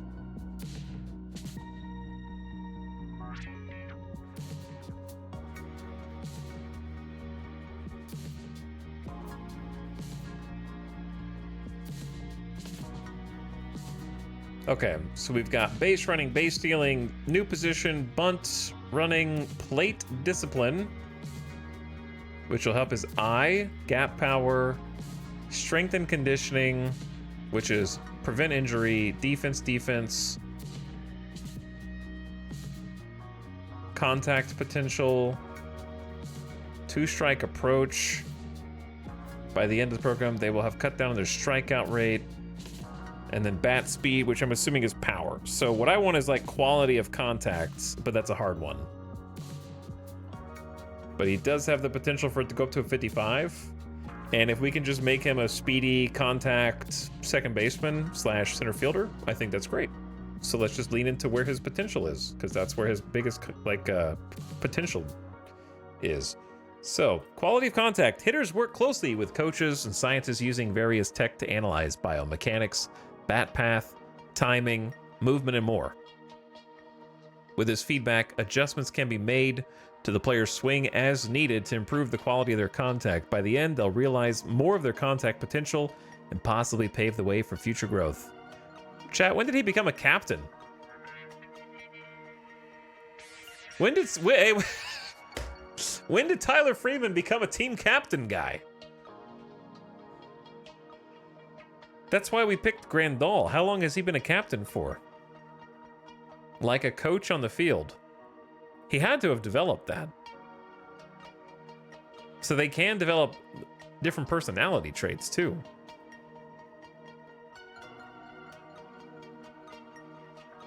Like his potential went up since July to September.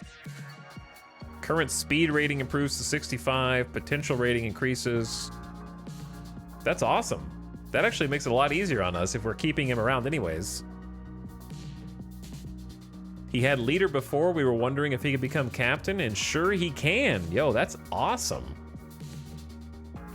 I love that I could just evolve like that. Tyler Freeman has evolved. All right, quality of contact going in. It's a hard one. Hoping for the best. We should get our brand new third baseman in there, maybe for similar BABIP attempts. Try to improve the bats of our starters.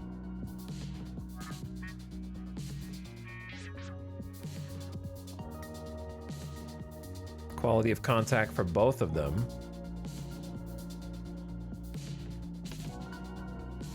We also I can't believe we got Luis Matos, who tried to slip through waivers and they just let him go, I guess. I don't know. But just picked them up off of waivers after the World Series. gotta be kind of awkward for him. Not arbitration eligible, so 1 season until he's ARB eligible. We got a new left fielder, right fielder with potential again for BABIP. So I guess one of these guys has got to get better at batting average, right? If we just gamble all of them. 3 in for quality of contact.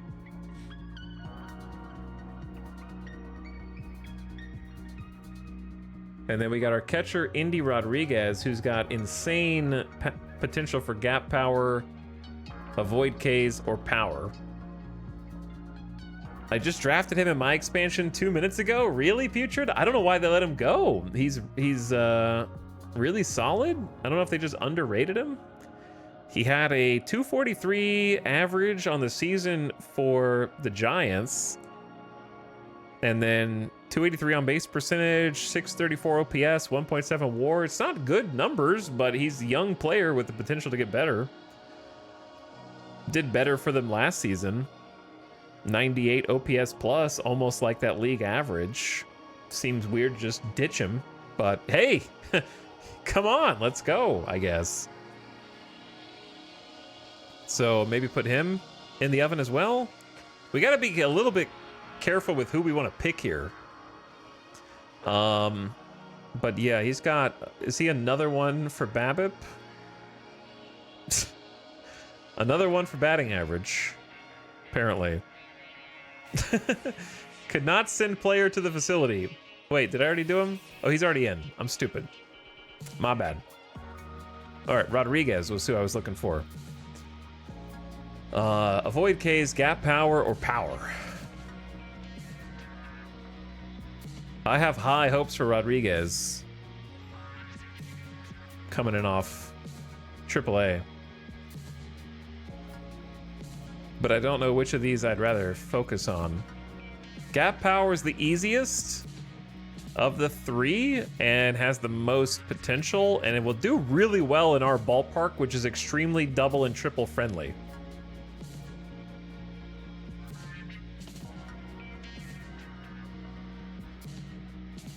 Should we put our prospects in? Maybe, but I also like want to realize the potential of my actual team that I'm gonna be, you know, if we don't trade these guys, we'll have them for...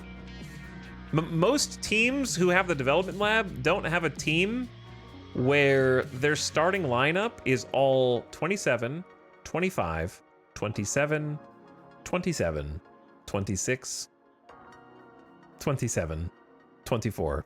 We might have one of the youngest teams in baseball.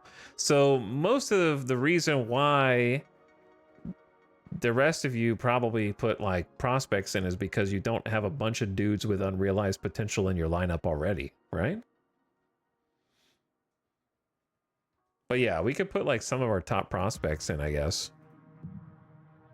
I want my team that I'm going to have for potentially the next 3 or 4 years to maybe get good as well and see how they develop, especially with 8 slots. Didn't they increase it? I think the other year it was like less.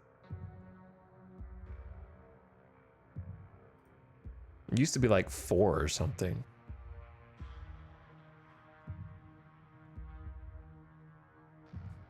What's Arenamo's defense like?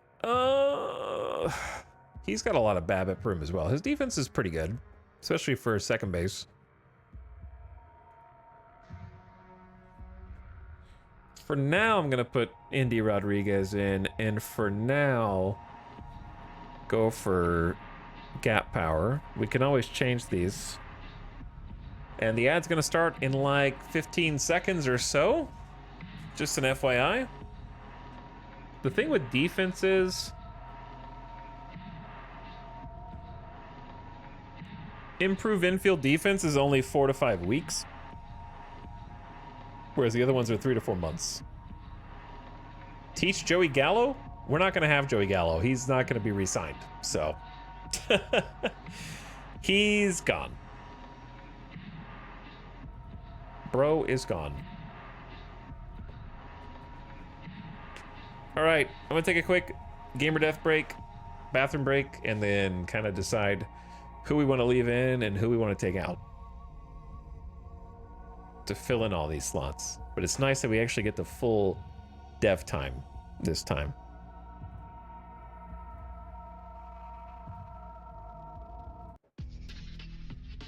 Okay, ad should be starting any second now. I'll be right back. Thanks for hanging out tonight. Hope you guys are having a nice end of your Sunday. I'll be RB.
Yo, what's up?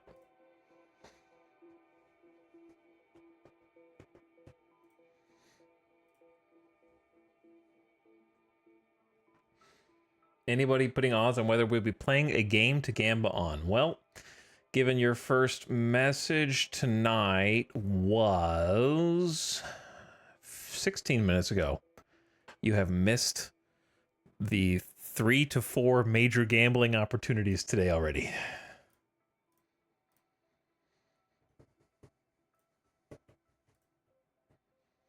So your channel points, unfortunately, will have to stay in your pocket, such as they are. On our prospect list, yeah, we should. I'm definitely going to put like the top prospects in there. But here's my question, right? What's better to you? Putting a guy on your team who's a 45 overall already, potential 50, who you've got under team control for 3 more years to try to eke out that 50. My other prospects have been dropping like stones. I don't know. To me, like a 40, trying to get a 45 to finish being a 50 is better than trying to get a 25 to be a 50. Is that wrong?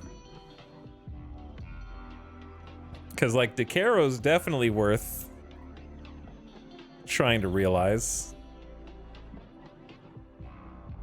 The stuff is a 40 out of 60. He's our top prospect as well. Control's a 40 out of 60 relative to MLB already.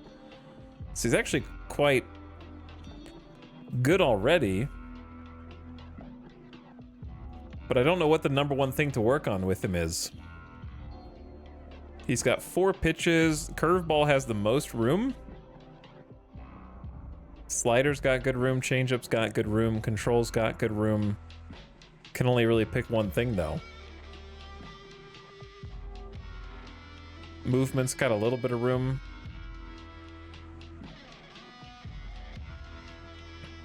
His endurance is already goated. Velocity might have a little room for uptick.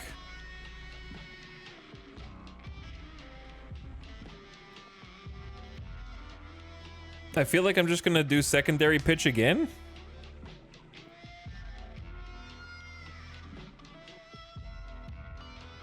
Bunting is a good option in case the DH goes away like it did in my universe. I think I disabled the DH going away in my universe. In the future, I might change my mind. But that's pretty funny. Sunian.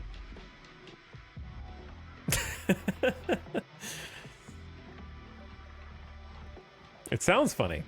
I don't know if you think it's that fun, though.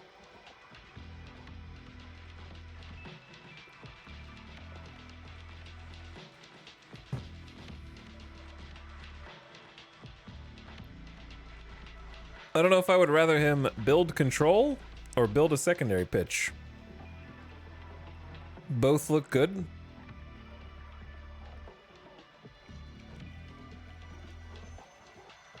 I think if you can locate your pitches, then it makes up for having a couple mediocre pitches. What's DH? It's a designated hitter. So in baseball, the pitcher does not hit the ball except under very specific exceptions, like Shohei Ohtani, who's good at both. But a player who does not field will hit on their behalf to hopefully provide more offense in the game.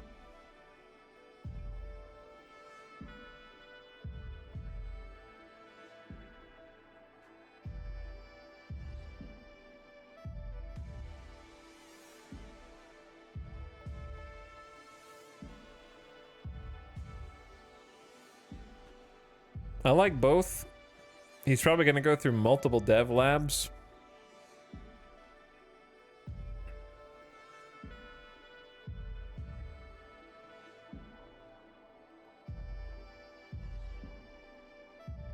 There's nothing wrong with bringing down the HRA and getting more movement on his pitches as well.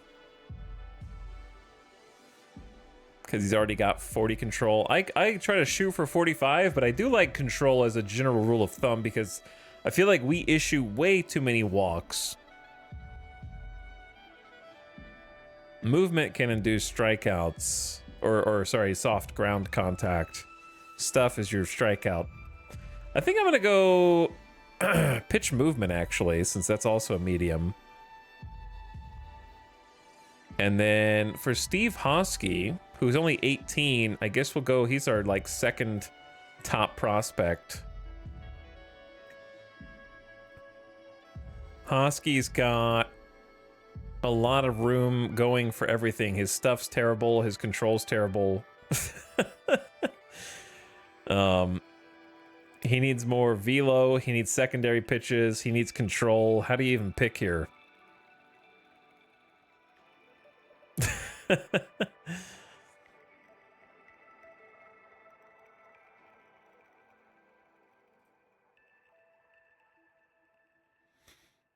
How do you even pick?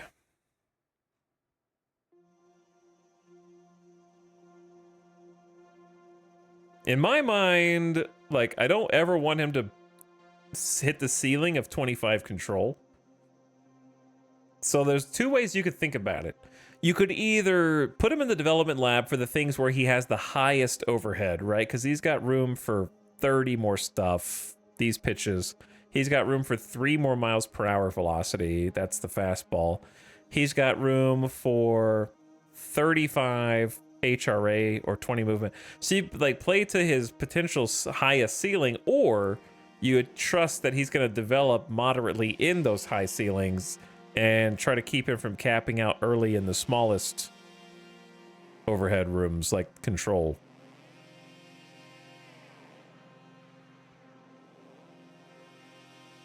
In this case,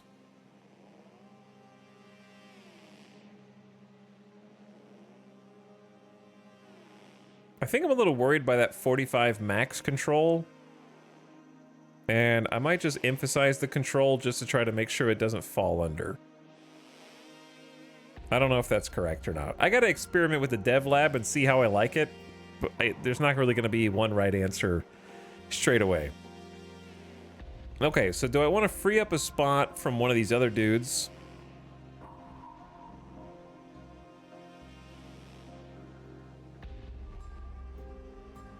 Or like these 3 quality of contact ones might not be the play.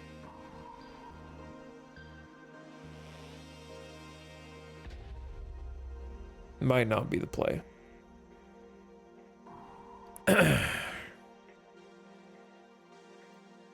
It might be a take one of these dudes out and put one of these 3 prospects in.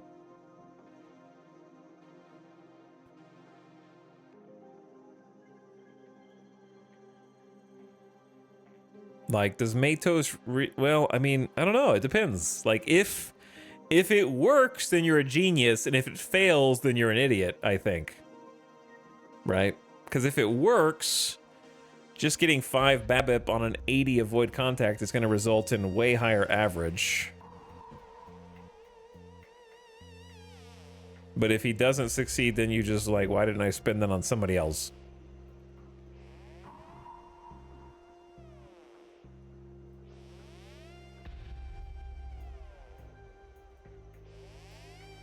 Prospects have more to gain, no? I mean, they do have more gap to gain, but again, if their potential's 50,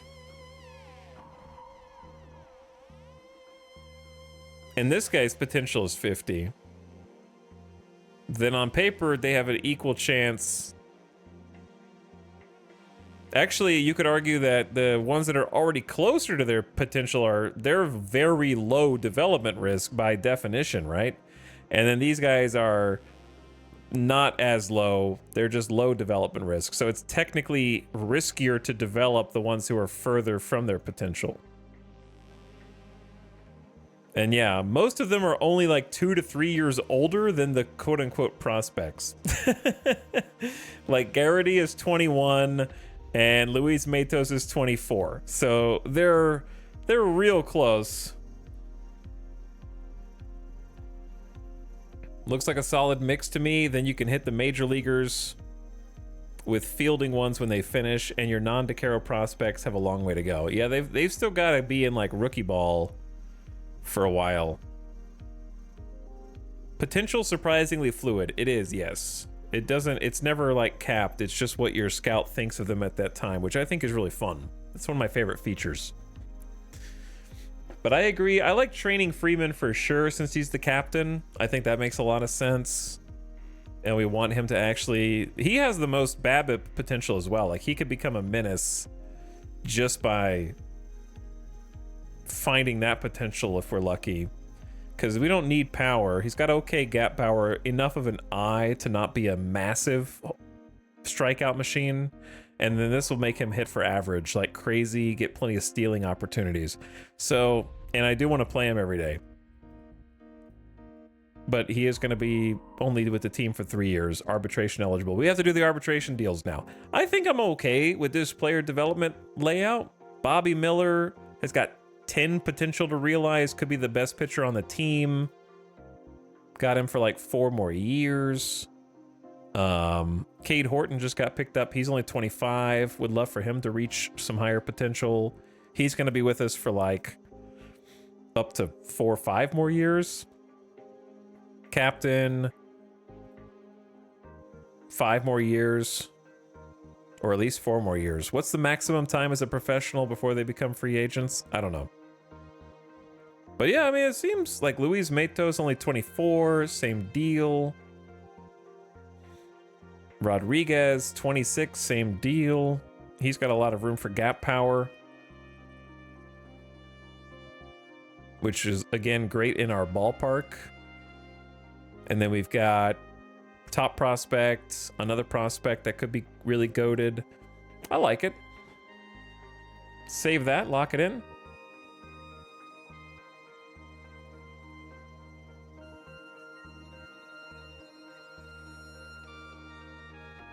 Okay.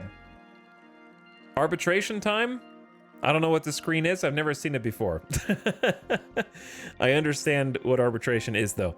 The players above are eligible for salary arbitration. Hearings are held on November 9th.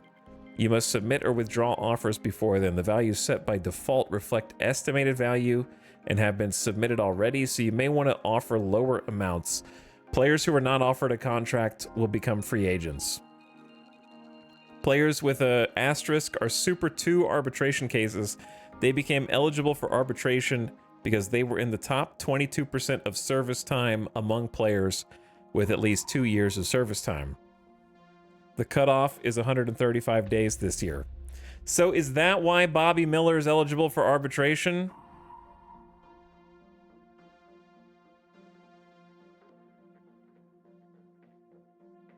Because he's Super 2? 2 years and 157 days. So the cutoff is 135. So if he was 2 years and 134 days, he wouldn't be eligible for arbitration. What's the range of the Super 2 time? Like, what's the minimum? What's the maximum?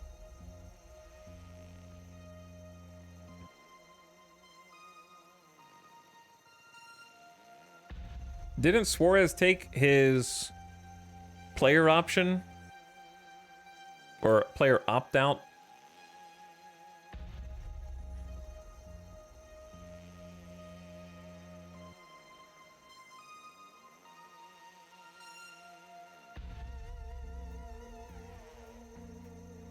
So where do you see, not that I have any qualifying offers, but where do you see qualifying offers?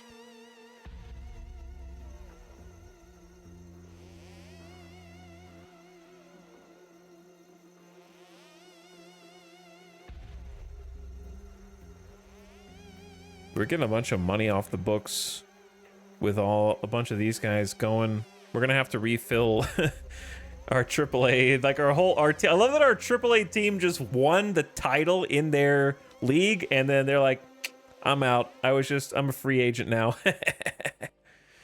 That's pretty funny. They're like, okay, got the trophy. Peace. If there's a checkbox under pending free agents, then you can do a qualifying offer. So I can send Wilmer Flores a $21 million offer. I think he would take that. I think he would. He thinks he's worth it, probably.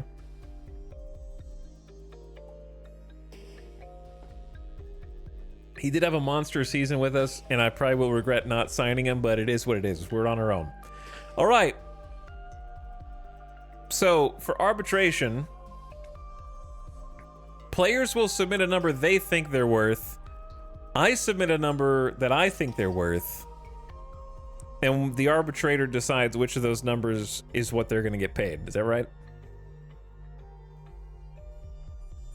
So for Ryan Burr, I am withdrawing my offer. Luis Medina, I'm thinking about,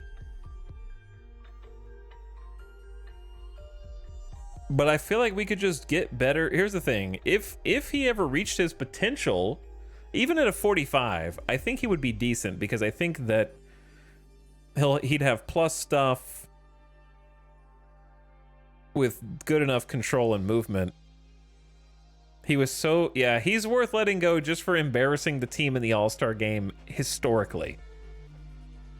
But, like, I feel like we could just do better than him, than paying him $2.7 million by grabbing some pitchers in either free agency or off of waivers. Am I crazy?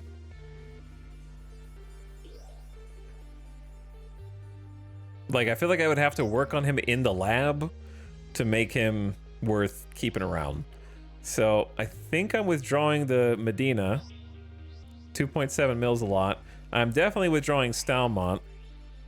Suarez, he's already used his option, or his opt-out, so we're withdrawing 10.5 mil. And then our catcher is a tougher one. And then Tyler Freeman is a dude we definitely do want to keep, but his performance wasn't excellent. Minus 0.1 WAR, so how much are they really going to offer him in terms of arbitration?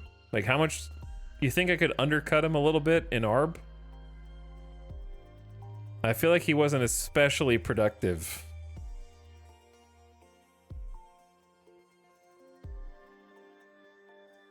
Or is it better just to give the estimate?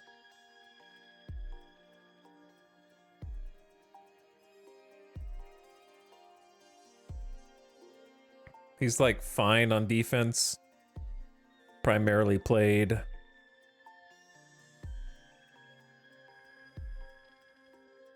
first base. He played first base for one game for us. That's funny.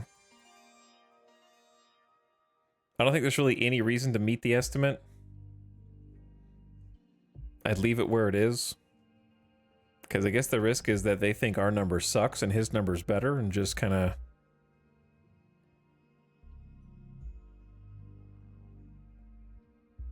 go for that. Now Marchand, I'm not really sure about, because he was like reasonably productive and had good defense, I think.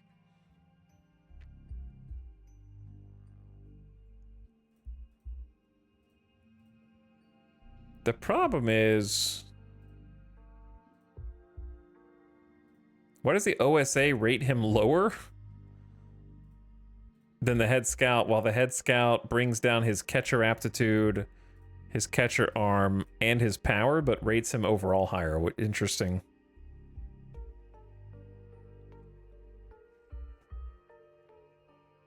See, if we do Marchand, we're just keeping him for the defensive catcher.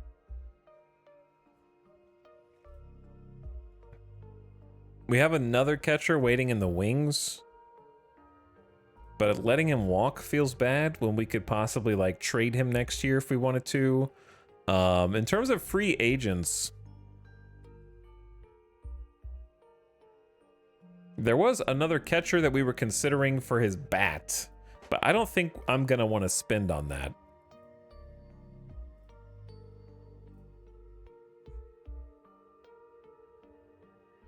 We got some new guys here. Tyler O'Neill, free agent. That would be some power. Holy. Decent defense and left. 70 power, 60 speed.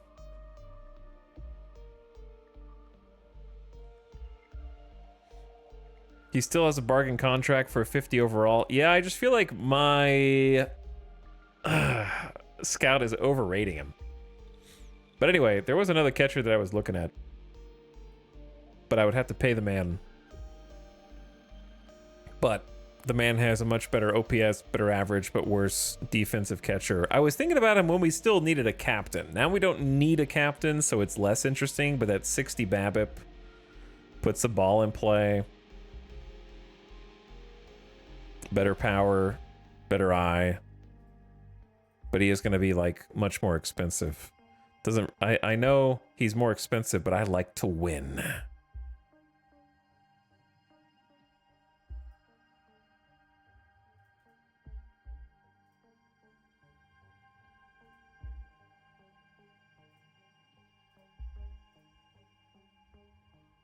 Damn. It really is just... It's not... I'm not gonna do it. I'm just, like, window shopping. Just window shopping, that's all. The defense, though, is crazy different.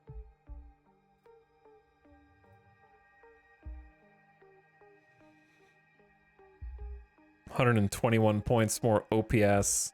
11% better than average. So 84 OPS plus is not my favorite, but I don't know how to improve Marchand from a batting perspective. I don't think we can. He's just gonna have to be the defensive catcher that occasionally gets some hits. Could be worse.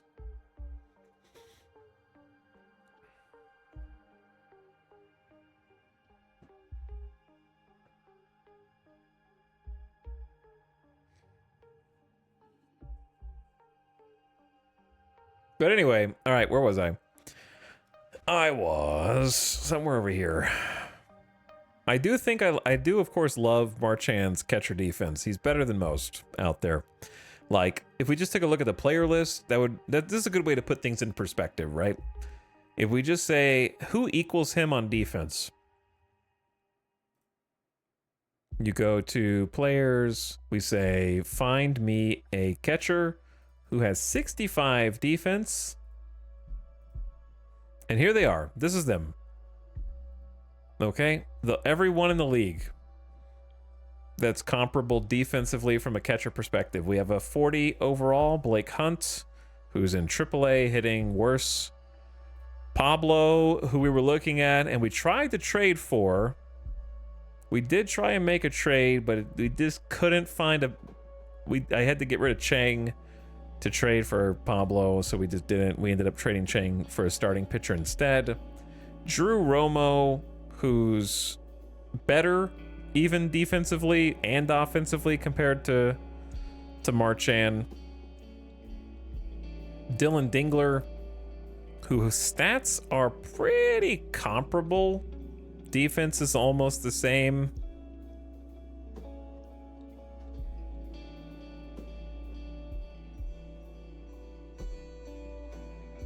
Defense is almost the same.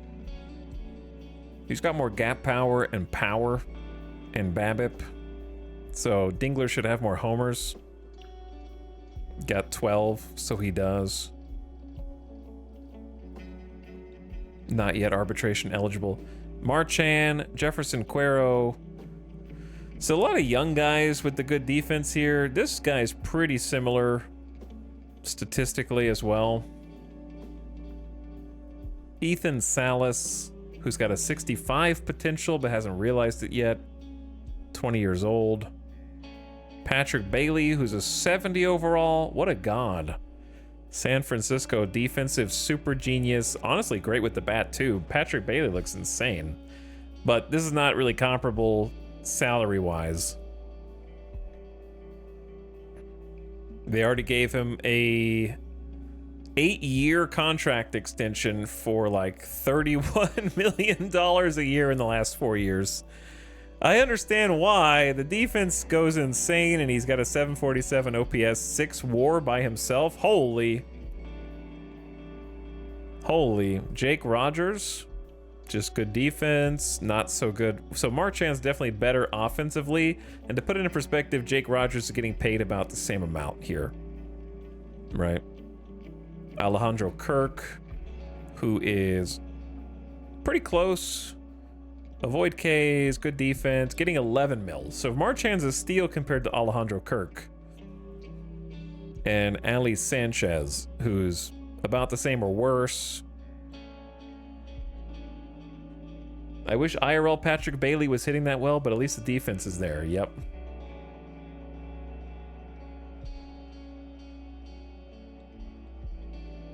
But yes, Marchand is going to be a platoon.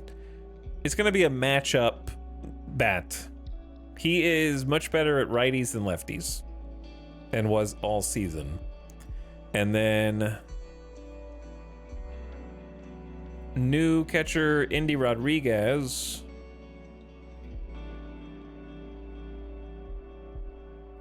I believe is a switch hitter also. They both are. Marchand's just pretending to be a switch hitter. They're both better versus right-handed pitching, but Indy appears to be better against lefty than Marchand does. So I don't really have a catcher who mashes left-handed pitching, unfortunately.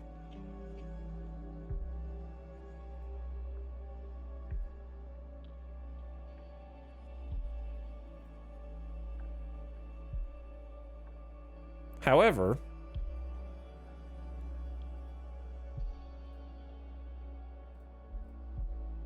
Tyler Stevenson, as it happens, destroys left-handed pitching.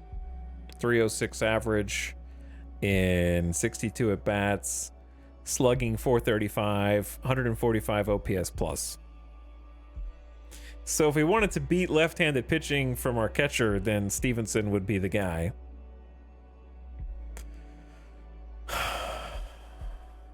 Is there a world in which you pursue Stevenson, have 3 catchers? The 3-catcher roster is not unheard of, and then trade one of them?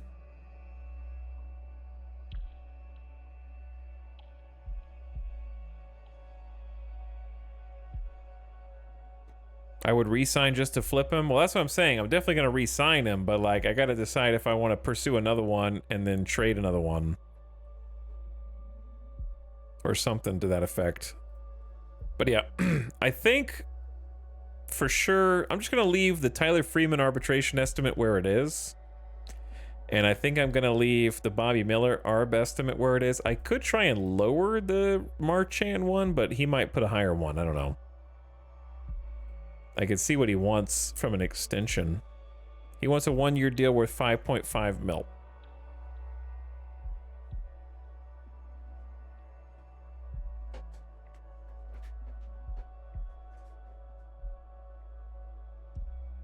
I just don't know when it's a good idea to raise or lower the arbitration estimate. I'm going to Google it real quick.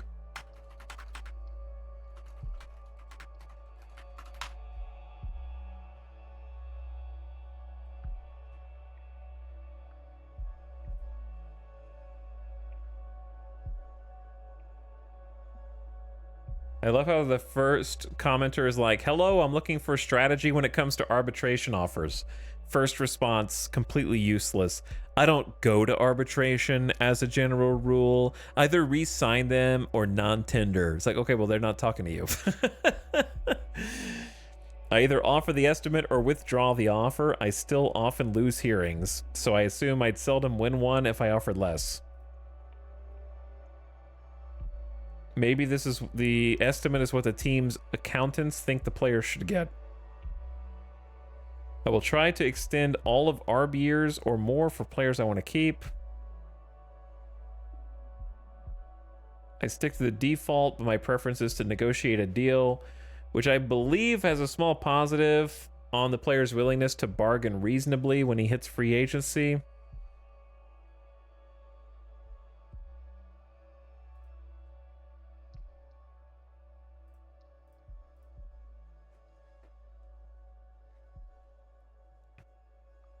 What's up, St. Hummus? Hello for 56 months. Our season's over, Hummus. We're in the off season and we're doing contract negotiations.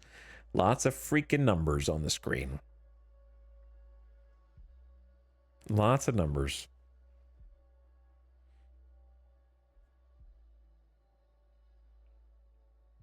But yeah, we'll take a look at all the free agents, Shibboleth, and kind of decide, because I'm not have my heart set on the other catcher yet, but it's worth considering. All right, I'm just going to give them all their arbitration estimate and trust my team's accountants. Okay? Looks good. And then we're done. Yes? We are done. My favorite part about this game is that none of the players know how the mechanics actually work. To be honest, I would rather not know because I think the suspension of disbelief is important because a lot of the numbers are random, but if you believe that you've imparted some magic touch to make them just so, then you feel more accomplished, you know? Like, oh yeah, well that was because, of course he wanted to come back and do a deal with me in free agency. That's because I was generous with him in arbitration, of course. That was all me. Like, it just makes you feel like,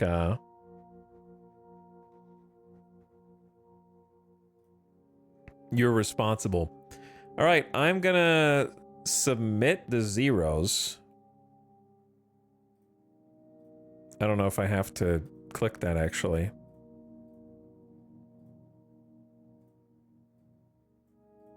I think it's already locked in, but just to be sure. Okay, so I shouldn't have to do really anything there.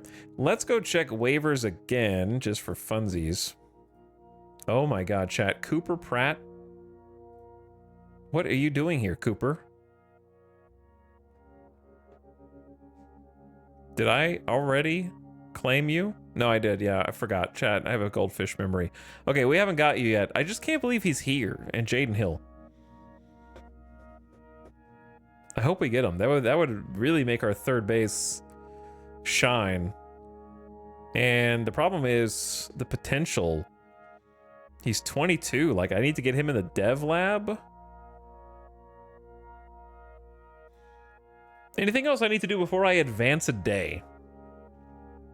We got arbitration. We got the dev lab. What's next? Gold Glove. I need to do... It wants me to vote for awards. I don't want to vote for awards.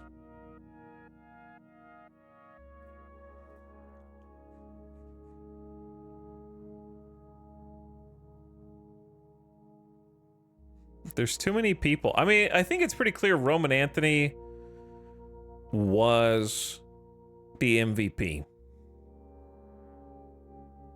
You know, they won the World Series. He was a god. I don't understand how you could take a dude who was 277 with a 377 OBP, 559 slugging. Oh my god. 34 homers, 151 WRC plus. Worst UI in the game? Kind of true.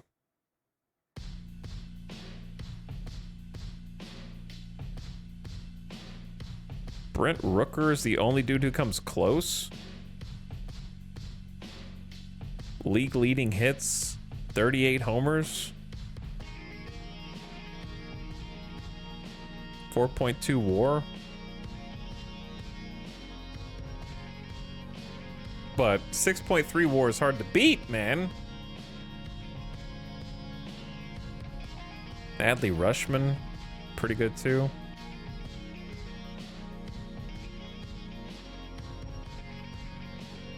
Bobby Witt Jr. has 8 WAR.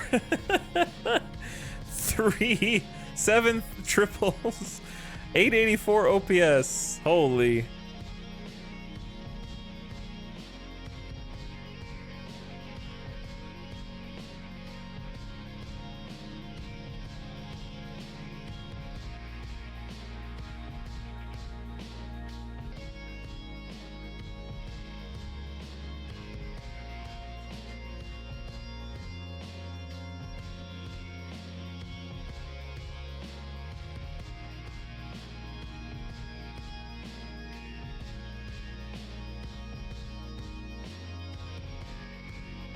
Wait, it's 5.4 WAR here.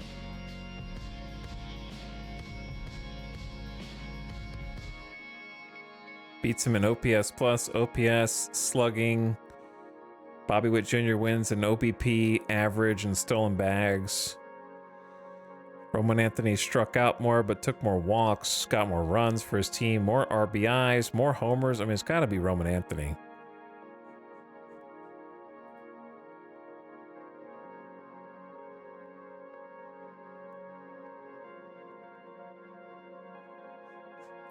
And then I would say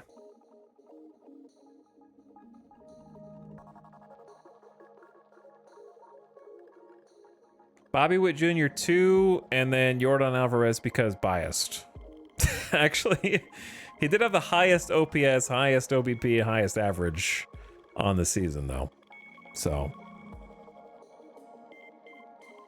slight bias. Okay. Cy Young. I don't want to look at all this. It's probably got to be like Tarek Skubal, but I don't even think he was the best.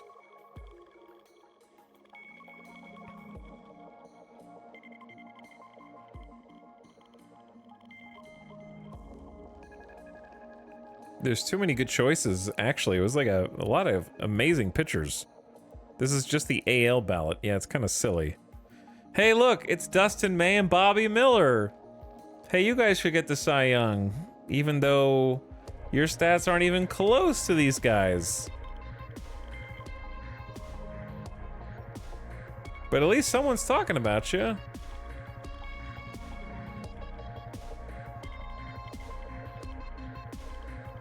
Like, to be honest, it probably has to be either Skubal,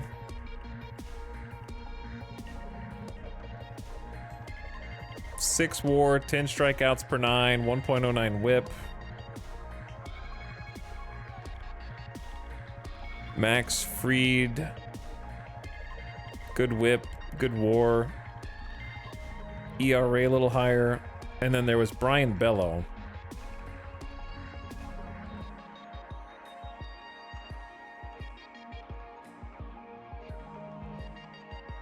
The right side of this page is way harder. And then, I guess Andres Munoz, actually. There's a closer. But he's a closer with 12.5 strikeouts per 9. I'll put Munoz in third. There you go. Reliever of the year.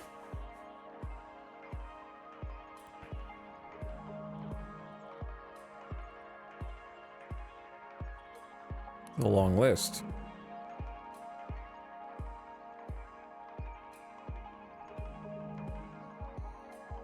We'll just go Munoz.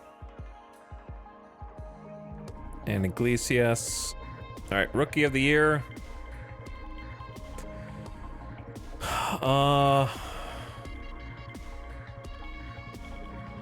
Jace Avina. Reliever of the year, Colin Snyder. 10.9 strikeouts per 9. If he didn't have a couple blow-up innings, then yeah. I only vote for my players to help them out. Don't vote for your guys so you don't have to pay them more.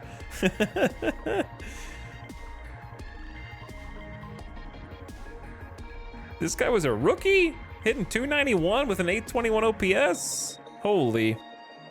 4 WAR by himself? Oh yeah, it's gotta be Bryce Matthews. I forgot about Bryce Matthews, then Angel Genoa? Cam Smith got smoked, man.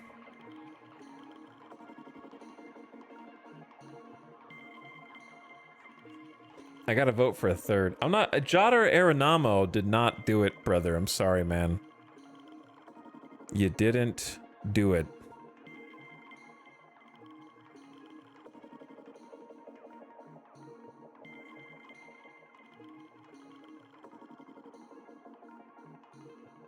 And then we'll do Jace. Okay. Silver Slugger Award. Why do I'm not voting on every position of the Silver Sluggers. Sorry. I do not care to look at all of those. You guys pick amongst yourselves. Ballot is not complete. Continue with submission of an incomplete ballot. Yep. Okay. You guys vote. Oh boy. Jason DeCaro still #1 prospect overall. Okay, crazy. Arbitration begins. Bad news from Rosario in Texas. Alejandro Rosario's out for 3 to 4 weeks. We read that. Single season. San Diego Padres have dismissed GM AJ Preller, whose job security has been in doubt as the Padres have lost games, whiffed on key draft picks, and not been able to engineer a turnaround through free agency. Preller seemed ready to move on And even before today's announcement, few observers expected him to stick around to next season. I'll cherish my time in San Diego, he said. I'm sorry it had to end this way, but it's clear the relationship was not working. Okay, I don't know if there was anything else for us to do. Put Wilmer on Silver Slugger to drive up his price for whatever team signs him. Oh, that's funny. All right, finish today. Mail. Kang sizes up Antonio Del Bosque. With very high scouting accuracy, we still think he's an 80 potential. Holy. Why is he not one of our top prospects?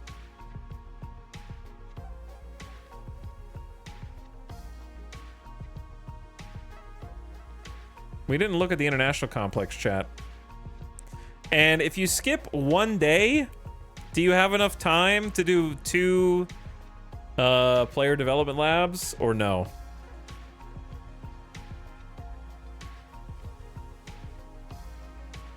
Does it have to be literally down to the wire?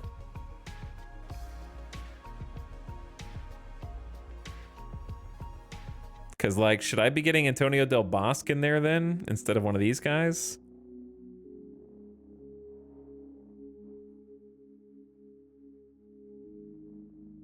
Since he's an 80 potential.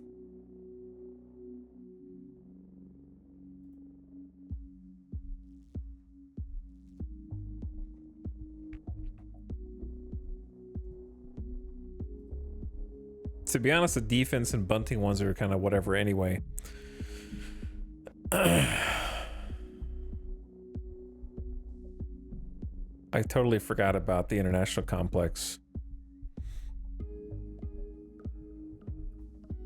But yeah, is it worth putting like a 17-year-old in the development lab? Or just let him work it out?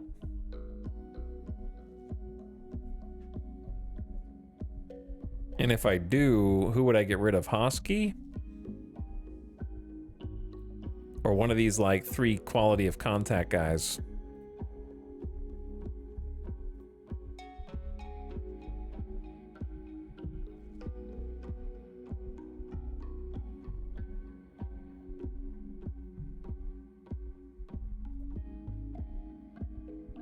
Let him cook a bit at international.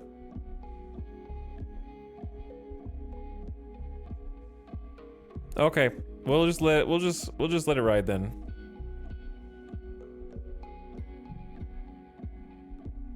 Bosque has a golden arm and should be a top of the rotation pitcher. 4-pitch repertoire. Okay, anything going on that I need to be aware of? Check waivers again.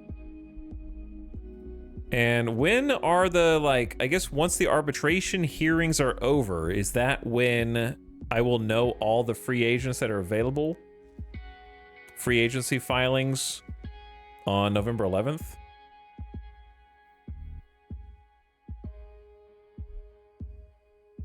So once they file for free agency, that's when they'll actually hit this free agent pool. So I think we're good to just keep going. Hello? Ix, I've had decent offers from other organizations, but none as good as yours. Chris Cordero. Okay, that's not for our current org. That's for like the AA spot that we're trying to fill back in with legendary pitching. Korean baseball organization announced players officially posted by their teams and may now be signed by teams from foreign leagues. The players, along with a posting fee which has to be paid by the signing team, are Sung Wook Park, Sung Mun Song, Ji-chan Kim, and Sung Yun Jeon. Okay. 35.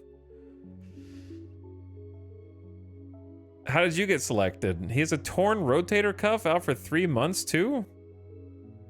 40 overall, 40 overall, 25 overall. What? And they want $16 million? Am I crazy?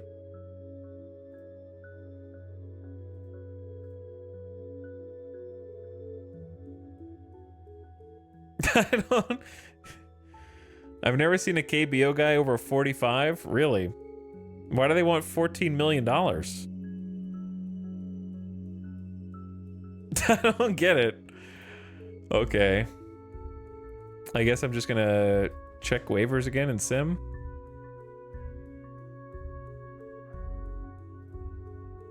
Same dudes. The office of the commissioner has informed you your claim of Cooper Pratt has been approved. No shot. He is now a member of your organization.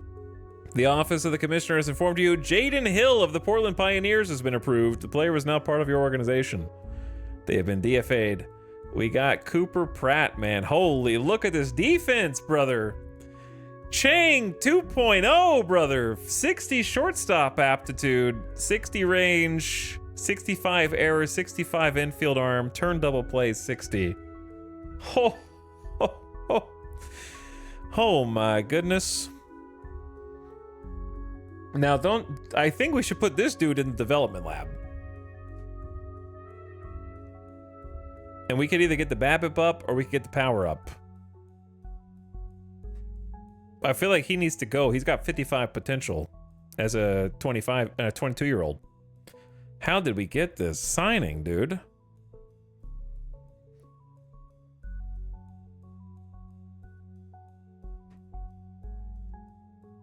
Named the number 23 prospect in the MLB, received a 1-year contract through automatic renewal worth $770K. Injured for 2 days.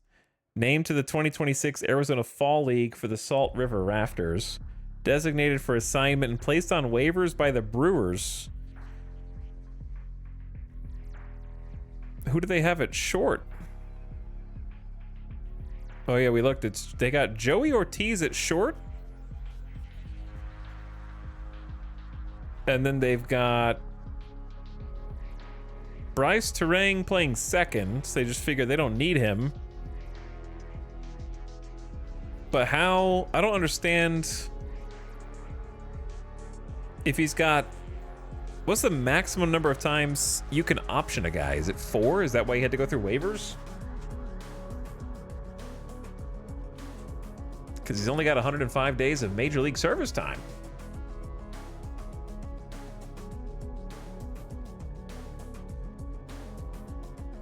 He actually played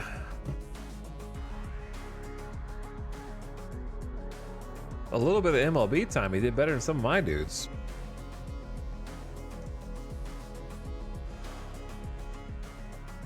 Yeah, they were trying to move him to their AAA team, but I took him off of waivers before they could get him there.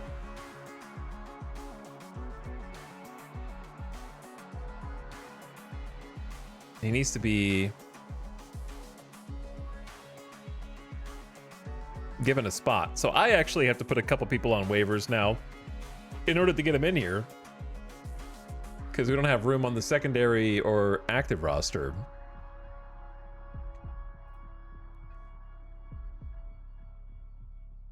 It might have to be Shunk. Can't believe we got a third baseman and a shortstop. Kevin Made is a pretty safe one to DFA. He's got good shortstop defense, and he's got room to get better at gap power and avoid Ks. And power, like he might be better. I guess you DFA the guys whose contract you're not signing already, right? Like Ryan Burr. We're already not signing him, so why risk any of the other players?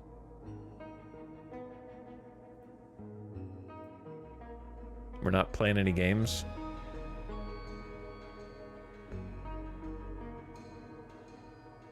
Ditto for Suarez, right?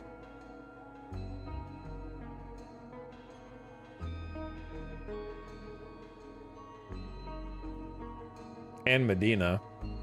All right, Medina. Does he even have options? No.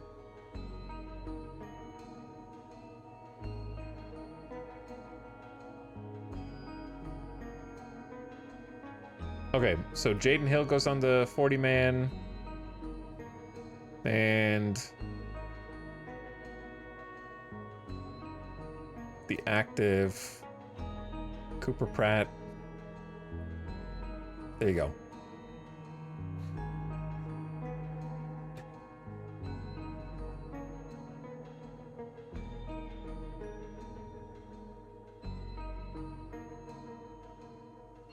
I think I might have screwed that up.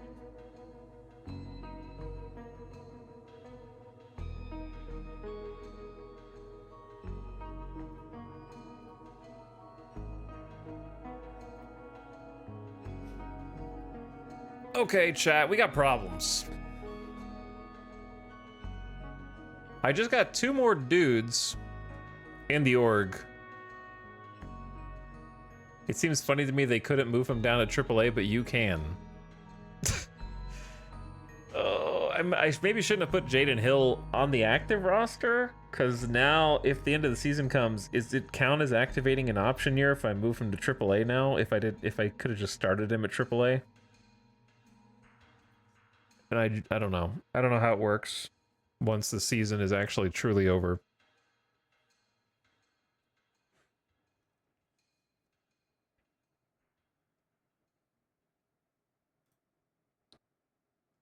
He's been optioned twice this season. I could just move him down right now, right? It won't activate another option year. Whoops. I don't know if optioning him a 3rd time matters. My brain doesn't work so good. Now it's a 2 asterisk.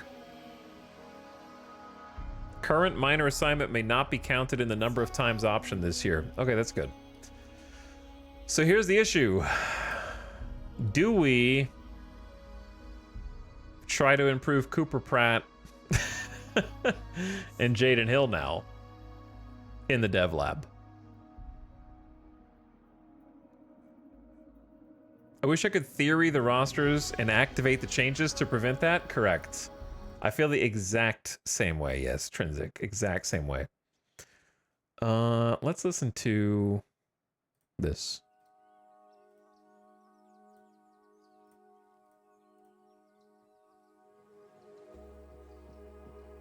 Because both of those guys have 55 potential, right? Like Jaden Hill's got a 50 potential and he's got a 40 realized right now. Cooper Pratt has a 55 potential. I think I plan on starting Cooper Pratt. I mean, he's replacing Aeronamo. And Aeronamo does have a Void K is 75, which is great, but... Oh wait, hold on. Let's look at the head scout, actually. Head scout said, yeah, he's got 80 avoid Ks, which is great.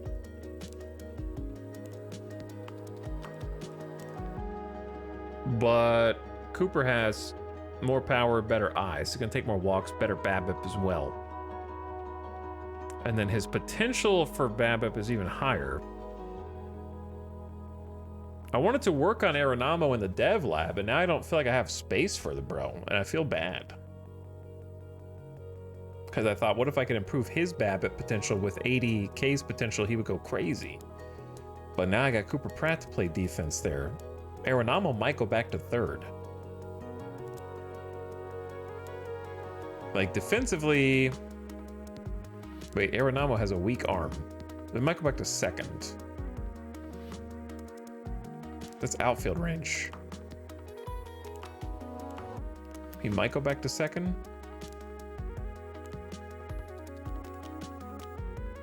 Yeah, I don't really care about the 4 to 5 week upsetting shorts because it's just like not a very important one to lose 1 slot in. So I don't really care. I'd rather focus on the players that are going to actually be able to utilize the dev lab the most. Giving up a dude slot just to get like a basic defense one isn't the end of the world.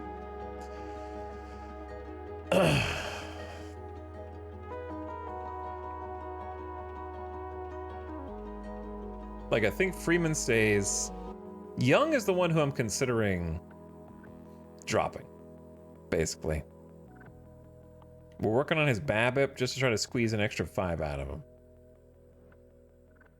Young is the one I'm thinking about canceling. Luis Matos has that 80 avoid Ks, so BABIP is better for him. You could argue that Indy Rodriguez gap power is much less important, but with that avoid Ks and BABIP, he'll be double city for him. DeCaro is our best prospect. Hosky is another prospect. So I think it's Jace is the one that I'm looking at maybe pulling from it.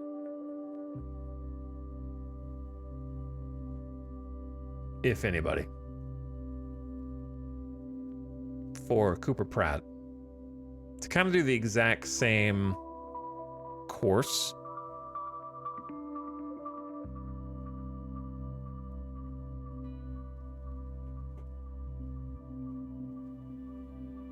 Because, yeah, right now Cooper Pratt's just a 45. And he may still get better. I guess I'll just leave it as is and just hope that these guys can figure it out through actual, like, trial and error.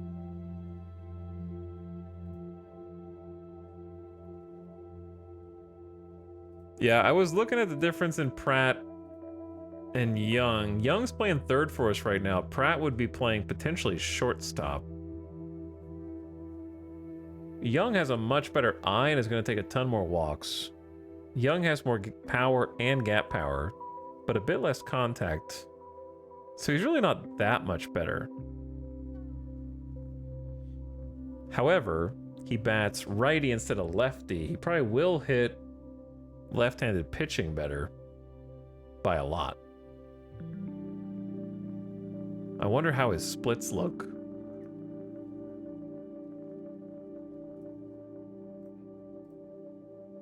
Oh yeah, he's much better against lefties. So good platoon bat, if nothing else. Not so good against righties. 954 OPS against lefties.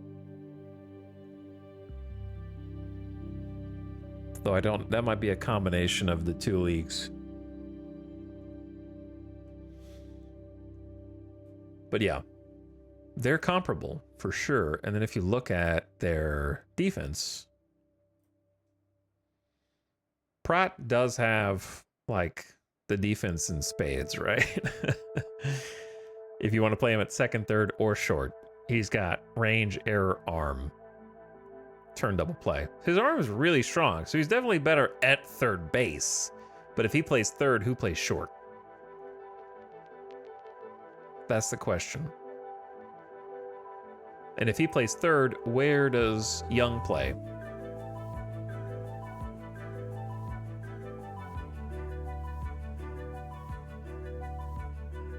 So it's all tough calls. It's all tough calls. I'm just going to leave it as is, I think.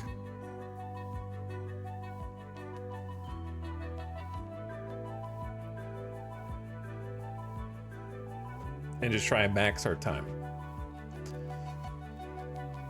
Okay.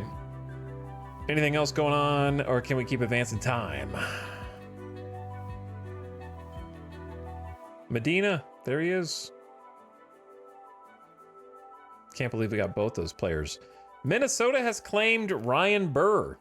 You cannot take the player off waivers anymore because he's on irrevocable waivers. Okay, well, why does the game tell you that the team can take them off of waivers once you've done that? We don't care because we're not renewing their contract anyway, right? Luis Medina has also been claimed off of waivers. Question, is that save us $1.4 million right now? Or do we already have to pay Medina before they claimed him off of waivers? Ditto for Ryan Burr's 1.1 mil.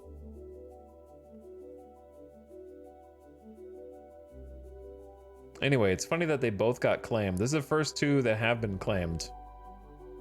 The Twins claimed both for their bullpen. Like, Medina was interesting, but not for $2 million. So what happens to arbitration? They just deal with arbitration now?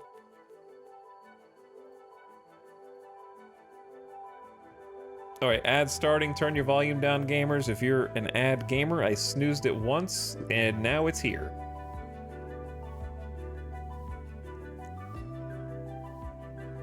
So when do revocable waivers hit? I think I'm asking too many questions for Yup Time chat. Chat doesn't know. You guys don't know shit. You're barely even awake. Or are you?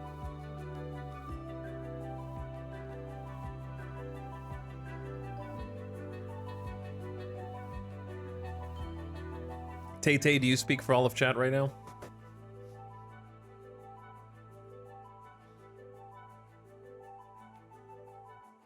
I'm wide awake, but I still don't know shit. Well, there you go.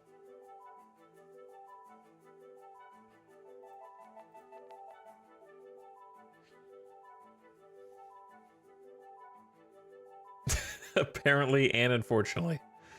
I came back just for this waiver discussion. Well, Jedi Master, I hope you know what the hell you're talking about. I ate too many pretzels and now I'm short of breath. Make sure to drink some water. Okay, make sure you drink some water. Stay refreshed. Stay hydrated, very important.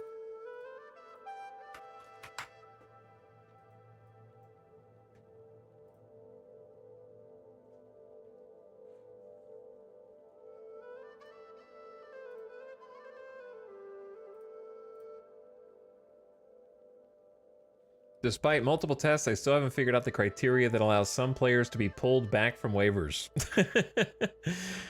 Well, there you go.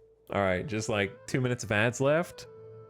So now it's your turn, chat. It's your turn. You be the streamer. I will be the viewer.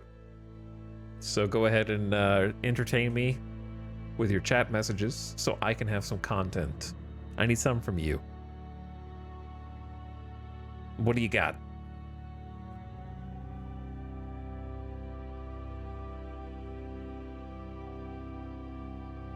What's up, Leafy Pew? Got the huge popcorn out. How much does that popcorn cost you? I ban italics since I am now the streamer.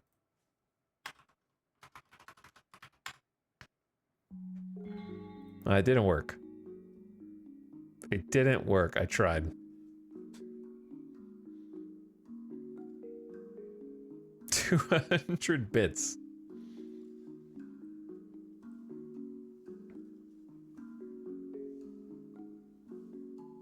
I offer the how to add a DSL affiliate gallery in the Discord since it's the off season now.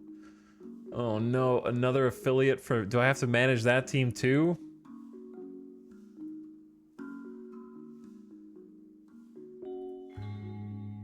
I don't want to do that.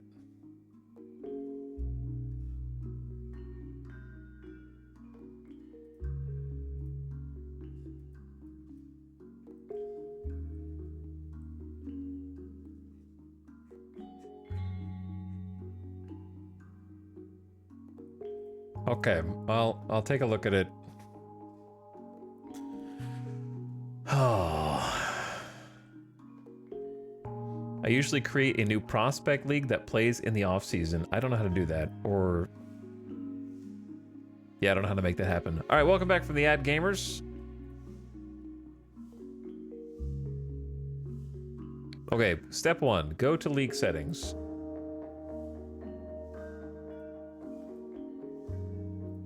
Okay, check. Step 2. Change the league to Dominican Rookie League. Check. Then click Functions, Edit League Structure. Functions, where's Functions?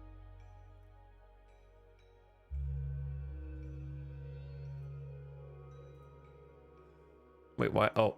No, okay, wait. You click it here. Dominican Rookie League. I got it, I got it. This is a poor tutorial. Because they didn't say change the league here. I just changed it here, it looked like their screenshot. Okay, Dominican Rookie League. Now, go Functions, Edit League Structure. I don't know where they get functions, it's just under editors. Terrible tutorial. I'm just making fun of upsetting shorts. I don't know if you're the person who post or made it. I'm just messing with you. I'm figuring it out. Hold on. Step 2, scroll down to whatever division you want and click Add New Team.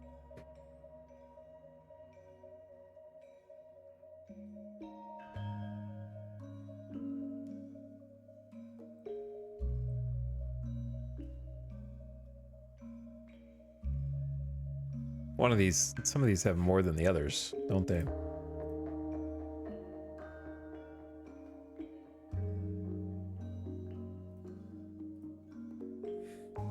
Okay, so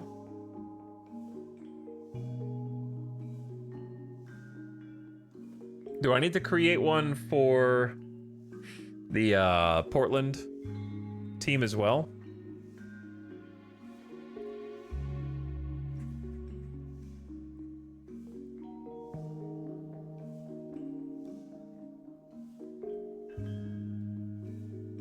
Okay, so these have 9. This one has 8. Let's just do... Why is this one just DSL Athletics? Because they don't have a city. All right, we'll just go in the Central. We'll go Central Division. So, add a new team.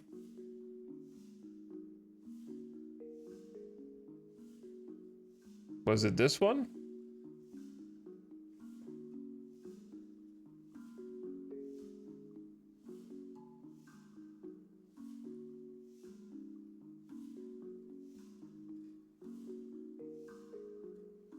I think I just leave it as is, and I can change the name on the next screen if I want.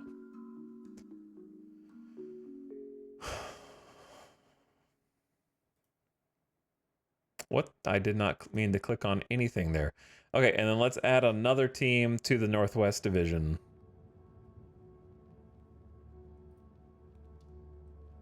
The Kowloon Wild. Great name. Okay, then...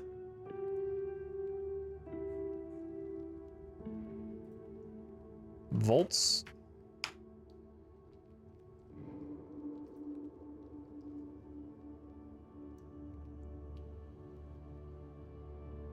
So I need to just go to league settings. Okay. Boom, boom, league settings. Then this. Then just find them here. Kowloon Mention. Yep. Sure did. All right, here's the team. And we're moving them like so. And giving them an affiliation with us. Las Vegas Invaders.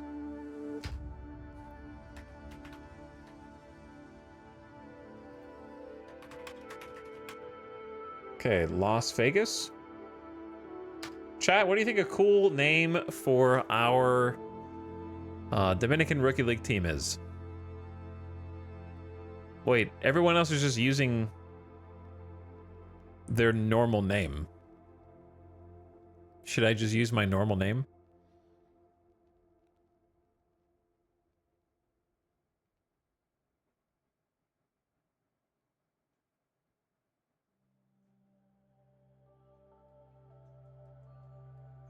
Because everyone else's, I feel like it's going to get confusing if I don't.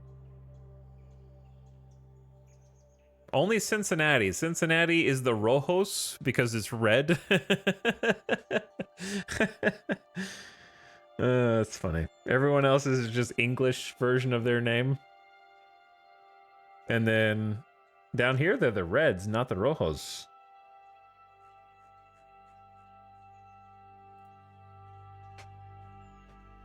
What's up, Jimmy Turks? How's it going? We're doing something I can't even explain right now.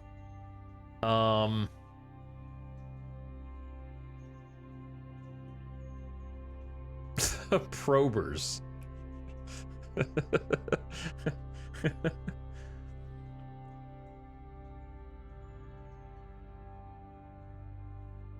The probers. What am I gonna do with you, chat?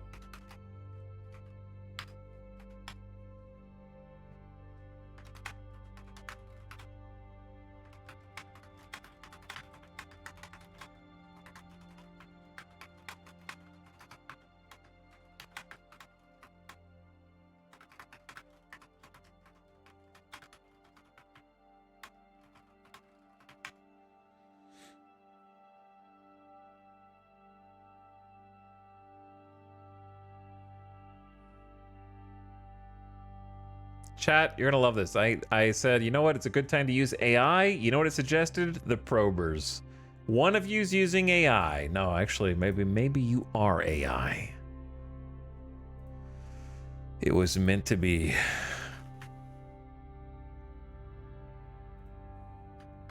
What is the abbreviation supposed to be here?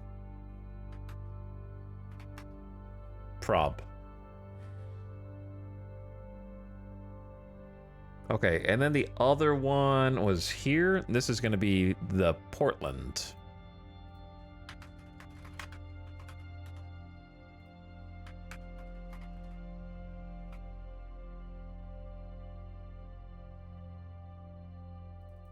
Instead of Portland Pioneers, what?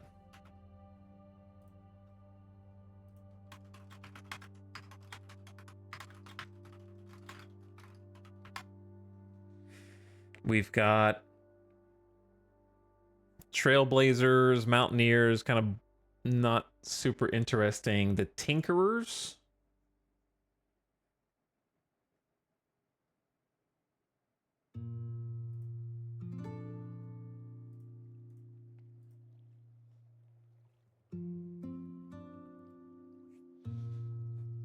Quick hide, fellow AI. The human has outsmarted us. I need to move them to the right country as well. There we go.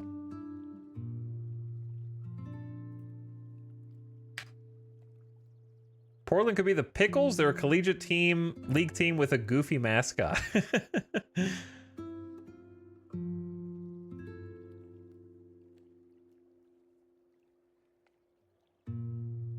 The Dysentery. I'm gonna call them the Riverforders. Like the Oregon Trail namesake. Okay, are we done from that point on? No, now I need to go to league settings, change the league to Dominican Rookie League, then click leagues and teams, scroll down to the created team and add their major league affiliation, repeat with other teams. All right, so am I good? Is that it? 2 of my oxen got hurt trying to crest that hill. I think that's it.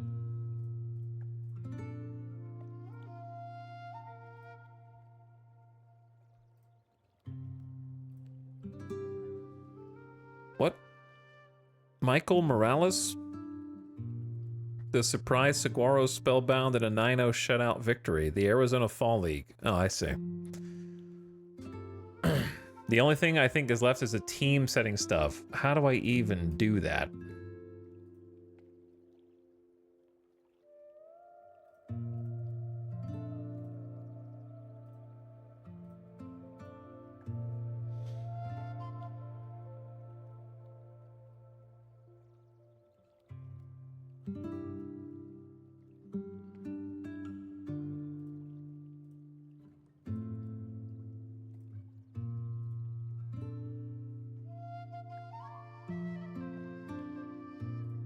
Step 3 in the guide. Did I skip a step?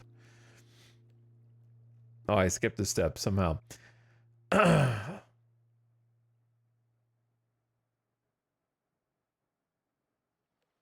I thought I was putting them in the Dominican Republic when I changed their nation to DOM in the last screen, but that was apparently not the case.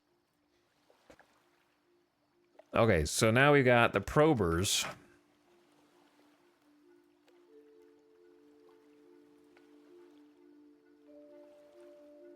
Did that not do what I thought it did? Why are they called the... Oh, they still have the Volts as an icon. And their ballpark is still called... the wrong thing. Does that mean I have to create a park for them? Oh, no. I assume it will just make one on its own.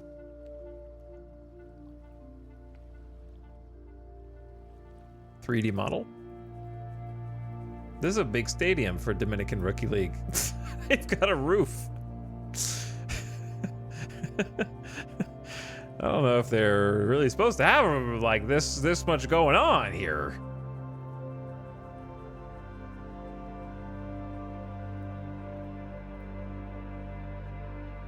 That was a big stadium for the Dominican Rookie League.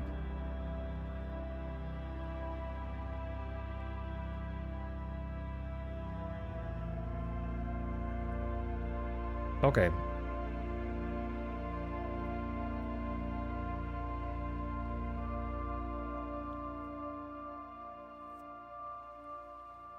And then, what's the other one called? The River Forders.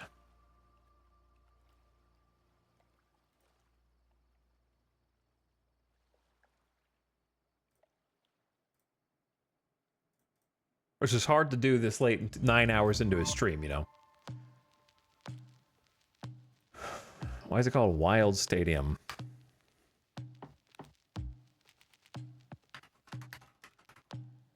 River Float Park. Because you can do the 3D ballpark construction kit. I would say no roof.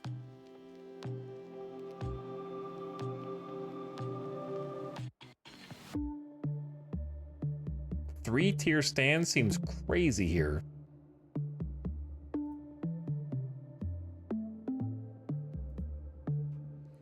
Let's go...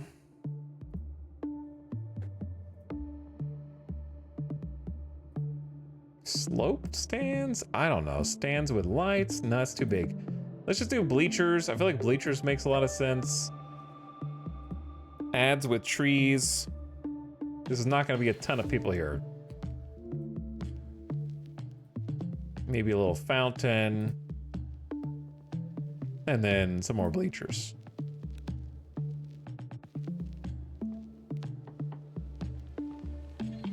All right, that work? Yeah. All right, do the same for us, I suppose.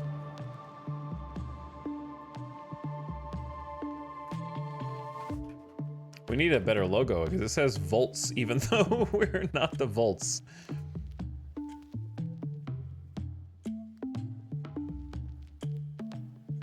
All right, same deal. No roof.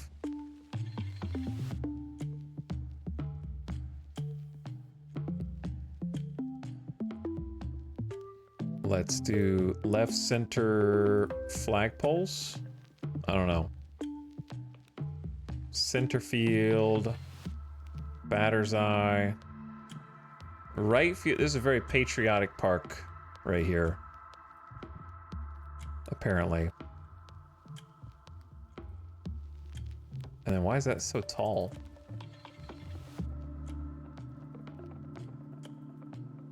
It just is. There we go. Good enough.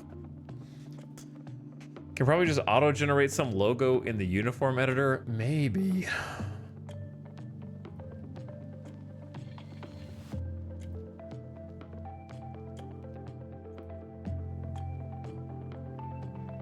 We're the Las Vegas Probers and it gave me an L instead of a P.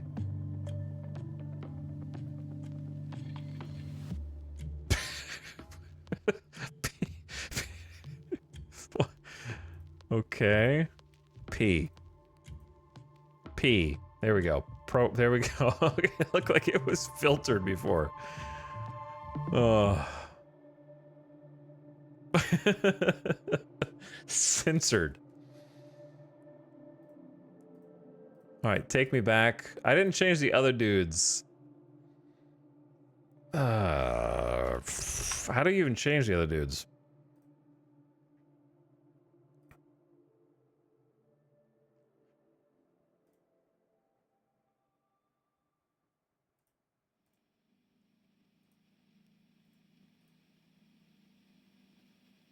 Aren't they the River Forders?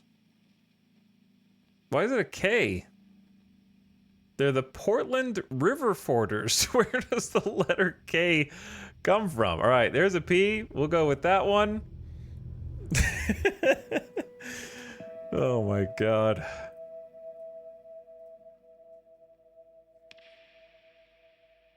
Oh yeah, they were Kowloon, Hong Kong. Yeah, that's why they're just confused. I don't know. All right, are we good at Czech Development Complex? Because why?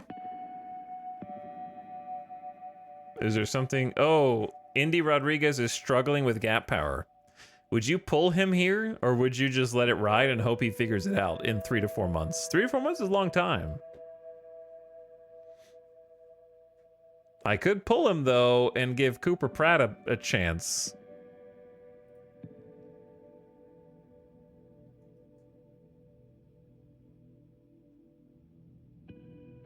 They need staff, but since there's no players that can wait, yeah, well, I don't know how we're going to get players in there. I have no idea.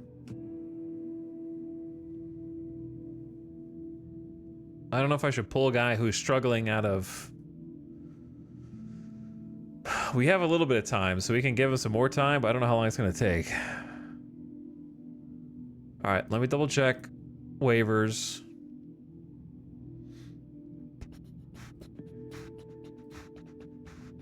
Personal message. Pitching coach reacts to contract. I have a better offer on the table from someone else. Increase yours and we can come to an agreement. Okay, what do you want? You want 2 years, $250K to go into AA. So someone's offering you a better contract. You're probably worth it just to have in our system. Most likely.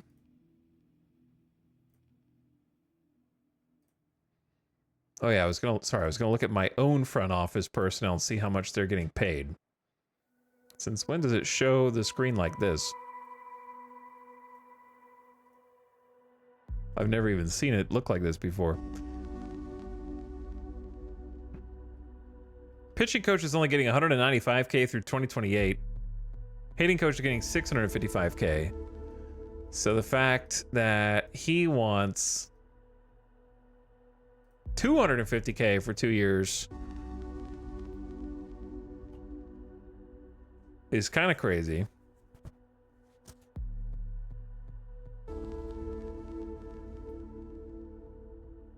But also, we can afford it, and again, it'd probably be worth it just to have it in the system. How much did I offer the first time? I'm gonna offer 225K for 2 years and see what he says. If he doesn't take it, then we'll get someone else. All right, the claim has been executed. They took 2 of my players off of waivers. Pretty much nobody left on the waiver wire. I like your offer. It checks most, if not all, the boxes. So it might be overpaying him. But good pitching coaches will help all of our prospects coming up the ranks. It is what it is. We got the extra money to go for it. All right, am I going too fast through anything? Do we need... We got frustrated, frustrated, frustrated, frustrated, frustrated, frustrated. No way I strike out on all of these. Whoa. I'm gonna fire all the coaching staff if my entire dev lab fails. You understand? I'm letting them all go if that's the case.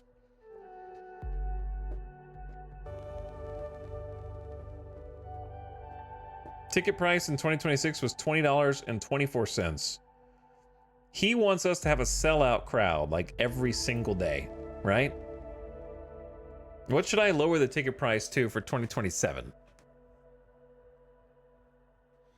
I'm thinking like $16 and like 25 cents. That's like 20% off the existing tickets. And we did have a lot of sellout days. That should be, those are pretty damn cheap. Give them a real deal. Well, I don't want it to be like actually jam-packed every single day, do I? We'll do $15.25. That's like 25% off. That's cheap, man.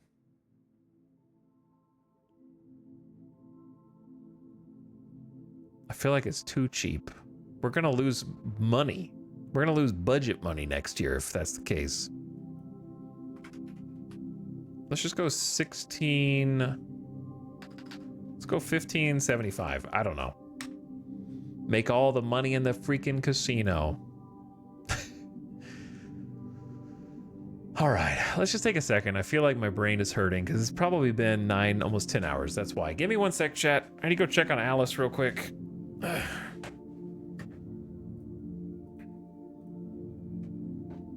And I need different music.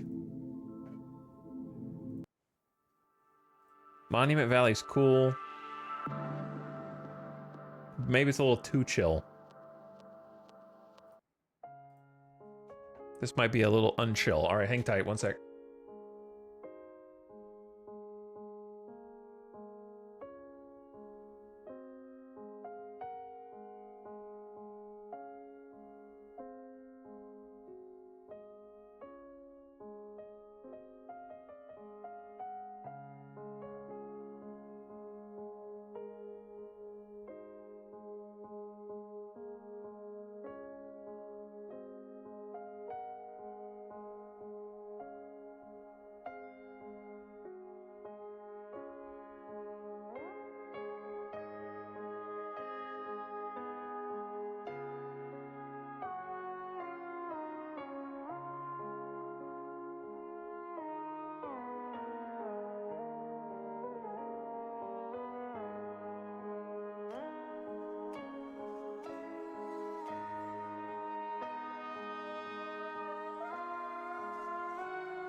Hello, late night Yep Time gamers. Oh. All right, had to clear my brain. My brain is muddled from all of the contract negotiations.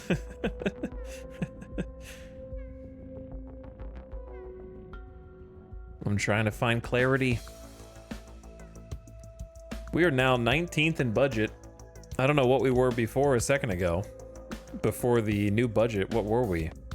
We just looked at it earlier, I forgot. Total attendance, 4th place in the league. 3.35 million attendees. That's good, but tickets are cheap.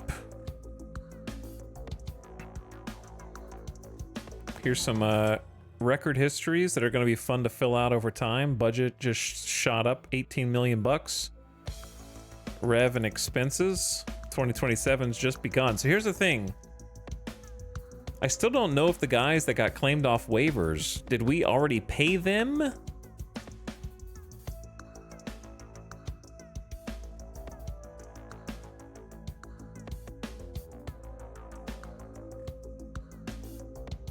Because if you think about it, that could be screwed up, man. That could be messed up if you're those players that just got claimed off waivers because you were about to become a free agent to negotiate your own deal. Instead, another team claims you off of waivers, and then do they just initiate arbitration hearings with you? So now you're no longer a free agent. You're due for arbitration hearings. That's kind of messed up. I guess they, yeah, that's confusing to me. How the timing of it all. But yeah, our attendance history is crazy.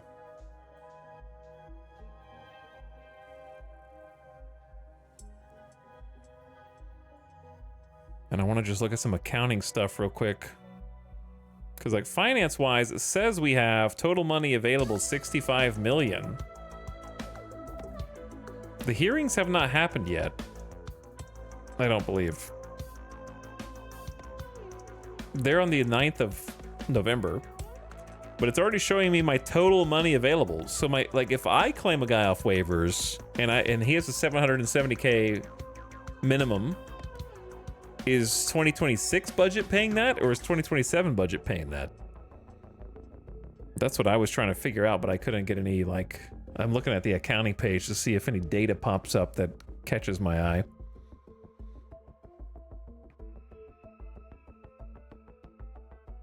So we don't really know what's going to happen ticket sales wise. Media revenue, we're getting 1,700,000 extra for media. Merchandising, we don't really know. We made $30 million last year off merch. We're expecting 5 million more rev, but we'll see. Player expenses, we're expecting 11 million more, but I don't know. That's about to change, I think. Staff expenses, a little lower, but it's going to go back up once somebody signs. Scouting and draft expenses are going to come way down. Well, namely draft expenses, because I'm going to go change that. Miscellaneous expenses, I think we just free up $23 million.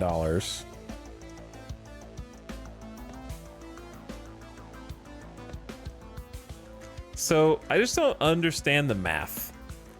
Where does $189 million come from here?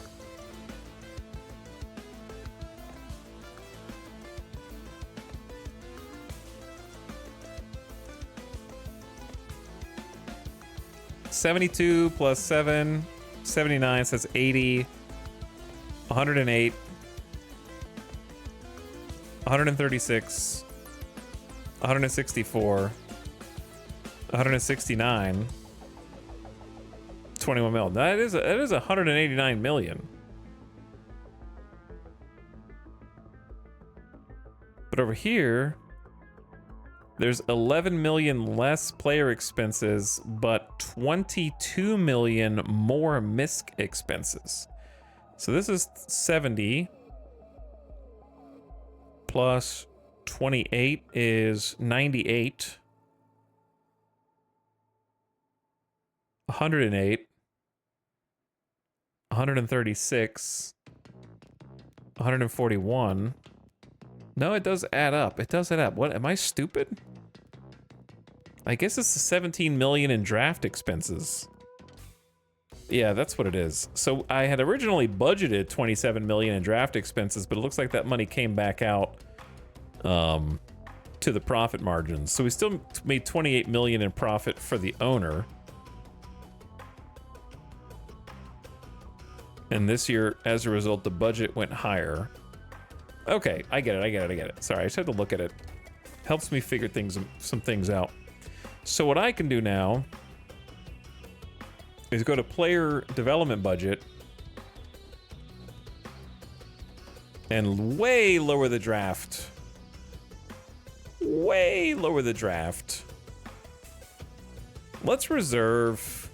I have no idea what our draft pick is going to be. I would say we spent about $11 million this year on the draft with a number 4 pick.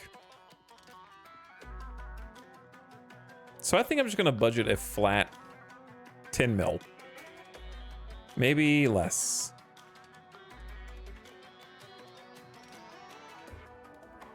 But again, I don't know, like, looking at our record, we're down there. Portland had the worst record, right? The worse your record, the better your draft pick, but there is still a draft lottery. So it was them,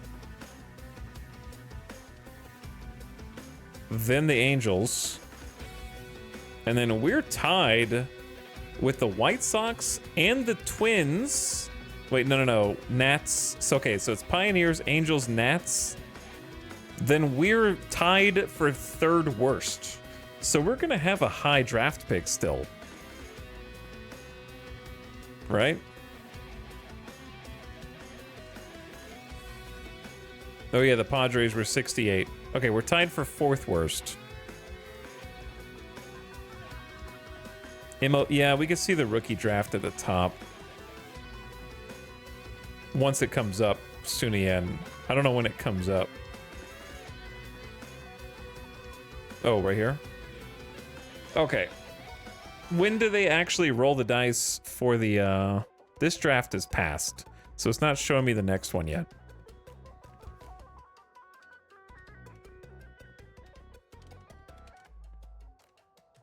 Probably until the next season starts. But we should still be around where we were, so I actually am going to leave like $10 million. So the important thing about this is that if you're earmarking this money, if you earmark less, you can still spend more. So this is not the max amount of money we can spend. This is just the minimum that is saved. So a lot of people will actually set it to 0 and then just make sure they don't spend all their money in free agency. So this just sort of sets it aside. It's kind of like if you were going out to dinner and you needed cash for some reason. You just take 50 bucks, put it over here. That make sure you don't spend it. I don't know, but you can get more out of your wallet if you need to, I guess is what I'm trying to say. So we don't want to over budget. I feel like 9.25.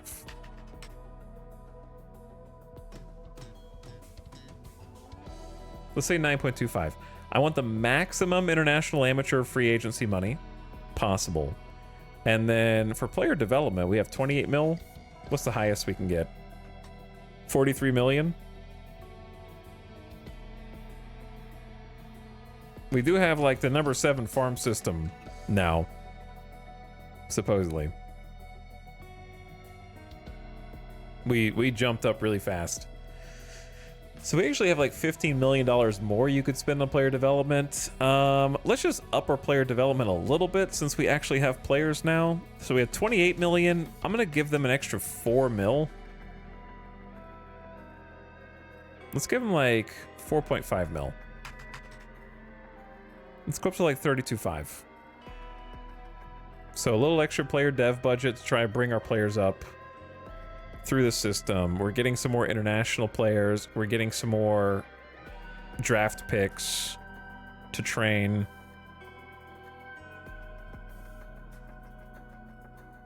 Let's try that out. So we cut like 14 million here, added 4 mil. So that should be still a surplus of 10 mil that we didn't have before.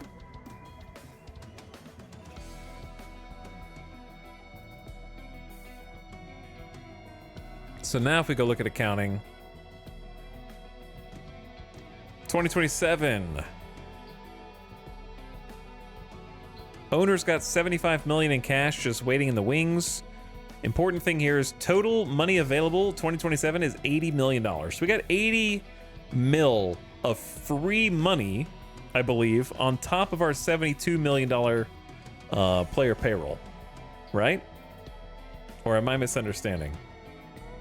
Do I have $80 million and of that 72 million is about to be used for player payroll? Are these amounts close to real life? Yeah, they're pretty close to real life. Some of them are real contracts. Sports teams use a lot of money. They throw a lot of money around.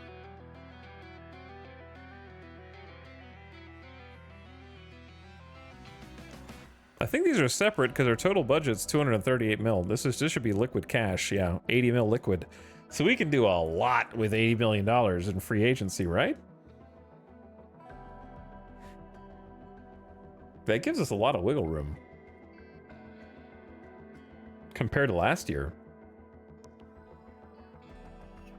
And yeah, 90 is next year's budget. Yeah, I know that much.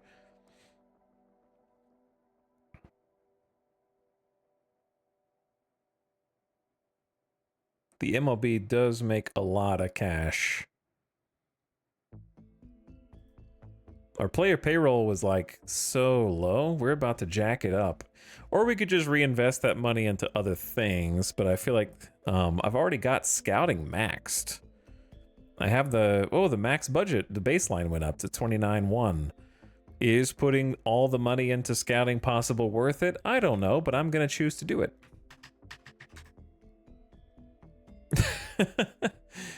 So we can keep finding good prospects. I may change how the budget is allocated, though.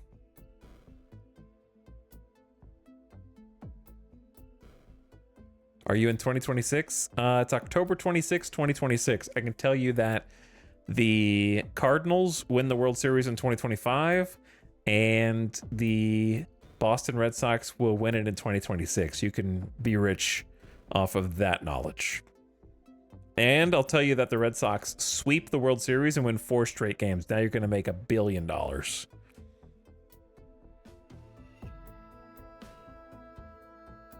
Send reports on upcoming opponents during the regular season. I guess that could be neat. Just to read? I don't know. It probably won't be that helpful, but could be interesting.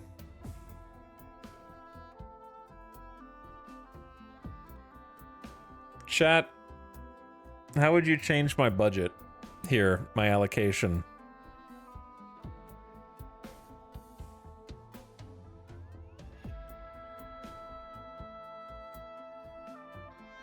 I think I spend 4% less on international, 2% less on amateur,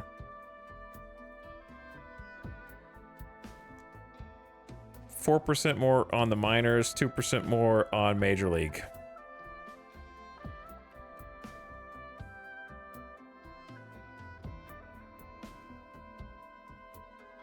Small tweaks. I want a little bit more in the major league scouting, a little bit more in the minor league scouting to make some good trades. But this scouting budget seems to have worked because we picked up the first, like the top prospect is the guy we picked up in the amateur draft. And our international scouting found like some good picks as well. So I'm kind of happy with this.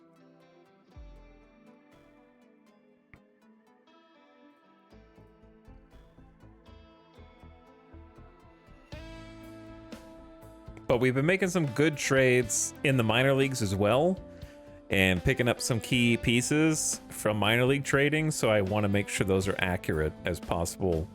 Maybe smell some potential. If anything, I might actually do... It really depends. I think a lot of players value international scouting and amateur scouting differently. Some people are all in international scouting. However, in those players' games, they probably have a different...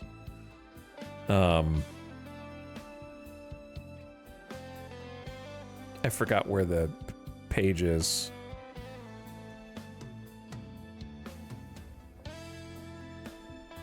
Oh, here it is.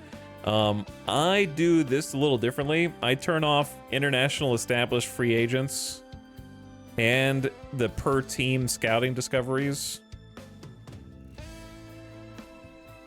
And I just have a huge international amateur free agent pool.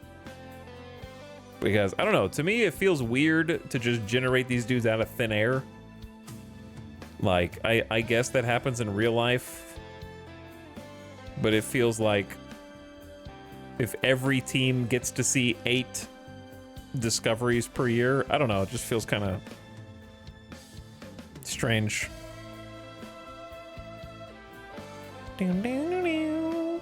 So we just got a ton of agents in the pool and draft from those.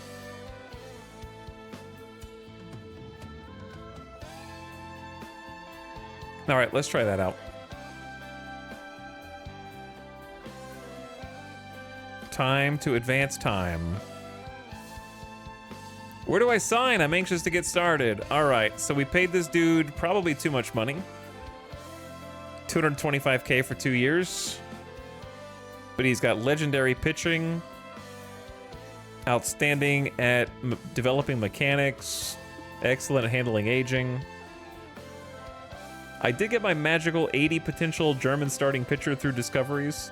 Yeah, I've got like 4 of the other dudes that are not that. Yeah, I've got 4 per year of independent leagues generated, which is not much.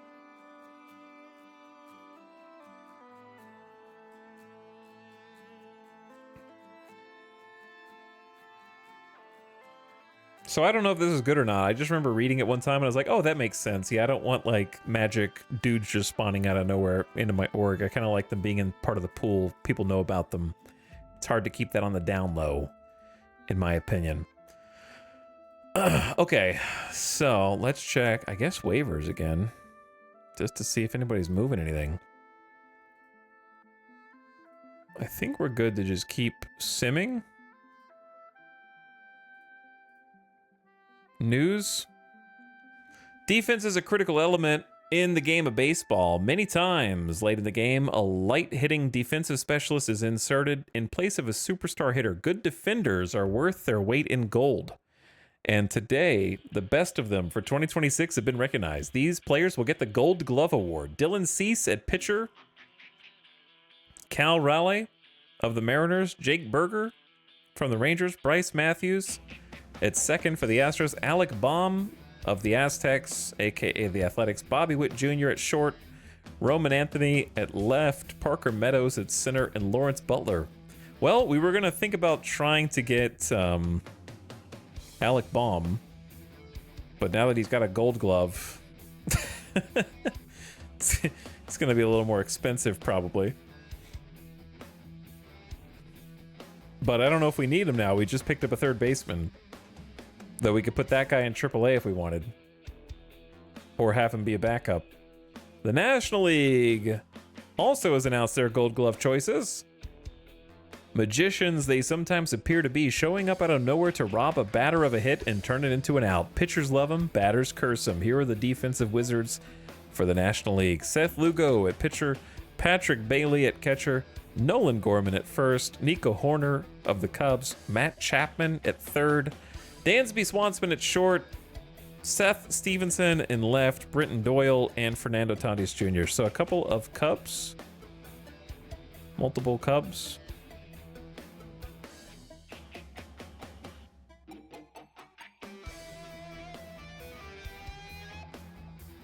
Munoz gets award for relief work. Yeah, if you've played Football Manager, this is like Football Manager, but for baseball. Same thing. Andres Munoz, 1.77 ERA, 65 appearances. He's also now got some hardware, as a 27-year-old has been named the AL Reliever of the Year. Something I'll tell my grandchildren about. Danny Colum got 7 votes. Or, yeah. 7 first place votes.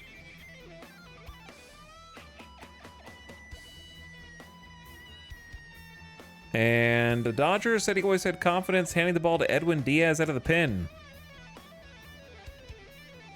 He had a 1.41 ERA, received 29 first place votes out of a possible 32.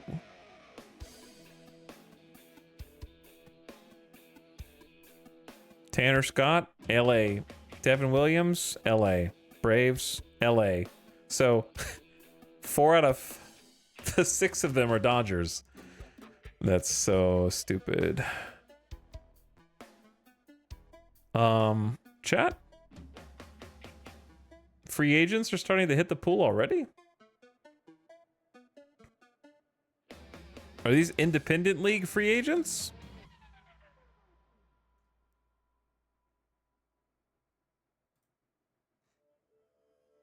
This guy's from High A? What happened to you, dude? Released by Los Angeles on September 16th. But where did you go until now?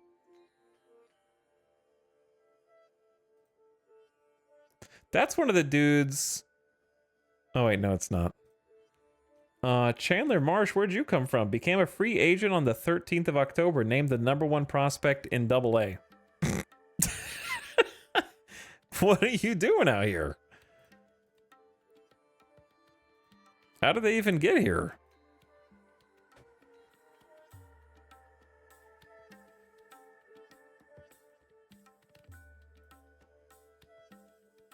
I don't understand. There's just 2 random 50 potential free agents here, and I don't understand when they got here because their history doesn't... I've been checking free agency. I would have noticed them. Unless they suck. Oh, chat, I'm looking at OSA ratings. Oh my god, the OSA thinks they're 50. How did I even get to OSA ratings? Never mind. I'm glad I didn't offer them anything. They're not actually 45s according to our scout. It's 1 a.m. Brain hurt. If you could only pick one management game, which one are you picking? I don't know. It depends on what I feel like playing. I think the best management games, I think Out of the Park is definitely up there. I haven't played Football Manager, but I would say Out of the Park. For a different vibe that's not sports related, I'd say Software Inc. is one of my favorites. And then I'm trying to think of what else. Chat, what else have I played that's just a management game? Not a grand strategy game. No Paradox games. Not just RTS strategy or anything like that. Like an actual management game. There's not that many that I would consider pure management games.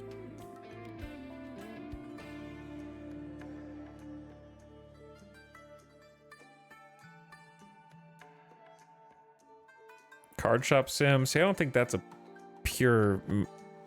It's not a management game in the same way. Like, I don't know. Let me see if I can go to Out of the Park and look at similar games.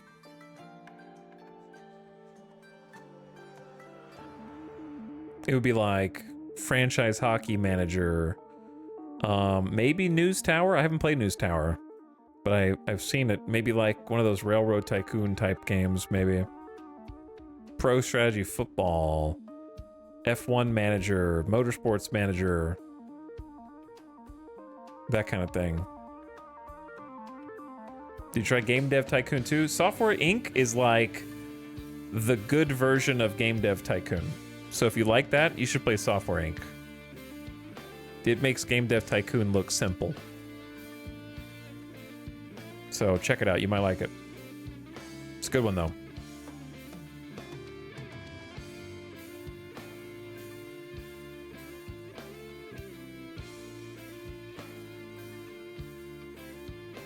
I think we're good to advance. Keep thinking I'm gonna miss something. Glad we got the pitching coach.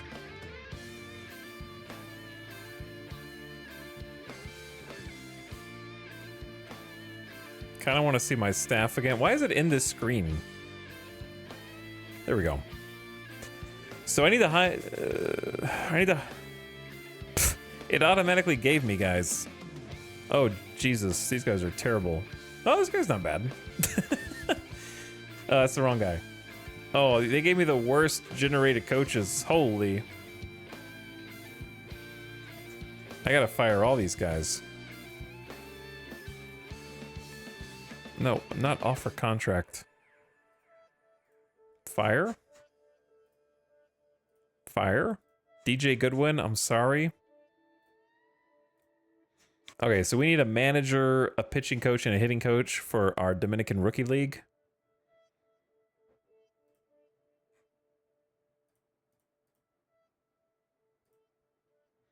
And these are the dudes who are around. The one in early access? I don't know, it's just called Software Inc. It's been in development.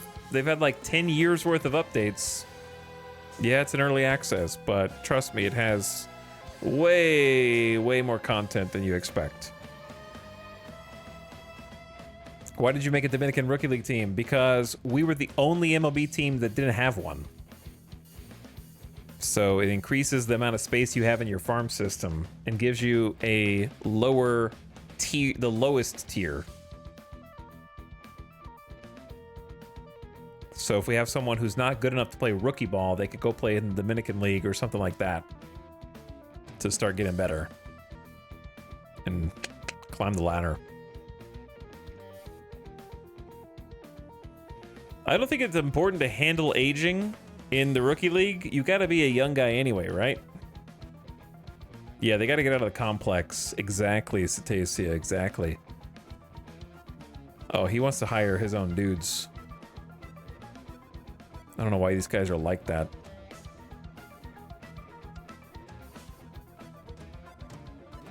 There's no bench coach though, so that's fine. I wish I could find someone who was like outstanding and excellent at dev, but Edgar wants to hire his own pitching and hitting coach, which I'm not good with. Wow, there's only one legendary develop, one outstanding.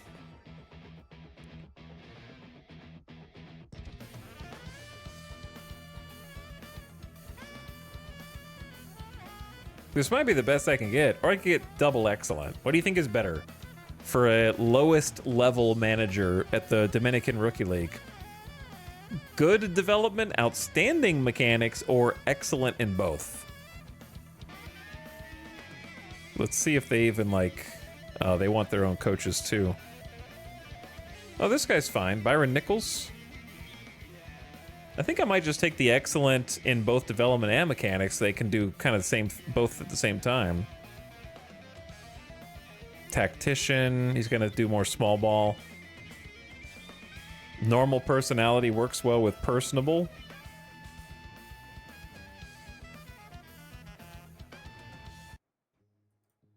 Chill, man. All right, who was I just looking at?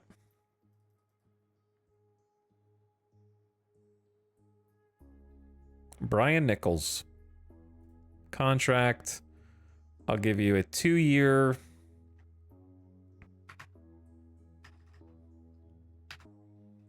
$60,000 offer.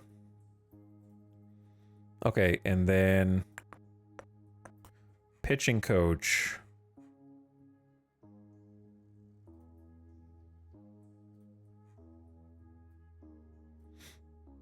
We got 2 outstandings.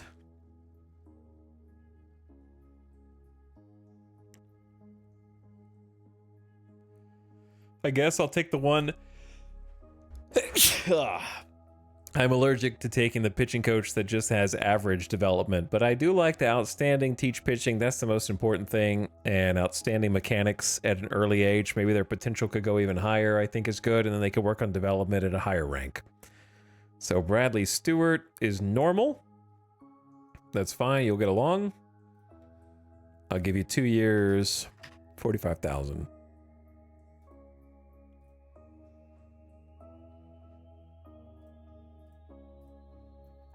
Okay, and then finally, hitting coach.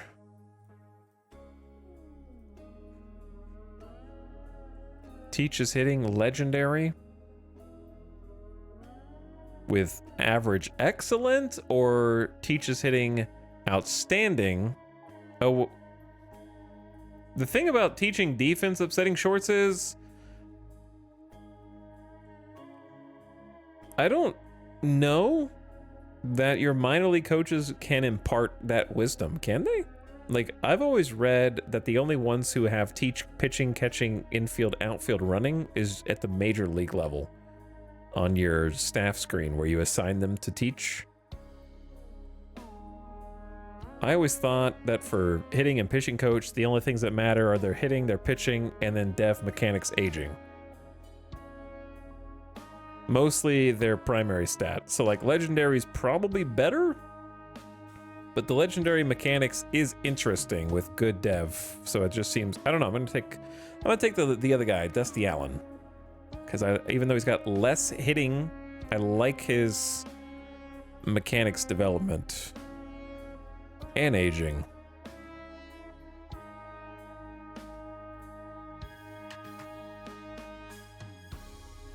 All right, I'll send them both an email. So we got 3 offers going out for them. Nobody in the waiver wire. I've had other offers. Yours is top. Yours is a good offer. Best I've gotten. NL Rookie of the Year award goes to... Oh, dude, the catcher I was going to trade for got Rookie of the Year. Pablo, we could have traded Chang for him. Pablo Aliendo not only won the hearts and cheers of the Chicago fans, he also nabbed the National League Rookie of the Year award. This gifted catcher compiled a .243 batting average with 14 homers, 53 RBI, and .308 on-base percentage.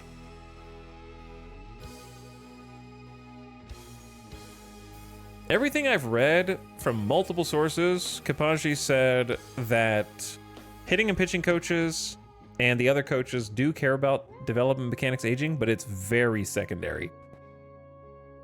However, I'm going to choose to go my own path and get the dude who has legendary mechanics. But they say the most important thing is that they get along relationship-wise and that they have the highest tier for their respective pitching or hitting. because I had originally bookmarked like a thread about it. But then again, I haven't done my own testing, just what I've read, but I read it in like 5 different places when I was originally looking. That it does cumulatively help the team with everybody's aging, development, and mechanics. Supposedly. Big hitters. The American League has given out the Silver Slugger Awards. Adley Rutschman at catcher. Brent Rooker at first base. Bryce Matthews, Alec Baum, Bobby Witt Jr., Roman Anthony, Julio Rodriguez, Kyle Tucker, and Kerry Carpenter. I've also read that their focus can matter, i.e. favorite pitching, hitting, or favorite offense, defense. I haven't read that for the pitching and hitting coach. What I've read is that affects the manager and how they set the lineups. But I don't know. The National League Silver Sluggers. Catcher gets Francisco Alvarez, Juan Soto at first, Ketel Marte at second, Nolan Arenado at third, Ezekiel Tovar at short, Ian Happ at left, Corbin Carroll in center, Ronald Acuna Jr. in right, and Shohei Ohtani at the DH. Bryce Matthews set the tone across the American League and gets Rookie of the Year with 32 home runs in his rookie season, hitting .242. What a gamer. And then Aliendo gets it for Chicago in the National League.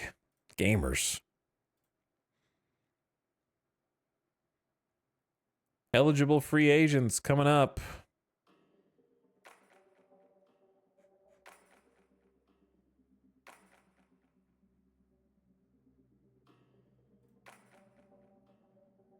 Manager of the Year award. Me? This is the best offer I've received. Oh yeah, we have the International Complex. Dave Roberts has been picked as the National League's best manager. He gets there as early as 7 a.m. His dedication with the shrewd management style and knack for knowing who's hot and who's not earned him the Manager of the Year for 2026. I guess you could say I pushed all the right buttons at the right time for the Dodgers to have the season we did. But keep in mind, too, that I also had a group of dedicated ball players who played their hearts out. Thanks for winning this award for me. They had a 99-63 record in the NL West. And Alex Cora wins for the Boston Red Sox Manager of the Year. Not me? Dude, they didn't pick me for Manager of the Year, dude? They picked the guy who won the World Series? Pfft. A manager's only as good as the players he's managing, Cora told reporters. If I didn't have the talent to work with, making all the right moves wouldn't have helped a bit. Very rigged. Good morning, Ital. We've completed our monthly private practice with many young international free agents who we hope can aid the club in coming years. It was great to meet the players in person and get to know them better, and I was able to improve my scouting assessment on the invitees. None of them exceeded my previous expectations. One left me disappointed. David Reyes, 16-year-old catcher. Lean and athletic, he hails from Jumani, Dominican Republic. He has significant projection for plus-plus contact. He has the talent to develop into a franchise cornerstone as a catcher. Holy. Well, his catcher defense sucks, but he could become a contact god.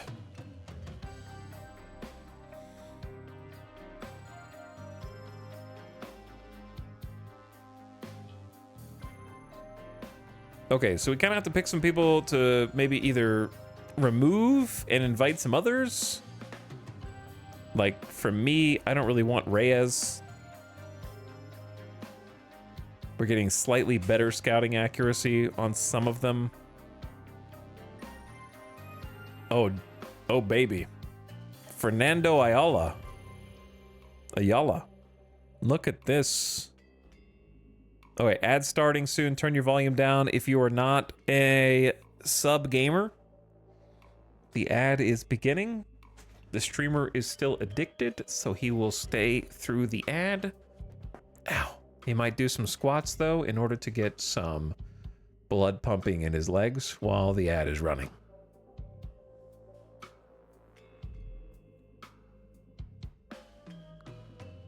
While he is doing that, Chat, the Uptime Gamers, what was the last thing that you had for a meal? And I will tell you which of your meals sounds the best and which I am the most jealous of. All right, the ad just started.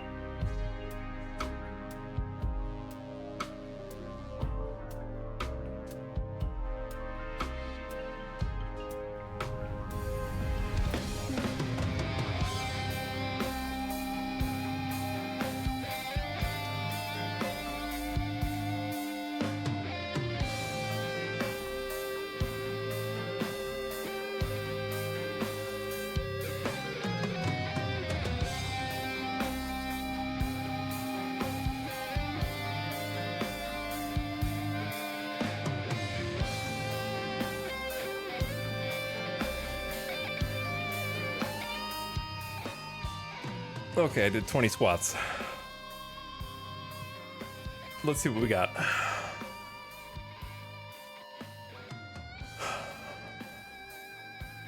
Taco Bell nuggets with nacho fries. Okay, and a Baja Blast. I'll take it. Homemade crunch wrap. Protein shake. You get last place, avocado. Spaghetti and meat sauce. Pan-seared chicken with broccoli and rice.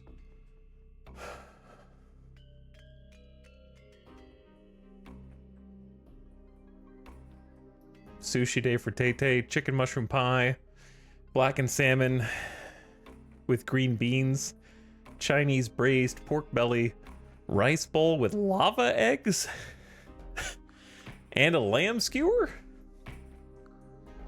Smoky Gouda chicken with green beans, lamb tikka masala.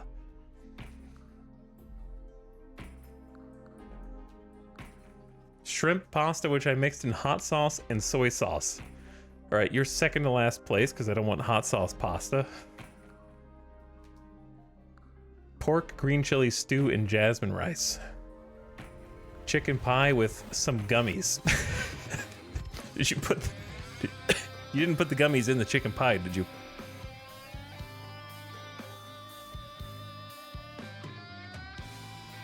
Pork ribs, dry rub, and special sauce. Okay, so first place goes to...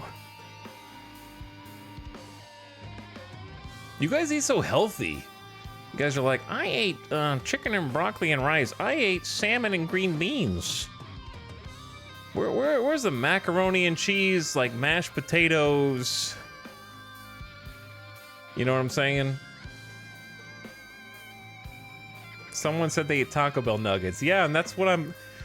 They're in at least third place with Taco Bell nuggets. That's what scares me.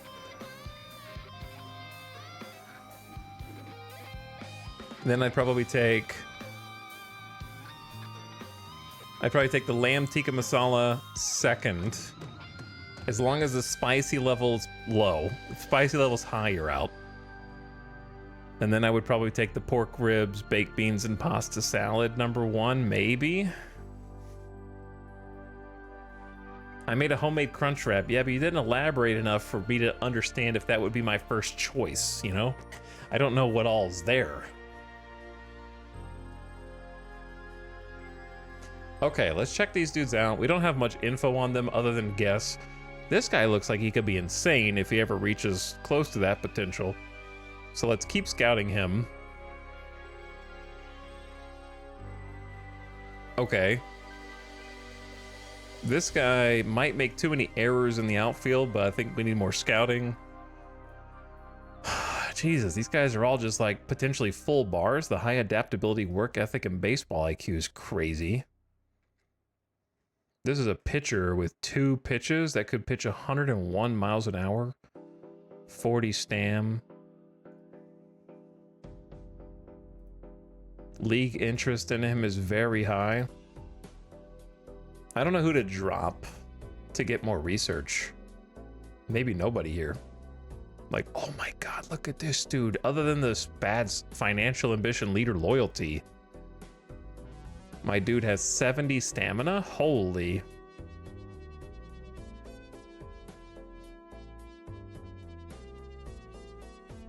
with 4 pitches. Terrible fastball, but the potential like off speed is insane. I think David Reyes gets the axe. We still don't have much accuracy on him. But I think you gotta pick. David Rodriguez looks like he could be insane. Some of these guys are gonna turn out to be garbage, right? Like all of them, but we don't know. I don't have enough info. That BABIP, holy. Too bad his defense sucks. Chat, should I drop this dude or keep him in case?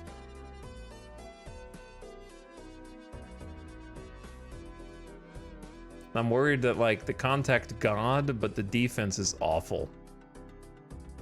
He only knows second base and barely.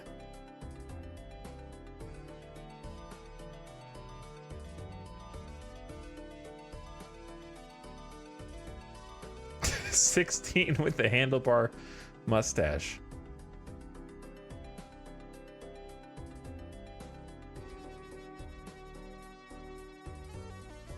Well, let's see who's not up here that I can even add.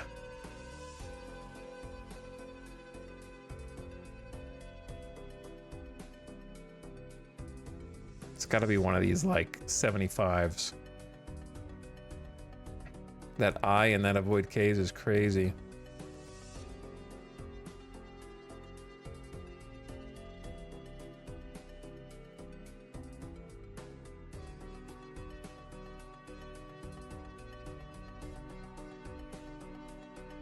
The noodle arm, but it's still interesting. I don't know, we're taking a bit of a shot in the dark here, aren't we? First baseman. Look at David Reyes. Who's the other catcher?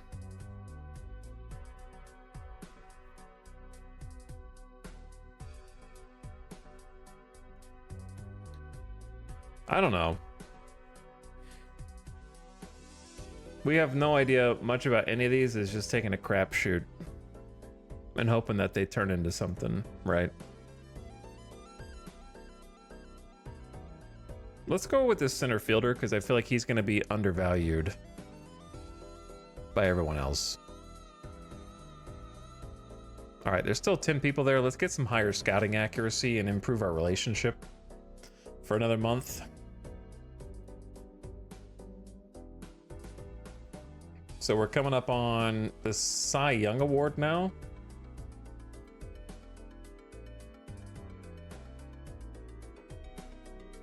New month, it is November. I accept your offer, we can do great things. Bradley Stewart, welcome aboard the Dominican Rookie League Probers, the Las Vegas Probers. Excellent. And Dusty Allen agrees to join the Probers as well. So we've got our coaching staff now. We just need the manager to accept.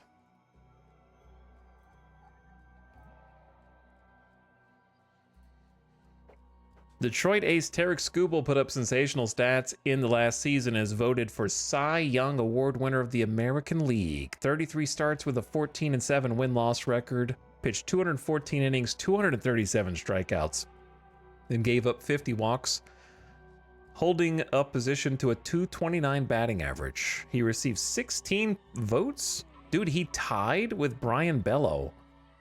Holy, your vote mattered. He only won with the 2 extra points.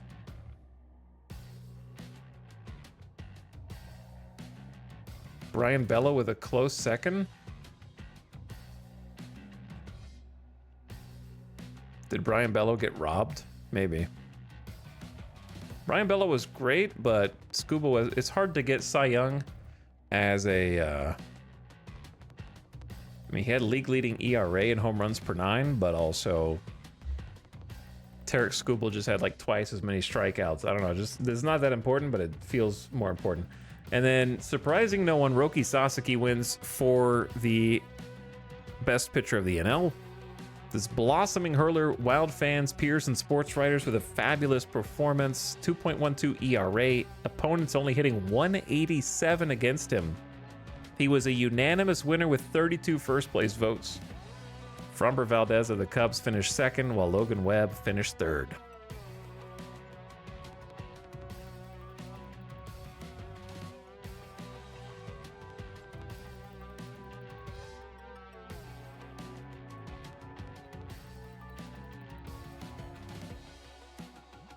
MVP day.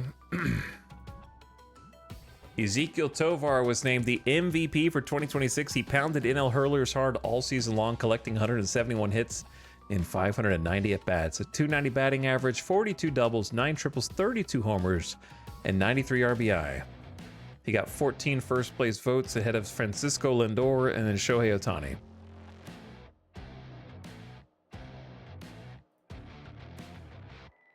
I don't know what... Oh, that's Risky Rain. Okay. You're fine. You're fine, but we already listened to it, so... There we go. Roman Anthony, MVP. I knew it, man. You don't just slam 43 doubles, 6 triples, 34 home runs in your rookie season and go to the World Series and win the World Series and not get MVP. Got 22 first place votes. What a god. Actually ridiculous. Low loyalty, low financial ambition. He picked up a Silver Slugger, All-Star, Gold Glove, Rookie of the Year last year, MVP this year, Division Series MVP this year, and got a ring in his second year? Dude, it's all downhill from there. You haven't even got paid yet. He was a rookie last season, but he was MVP and World Series winner this year. He was gaming. Leading the league in slugging and had a 936 OPS. 6.3 WAR unto himself.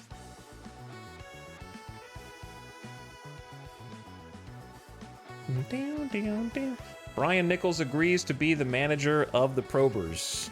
Okay, cool. So we've got our staff set up. Drew Hackenberg of the Salt River Rafters. Salt River Rafters. Is that what I named the team? That's a different team.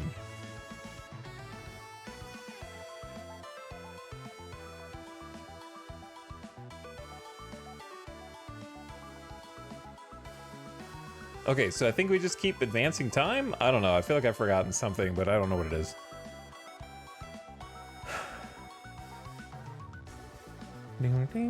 I guess we could check on our player development. So my pitchers are on track.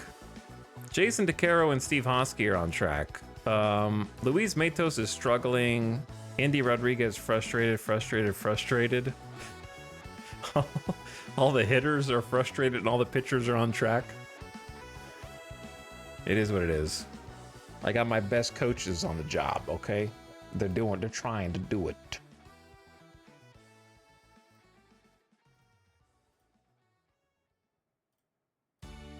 Yeah, there shouldn't really be any news. Arbitration hearings are in a few days.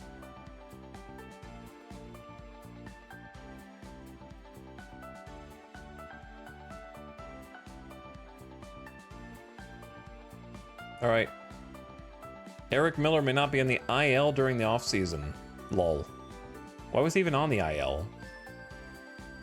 Are you really gonna make me waive somebody November 9th? Or no, he can just go on the active. No, he can't. Do I have to waive somebody?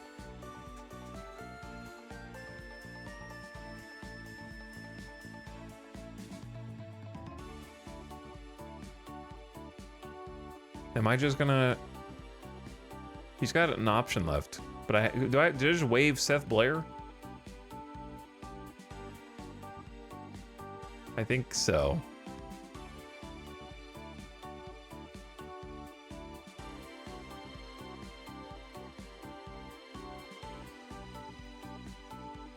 He's not like on this already, right? Is Bobby, not Bobby Miller.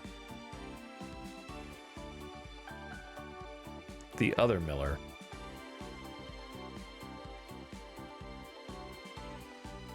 Okay, Wave and DFA. Eric Miller can go back on the second. He's already on the secondary roster. Brother, why is he over here then? And the secondary's over here. I just waved somebody for no reason, man. Irrevocable waivers.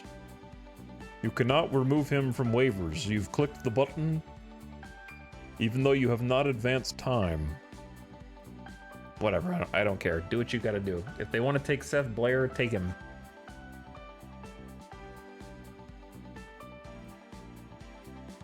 General managers across MLB get a better idea about the size of their payrolls tomorrow as the league's salary arbitration hearings are underway. All players who filed for arbitration but have yet to sign a new contract will have their cases ruled upon. The decision will be announced tomorrow.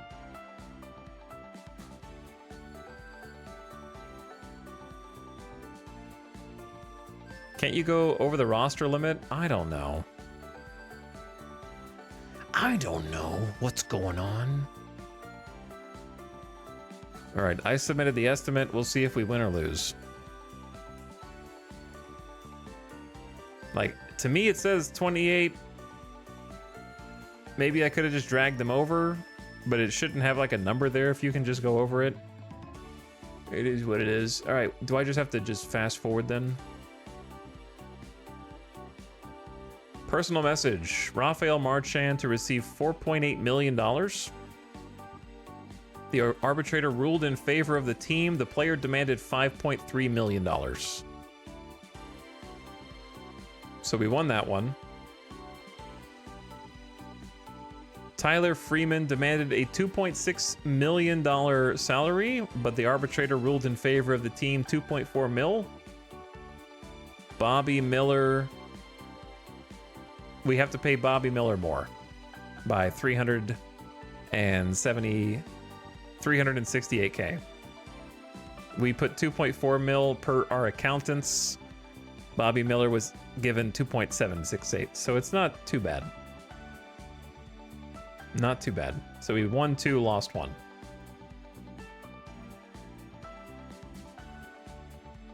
I would say Bobby Miller is probably worth that. We should have probably just extended him back when we had the chance. Free agent filings are also tomorrow. Oh boy.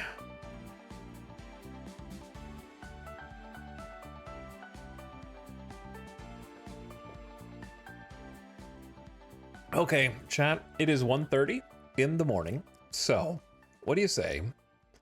We save free agency and getting started with the next season for the next stream.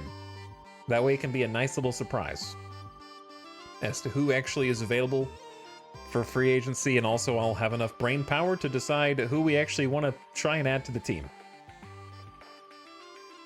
So what I'm going to do is probably go eat some dinner because I'm hungry because it's been almost 11 hours. And I'm probably going to look at the team because we just acquired some new personnel.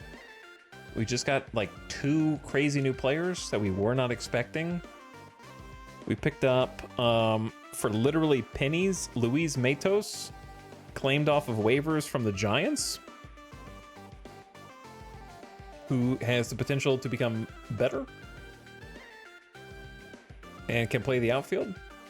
And then we also randomly picked up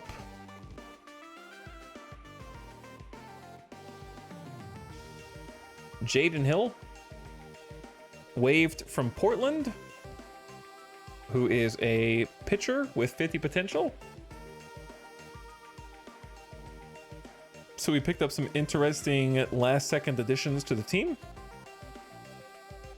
The future is bright. I would agree with that. We also have that catcher, Indy Rodriguez.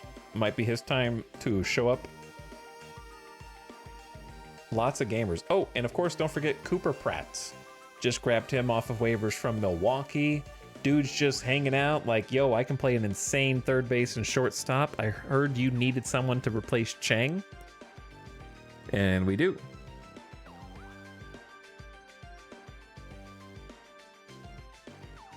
So he didn't do great in the MLB last year, but he's got the potential to become a BABIP and power god. That would make him an insane shortstop. He's only 22 years old.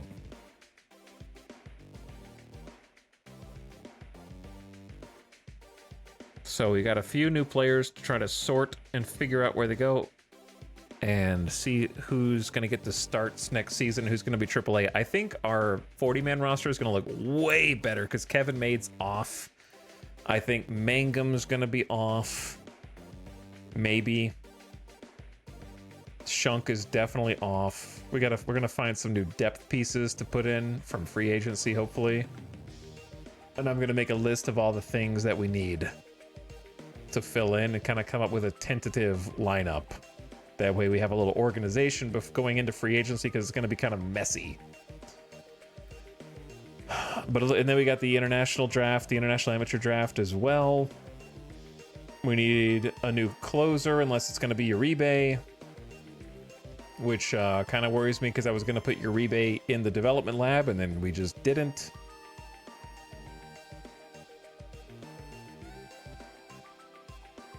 So I could pull Luis Matos out, who's struggling, and try to get a 3 to 4 monther still for Uribe to make him into the next closer. Like if we could boost either his movement or his control, that would be pretty sick, I think. Keep the home runs down or just not walk as many people.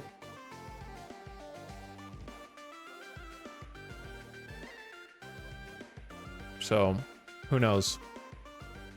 Because Uribe, or we could just work on that changeup. I don't know.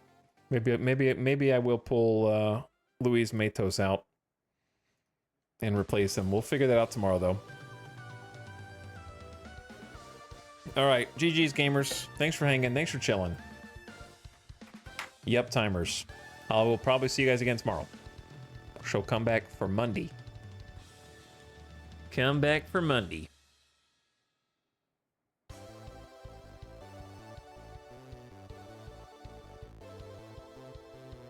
All right, gamers, I'm going to send you all off. Get out of here.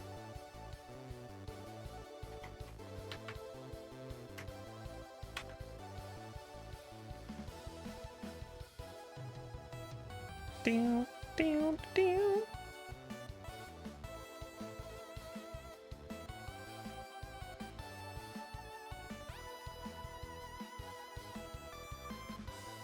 All right, I'm going to send you all off on an end of stream raid.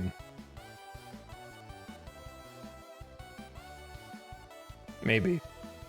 The person whom I was about to raid, I think, just ended their stream. Or did they? All right, let's go say what's up to Franchise Time Machine. I don't know if they're still streaming or not, but they raided us a few times, and they've been doing some out-of-the-park testing. Trying to get to the bottom of how out-of-the-park works. Can 6 legends drag 20 scrubs to the 2024 playoffs? So let's go send a raid over and go give them some late night, early morning love. All right, say hi in the chat, introduce yourself, and just be nice. Okay, be cool to raid somebody new. I'll catch you guys over there. All right, come back tomorrow. Good night. Have a lovely morning or evening wherever you are. I'm gonna go get some food and get ready for the next one. GG. Now get out of here.